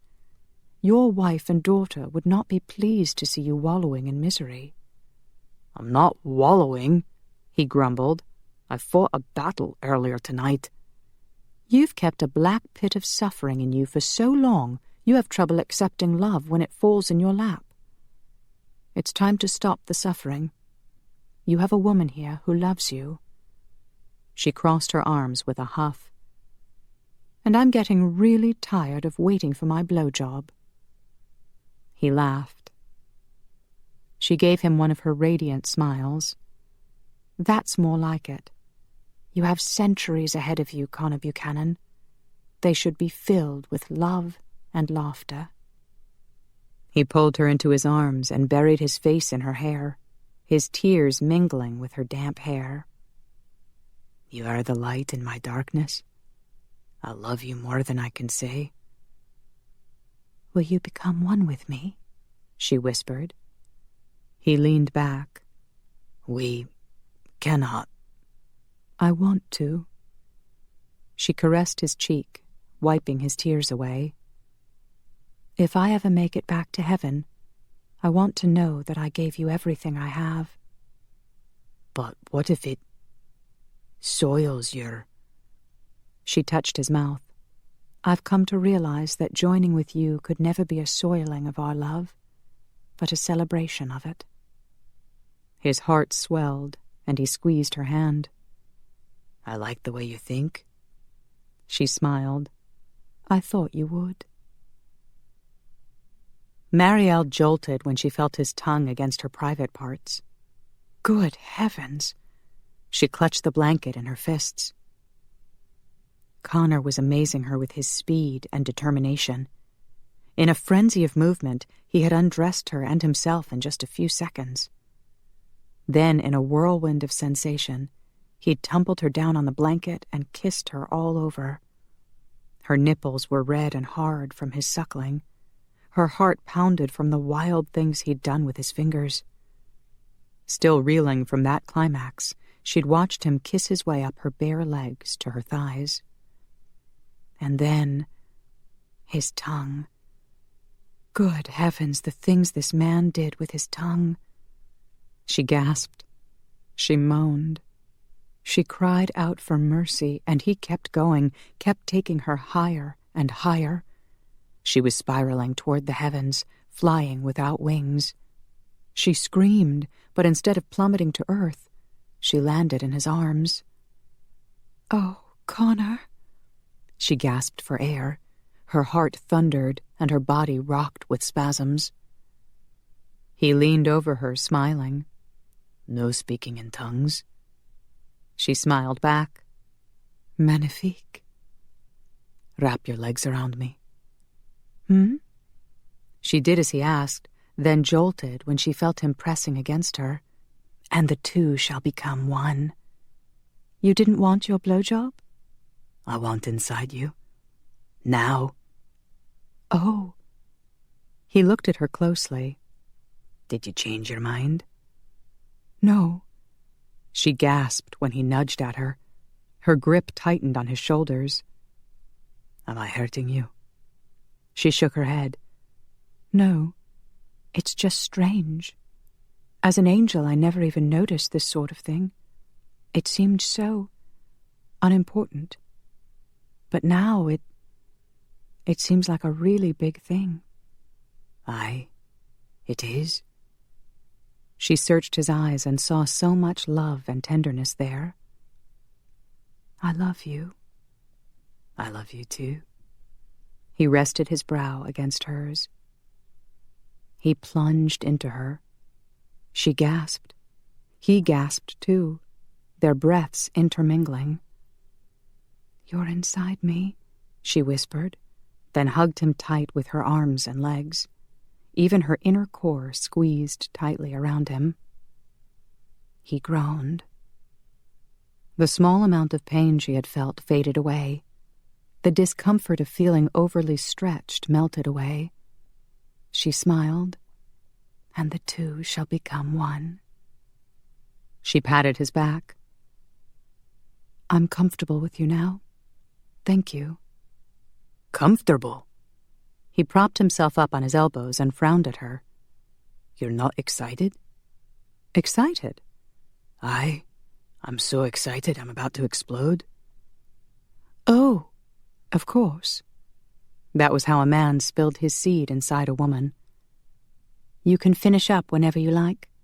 I'll be fine. Fine? She smiled. Yes. He cursed under his breath. She wondered what was wrong. They were one now. How could she be confused about what he was thinking if they were one? You want to feel fine? He pulled out a bit, then plunged back in. She gasped. Was that fine? He ground himself against her. Oh! She clenched his shoulders. He dragged himself out slowly, then slammed back in. She squeaked. He set a steady pace. Are you feeling fine yet? Yes. Good heavens, he was doing it to her again, making her fly. But now it was even better. He was soaring with her. He pounded into her, and when she screamed her release, he shouted and let himself go.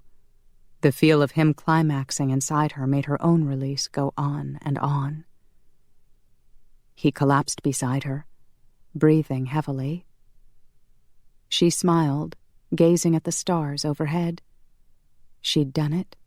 She'd become one with Connor. For all eternity, she would know they were one. Her smile faded. If the Father could forgive Connor, he might forgive her too, and tell the archangels to let her back into heaven. But how could she leave Connor? Chapter 23. When Marielle fell asleep in his arms, Connor didn't see any reason to move her. He folded the blanket over her and let her sleep, sprawled across his chest, while he gazed up at the stars.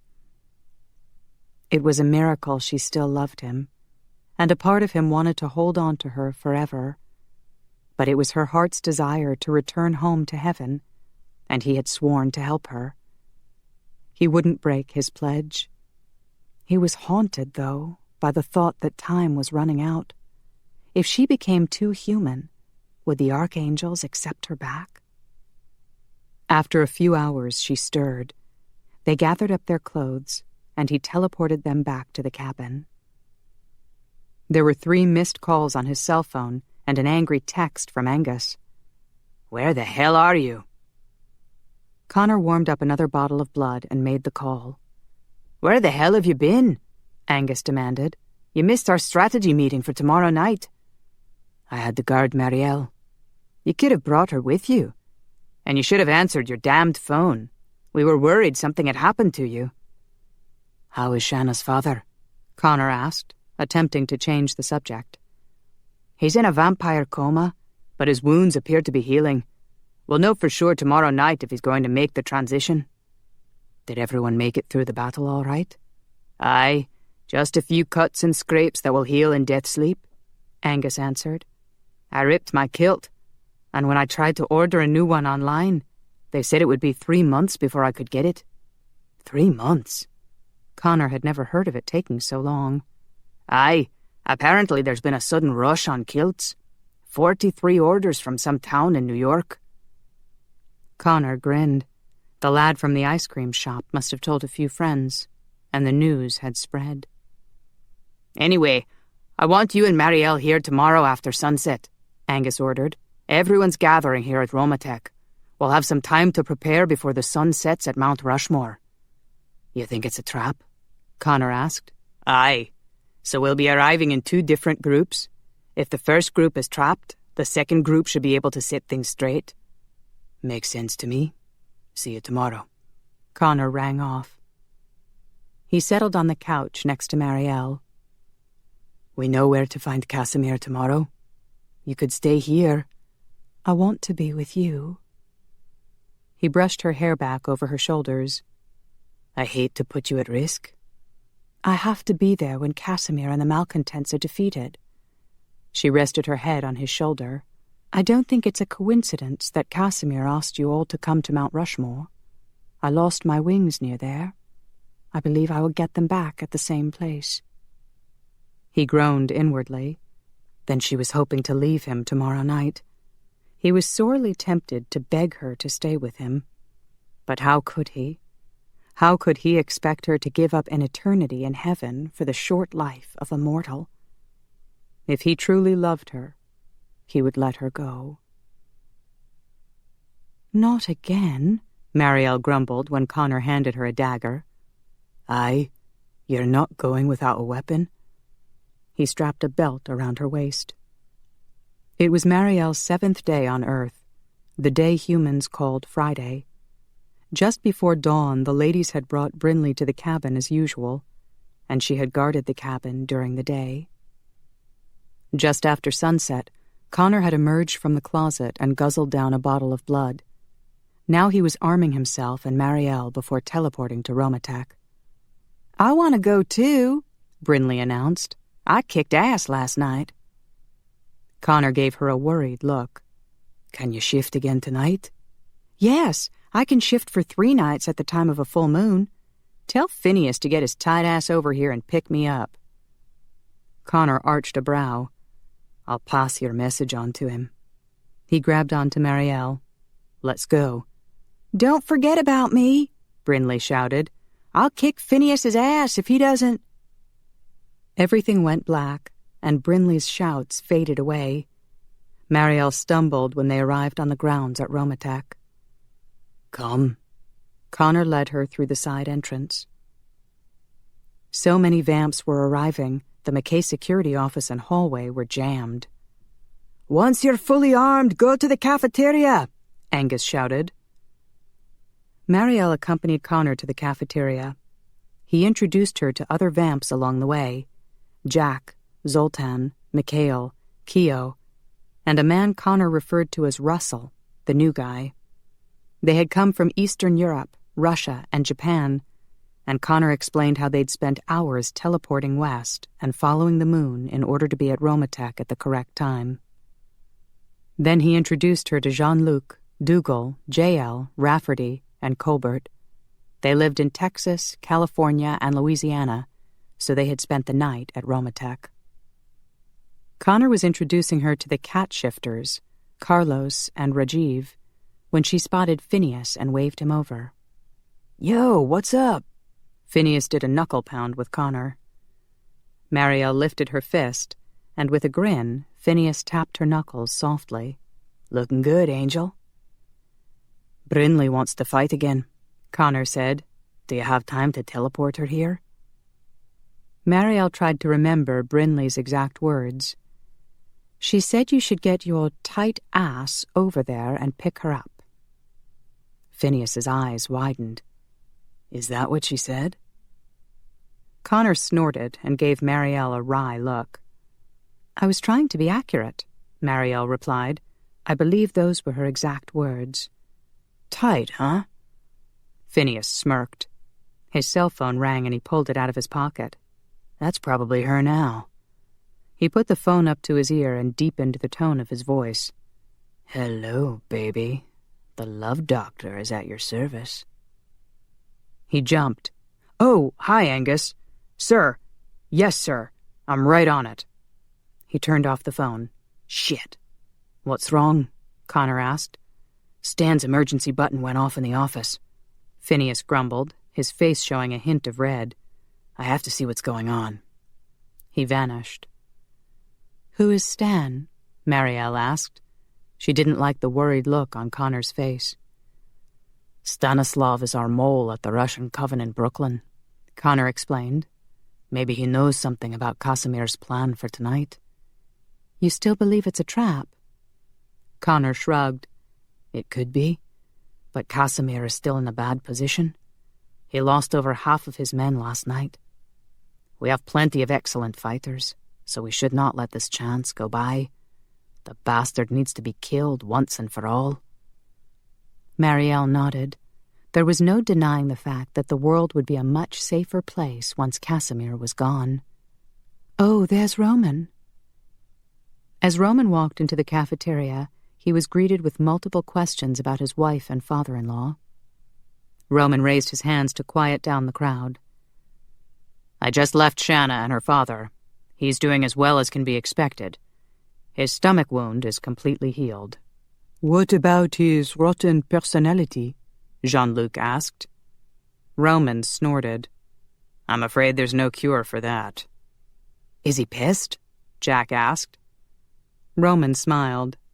"He's adjusting. He had 1 bottle of blood, then asked for some Blisky. He's upset, but not just because he's undead now. He's angry about missing the battle tonight." Roman worked his way through the crowd, greeting the vamps and shifters. He pulled out his cell phone and frowned at it, then approached Marielle and Connor. He smiled at her, then nodded his head at Connor. Connor nodded back. Marielle sighed. Things were obviously still tense between the two men. Shanna asked me to thank you for your help in saving her father's life, Roman told her. I am so pleased he is doing well, she replied. Shanna was too upset last night to realize what you had done. Roman gave her a sympathetic look. I'm sure it was not an easy thing for you to do. Marielle nodded. She didn't want to admit her fear that taking a vampire's life had ruined her chances of returning to heaven. After we returned here last night, Father Andrew came by to console Shanna and pray with her, Roman continued. He has an unusual view on the situation. He believes you were meant to save Sean, just like you did me, and that your destiny will continue to be linked with ours. Marielle glanced at Connor. Perhaps. She still wasn't quite sure she could actually leave him. Connor's eyebrows lifted with a questioning look. Roman glanced at his phone again and sighed. I don't know why he's not answering. There must be some sort of emergency at his church. You're trying to call Father Andrew? Connor asked. Yes. Roman frowned. He should be here by now. He wanted to give us a blessing before we go. Is everyone ready? Angus shouted as he entered the cafeteria. Everyone let out a loud whoop. Take a seat, Angus ordered. When everyone was seated, he continued, You've either been assigned to my team or the second, much larger team, led by Robbie. The second team, comprised of vamps and shifters, will arrive 10 minutes after the first. So if we get in trouble, first team, remember we have to last 10 minutes. Connor took Marielle's hand and squeezed it. Phil has contacted his werewolf friends in the area, and they have set up a beacon in a wooded area close to the monument, Angus explained. That is our focal point for teleporting. Phineas rushed into the cafeteria, and everyone sat up. News? Angus asked. Yes, Phineas replied. Stan reports that Nadia received a call from Casimir. She and her coven have been ordered to go into battle. Angus nodded. Casimir is desperate to increase his number. Stan said if he has to kill anybody, it'll be a malcontent, Phineas continued. So he's asking everybody here to remember which side he's on and not to kill him. Angus snorted. So the main reason he called you is he's worried about his own skin?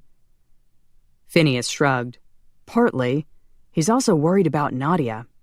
Casimir has given her a special assignment to carry out. Stan doesn't know what it is, but he says she's dizzy with excitement over it. Angus muttered a curse under his breath. Phineas stiffened. Oh, I gotta go. Angus frowned. We're about to leave. I'll hurry. Big bad wolfy girl needs a ride. Phineas vanished. Is he talking about my sister? Phil called out. Everyone chuckled. Seconds later, the vamps and shifters all turned to look out the cafeteria window. Marielle assumed it was due to their superior hearing, since she hadn't heard anything. Outside by the basketball court, Phineas had returned with Brinley. An angry Brinley who was shouting at Phineas. She shoved him, then he grabbed her arm and dragged her to the cafeteria door.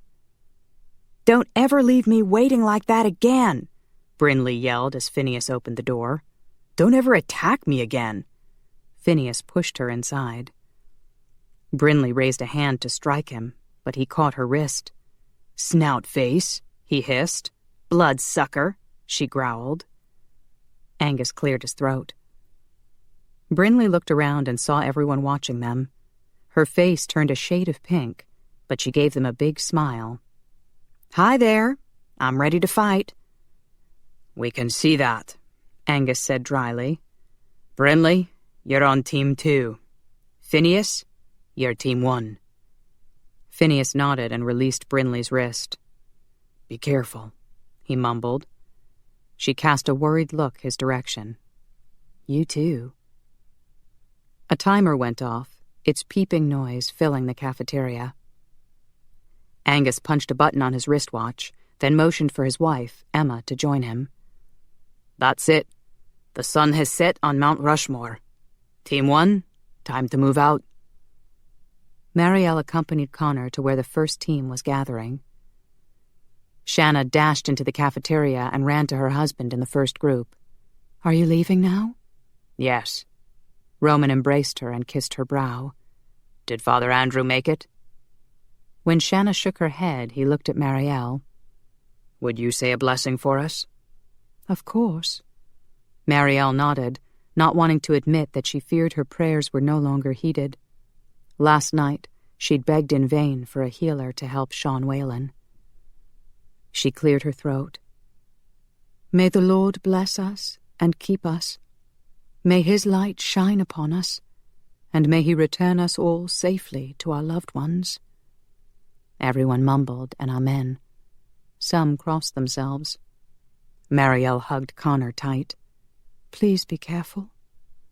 "If it gets ugly, hide in the woods. Stay alive." He kissed her temple. Roman cleared his throat. Marielle turned to see him and Shanna watching her and Connor curiously. "I have to hold her to teleport her," Connor grumbled. "I have to hold him, too." Marielle slipped her arms around his neck. "Why do you have to go?" Shanna asked her. "I have to do my part to make sure Casimir is defeated," Marielle replied. "I believe it will convince the archangels to let me back into heaven. And I don't think it's a coincidence that this is happening by Mount Rushmore, where I lost my wings. It should be where I can get them back." "Oh, I see." Shanna gave her a sad look. "Then you might be leaving us tonight." "Perhaps." Marielle felt Connor's arm tighten around her. "I can't be sure this will work." Shanna embraced her, then hugged her husband again. "You think you're leaving tonight?" Connor whispered. "I'm not sure. I don't really know if I can ever get back." "But if they come for you tonight, you'll go?" The thought of leaving Connor brought tears to her eyes. "I guess." "That was why you wanted to be with me last night? You thought it was our last chance?" She blinked away the tears and nodded. "I will always love you, Connor." "Time to go," Angus announced. Connor pulled her tight in a fierce hug. Then everything went black. Chapter 24. Connor eased forward and peered around a tree. Casimir and a small group of his minions were at the base of Mount Rushmore on a small stage. In front of them, aluminum bleachers ascended a hill to the lookout terraces and buildings that housed gift shops and restaurants for tourists. He spotted Corky and her cameraman midway up the hill on the first lookout terrace. Below her, people sat on the bleachers. Some were malcontents holding knives. Others were mortal, and by the blank looks on their faces, he assumed they were all under vampire mind control. He moved quietly past Casimir's inept guards, then dashed back to Angus and the first team. "Hostages," he whispered, "about 55 mortals. Sitting on bleachers, 11 to each row. Behind each row of mortals, there's a row of malcontents, armed with knives." Emma winced. "If we attack, they'll start killing the mortals." "Casimir is surrounded by 5 bodyguards," Connor continued. "There are 3 guards on this side just inside the woods, and probably a few more on the other side. We should take them out first." Angus nodded. "Jean-Luc, take 3 men and teleport to the other side. Kill any guards over there. Quietly." "Got it." Jean-Luc motioned for Dougal, Ian, and Phineas to follow him. The 4 men sped up the hill. "I'll surrender to Casimir," Roman whispered. Angus flinched. "Nay." "I'm the one he wants the most," Roman argued. "I'll offer myself if he lets the mortals go.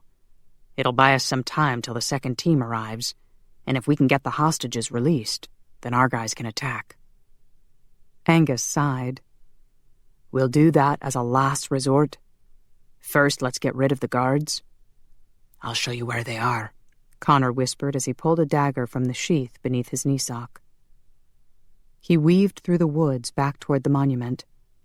Angus, Emma, Roman, and Marielle moved alongside him. He stopped when he spotted the 3 guards. A twig snapped beneath Marielle's foot, and the guards turned toward them. She hit them with a blast of air, but it barely knocked them back a few feet. Connor noted the shocked look on her face before he threw his dagger. It thudded into the heart of the first guard, turning him to dust. Before the second guard could yell out a warning, the third one snapped his neck and plunged a knife into his heart. Angus froze, his arm raised and ready to throw his dagger. The third guard dropped his knife and held up his hands. "Don't kill me," he whispered in heavily accented English. "I am Stanislav." "Aye." Angus lowered his arm. "What can you tell us?" "Casimir thinks you will surrender to save mortals." Stan looked them over, frowning. "Is all the men you have?" "Nay," Angus said. Stan nodded. "Casimir make big mistake. He set malcontents behind mortals to slit throats, but last row is all malcontents. We teleport behind them and take out the whole row at once. Good plan." Angus removed his cell phone from his sporran. "I'll text the plan to Jean-Luc and see if they've finished off the guards." While Angus waited for a reply, Connor turned to Marielle. "What happened to your blast?" he whispered. She winced. "I'm afraid I'm losing my power." She was becoming human, and far too vulnerable to be here. "Stay here in the woods," he told her. "The other side is ready. Let's go." Angus motioned for his team to follow. Connor glanced back to make sure Marielle was staying put. She lifted a hand in a half-hearted wave. They moved up the hill to be even with the last row of bleachers. A flash of light came from the woods on the other side. Jean-Luc and his group were ready. With their swords drawn, the vamps teleported behind the last row of malcontents and stabbed them all through the chest. Casimir and his bodyguards yelled, and the rest of his army faced the vamps with weapons drawn. The mortals sat eerily still and facing front, their minds still under control. "Drop your weapons," Casimir yelled at them. "Drop them or I start killing mortals." The vamps hesitated. One of Casimir's bodyguards pointed at Stanislav. "Traitor!" Casimir's eyes narrowed. He held his left arm close to his chest, bent at a strange angle with a glove on his left hand. But with his other arm, he motioned to another bodyguard. The guard casually walked up to the bleachers and slit a mortal's throat. Connor cursed silently. "Do I need to kill another?" Casimir asked. Roman dropped his sword with a clatter. "I surrender. It's me you want. Let the mortals go." Casimir smirked. "I'll let a mortal go for each one of you who dies." Connor glanced at his watch. The second team would arrive in a few minutes. They needed to stall. They'd killed off more than a dozen of Casimir's men, but he still had 40 more. "I do not believe you'll let any of the mortals go," Angus shouted. "I'll prove it." Casimir pointed at Roman. "After I kill you, I'll let the first one go." "Agreed." Roman walked slowly down the steps toward the stage. Casimir grinned and glanced up at Corky. "Be sure to get this recorded. I want to watch Roman's death every night." "Will do, sweetheart," Corky yelled back. Roman reached the stage. "Check him for weapons," Casimir ordered. 2 of his bodyguards frisked Roman and found 2 knives, which they tossed onto the stage. Casimir snorted. "Did you think you were going to kill me, monk? You were always a weakling." He motioned to his guards. "Bring him closer. Make sure he's facing the camera." The guards dragged Roman over to Casimir. Connor checked his watch. "Bugger. Still 2 minutes to go. He caught Angus's eye and motioned with his head toward the stage.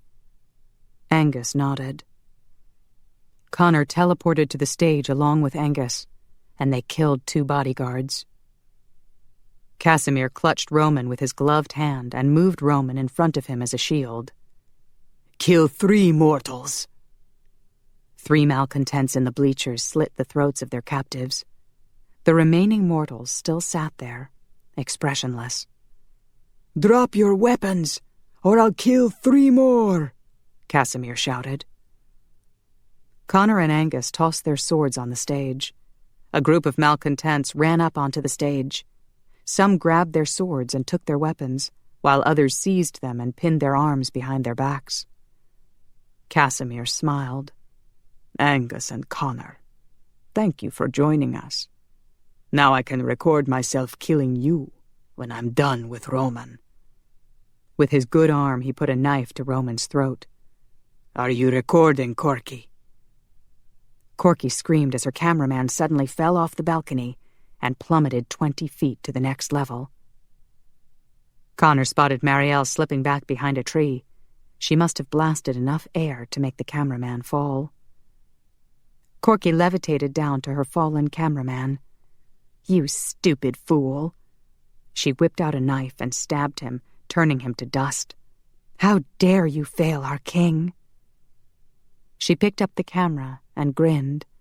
"It's still working, sweetheart." Thank you, my queen.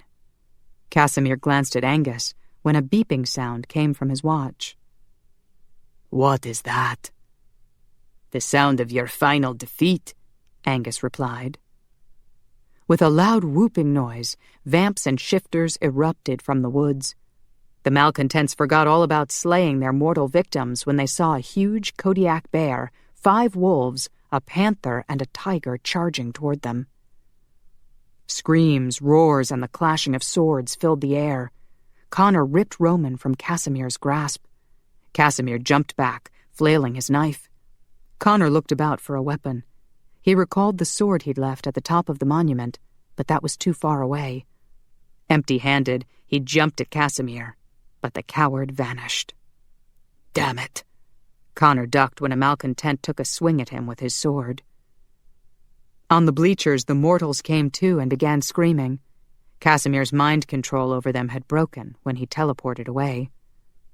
You will drop your weapons, Casimir bellowed from the top of Mount Rushmore. Drop them, or I will kill your priest. Connor looked up and gasped. The fighting stopped. The mortals ran screaming up the stairs to the exit. Casimir stood on top of George Washington's head, his knife in his right hand. Nadia was dragging Father Andrew toward him. Oh, God, no, Roman breathed. Drop your weapons and surrender, Casimir screamed as he pulled Father Andrew close. Don't do it, the priest yelled. Roman tossed down the weapon he had managed to grab from a fallen malcontent. Let him go. Take me instead. The vamps dropped their weapons.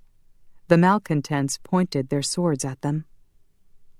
Casimir glared at them. Now swear your allegiance to me. Let him go, Roman yelled. Let him go, and I'll swear. No, Father Andrew shouted. Don't do it, Roman. Casimir laughed. This reminds me of the good old days. You remember, don't you, Roman? Remember the time when I invaded your old monastery and killed all the monks? All those innocent old men who had raised you. Roman paled. Casimir sneered down at him. I'm going to kill you anyway, so I might as well watch you suffer first. He stabbed Father Andrew in the chest and tossed him off the monument. No! Roman levitated up to catch the priest in his arms. Rage erupted in Connor, snapping his vision blue, freezing the blood in his veins. He teleported to the top of the monument and grabbed the claymore he'd left behind a week ago. With a war cry, he beheaded Nadia. Casimir whirled around. His eyes widened with fear. "Stop!" Corky shouted. Connor glanced back, his vision still tinted blue. Corky had teleported to the top of the mountain with the camera. "If you kill him, I will spread the video all over the internet and tell everyone that vampires are real." She lifted the camera. "I'm recording now." "Drop your sword," Casimir hissed. "You don't want the whole world to know about us. It would be the end of us all." Connor shook with rage. He turned to Casimir. "It is year-end tonight." He stabbed him through the chest and turned Casimir to dust. "No!" Corky screamed. Connor whipped around to kill her, too, but she vanished, taking the camera with her. Marielle screamed when she saw Father Andrew stabbed and thrown off the cliff. "Bunny, can you hear me? Please come. Please save him." She repeated her plea over and over as she scrambled down the hill, dodging the trees. Meanwhile, the battle had started up again. Vamps and shifters attacked the malcontents, shouting and roaring their fury. Thank God the mortals were managing to flee. She reached the bottom and weaved her way through the fighting to where Roman knelt on the stage with Father Andrew in his arms. "Father?" Marielle fell to her knees beside him. Tears filled her eyes. "I'm praying for a healer to come. Please stay with us." Roman had a blood-stained hand pressed against the father's wound, but blood was still seeping out. "Let me take you to a hospital." The priest shook his head. His face was pale and clammy with sweat. "My time has come." "Don't say that," Roman shouted. "Oh, God, help me. I should have never dragged you into my world." Father Andrew gave him a weak smile. "I don't regret a moment of it." Connor materialized beside Marielle, his face haggard. She reached up to touch him. "Are you all right?" He shook his head slightly as he regarded the priest. "I have avenged you. I hope it will give you peace." "You killed Casimir?" Roman asked. Father Andrew coughed, then lifted a trembling hand to Connor. "My son, you know what I really want from you." Connor's mouth twisted, then he fell to his knees and clasped the priest's hand. "Forgive me, Father, for I have sinned. It has been almost 500 years since my last confession." "Tell me," Father Andrew whispered. A tear rolled down Connor's cheek. "I have murdered in a fit of rage." He glanced up to the top of the monument. "Twice." Father Andrew nodded. "I will pray for you." He looked at Marielle. "Now I wish to finally be touched by an angel." "Father, no." Tears streamed down her cheek. Blood trickled from the side of his mouth. "I'm in pain, child. Please let me go." Marielle glanced at Roman through her tears, and he nodded. A pink tear ran down his face. "Dear soul, your father loves you greatly." Marielle laid a trembling hand on the priest's brow. He didn't die. His soul didn't open for her. He merely sighed and fell into a painless coma. With a gasp, she lifted her hand. Was she no longer a deliverer? "Marielle." Zachriel appeared close by. "I have come for this soul." "Have I ceased to be an angel?" she whispered. "Who are you talking to?" Roman asked. Zachriel knelt beside her. "You are very close to being completely human." Another tear slipped down her face. "You're not taking me with you tonight, are you?" "It is not yet your time." Zachriel rested a hand on Father Andrew's brow. "Dear soul, your father loves you greatly." Mariel saw the priest's soul open and his spirit lift out.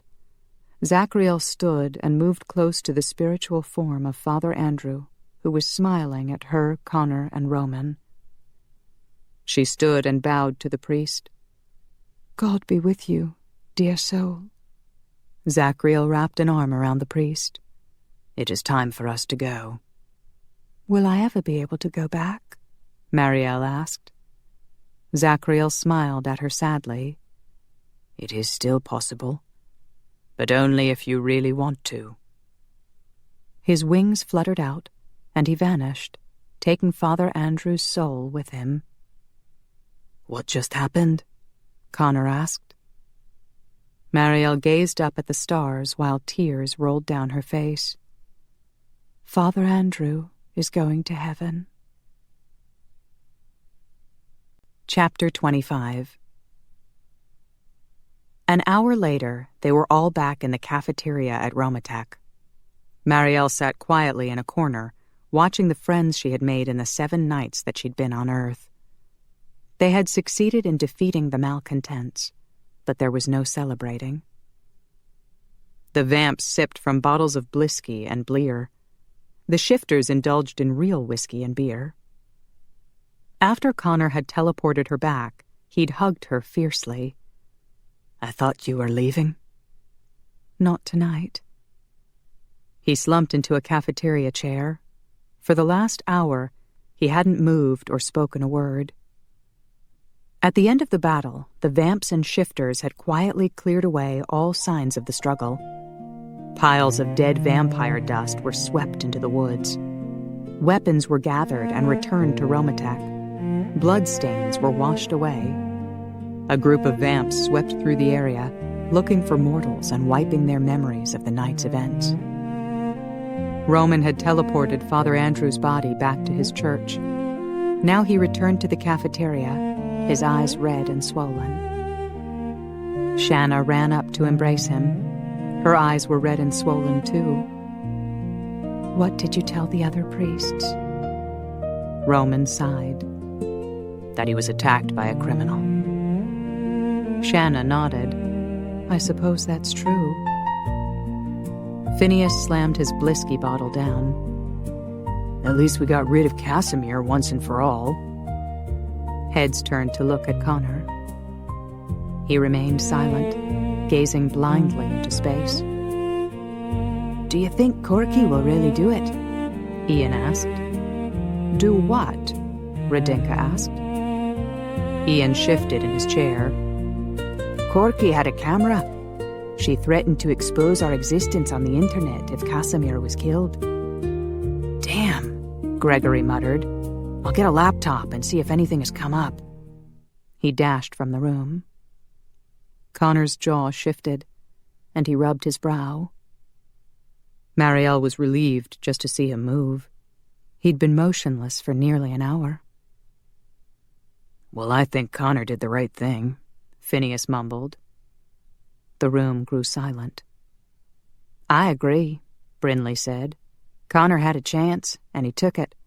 Who knows when another chance would have come up?" Another silence stretched out. Gregory returned with a laptop and began scouring the internet. The shifters wandered into the kitchen to look for some food. Roman drank some Blisky. "Father Andrew's funeral will most likely happen during the day.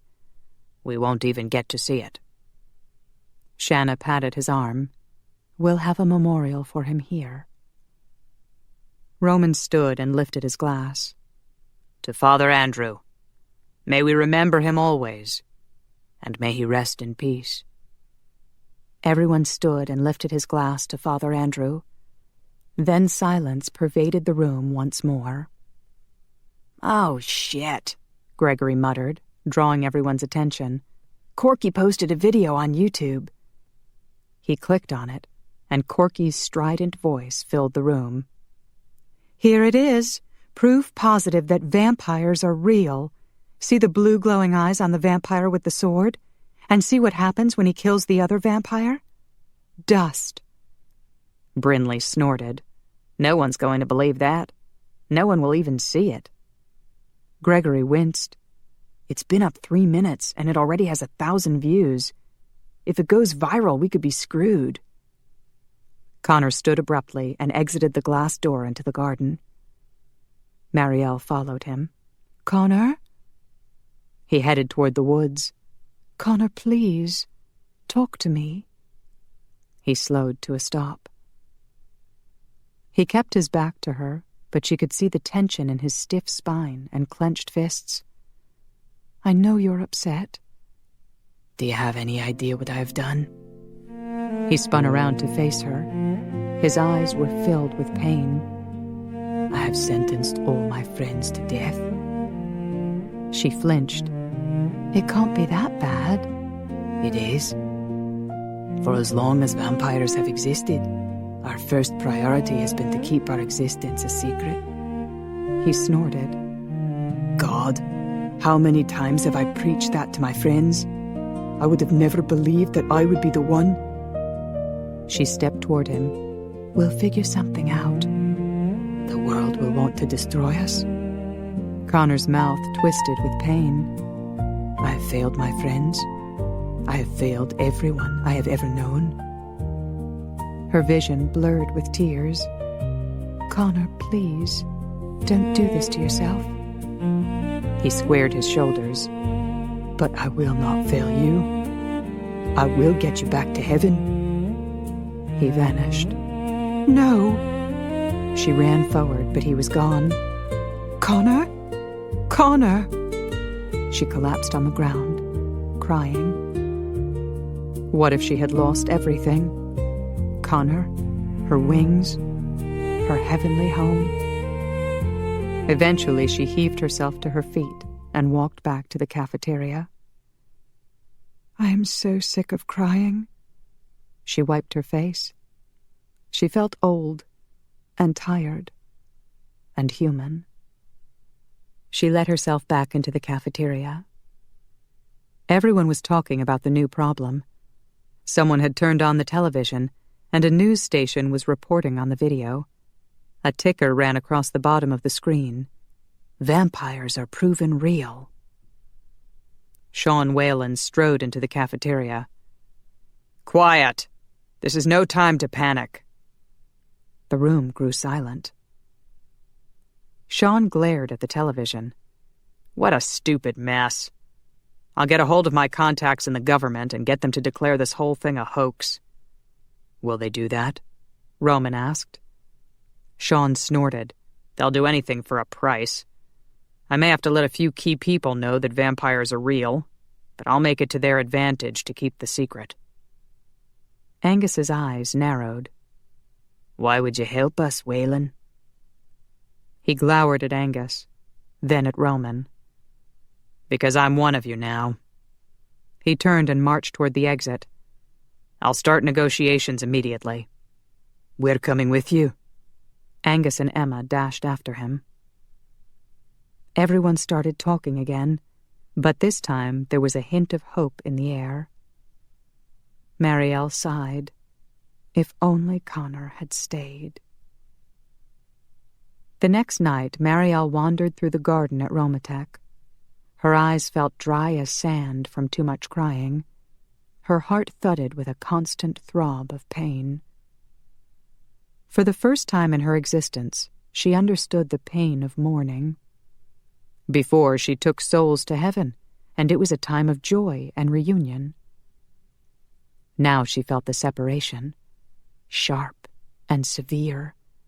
Father Andrew was truly gone from this world. And where was Connor? Was he alone and suffering? Had he retreated into his black pit of despair and remorse? She walked through the rose garden, plucking a rose here and there. The other vamps and shifters had gone on to their homes. She had spent the night at Romatech. Shanna had given her a room in the basement, for she had nowhere else to go. She found a cement bench beneath a tree and sat. Her heart ached for all her new friends who were grieving. Her heart ached for Connor. Why didn't he contact her? Didn't he know she loved him, and he didn't need to suffer alone? "How are you?" Shanna asked as she approached. Marielle sighed. Tired of crying? I know how you feel. Shanna collapsed beside her on the bench. It's Saturday night, and there's no Mass. What will we do without Father Andrew? I picked these flowers for him. Marielle lifted the bouquet. They're lovely. We'll put them in a vase in the chapel. She lowered the bouquet, and her shoulders slumped. They're still alive. They didn't turn brown and die. Shanna regarded her curiously. Were you expecting them to? Marielle nodded. That's what used to happen when I was a deliverer. You're no longer an angel of death? Tears stung her eyes. Not again. I don't think I'm an angel at all. Shanna drew in a sharp breath, then rested a hand on Marielle's back. I'm so sorry. Marielle wiped a tear away. Is it so terrible to be human? Shanna asked. It's hard. I know, sweetie. Shanna rubbed her back. You don't think you can go back to heaven? Marielle sighed. Zachriel said it was possible. Well, there, you see? Shanna smiled. You mustn't give up hope. I had thought that helping to defeat Casimir would get me back to heaven, but I was wrong. Zachriel said I could go back if I really wanted to, but I don't know how. Shanna's eyes narrowed. If you really want to. Maybe that's the problem. She gave Marielle a pointed look. Do you really want to? A chill skittered down her spine, and her skin pebbled with gooseflesh. Good heavens. Was it doubt that was keeping her earthbound? No, not doubt. Love. Love for Connor. Sunday night, shortly after sunset, Marielle woke to a banging on her bedroom door at Romatek. She peered outside and found Angus and Emma.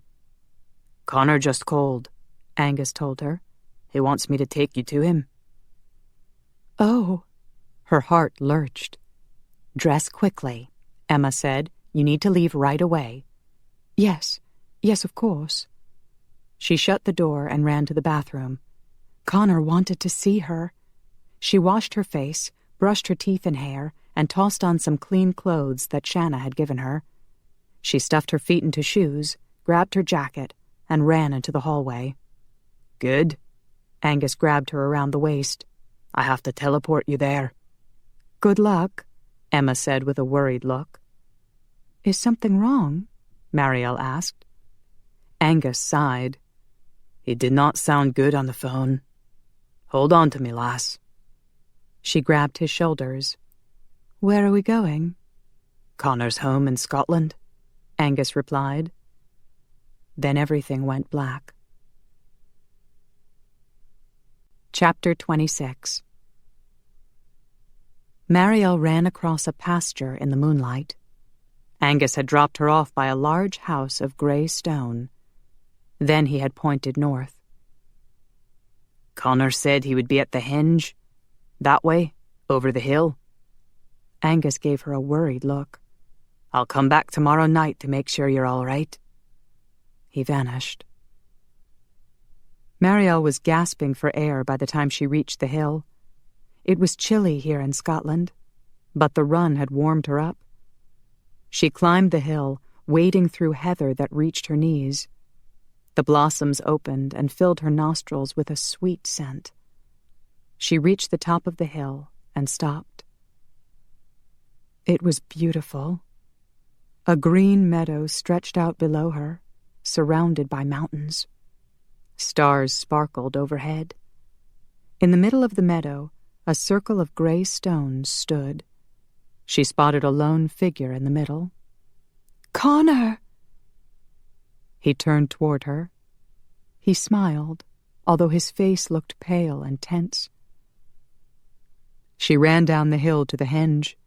The stones were ancient and beautiful, and she rested a hand against one while she caught her breath. A surge of warmth swept up her arm. It was the stone, recognizing her as another ancient entity. She leaned against it, and it loaned her some strength. Beneath her hand, a small patch of brown, withered lichen turned green. She blinked. Were her healing powers back? "Are you all right, lass?" Connor asked. "Ah, yes." She pushed away from the stone. "I've been worried about you." "I had some matters to take care of." He squared his shoulders and lifted his chin as if he were going into battle. "Marielle, it has been a week since I found you, but the love I have for you will last forever." She walked slowly toward him. "I love you too." A frisson of alarm crept up her spine. Something was wrong. "I made a promise to you, and I found a way to keep it." He smiled, but the pain in his eyes made her stop. "What have you done, Connor?" He motioned behind him. Darifer stepped around a stone and into the circle, his green eyes gleaming with victory. She gasped, "No!" "I discovered if I called them by name, they would come." Connor motioned to his right. Zachriel and Buniel moved into the stone circle. "Connor," she whispered, "what are you doing?" "I'm making things right. Darifer said he had the power to erase all the news about vampires. 'Twill make the world safe again for my friends." She trembled. "Don't believe him." "And it did not really cost me anything." His back stiffened with determination. "I was on the list for hell anyway." She shook her head. Tears crowded her eyes. "Don't do it. I'm begging you. Don't go with him." Connor's eyes filled with tears. "I'm sorry. 'Tis the only way." Darifer stepped forward, and his black wings unfurled. He stretched a hand out to Connor. "Come with me now." "No!" Marielle screamed. Connor turned to the demon. "There is one condition. You will never attempt to take Marielle to hell again." He looked at the angels. "And if I go to hell, you have to take her back to heaven with you." Darifer cursed and slammed a fist against one of the stones. His wings folded in with a snap. Zachriel smiled. Buniel chuckled. "You'll never get to hell that way, Connor." Zachriel nodded. "There's only one condition where a demon is not allowed to take a willing soul to hell. When that soul is sacrificing himself to save another." "But—" Connor stepped toward the angels. "You have to take her back." A blinding white light filled the henge, and Marielle squeezed her eyes shut. When the light softened, she opened her eyes and saw an archangel floating down to the ground. "Gabriel," she whispered. Connor moved close to her, a stunned look on his face. Is he here to take you back to heaven?" "I don't know." She bowed her head to honor the archangel. Connor noticed her doing it, and bowed too. Gabriel inclined his head toward Marielle. "Dear angel, our Father loves you greatly." He smiled. "You were never abandoned. He has been with you always." "Are you saying she's no longer banished?" Buniel asked. "She never was truly banished," Gabriel said. "She has always done exactly as her father hoped she would do." Darifer snorted. "I told her she was being used." Gabriel gave the demon a hard stare. Darifer shifted his weight and grimaced with a pained look. Gabriel turned back to Marielle. If you are concerned that you have somehow been manipulated, I can assure you that you have not. It is true that the Father hoped you would do as you have over the centuries. And it is also true that the Father created you with an inclination to rebel and do as you have done. But you also have free will, and your decisions were always your own. Because they were your own, that makes them even more precious to the Father. He is most pleased with you.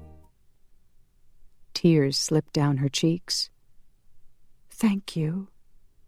Blessed is he who finds his destiny and fulfills it. Gabriel gave Darifer a pointed look. Darifer turned pale. I'm out of here. His wings unfurled, and he vanished. If Marielle was never banished, then she can go back to heaven? Connor asked, glancing nervously at the Archangel. She can if she wishes to. Gabriel smiled. Connor Buchanan. It was never about Marielle's redemption. It was about yours. He flinched. Gabriel laid a hand on Connor's head. Dear soul, the Father loves you greatly. I can be forgiven? Connor whispered. You have proven yourself worthy. Ask the Father, and you will receive. Gabriel stepped back and looked at Marielle. Have you made your decision? She nodded and wiped away her tears. I'm staying here with Connor. What? Connor turned to her. No, you cannot do that. It is my decision. Nay, I will not let you do it. You cannot give up heaven for me. It is your home. She smiled. My home is here with you. No, you cannot give up your immortality. I cannot forgive myself if you die because of me. I lost one wife that way. I cannot bear to do it again. Hush! Gabriel gave them an annoyed look. This is a simple matter. Marielle Quadriduum, do you wish to take Connor Buchanan as your husband? I do. And Connor, will you have Marielle as your wife? Aye, but... Enough! Gabriel placed his hands on their heads. You will be husband and wife, each living as long as the other, and remaining as you are now. He stepped back. Are we done now? She's still immortal? Connor asked. As much as you are. Gabriel gave him a wry look. You can still die, but I'm not in any hurry to see you again. Thank you, Marielle bowed. Gabriel grinned. Thank you. Our Father is greatly pleased. He spread his wings, and with a flash of light, disappeared. Congratulations! Buniel ran forward to hug Marielle. Zachriel approached her slowly. I hope you can forgive me. I was told to take your wings. I didn't want to hurt you, but I was hoping you would help bring about Casimir's defeat. He smiled at her. Well done, Marielle. Thank you, Zach. He inclined his head. May your days be blessed. His wings unfurled, and he vanished. You're married, Buniel grinned at her. She laughed. I guess I am. She glanced at Connor, who appeared stunned. You're all right with that, aren't you? Aye. He ran a hand through his hair. Holy crite. Sorry. He gave them an apologetic look. I thought I was going to end up in hell tonight. You are, Buniel joked. It's called marriage. Marielle swatted Buniel on the shoulder. How dare you? Marriage is a holy sacrament. Connor stared at her in amazement. I thought I would go to hell, but I'm in heaven. Marielle hugged him. We're married, Connor. He grinned. Aye, we are. Buniel laughed. I'll leave you with a final blessing. He rested his hands on their heads, then stepped back. There, you are completely healed. Go forth and multiply. He gave Connor a pointed look. Tonight. Then his wings unfurled, and he disappeared. Bye, Bunny, Marielle whispered. What did he mean by tonight? Connor asked. And he said I was completely healed? He felt his fangs. Nay, I'm still a vamp. Marielle smiled. I believe it was your sperm that was healed, at least until you fall into another death sleep. Connor's eyes widened. You mean tonight? We could... Holy Christ! He swung Marielle up in his arms and strode away from the henge. She laughed. That's why he said, go forth and multiply. Aye. Connor ran up the hill with her in his arms. For once, I think we should follow orders. She laughed again. He reached the top of the hill. That's your home down there? I hope you like it. She glanced at the large stone house. I love it. Connor started down the hill toward the house. Bugger. I should have just teleported you straight to the bedroom. I like being carried by my husband. Aye, but we could be there already. I could have your clothes off by now, and I could have you naked in bed.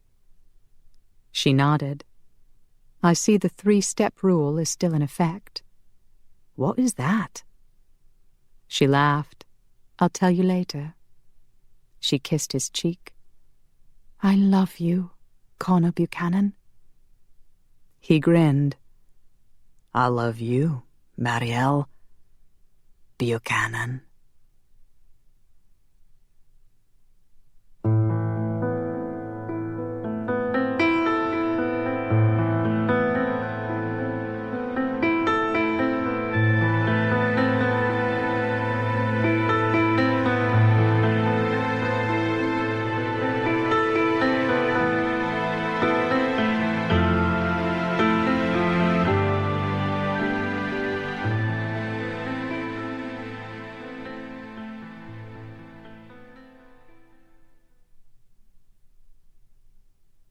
This recording of Vampire Mine by Carolyn Sparks was performed by Gabra Zachman.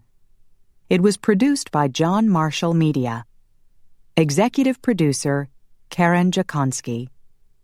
Text copyright 2011 by Carolyn Sparks. Production copyright 2011 by HarperCollins Publishers.